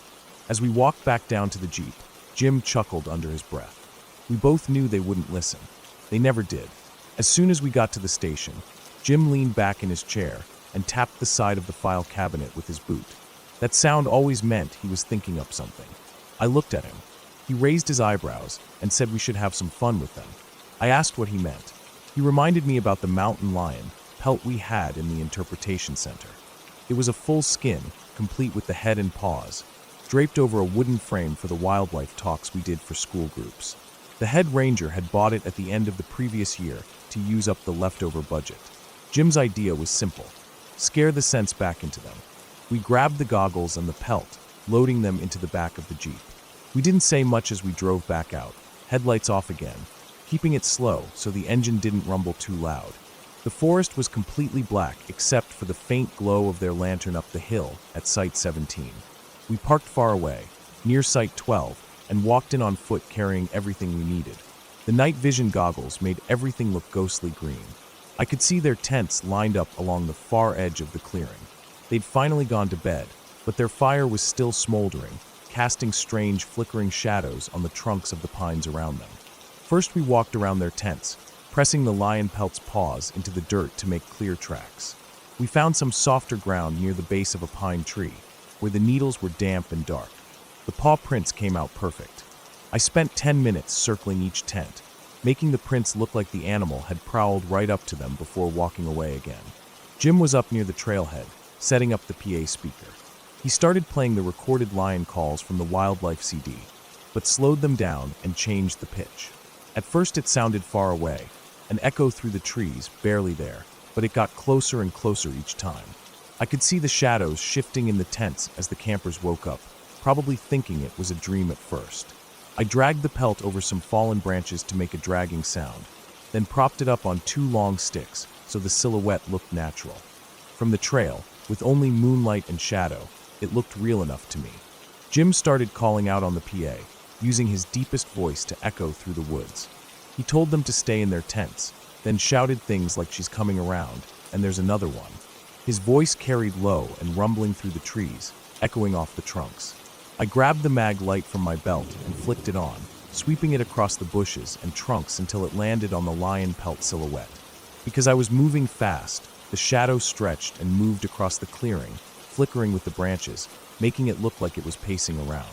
I could hear muffled screams coming from the tents, the nylon walls shaking as they clutched at each other inside. I didn't feel bad. Not yet. They needed to learn. Jim shouted, "Let's get out of here," and I heard the PA click off. We killed the flashlights instantly. The forest plunged back into darkness, so deep it almost felt solid. I pulled the sticks from the pelt, rolled it up, and stuffed it into the bag. We moved fast, quiet, boots silent on the damp earth. In less than a minute we were back at the Jeep, tossing everything into the back and climbing in. Jim started it up, headlights off, and we rolled down the gravel road until we were far enough away to flick them on without giving away our exit. Neither of us spoke on the drive back. We didn't need to. It was done. When we got back to the station, we unpacked the pelt, folded it neatly back onto the display frame, and put away the goggles. I sat at my desk for a while, filing reports, listening to the slow hum of the vending machine and the ticking clock on the wall. Around 4:30, I went out to check the East Ridge Trail before sunrise. The air was freezing cold and smelled like wet moss and old leaves. I remember thinking it was going to be a beautiful morning. The kind of morning where the fog sits low on the ground, catching the first rays of light in soft pinks and oranges, making the forest look like something out of a painting. When we finished patrol, we drove back past Site 17. The sky was turning pale blue, streaks of yellow stretching out behind the black trees. I could see their tents still zipped tight. Not a single camper was outside. We parked by the trail sign again, sipped the last of our now cold coffee, and watched. Around 8:30, the first zipper squeaked open. A head poked out slowly, turning left and right like an animal checking for predators. Then another tent unzipped. Soon, they were all standing there in a little huddle, staring at the ground. I got out and walked up quietly. They didn't even notice me at first. They were staring at the paw prints. Huge, clear, fresh. The tracks led right up to each of their tents, circling, doubling back, claw marks scratched into the softer patches of dirt near the picnic tables. I saw one kid bend down and touch the print with his fingertips, like he was trying to see if it was real. His hand was shaking. I just stood there, watching them, feeling that small flicker of satisfaction deep in my chest. They weren't laughing now. They weren't shouting or playing their music or throwing cans into the fire. They were quiet. They were aware. I knew they would never forget this night. They would never camp again without remembering those paw prints, remembering how close danger could come without them ever hearing it. That was the lesson. Out here, you respect the wild, or you pay for it. Maybe not with your life every time, but you pay. I didn't say anything to them. I didn't need to. I just turned around, walked back down the gravel slope to the Jeep, where Jim was waiting, engine idling, ready to drive back to the station and finish out the last sleepy hour of our shift. The morning sun broke through the trees then, turning everything gold and bright, and the forest.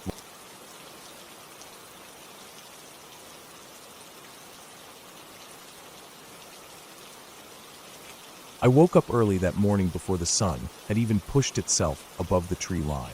The air felt sharp in my nose, that biting mountain cold that fills your lungs and makes you feel like a living person again after months stuck in cities. I remember sitting up in my sleeping bag and looking around. The frost on the ground sparkled in the thin blue light of dawn, and our 2 horses were tied to a tree a few yards away, shifting and huffing clouds of breath into the quiet. My cousin was already up, moving around camp, her boots crunching the frozen dirt with each step. She was filling up a metal pot with water from a small stream nearby for coffee. I watched her for a bit, thinking about how different her life was from mine back home. She spent almost every day out here testing streams and runoff, and keeping track of the land's health. I was just here for the ride, to see what her job was like. I had no idea what I would see that day. The first day out there had felt like something out of a nature documentary. Tall pines reaching straight up, thick underbrush, wildflowers still blooming in sheltered spots where the frost didn't touch them yet. The horses stepped carefully over fallen logs and through narrow rocky passes.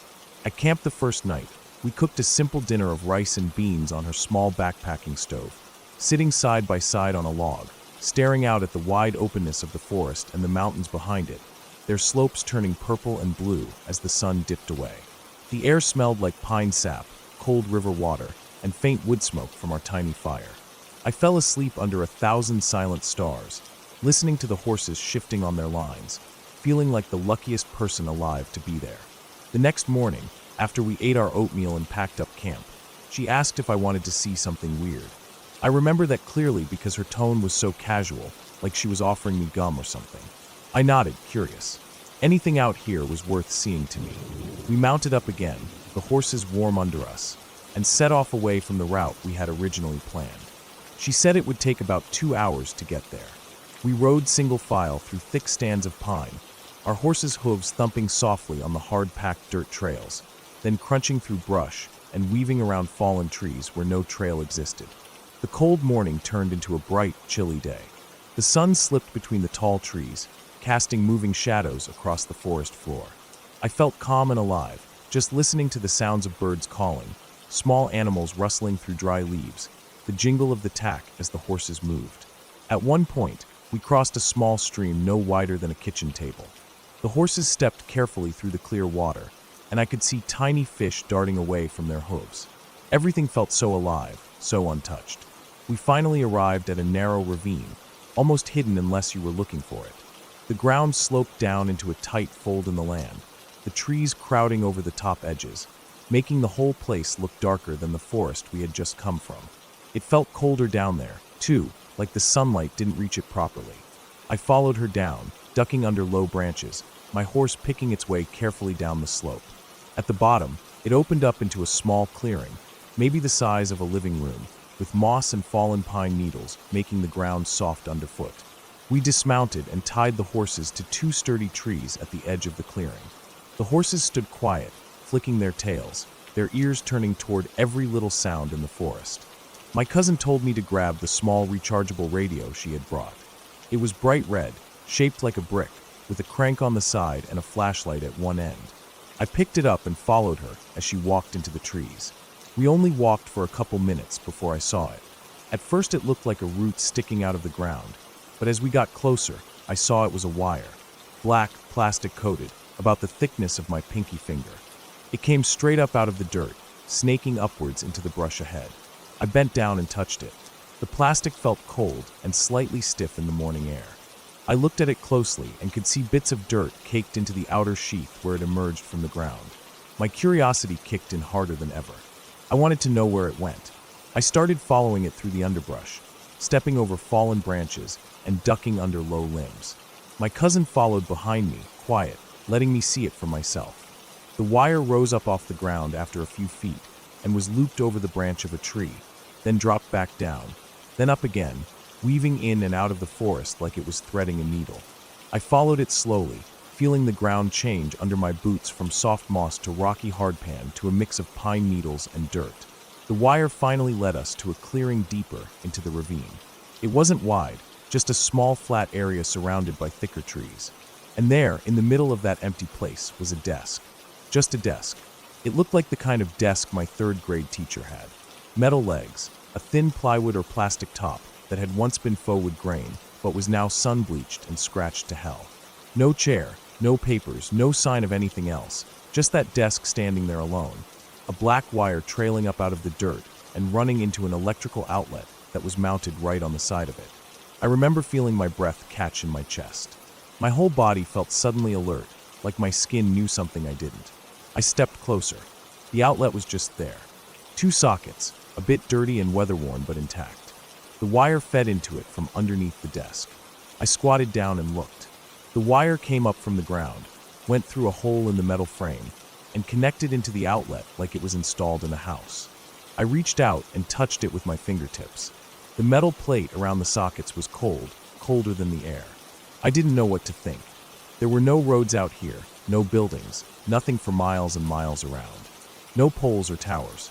Just this desk and this wire, sitting in the forest like someone had set up an office, and then left without taking anything but the chair. I stood back up and just stared at it. The whole thing felt so out of place, like seeing a vending machine sitting in the middle of a desert. My cousin came up beside me. She was holding the radio. Without saying anything, she reached down, took the plug from the back of the radio, and stuck it into the outlet. Immediately, the radio came to life with a loud burst of static, making both of us jump slightly. She turned it down so it was just a soft hiss in the quiet forest. I felt the hairs on my arms rise up. That outlet had power. Real, live power coming from somewhere. My brain couldn't fit the pieces together.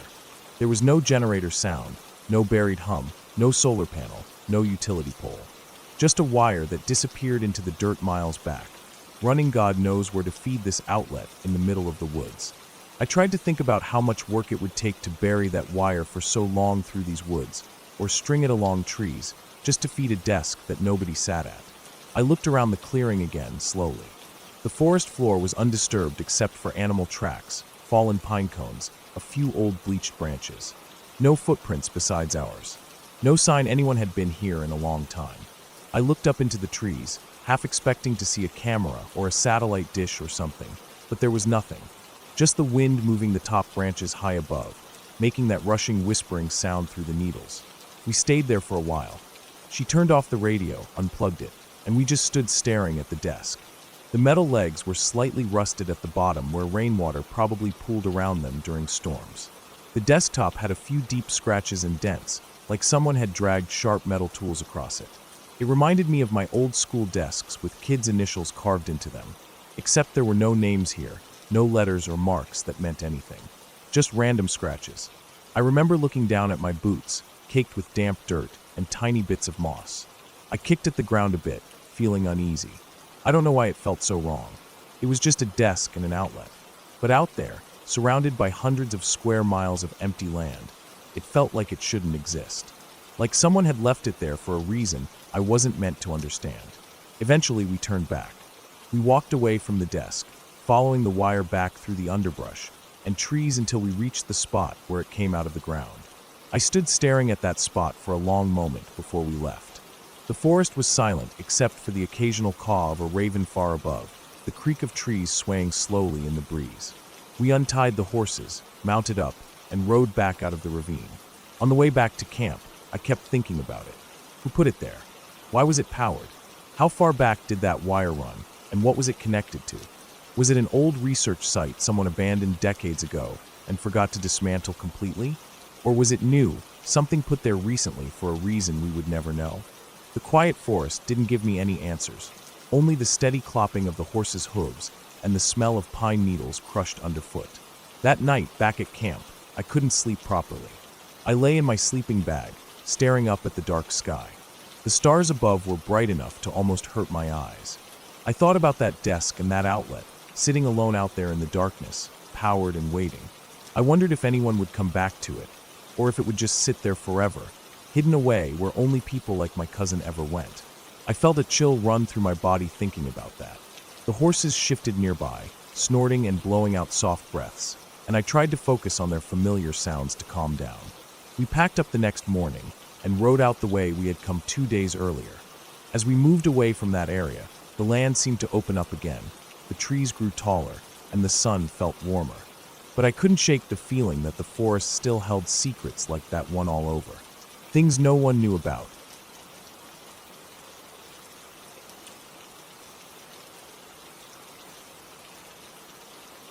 I had been part of that group for years. I started as a kid in it, and then grew up to become one of the leaders. We spent countless days and nights in the woods, camping, learning, playing, surviving, and scaring each other half to death with dumb pranks and scary games. Most of the time it was harmless fun, and whenever something weird happened it was easy to explain. An animal, a shadow, a branch moving wrong. But this one time, it was different. Even thinking back to it now makes my stomach feel tight and my chest feel heavy. That year we were on a completely new terrain. It was massive, stretching out with rolling parts of woods, some open grass areas, a few small ponds scattered around. Usually, before any camp, we would walk every part of the area. We had to know where any risky spots were so no kid wandered off and got hurt. But this time, there was just too much. We covered as much as we could before the kids arrived, but a lot of the deep woods were unexplored by us. The first few days went fine. The kids were loving it. They played all day, ran until their legs felt like jelly, fell asleep instantly at night. It was summer, so the nights were warm, but the forest felt a bit off after dark. The usual noises of owls or insects were there, but the darkness felt heavy and silent at the same time. I brushed it off. I had been in these woods enough times to know your mind plays tricks on you in the dark. Shapes look like people, sticks look like snakes. Every sound is a potential bear in your head. On the third night we planned the night game. Every camp had one. It was like a tradition to scare the kids a little.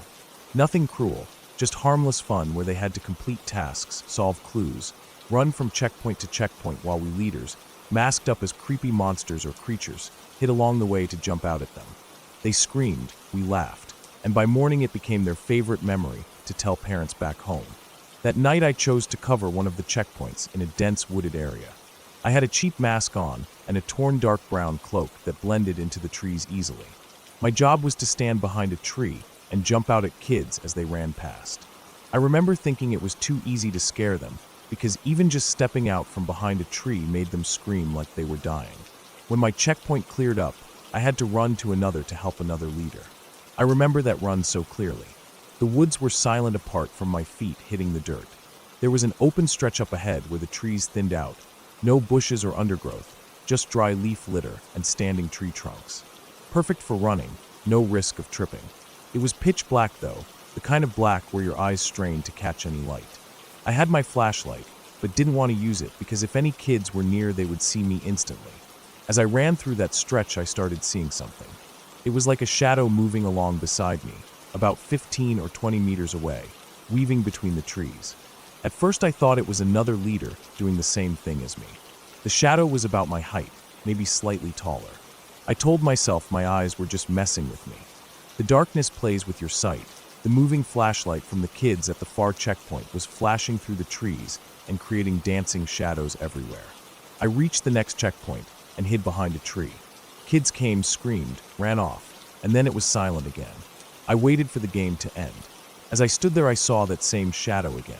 This time it was standing still, near a big pine tree a little distance away. I squinted my eyes. I could see it had some kind of cloth or sack on. I thought it was one of the other leaders messing around with a different costume. We often tried to scare each other too, to keep ourselves entertained while we waited alone in the dark. I decided to go towards it, thinking it was time to gather up and head back to the main camp. As I walked closer, I felt something deep inside my chest, like a cold knot starting to grow. I lifted my flashlight and aimed it carefully so it wouldn't shine directly into the person's face. When the light hit him properly, my whole body went stiff. It wasn't one of us. He was standing barefoot, wearing what looked like a torn old burlap sack, almost like those potato bags but ripped open crudely, hanging loosely over his shoulders and down to his knees. His skin on his arms and legs was covered in patches of dried dark brown mud. His feet looked swollen and dirty, almost like they had been walking for days without shoes. But the worst part was his head. His head was covered in white plastic bags. Not just one bag pulled over, but a few of them tied together, wrapped tightly, and hanging down in strips around his shoulders like some twisted hood. I felt my throat tighten. My heart was thudding so hard I felt like it was shaking my whole body. He was facing the tree, and his hands were in front of him, pressed up against the bark. His fingers were curled inwards in an awkward, cramped way, almost claw-like. Then I noticed he was smacking his head softly, but repeatedly into the tree trunk. That was the knocking sound I was hearing. I stood there frozen. The air felt heavier, like my chest couldn't fill up properly. Every part of my brain was trying to find an explanation. Maybe it was one of our guys playing the scariest prank ever. Maybe it was a local doing something weird. Maybe it was just someone lost and out of his mind. But none of it felt right. My body was screaming at me to run, but I couldn't move. My legs felt locked in place. He stopped moving his head. Slowly, like his neck was made of creaking wood, he turned his head towards me. I couldn't see his face through the bags, but I could see the outline of a nose pressed against the plastic. The rustling sound of the bags scraping against each other was the only thing I heard apart from my heartbeat. Then he started walking towards me. Not running, just a slow walk, but with purpose, like he knew exactly where I was, and he was coming to get me. That was enough. My legs unlocked, and I turned and ran. I ran so hard, and so fast I felt like I was flying. The darkness didn't matter anymore. I didn't care about hitting a tree. The only thing in my mind was to get away. As I ran, I could hear his feet hitting the ground behind me. He was running now too. I didn't turn back to look. I didn't want to see how close he was. Every muscle in my body was burning, but I kept pushing. The terrain felt endless. The trees passed in dark blurs. I remember the cold night air burning my lungs. Every breath was a fight. I kept running until I saw the faint glow of the main campfire through the trees. I burst out of the woods into the campsite, almost collapsing near the benches. My chest was heaving, my legs shaking so bad I thought they'd give out. I looked around. All the other leaders were there, some sitting with the kids, some packing up the props and masks from the game. I scanned each face, each outfit, each pair of shoes. They were all in their regular clothes. None of them had mud-covered skin. None had plastic bags on their heads. They looked at me with confused eyes, asking silently why I was panting like I'd seen death. I forced myself to stand up straight. My body was still vibrating with leftover fear. I tried to tell myself it was just a prank, and one of them would come out of the woods any second laughing at how scared I was. But no one came. I sat down on a log near the fire, trying to calm myself down. The kids were being put to bed, and the other leaders were talking and laughing. Everything felt so normal it made me question if I imagined the whole thing. Maybe the darkness and adrenaline mixed together to create some twisted hallucination. I kept telling myself that until sleep finally came that night, but it was restless. Every noise outside the tent made my eyes snap open. Every crackle of the fire made my heart jump. The next morning I woke up feeling like I hadn't slept at all. My muscles were sore from the sprint. My mind still felt foggy with fear. But curiosity and responsibility were stronger. If someone really was out there, they could be lost, sick, or dangerous. I asked another leader to come with me, and we walked back to that spot. The forest looked different in daylight, peaceful and calm with the golden sun streaming through the tall pine trees. Birds were chirping, the ground was littered with dry needles, the air smelled of earth and resin. But as we walked deeper, my chest started to tighten again. The The memory of last night came flooding back with each step. We arrived at the tree where I saw him banging his head. At first, I didn't notice anything apart from the marks on the trunk where the bark had chipped away. Then I saw it. Nailed into the tree about shoulder height was a dead rabbit. It had been skinned, its head still attached but hanging limp, its fur gone, and the flesh already turning grayish and dry in the heat. The smell hit me a second later, sweet and rotten. I felt bile rise in my throat. The other leaders stood there silent. We didn't say anything. There was nothing to say. We called the cops when we got back. They arrived a while later in their tan uniforms, walking around lazily, looking at the tree, the nailed-up dead animal, the footprints. They asked us a few basic questions, but they didn't seem shocked or worried. One of them even chuckled softly, shaking his head. They told us it was probably just kids from a nearby town playing a prank, or maybe another group of campers messing around. They brushed it off so casually that it made me feel stupid for feeling so scared. But deep inside I knew it wasn't just a prank. The way he looked, the way he moved, the cold dread that seeped into my bones that night. It wasn't someone joking around. It felt wrong. It felt dangerous. After that, the camp went on as usual. No one saw anything else weird. No one went missing. Nothing bad happened. The kids left happy with stories about being chased by masked monsters in the woods. The leaders joked about how tired they were. But every time I closed my eyes, I saw him standing there. Bare feet, mud-covered skin, white plastic bags tied tight around his head, slowly turning to face me through the dark. I never told the full story to anyone outside our group. Even now, years later,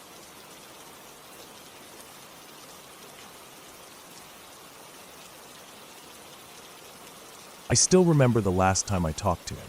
We were sitting outside the old dorms, sharing a cheap six-pack after finals. His name was Mark. He was quiet, always had this grounded way about him. While the rest of us jumped from major to major, he stuck with geology like he was born for it.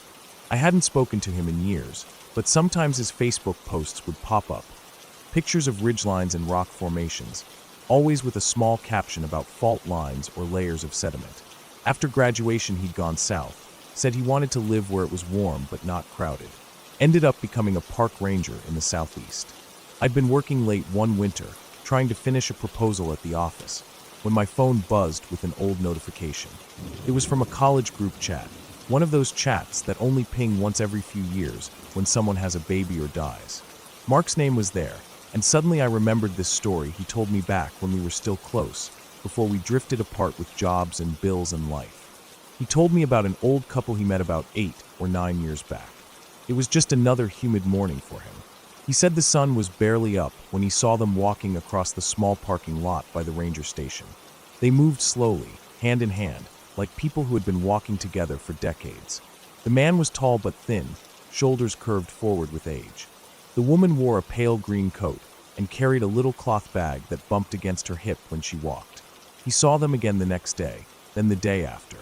Each morning, same time, same parking lot, same tired but determined faces. Mark told me he went out to greet them eventually. He always had this thing about looking out for older visitors. Said they reminded him of his grandparents who raised him after his mom left. They told him they were visiting from out west.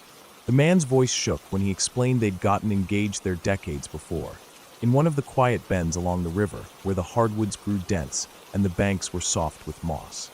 They were trying to find that exact spot again. They had some old photos in a plastic zip bag, black and white prints that had curled at the edges with age. Mark spent a few minutes looking at them, scanning the angles, trying to match the background ridges and tree lines to the maps in his mind. He offered to drive them part of the way in his service vehicle, since the hike would be too much with the woman's cane and the man's stiff legs. They seemed embarrassed at first, but accepted. He said the ride was quiet, just the sound of the tires crunching gravel and birdsong leaking in through the half-open windows. The morning was cool then. He remembered the woman closed her eyes and leaned her head against the seat like she was memorizing every bump in the road. At the trailhead, he helped them out and led them along a narrow path that curved down towards the river. The sun had risen higher by then, strips of golden light falling between the poplars and pines, making the leaves look like little green flames. Mark told me he could feel how important this was to them.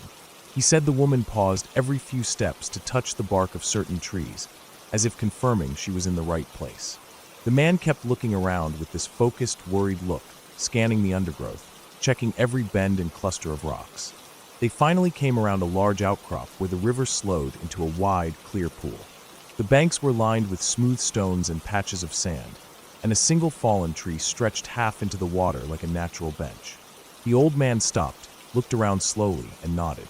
He showed the woman the photos again, pointing from the black and white images to the real place in front of them.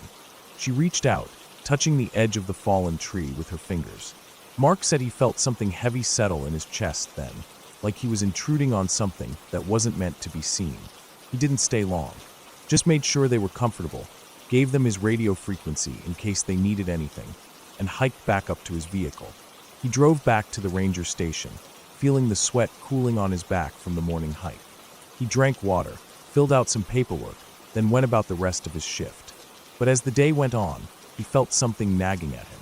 He couldn't explain it, just a weird feeling in his stomach, a twist that made him uneasy.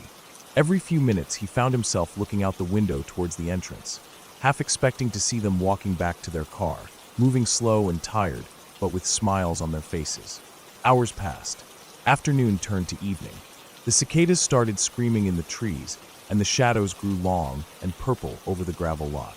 Mark checked his watch. He realized he hadn't seen them leave. At first he told himself they were probably taking their time. But as the sun slipped below the tree line and the sky darkened into that bruised blue just before full night, he started to worry. He waited longer, cleaning up the little visitor shack, wiping down the counter, checking the logs for the day. Still no sign of them. When it came time to lock up for the night, he decided he couldn't just leave without knowing they were okay. He radioed his assistant, told him to wait at the entrance shack in case they came out while he was gone. Then he grabbed a flashlight, strapped on his sidearm, and got back into his vehicle. He drove down the same gravel road, headlights swinging across the trees and throwing long shadows into the undergrowth. The windows were down, and the air smelled of damp earth and old leaves. The bugs were louder now, a constant vibrating chorus around him. He parked at the trailhead and started down the path, moving faster than he had that morning. The forest felt different at night. He told me he never liked it much after sunset. The trees lost their friendly shapes and turned into black towering walls. Every small rustle in the undergrowth felt like eyes watching him. He kept his flashlight low, sweeping the beam back and forth across the path. His boots crunched over fallen twigs and pine needles. Somewhere far off he heard an owl call, deep and soft through the thick dark. It took him about 15 minutes to reach the river bend. As he approached, he saw them. At first his brain didn't register what he was seeing. They were lying down along the bank, right near the fallen tree. The man was behind her, his arm curled around her chest like a blanket. Their bodies were pressed close together in a spooning position, heads turned towards the river that glimmered with the faint light of the moon. Their faces were calm, eyes closed. He said they looked like they were just resting, like they'd laid down for a nap after a long day of walking. But they weren't breathing. Mark froze for a long moment, standing there with his flashlight beam shaking over their still bodies. He felt this cold creep up his neck and settle at the base of his skull. He tried to speak, but his throat was so dry nothing came out. Slowly, he stepped closer, shining the light across their faces. Their skin was pale and slack, mouths slightly open. There were 2 small empty bottles beside the man's outstretched hand. The labels partially rubbed off, but with enough letters to tell him they were chemical compounds of some kind. Not prescription, not anything over the counter. He radioed it in with shaking hands. His assistant's voice crackled back, startled and confused, asking if he needed backup. Mark told him to call the local sheriff's office immediately. Then he just stood there, staring at them, until the flashing red and blue lights came down the gravel road an hour later. He said the cops went through all the usual steps. They taped off the area, asked him questions, took his statement. They were respectful with the bodies, covering them in blankets before lifting them onto stretchers. The deputies asked if he knew anything about their plans, if they'd mentioned being sick, depressed, desperate. He told them the truth, that he'd just met them that morning, that they seemed tired but happy to find their old spot again. No, they hadn't said anything about wanting to die there. Later, after the coroner took them away and the area was cleared, Mark stood by the bank alone for a while. The moon had climbed higher, reflecting silver across the water's slow ripples. The fallen tree stretched out into the current, unmoved and quiet. He told me he felt sad, of course, but he didn't cry. He just felt heavy. heavy in a way that words couldn't explain, like someone had draped a lead blanket over his chest. A week later, a deputy came back to the ranger station to drop off some paperwork. He told Mark what they'd found out. The woman was terminal with advanced cancer. The man wasn't sick physically, but his medical records showed a history of severe depression going back decades. They'd been married over 40 years. They had adult children out west, grandkids too. But they'd chosen to come back to the place where he'd proposed, back when they were young and the world felt huge and bright and full of time. Mark told me he thought they hadn't asked for help getting to that spot earlier in their trip because they didn't want anyone to think he'd helped kill them. They waited until the last day, when they knew they were ready, when they were sure of their plan. He said he respected them for it, in a way. He couldn't imagine how hard that decision must have been. But he also couldn't stop thinking about how they looked when he found them.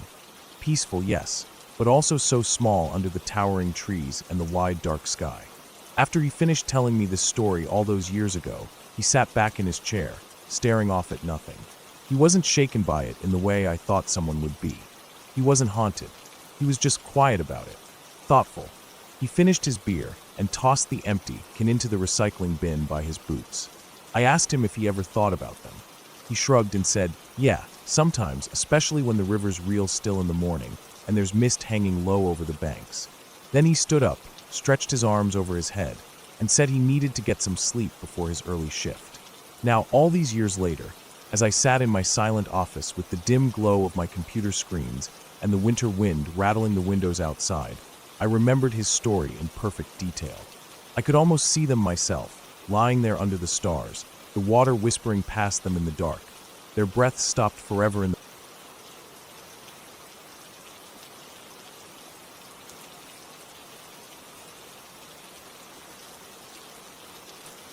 I remember that day so clearly even now. My friend Jack and I had planned this hike in Andorra for months. We both had some free time after finishing a project at work, and we wanted to spend a few days away from everything. No phones, no laptops, just mountains, trees, and silence. We packed light, only bringing what we needed for a 2-day hike, some water bottles, dry food, a sleeping bag each, and basic supplies. We set off early in the morning, the air still cold and fresh, with the peaks ahead hidden behind soft clouds. The first half of the hike was perfect. The trail was clear, the weather was good, and we were making good time. By early afternoon, though, we realized we had gone off the trail. I think it happened after we stopped to refill our bottles from a small stream. We sat down on some rocks to rest, took off our shoes to let our feet breathe, and when we started again, we followed what we thought was the trail, but later turned out to be just a worn path created by animals or maybe old footsteps. At first, we thought we would find the trail again easily, but an hour passed, then 2, and we were still pushing through bushes, ducking under fallen branches, and trying to find something that looked familiar on the map. But the truth was we didn't even have a proper map of that side of the border. We had only downloaded offline maps for the Andorra side, and now we realized we had crossed into Spain without even knowing. By late afternoon, we found another trail. We felt so relieved to see it. It was narrow and curved down the slope between tall pine trees, patches of dry grass, and small rocks sticking out of the soil. We decided to follow it, hoping it would lead us to a road or a town. We had no idea how far it would go, but it was better than stumbling through forest and brush with no clear direction. As we walked, the silence of the place started to press down on me. I could hear only our footsteps, the crunch of dry leaves and small stones under our boots, and the sound of my own breathing. Jack was walking ahead, occasionally stopping to adjust his backpack straps, his face red from the sun and exertion. We didn't talk much because we were both tired and saving energy. After maybe another half hour, we saw him. There was a man walking a while ahead of us on the trail, moving in the same direction as us. He had 2 golden retrievers with him, and they were running around him, darting off the trail into the bushes, and then back to him again, their tails wagging fast. I felt such a wave of relief seeing another person there. He looked young, maybe in his 20s or early 30s, with short dark hair. He was wearing a blue t-shirt and hiking trousers, and over his shoulder, he carried a bundle of climbing gear, ropes, carabiners, a helmet hanging from the side. It clinked slightly with each step he took. Jack looked back at me and raised his eyebrows. I nodded and we picked up our pace, trying to catch up with the man. It took us some time because we were tired and our legs were starting to feel heavy, but eventually we got close to him. We called out to him to get his attention, and he turned back with a smile. Up close, I saw that he had sunburn on his nose and cheeks, and his hair was slightly damp with sweat. He had kind eyes, brown and a bit tired looking, and he seemed friendly. He told us where we were exactly, and said there was a town about 12 kilometers away with a hotel, restaurants, and a bus station. He also mentioned that there was another smaller town only 6 kilometers away where he had parked his car, and if we wanted, he could give us a lift for the last 6 kilometers to the bigger town. I felt like a huge weight was lifted off my chest. I thanked him, and we started walking together. He said he was in a bit of a hurry because he had to get back home before dark, but he didn't mind if we walked along with him. The dogs were really friendly. One of them kept running up to me, pressing its nose against my leg, then darting back to sniff the bushes on the side of the trail. The other one ran in circles around us, its tongue hanging out the side of its mouth, tail wagging so hard that its entire back end moved with it. I felt safe with them there, like nothing bad could happen while they were around. For a while, everything felt light again. We walked down the trail, the ground dusty and dry under our boots, the air filled with the smell of pine and sun-warmed soil. The man told us bits about himself, that he liked climbing, that he often came to these mountains to train for bigger trips. He seemed kind and normal. Jack was talking to him mostly, asking questions about his climbing trips and the trails in the area.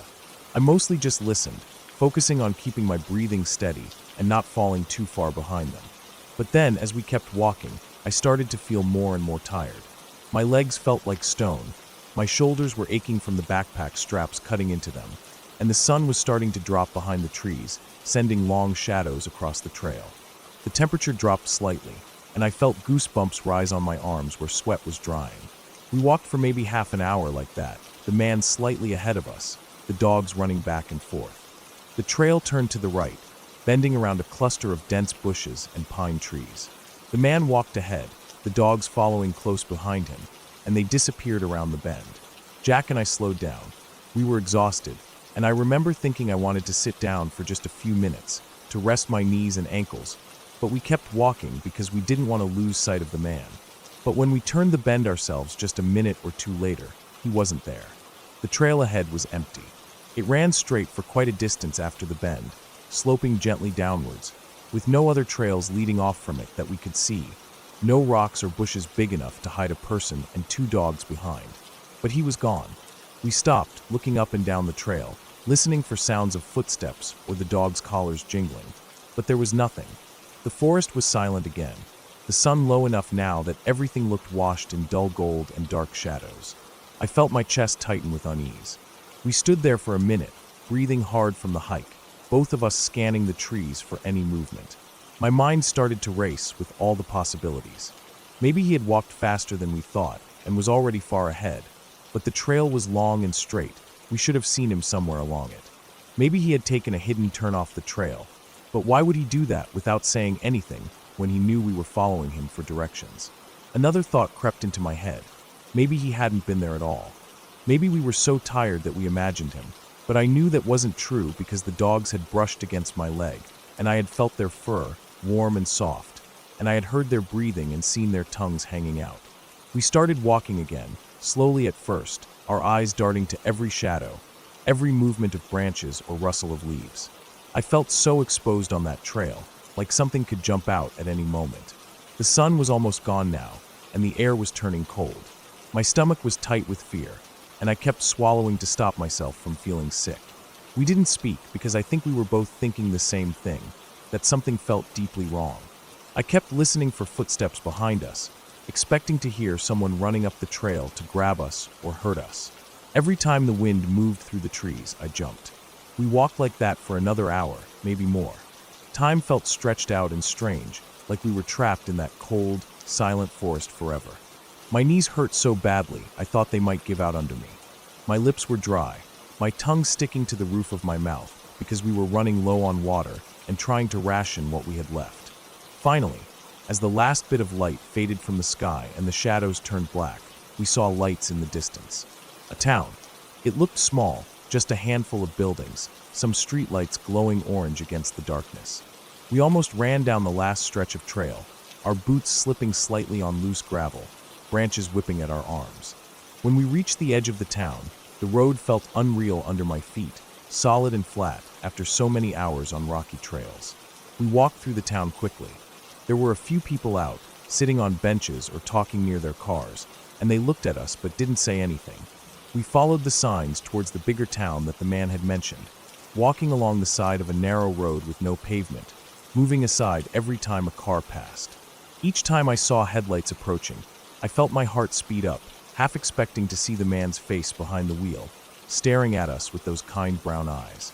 But every car that passed was driven by strangers, families or old couples, no dogs barking from the back seat. After what felt like forever, we reached the hotel in the next town over. We must have looked so pathetic, walking into the bright, clean lobby with dust on our legs up to our knees, sweat marks down our backs, and our faces red and dirty. I remember the cold blast of air conditioning on my skin and how it made my eyes sting. We checked in silently, went up to the room, dropped our bags on the floor, and just lay down on the beds without saying a word for a long time. My body felt like it wasn't mine, every muscle screaming in pain, my brain so tired I could barely keep my eyes open. But I couldn't sleep because every time I closed my eyes, I saw the man's face and the dogs running around him, their fur catching the light of the late afternoon sun. Even now, years later, I still don't know what happened. Maybe he really did just walk so fast that we couldn't keep up and lost him around the bend. Maybe there was a hidden path he took, or maybe he decided he didn't want to walk with us anymore and ran off to avoid awkwardness.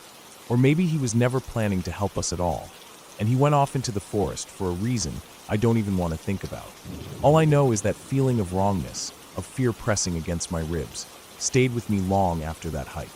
Every time I go hiking now, I think of that trail in Spain, the man with his 2 golden retrievers, and how they disappeared so completely and so silently into the cold shadows of the trees, leaving us alone and exposed under the dark.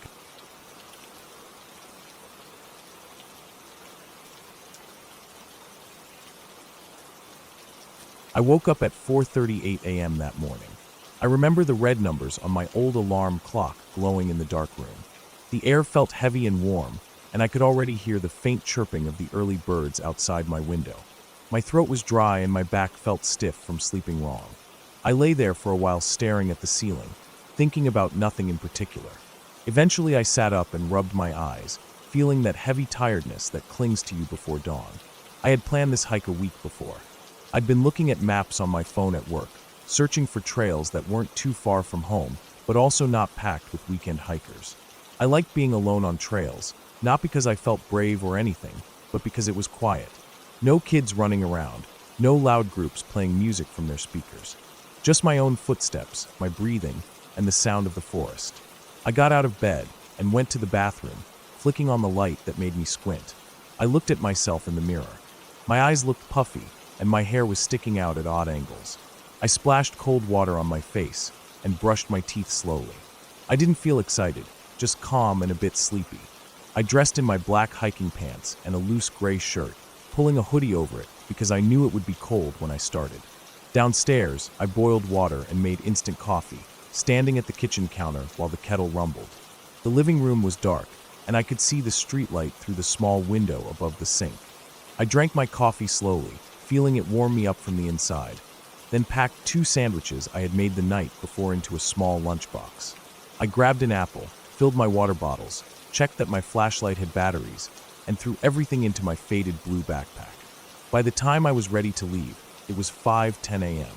The sun still hadn't come up. I tied my shoelaces tightly and left the house quietly, locking the door behind me. The air outside felt damp and cool. My car was parked across the street under a tree. I walked over, threw my backpack onto the passenger seat, and got in. The car seat was cold against my back. Driving through the empty streets felt peaceful. The sky was still dark blue, with just a hint of lighter color along the horizon. I drove past closed shops and dark houses, past empty bus stops. It took me about 40 minutes to reach the forest entrance. By then, the sky had turned a paler blue, but the sun was still hidden behind the hills. I parked near the small gravel lot. There were only 2 other cars there, probably belonging to overnight campers. I switched off the engine and sat there for a moment, listening to the ticking of the cooling car. I could hear insects outside and the faint rush of a river somewhere deeper in the forest. I took a deep breath, grabbed my backpack, and stepped out. The forest smelled fresh and earthy. I locked my car, slung my backpack onto my shoulders, and started walking down the wide dirt trail. The trees were tall and dark against the sky. Small patches of fog drifted between the trunks. My footsteps crunched softly on the gravel. I felt that peaceful feeling again, like I was the only person awake in the world. After about 20 minutes of walking, I turned off the main trail onto a narrower path I had found on the map. This path curved around a small hill and followed a creek for a few miles. It wasn't an official trail, so I knew no one would be on it. The ground was damp and muddy in places. I walked carefully, feeling my boots sink slightly into the earth with each step. The air smelled of wet leaves and moss. The path was lined with thick ferns and fallen logs covered in pale green lichen. I saw small mushrooms growing along the base of the trees, white ones with wide caps and little brown ones clustered in groups. I kept walking, listening to birds singing above me and the soft trickle of water nearby. About an hour into the hike, the sun finally rose behind the hills, sending beams of light through the trees. The forest changed color, turning from dark blue to pale golden green. Everything felt alive. I stopped for a moment to drink water, standing on the trail and listening to my breathing slow down. I kept walking for another hour until I reached a small clearing where the creek widened into a shallow pool. I decided to stop there for breakfast. I took off my backpack, sat down on a large flat rock near the water, and pulled out one of my sandwiches. The bread was a bit soggy from the tomato slices, but I didn't mind. I ate slowly, staring at the water where small insects skated across the surface. Birds chirped all around me. I felt calm, like nothing bad could touch me here. After finishing my sandwich and drinking some water, I packed up my trash and stood up, stretching my legs. I checked the time on my phone. It was just past 8 a.m. I planned to keep following the creek for another mile before turning back to the main trail. I started walking again, feeling lighter with food in my stomach. The path narrowed even more, and sometimes I had to push aside branches and step over fallen trees. At one point, I slipped on wet leaves and almost fell, my hand scraping against a rough tree trunk to catch myself. I stood there for a moment, breathing fast, feeling my heart hammering from the scare. Then I kept moving, slower and more careful. About 30 minutes later, I reached a part of the forest that felt different. The trees were closer together here, their trunks thick and covered with rough, dark bark. The ground was uneven with roots and rocks sticking out. There was no real trail anymore, just patches of flattened plants where animals had passed through. I stopped walking and looked around. Something about this place felt wrong. The air smelled damp but sour like rotting wood. There were no birds singing here. The silence felt heavy. I told myself it was fine, it was just a denser part of the forest, but I felt a tightness in my chest that wouldn't go away. I decided to turn back. I didn't want to get lost in an unmarked area. I turned around and started walking quickly, stepping over roots and brushing aside hanging branches. I tried to focus on the trail behind me, looking for the broken twigs and flattened grass I had stepped on earlier. After about 10 minutes of walking back, I heard something behind me. It was faint, like the sound of a footstep on dry leaves. I froze. The hair on my arm stood up. I didn't want to turn around, but I forced myself to look. There was nothing there, just trees and bushes, standing still in the morning light. I waited, holding my breath, listening for any other sound. Everything was silent again. I kept walking, faster this time. My backpack bounced slightly with each step. I tried to calm myself down, telling myself it was probably a deer or a fox. But after a few more minutes, I heard it again. A faint crack of a twig, like someone stepping carefully behind me. My heart was beating so hard I felt it in my ears. I stopped again and turned around quickly. Nothing, just empty forest. I stood there for a while listening. The silence felt thicker here. I could hear my own breathing, harsh and shaky. I told myself to keep going. I turned back around and started walking even faster, almost jogging. As I moved, I kept glancing back over my shoulder, feeling that crawling feeling on my neck, like someone was watching me. The path ahead looked familiar but also confusing, like the trees had shifted slightly. I kept going, pushing aside branches that scratched at my arms and face. After a while, I heard it again, this time louder. A clear footstep on dry leaves, followed by another. My chest felt tight. I turned around quickly, scanning the trees. And then I saw it. About 20 feet behind me, partly hidden behind a thick tree trunk, there was a man standing there. He was wearing dark clothes, a black jacket and jeans. His hair was long and dark and fell over his face. I couldn't see his eyes clearly, but I could feel him staring at me. He was standing completely still, his arms at his sides. For a moment, I couldn't move. My legs felt heavy and my hands were shaking. I turned and started running. My boots slipped on the damp ground, but I kept my balance. I ran as fast as I could, dodging trees and jumping over roots. My backpack bounced heavily against my back. I didn't look behind me. I didn't want to see if he was following. My chest burned and my breath came out in ragged gasps, but I didn't stop running. I don't know how long I ran like that. The forest felt endless. Finally, I saw the creek again and recognized the large flat rock where I had eaten breakfast. I ran past it, heading back towards the main trail. My legs felt weak, but I kept pushing them to move. When I reached the main trail, I didn't stop.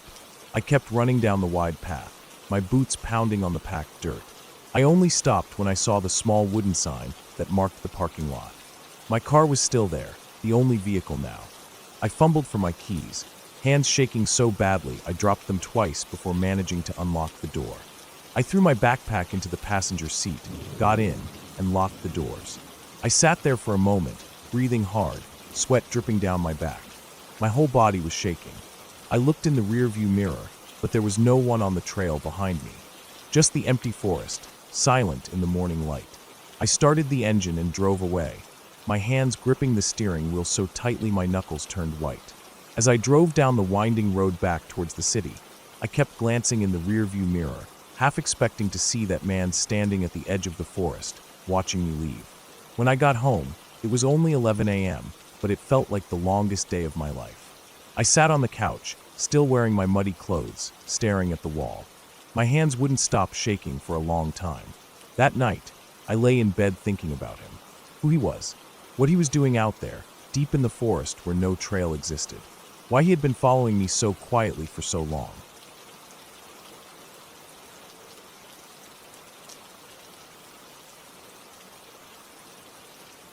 I woke up before my alarm that morning, feeling a bit heavy in the chest like I hadn't slept well. I remember staring at the ceiling, watching the shadows slowly fade as the early morning light came in through the thin curtains. My back hurt a little because I had fallen asleep on the couch again. The TV was still on with its volume turned down to almost nothing, just flickering lights across the room. My phone battery was nearly dead, but I plugged it in and got up to wash my face. I stood there for a while, splashing cold water over my cheeks, trying to wake myself up properly. I felt tired in a way that made my bones ache. I kept thinking about the long drive ahead that day. My boss had called me late the previous evening to tell me I needed to pick up a shipment from a small rural warehouse about 2.5 hours away. I didn't like driving that far alone, but there was no other option. I made some tea and packed leftover roti rolls into a container, then grabbed my backpack and headed out. The streets were still empty. It was that blue-gray time of morning where streetlights were turning off, but the sun wasn't up yet. I got into my car and sat for a moment, just breathing in the cold air before turning the key. The engine coughed a few times before starting properly. I reversed out of the narrow driveway, careful not to scrape the side wall, and started driving towards the highway. After about 45 minutes, the sun was rising fully behind me. I watched it in the rearview mirror. Traffic was light. I turned off onto a smaller road that led towards the fields and small villages. And then after about 30 minutes more, I took another turn onto an even smaller road, cracked and patched in places, with narrow dirt shoulders on either side. This was the area where the warehouse was located, next to an old dried-up canal. I reached the place just before 8 a.m. The warehouse was nothing impressive, just a long concrete building with rusted tin sheets making up part of the roof. The gates were half open. I pulled in and parked under a small neem tree near the front. Birds were chattering in it loudly, and the ground under the tree was full of fallen twigs. I grabbed my delivery papers and went to the office section to sign in. By 9 a.m., I had loaded everything into my car. It was only small packages this time, so it didn't take long. I had a tea there with the warehouse guard, who was an old man with a white beard and sunken eyes. He told me the weather forecast said there might be strong winds today. I nodded politely, finished my tea, and left. On the way back, I decided to take a different route. Google Maps showed a shortcut through some farming villages that would save me around 20 minutes. I turned off onto a narrow paved road, then onto an even smaller broken road. Soon there were only fields on either side, small irrigation channels running beside the road, and in the distance I could see some houses with smoke rising from kitchen fires. I kept driving for about 20 minutes more. The road was so narrow that grass was brushing against both sides of the car. There were patches where the cement had completely broken, leaving hard-packed dirt full of potholes. I drove slowly through them, not wanting to damage my tires. After another 10 minutes, the road curved sharply left and dipped down a small slope into a grove of large trees.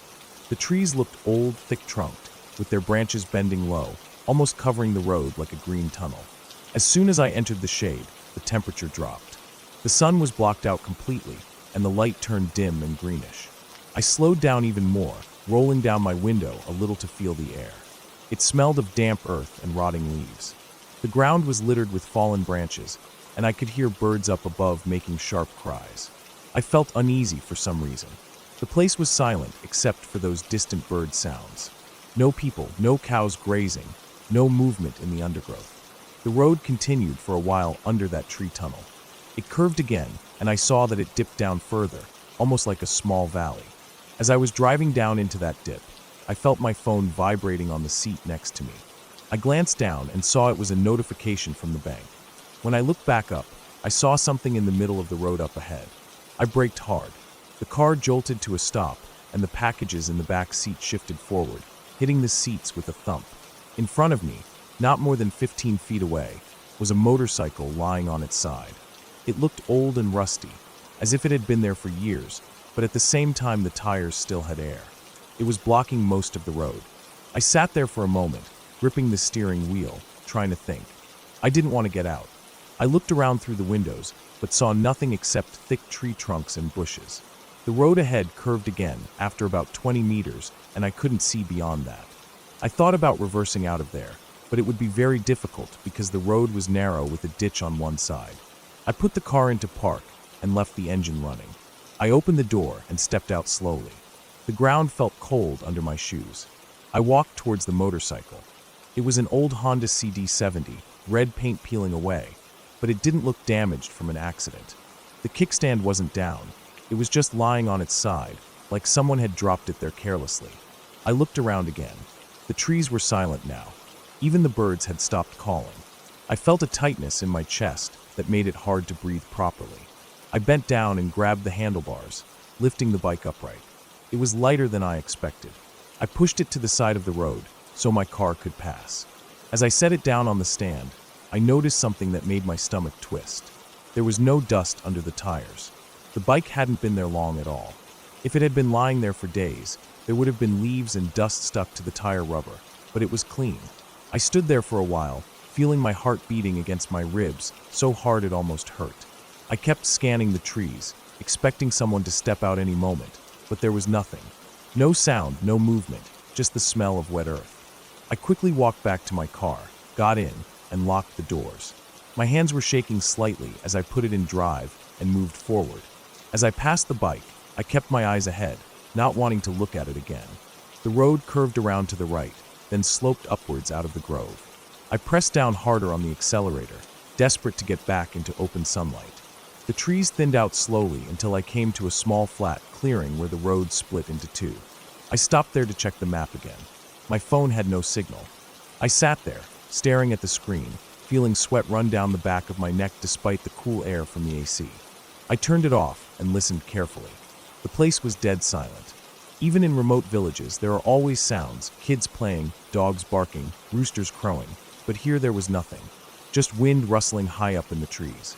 I chose the road that seemed more used, with fewer weeds growing along the edges, and started driving again. After about 15 minutes, I came out into an open farming area. Fields of maize and millet stretched on both sides. I felt a bit calmer seeing the open sky again. Up ahead, I saw a small brick house with a blue metal door. I slowed down, thinking of asking for directions, but then I saw that the windows were boarded up. Grass was growing tall all around it, and the yard was littered with broken clay pots. It looked abandoned. I drove on, feeling more and more uneasy. The road narrowed again and became bumpy with broken cement patches. There were tire marks here and there in the dirt, so vehicles clearly used it, but I hadn't seen a single person for miles. No farmers working in the fields, no goats grazing along the roadside, nothing. About 10 minutes later, I saw something lying across the road again. This time it was a long, thick tree branch, almost like a small trunk. It didn't look like it had fallen naturally. It was placed deliberately, straight across the narrow road, blocking the entire way forward. I braked hard again, feeling a wave of anger rising up through the fear. I didn't want to get out of the car, but there was no choice. I stepped out quickly, leaving the engine running, and walked towards the branch. It was heavy. I bent down and grabbed one end, dragging it slowly towards the side. The dry leaves scraped against the road loudly in the silent morning. As I dragged it, I kept looking back at the car, half expecting someone to jump out from the trees and take it, but there was no one. Once the branch was mostly out of the way, I ran back and got into the driver's seat, locking the doors immediately. My hands were trembling again. I put it in drive and rolled forward, the tires crunching over fallen twigs. My heart was racing so fast it made me feel dizzy. I could hear my own breathing, loud and ragged in the quiet car. After another 15 minutes of driving through the same deserted fields, I finally saw movement up ahead. Two men were standing next to a donkey cart, loading something from the field into sacks. Relief flooded through me so strongly I almost cried. I slowed down and rolled down the window slightly as I approached, but I didn't stop. I just nodded to them and kept driving, desperate to get back to a main road. A few minutes later, I saw the highway in the distance, lined with trucks and cars. I almost shouted in relief. I pressed the accelerator and drove straight onto it, merging with the traffic, feeling my body trembling all over with leftover fear. I didn't stop until I reached a petrol station about 30 kilometers later. I parked under the shade and just sat there with the engine off, feeling completely drained. My shirt was soaked with sweat, and my mouth felt dry like paper. I drank half a bottle of water in one go, trying to calm down. I thought about what had happened. The motorcycle lying there, so clean, so new despite looking old, placed in the middle of an empty grove where no one was around. The tree branch laid down perfectly to block the road. The silent fields with not a single farmer in them. I realized how close I had come to some.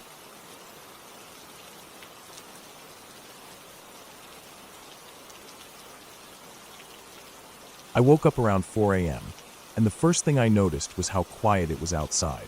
I couldn't hear the usual distant hum of cars from the highway a few miles away, or even the wind brushing against the side of the house. It was so silent that I could hear the ringing in my own ears. I lay in bed for a while, staring up at the dark ceiling, trying to figure out why I had woken up so early on a Saturday. I didn't have work. I didn't have any errands to run. I was supposed to sleep in, but my body just felt restless. Eventually I sat up and rubbed my eyes, still listening to the quiet. I stood up and walked over to the window that overlooked the backyard. The sky was still dark, but I could see the outline of the trees in the field behind my yard. There was no moon that night, only a few faint stars, and the air looked heavy with mist. I noticed the sensor light on the back porch flick on suddenly, flooding the patch of grass near the steps with pale yellow light. My heart jumped for a second. I didn't see anything moving, but I waited for a while just to make sure. After about a minute, the light clicked off again. I walked to the bathroom, washed my face, and decided to make some coffee. The kitchen felt cold when I stepped in. I switched on the dim counter light and started the coffee machine. As it gurgled and sputtered, I stood by the back door, staring out the small window in the top half. The sensor light clicked on again. This time, I pressed my face closer to the glass, squinting at the porch. The steps were empty, and the grass was empty. I scanned the trees and the edge of the yard but saw nothing. The light turned off after a while. My coffee finished brewing. I poured it and sat at the kitchen table. I felt an uneasy feeling sitting there in the silent house with the dark yard beyond the window. I thought about putting on some TV or scrolling my phone to distract myself, but I just sat, sipping the hot coffee slowly.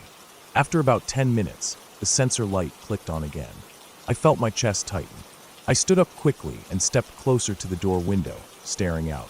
The steps were still empty, but this time I noticed movement in the grass near the tree line.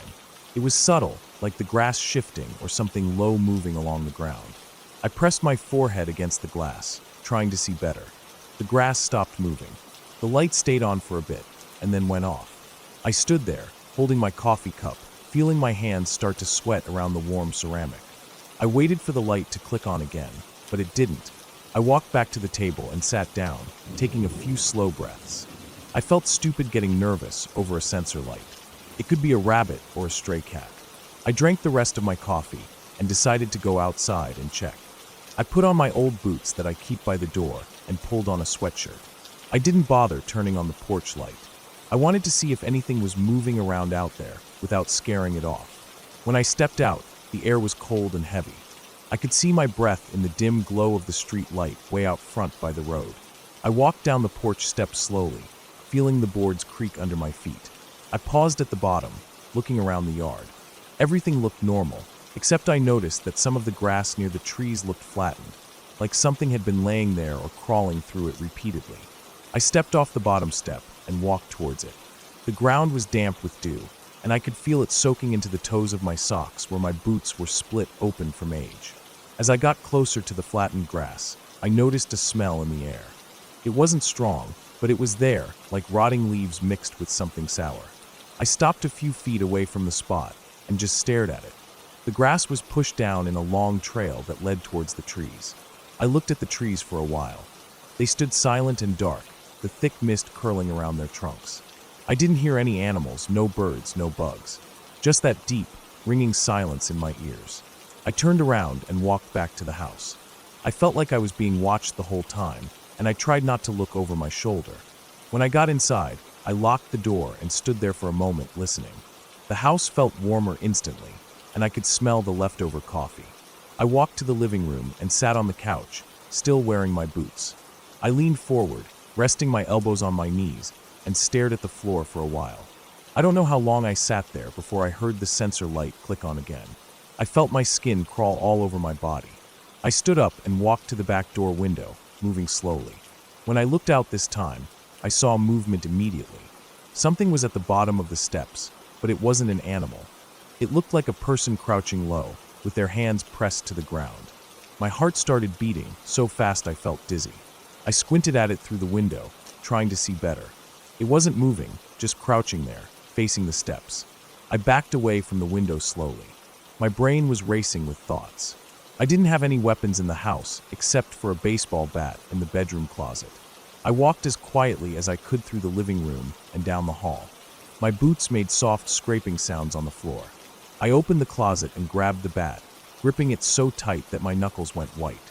I stood there in the hallway listening. I heard the sensor light click off. Then I heard a soft scraping sound outside the back door, like something heavy dragging against the steps. I walked back to the kitchen door and peeked out the window again. The porch was empty. The yard was empty. I stood there, breathing hard, my chest hurting from how fast my heart was pounding. I waited and watched. After a minute or two, the light clicked on again. I saw movement at the edge of the yard near the trees.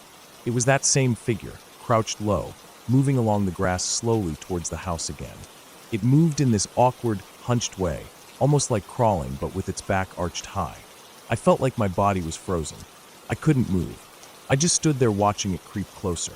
It stopped halfway across the yard and turned its head towards the house. Even though it was too dark to see clearly, I could feel its eyes looking right at me through the glass.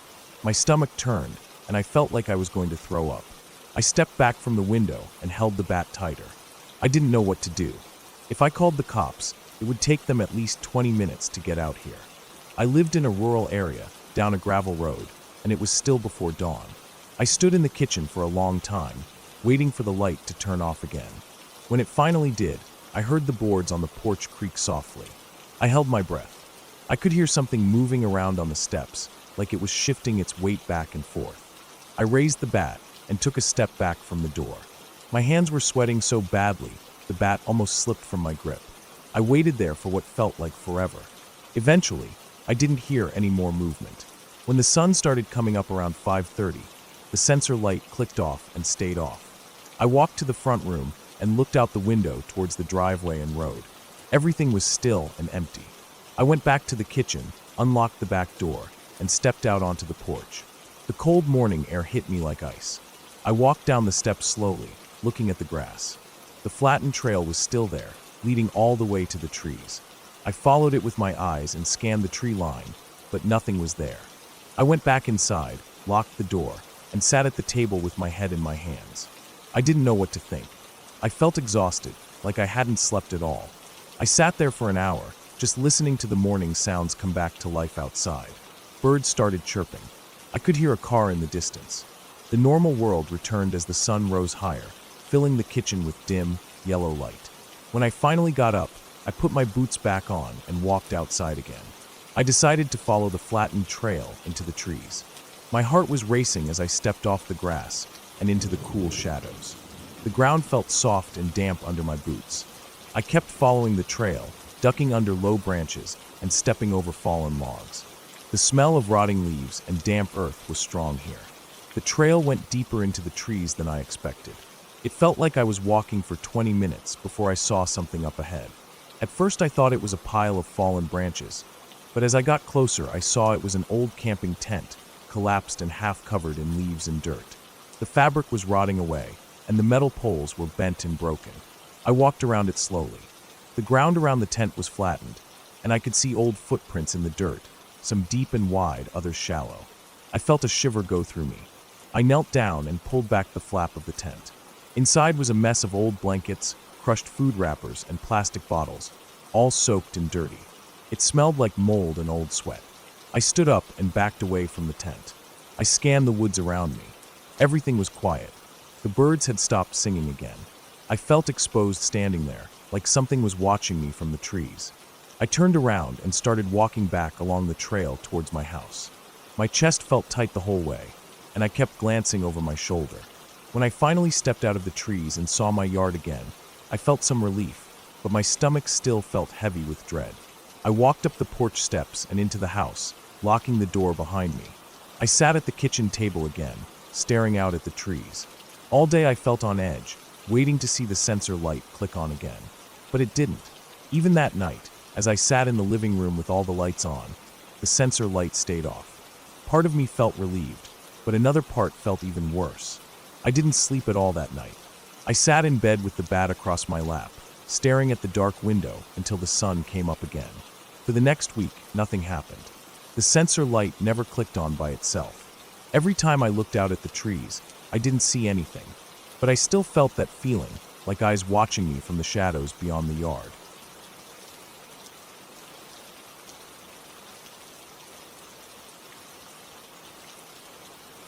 I woke up that morning feeling restless. My phone was buzzing with random notifications, but I ignored them, pushing the blanket away and getting up from bed. I felt this odd sense of unease deep in my chest, like something was off, but I couldn't place what it was. I got dressed in my old gray hoodie and black track pants, pulled on my worn running shoes, and grabbed a bottle of water from the fridge. The sun was just coming up, a soft orange glow spreading across the sky, and I thought maybe a walk would help settle the feeling inside me. I locked the front door behind me and started down the street.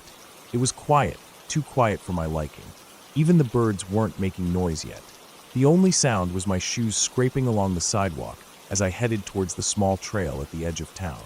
This trail wasn't very popular, mostly used by older people for morning walks or by teenagers cutting through to get to the other side of town faster. It had always felt peaceful to me, lined with tall, thin trees and small bushes growing close to the path. I had been on it hundreds of times before and never felt unsafe there, but that morning was different. As I stepped onto the trail, I noticed the ground was still damp from rain during the night. The smell of wet earth filled my nose. I took a deep breath, trying to calm myself. My steps were slow at first, feeling out the cold morning air. I could see my breath coming out in white clouds. The trees stood still, their bare branches reaching upwards. My hands were shoved deep in my hoodie pocket, gripping my phone tightly even though I wasn't looking at it. The path curved gently left and right, and each time I rounded a bend, I felt that same odd heaviness in my chest. I walked for about 10 minutes before I realized something. There were no other people on the trail. Normally, I would see at least one or two people walking their dogs or jogging past me, but there was no one, not even far ahead. The only sound was my footsteps and my breathing. I stopped walking for a second and listened carefully, hoping to hear birds or rustling in the bushes, anything to make it feel less empty. But there was nothing, just silence. I kept walking anyway, forcing myself to keep moving forward. I told myself I was just overthinking things. Maybe everyone was sleeping in today. Maybe it was too cold for people to come out this early. My mind was trying to find reasons to ignore the unease building inside me, but my body felt tense, like it was ready to run at any second. After about 20 more minutes of walking, I came to the old wooden bridge that crossed a narrow stream. The bridge was short, only a few steps to get across, but as I stepped onto it, I heard a creak under my feet.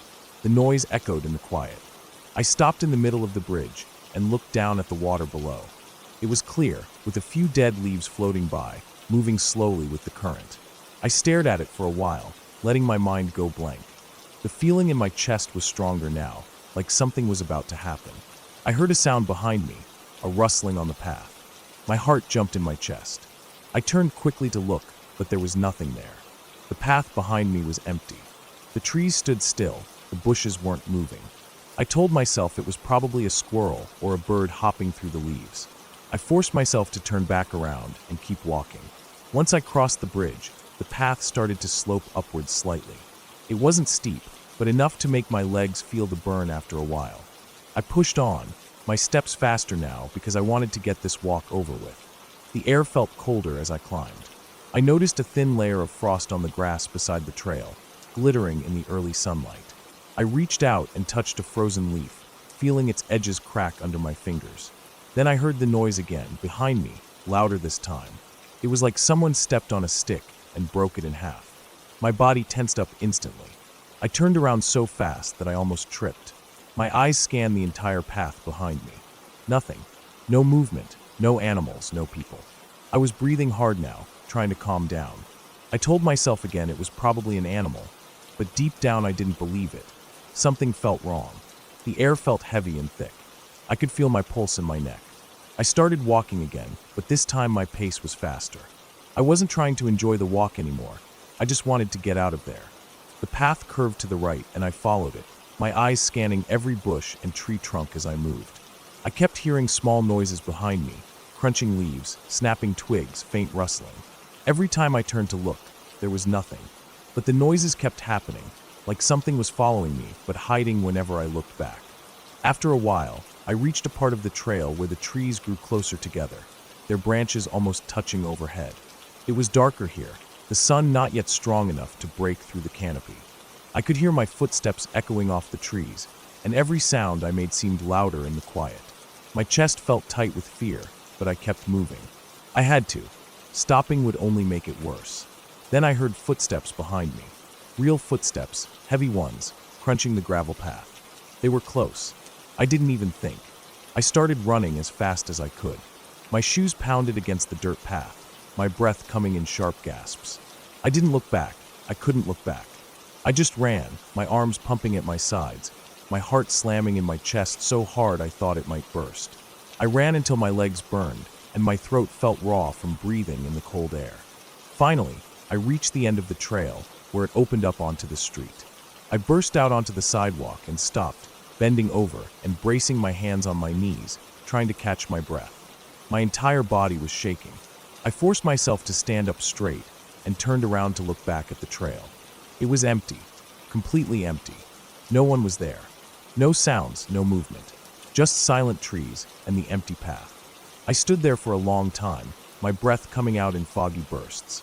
I felt exposed standing on the street, like whatever had been following me was still in those trees, just out of sight, watching me. My whole body felt cold, not from the air but from fear crawling through my veins. I turned away from the trail and started walking home. My steps were slow and unsteady at first, but once I got further away from the trees, I started to calm down a little. When I reached my street, I felt safer, but the feeling of being watched never left me. Even when I walked up to my house and unlocked the door, I kept glancing over my shoulder, expecting to see someone there. I shut the door quickly behind me and locked it. I stood in the hallway for a long time listening. The house was silent, but it felt like the silence outside had followed me in. I went to the kitchen and poured myself a glass of water. My hands were shaking so badly that I spilled some on the counter. I drank it all in one go, my throat still burning from the cold air. I set the glass down and leaned against the counter, trying to calm my breathing. I kept thinking about those footsteps behind me. Heavy, deliberate footsteps, not like an animal or a bird. They sounded human, like someone was following me, getting closer each time I slowed down. I spent the rest of the day feeling restless and paranoid. Every time I passed by a window, I looked outside, expecting to see someone standing there. I closed all the blinds in the house and locked every door, even though it was still daytime. I couldn't shake the feeling that someone was out there, waiting. That night, I barely slept. Every noise in the house made my eyes snap open. The creaking pipes, the ticking clock, the wind brushing against the window. Each sound felt like footsteps coming closer. I lay there under my blanket, staring at the ceiling, my ears straining to hear anything out of place.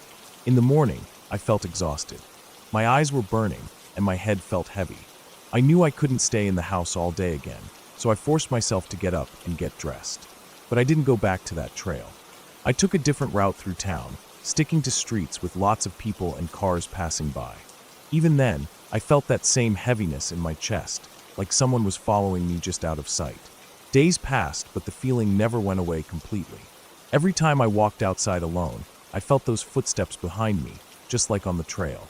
Sometimes I would hear noises at night, faint rustling outside my window or small thumps on the porch. Every time I looked, there was nothing there. But I knew something was watching me. A week later, I decided to go back to the trail. I couldn't take it anymore. I needed to know what it was, if anything. I waited until mid-morning, hoping there would be other people around. When I got there, I saw two older women walking together with their small dogs. I felt a bit relieved seeing them. I started walking along the trail, my eyes scanning the trees for any sign of movement. When I reached the wooden bridge, I stopped and looked around. The water flowed quietly below. The air was cool and fresh. I stood there for a long time listening. No footsteps, no rustling, no noises at all. Just silence. I crossed the bridge and kept walking, each step feeling heavier than the last. My breathing was shallow and fast. As I reached the part where the trees grew close together, I stopped again.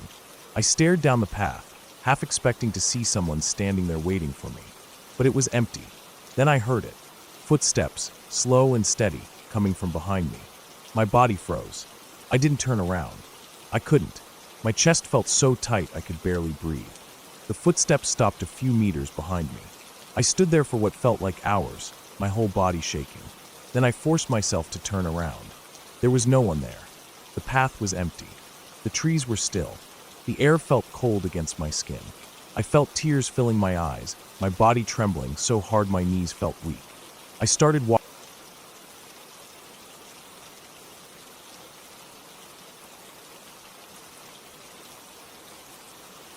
I woke up earlier than usual that day because the summer heat made it impossible to keep sleeping. I rolled over and checked the time on my phone. It was just after 6 in the morning. My bedsheets were damp with sweat, and my shirt was stuck to my back. I lay there for a while, staring at the ceiling fan spinning lazily above me, feeling that tired heaviness in my arms and legs, but knowing there was no point in trying to sleep again. I pushed myself up, sat on the edge of my bed, rubbed my eyes, and listened to the silence of the house. My parents had left a few days ago to visit my uncle up north, so I had the house to myself for the week. I stood up and stretched, feeling my shoulder crack.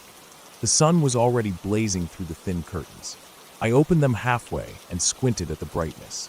The street outside was empty, and the trees on the sidewalk stood still, leaves already drooping in the heat. I walked out of my room into the hallway, feeling the wooden floor warm under my bare feet. In the kitchen, I poured myself a glass of water from the jug in the fridge, chugged it down, and then leaned against the counter, staring at the messy sink.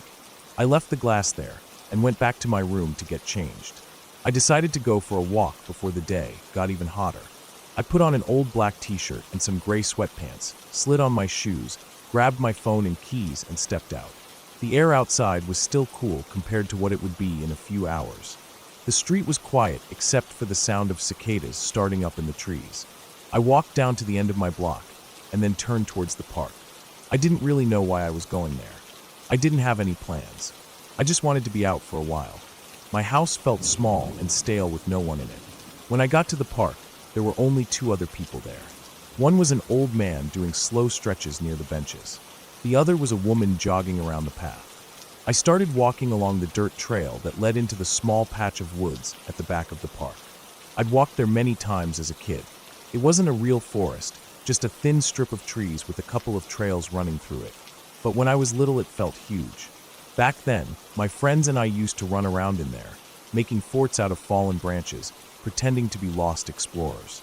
I walked deeper into the trees. The dirt was dry and dusty under my feet, and I could hear birds chirping somewhere high above.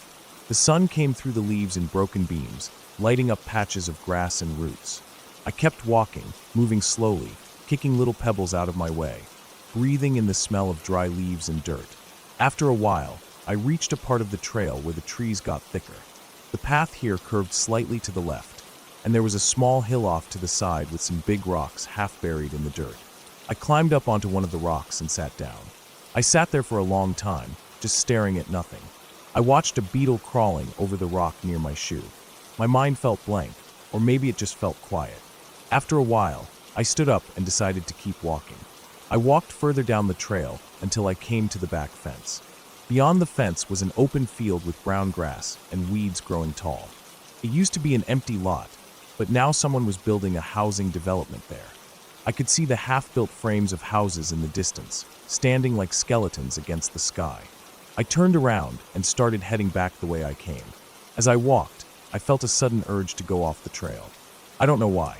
Maybe I just felt bored of walking the same dirt path I'd walked 100 times. I stepped off into the trees, moving carefully over the roots and dry leaves. The ground here sloped slightly downwards, and I moved between the trees, ducking under low branches, stepping over fallen logs. The air smelled stronger here, damp and earthy, with rotting leaves and sap. After walking for a while, I came to a small dip in the ground. There was a tree that had fallen years ago, its roots sticking up like giant claws. I remembered this spot from when I was a kid. Back then, my friends and I called it the bunker because we would hide behind the roots and pretend it was a fort. I walked around the fallen tree, looking at how the roots were rotting now, covered in moss and little orange mushrooms. I crouched down and touched the wood. It felt soft under my fingers, damp and crumbly. I stood up again and kept walking. The trees here were closer together, and it was harder to move through them. I pushed branches aside as I went, feeling them scrape against my arms. After a while, I realized I didn't know exactly where I was anymore. I knew I wasn't far from the trail, but everything looked the same in every direction. I stopped walking and listened. I couldn't hear the cicadas anymore. I couldn't hear anything except the sound of my own breathing. I turned around to go back, but when I took a few steps, the ground under my right foot shifted suddenly. It felt like the dirt just crumbled away. My foot sank down, and before I could catch myself, I fell forward onto my hands and knees. I felt a sharp pain shoot up my shin. I sat back and looked down. My foot had gone into a hole hidden under dead leaves. I pulled it out and saw that the hole was about as wide as a dinner plate, maybe deeper than my arm. I felt a wave of panic rise in my chest. My leg hurt badly. I tried to stand up and felt pain shoot through my ankle. I sat back down hard, feeling tears come to my eyes. I wiped them away with the back of my hand and took a deep breath. I checked my phone for signal, but there were no bars. I tried to stand again, putting my weight on my left foot, and managed to get up. I leaned against a tree and tested my right foot. It hurt, but I could put a little weight on it if I kept most of it on my other leg. I looked around, trying to get my bearings. All the trees looked the same, and I couldn't see the trail through them. I tried to calm down. I knew the park wasn't huge. If I just kept walking straight in one direction, I would hit the fence or the trail eventually. I picked a direction that felt like it would lead me back and started walking, limping slightly, trying not to put too much pressure on my right foot. I moved slowly between the trees, sweat dripping down my back and forehead. The air felt hot and heavy. My shirt stuck to my skin, and I felt thirsty. After walking for what felt like forever, I came to a part of the woods where there were old rusted pieces of metal half buried in the dirt. They looked like parts of an old fence, or maybe an old barrel that someone had dumped there decades ago. I didn't remember seeing them before. I stopped and leaned against a tree, breathing hard. My ankle was throbbing. I felt a tightness in my chest that wasn't just from the pain. I felt a rising panic again, the kind that makes your breathing go fast and shallow. I closed my eyes and tried to slow my breathing. I knew I couldn't afford to panic. I opened my eyes and looked around. I spotted a thin animal trail leading off to the right, a narrow path pressed into the dirt by deer or coyotes. I decided to follow it. It curved around trees and went down a small slope. I followed it slowly, one step at a time, trying not to trip or twist my ankle worse than it already was. After a while, the trail curved again, and I saw something through the trees. Sunlight reflecting off metal. I moved closer and saw that it was the back fence of the park. Relief flooded through me so fast it made me dizzy. I moved as quickly as I could towards it, grabbing branches for balance. When I reached the fence, I grabbed the top and leaned my forehead against the metal, breathing hard. I felt a little like crying again, but I didn't. I rested there for a minute, then limped along the fence until I found a spot where the ground was higher on one side, making it easier to climb over. I climbed slowly, careful not to hurt my foot again. When I got to the other side, I found myself at the edge of the construction site. The ground here was rough and full of tire tracks from heavy machinery. I limped through it until I reached the paved road that led back to the park. The sun was high in the sky now, beating down on my head. I walked slowly down the road, feeling lightheaded, thirsty, and exhausted. My ankle felt swollen inside my shoe. When I got to the park, I sat down on a bench near the playground. There were a few kids playing on the swings, their parents sitting on the grass nearby. I sat there for a long time, staring at the ground, feeling my ankle throb and my shirt stick to my back. After a while, I stood up and started limping home. Each step sent a sharp pain up my leg, but I kept going. The walk home felt like it took hours. When I finally reached my street, I could see my house at the end, white paint shining in the sun. I walked up the driveway, unlocked the door, and stepped inside. The cool air inside felt like heaven. I closed the door behind me, dropped my keys on the table, and sank down onto the floor.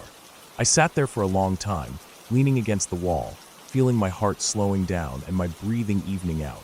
Eventually, I stood up and limped to the kitchen. I poured myself a glass of water and drank it all in one go.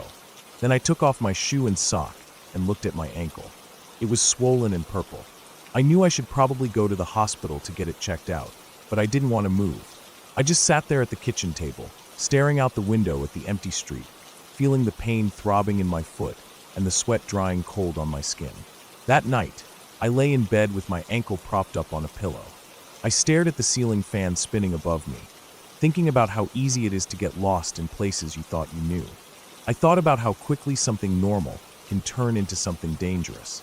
I lay there for a long time, feeling the pain in my foot, listening to the silence of the empty house, feeling so tired I couldn't even close my eyes.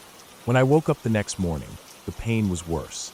My ankle was stiff and felt like it was burning under the skin. I called a taxi and went to the hospital. They told me it was a bad sprain, not a break, but it would take weeks to heal.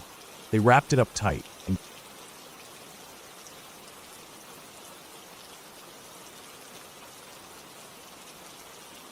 I woke up before the sun came up. The sky outside my window still a dull navy blue that looked almost black. My phone buzzed next to my pillow, the alarm vibrating hard enough to rattle the cheap plastic case. I turned it off and sat up slowly. The air in my room felt cold. I could see my breath as I exhaled. I sat on the edge of my mattress for a minute, rubbing my face with my hands to try and wake myself up properly. My eyes burned. I hadn't slept properly for the last few nights, maybe 4 or 5 hours each night if I was lucky. Work had been brutal lately, leaving me feeling drained and shaky by the time I got home each day. But today was Saturday. I didn't have work. Instead, I was planning to hike out to the old quarry a few miles from my place. I had been there once before with some friends back when I first moved to this town. That was almost 8 years ago now. I remembered there was a trail that looped through the woods and came out at the edge of the quarry, giving a clear view down into the empty pit. People used to swim there back when it was filled with rainwater, but now it was mostly dry with just a stagnant pool of dark green water at the bottom. I didn't plan to swim, obviously.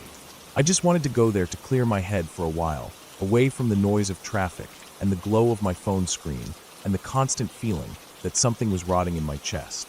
That feeling I couldn't name, but could never shake.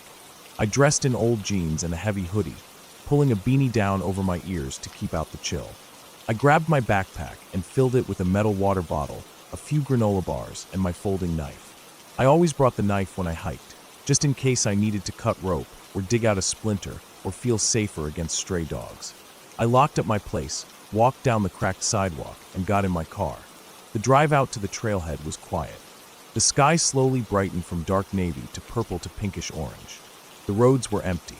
Rows of small houses passed by, their windows dark and curtains drawn. Nobody else was up this early except for the occasional jogger in reflective stripes, their breath steaming in front of them as they moved along the sidewalks. When I reached the trailhead parking lot, there were no other cars there. I parked near the entrance, shut off the engine, and listened to the ticking of the cooling metal under the hood. I sat there for a while, staring out at the trees. They stood tall and silent, branches bare. Most of their leaves had fallen already, leaving only the stubborn brown ones clinging to the upper branches. I took a deep breath, grabbed my bag, and got out of the car. I locked it behind me and started up the trail. The path was narrow, covered in fallen leaves that crunched under my boots. The smell of wet dirt and decaying leaves filled my nose. It was cold enough that I could see my breath with every step. The trail sloped gently upwards, weaving between the trees. I kept my head down, watching where I stepped, trying not to slip on wet leaves or step in the shallow puddles hidden under them. After about half an hour of steady walking, the path leveled out and opened into a small clearing. There was a rotting wooden bench off to the side, half covered in moss. I sat down on it for a moment to catch my breath, my thighs burning from the climb. I pulled out my water bottle and took a long drink. The water was cold and tasted like metal, but it felt good going down. I capped it and put it back in my bag. The woods were silent. I could hear a few birds somewhere in the distance, but not close. The air felt still and heavy, like it was pressing down on me. I sat there for a long time, just listening to the silence, feeling my heart slow down to a steady thump against my ribs. After a while, I stood up and kept walking. The trail curved left, and I followed it without thinking. My boots sank into soft mud at some spots, leaving deep prints behind me. I liked that, seeing proof that I was here, that I existed. I walked for another hour, maybe longer, time slipping away without me noticing. The trees eventually thinned out, and the land opened into the edge of the quarry. I stepped out from the cover of the trees and stood near the edge, looking down into the pit. The walls dropped away steeply, layers of exposed rock forming stripes of brown, gray, and orange down to the bottom. There was a pool of water in the lowest part, dark green and still, with a thin layer of scum floating on it. Broken pieces of old machinery and concrete slabs lay scattered along the bottom, half submerged in the murky water. Rusted metal pipes jutted out from the walls in random places, dripping water down the rock face in thin streams. I stood there for a long time, staring down into it. The sun was higher now, casting long shadows across the pit. The air felt colder here, the wind coming off the water and up the walls to where I stood. I pulled my hoodie tighter around myself and sat down on a flat rock near the edge. I pulled out a granola bar and ate it slowly, tasting the dry sweetness, feeling the crumbs stick to the corners of my mouth. I washed it down with water and then just sat there, staring down at the silent pool far below. After a while I stood up. I felt stiff from sitting in the cold. My knees popped as I straightened my legs. I slung my bag back over my shoulder and turned to leave. But something caught my eye. Across the pit, near the far edge, I saw movement. I froze, staring. For a moment I thought it was an animal, a dog or a deer maybe. But as I squinted I realized it was a person. They were standing on the opposite edge, half hidden behind a thin tree. They weren't moving much, just standing there. I felt a prickle of unease in my chest. I looked around me. The quarry was empty except for me and whoever that was across the pit. I tried to see what they were doing. They were wearing dark clothes, a jacket and jeans maybe, but I couldn't make out any details from this distance. They stood there, staring down into the quarry, not looking at me. At least I didn't think they were. I watched them for a while, waiting to see if they would move on or walk away, but they didn't. They just stood there. I felt a tightness in my stomach, a low throb of anxiety starting to spread out to my chest and arms. I didn't know why. It was probably just another hiker like me, out here early to get some air and clear their head. But something about how still they were made my skin crawl. I decided to leave. I turned back toward the trail, putting them out of sight, and started walking quickly back into the trees. The air felt colder now, like a chill had sunk into my bones. I tried to shake it off as I walked, telling myself over and over that it was nothing, just another person like me. But I kept thinking about how still they had been, not checking their phone, not pacing or looking around, just standing there. I walked fast, my boots crunching the leaves and twigs underfoot, my breath coming out in white clouds. I didn't look back. The trail felt different on the way back. It felt darker somehow, even though the sun was higher in the sky now. The trees pressed in closer on both sides. My shoulders were tense, pulled up near my ears as I walked. About half an hour down the trail, I heard something behind me. A faint sound, like footsteps crunching leaves. I froze, standing still. I turned my head slowly, listening. Silence. Just the wind through the bare branches above me. I started walking again, faster this time, my heart thumping hard in my chest. A minute later, I heard it again. Crunch, crunch, faint but clear. I stopped again. Silence.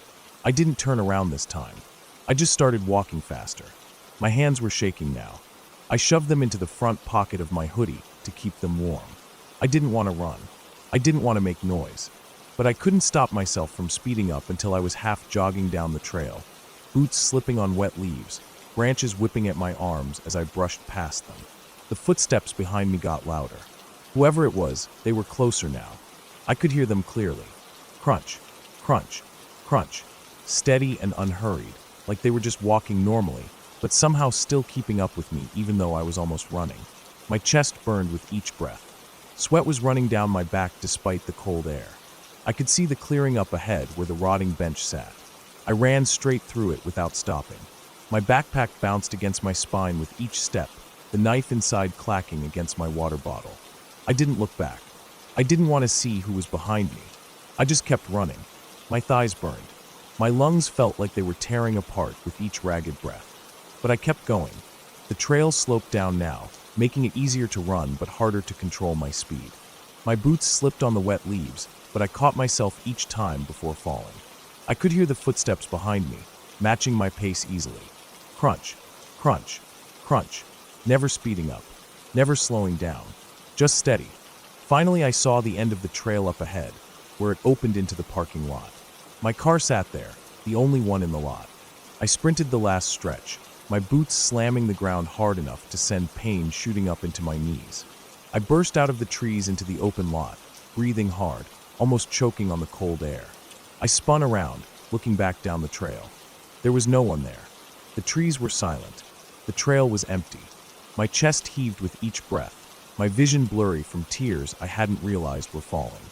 I stood there for a long time, staring at the tree line, waiting to see if they would appear. But no one did. I walked to my car, my legs trembling so badly I almost fell over. I unlocked it with shaking hands, threw my bag into the passenger seat, and climbed in. I locked the doors immediately and sat there gripping the steering wheel, my knuckles white, my body shaking all over. I didn't leave for a long time. I just sat there, staring out at the empty trail, waiting. Eventually I started the engine. The sound of it roared in my ears, drowning out the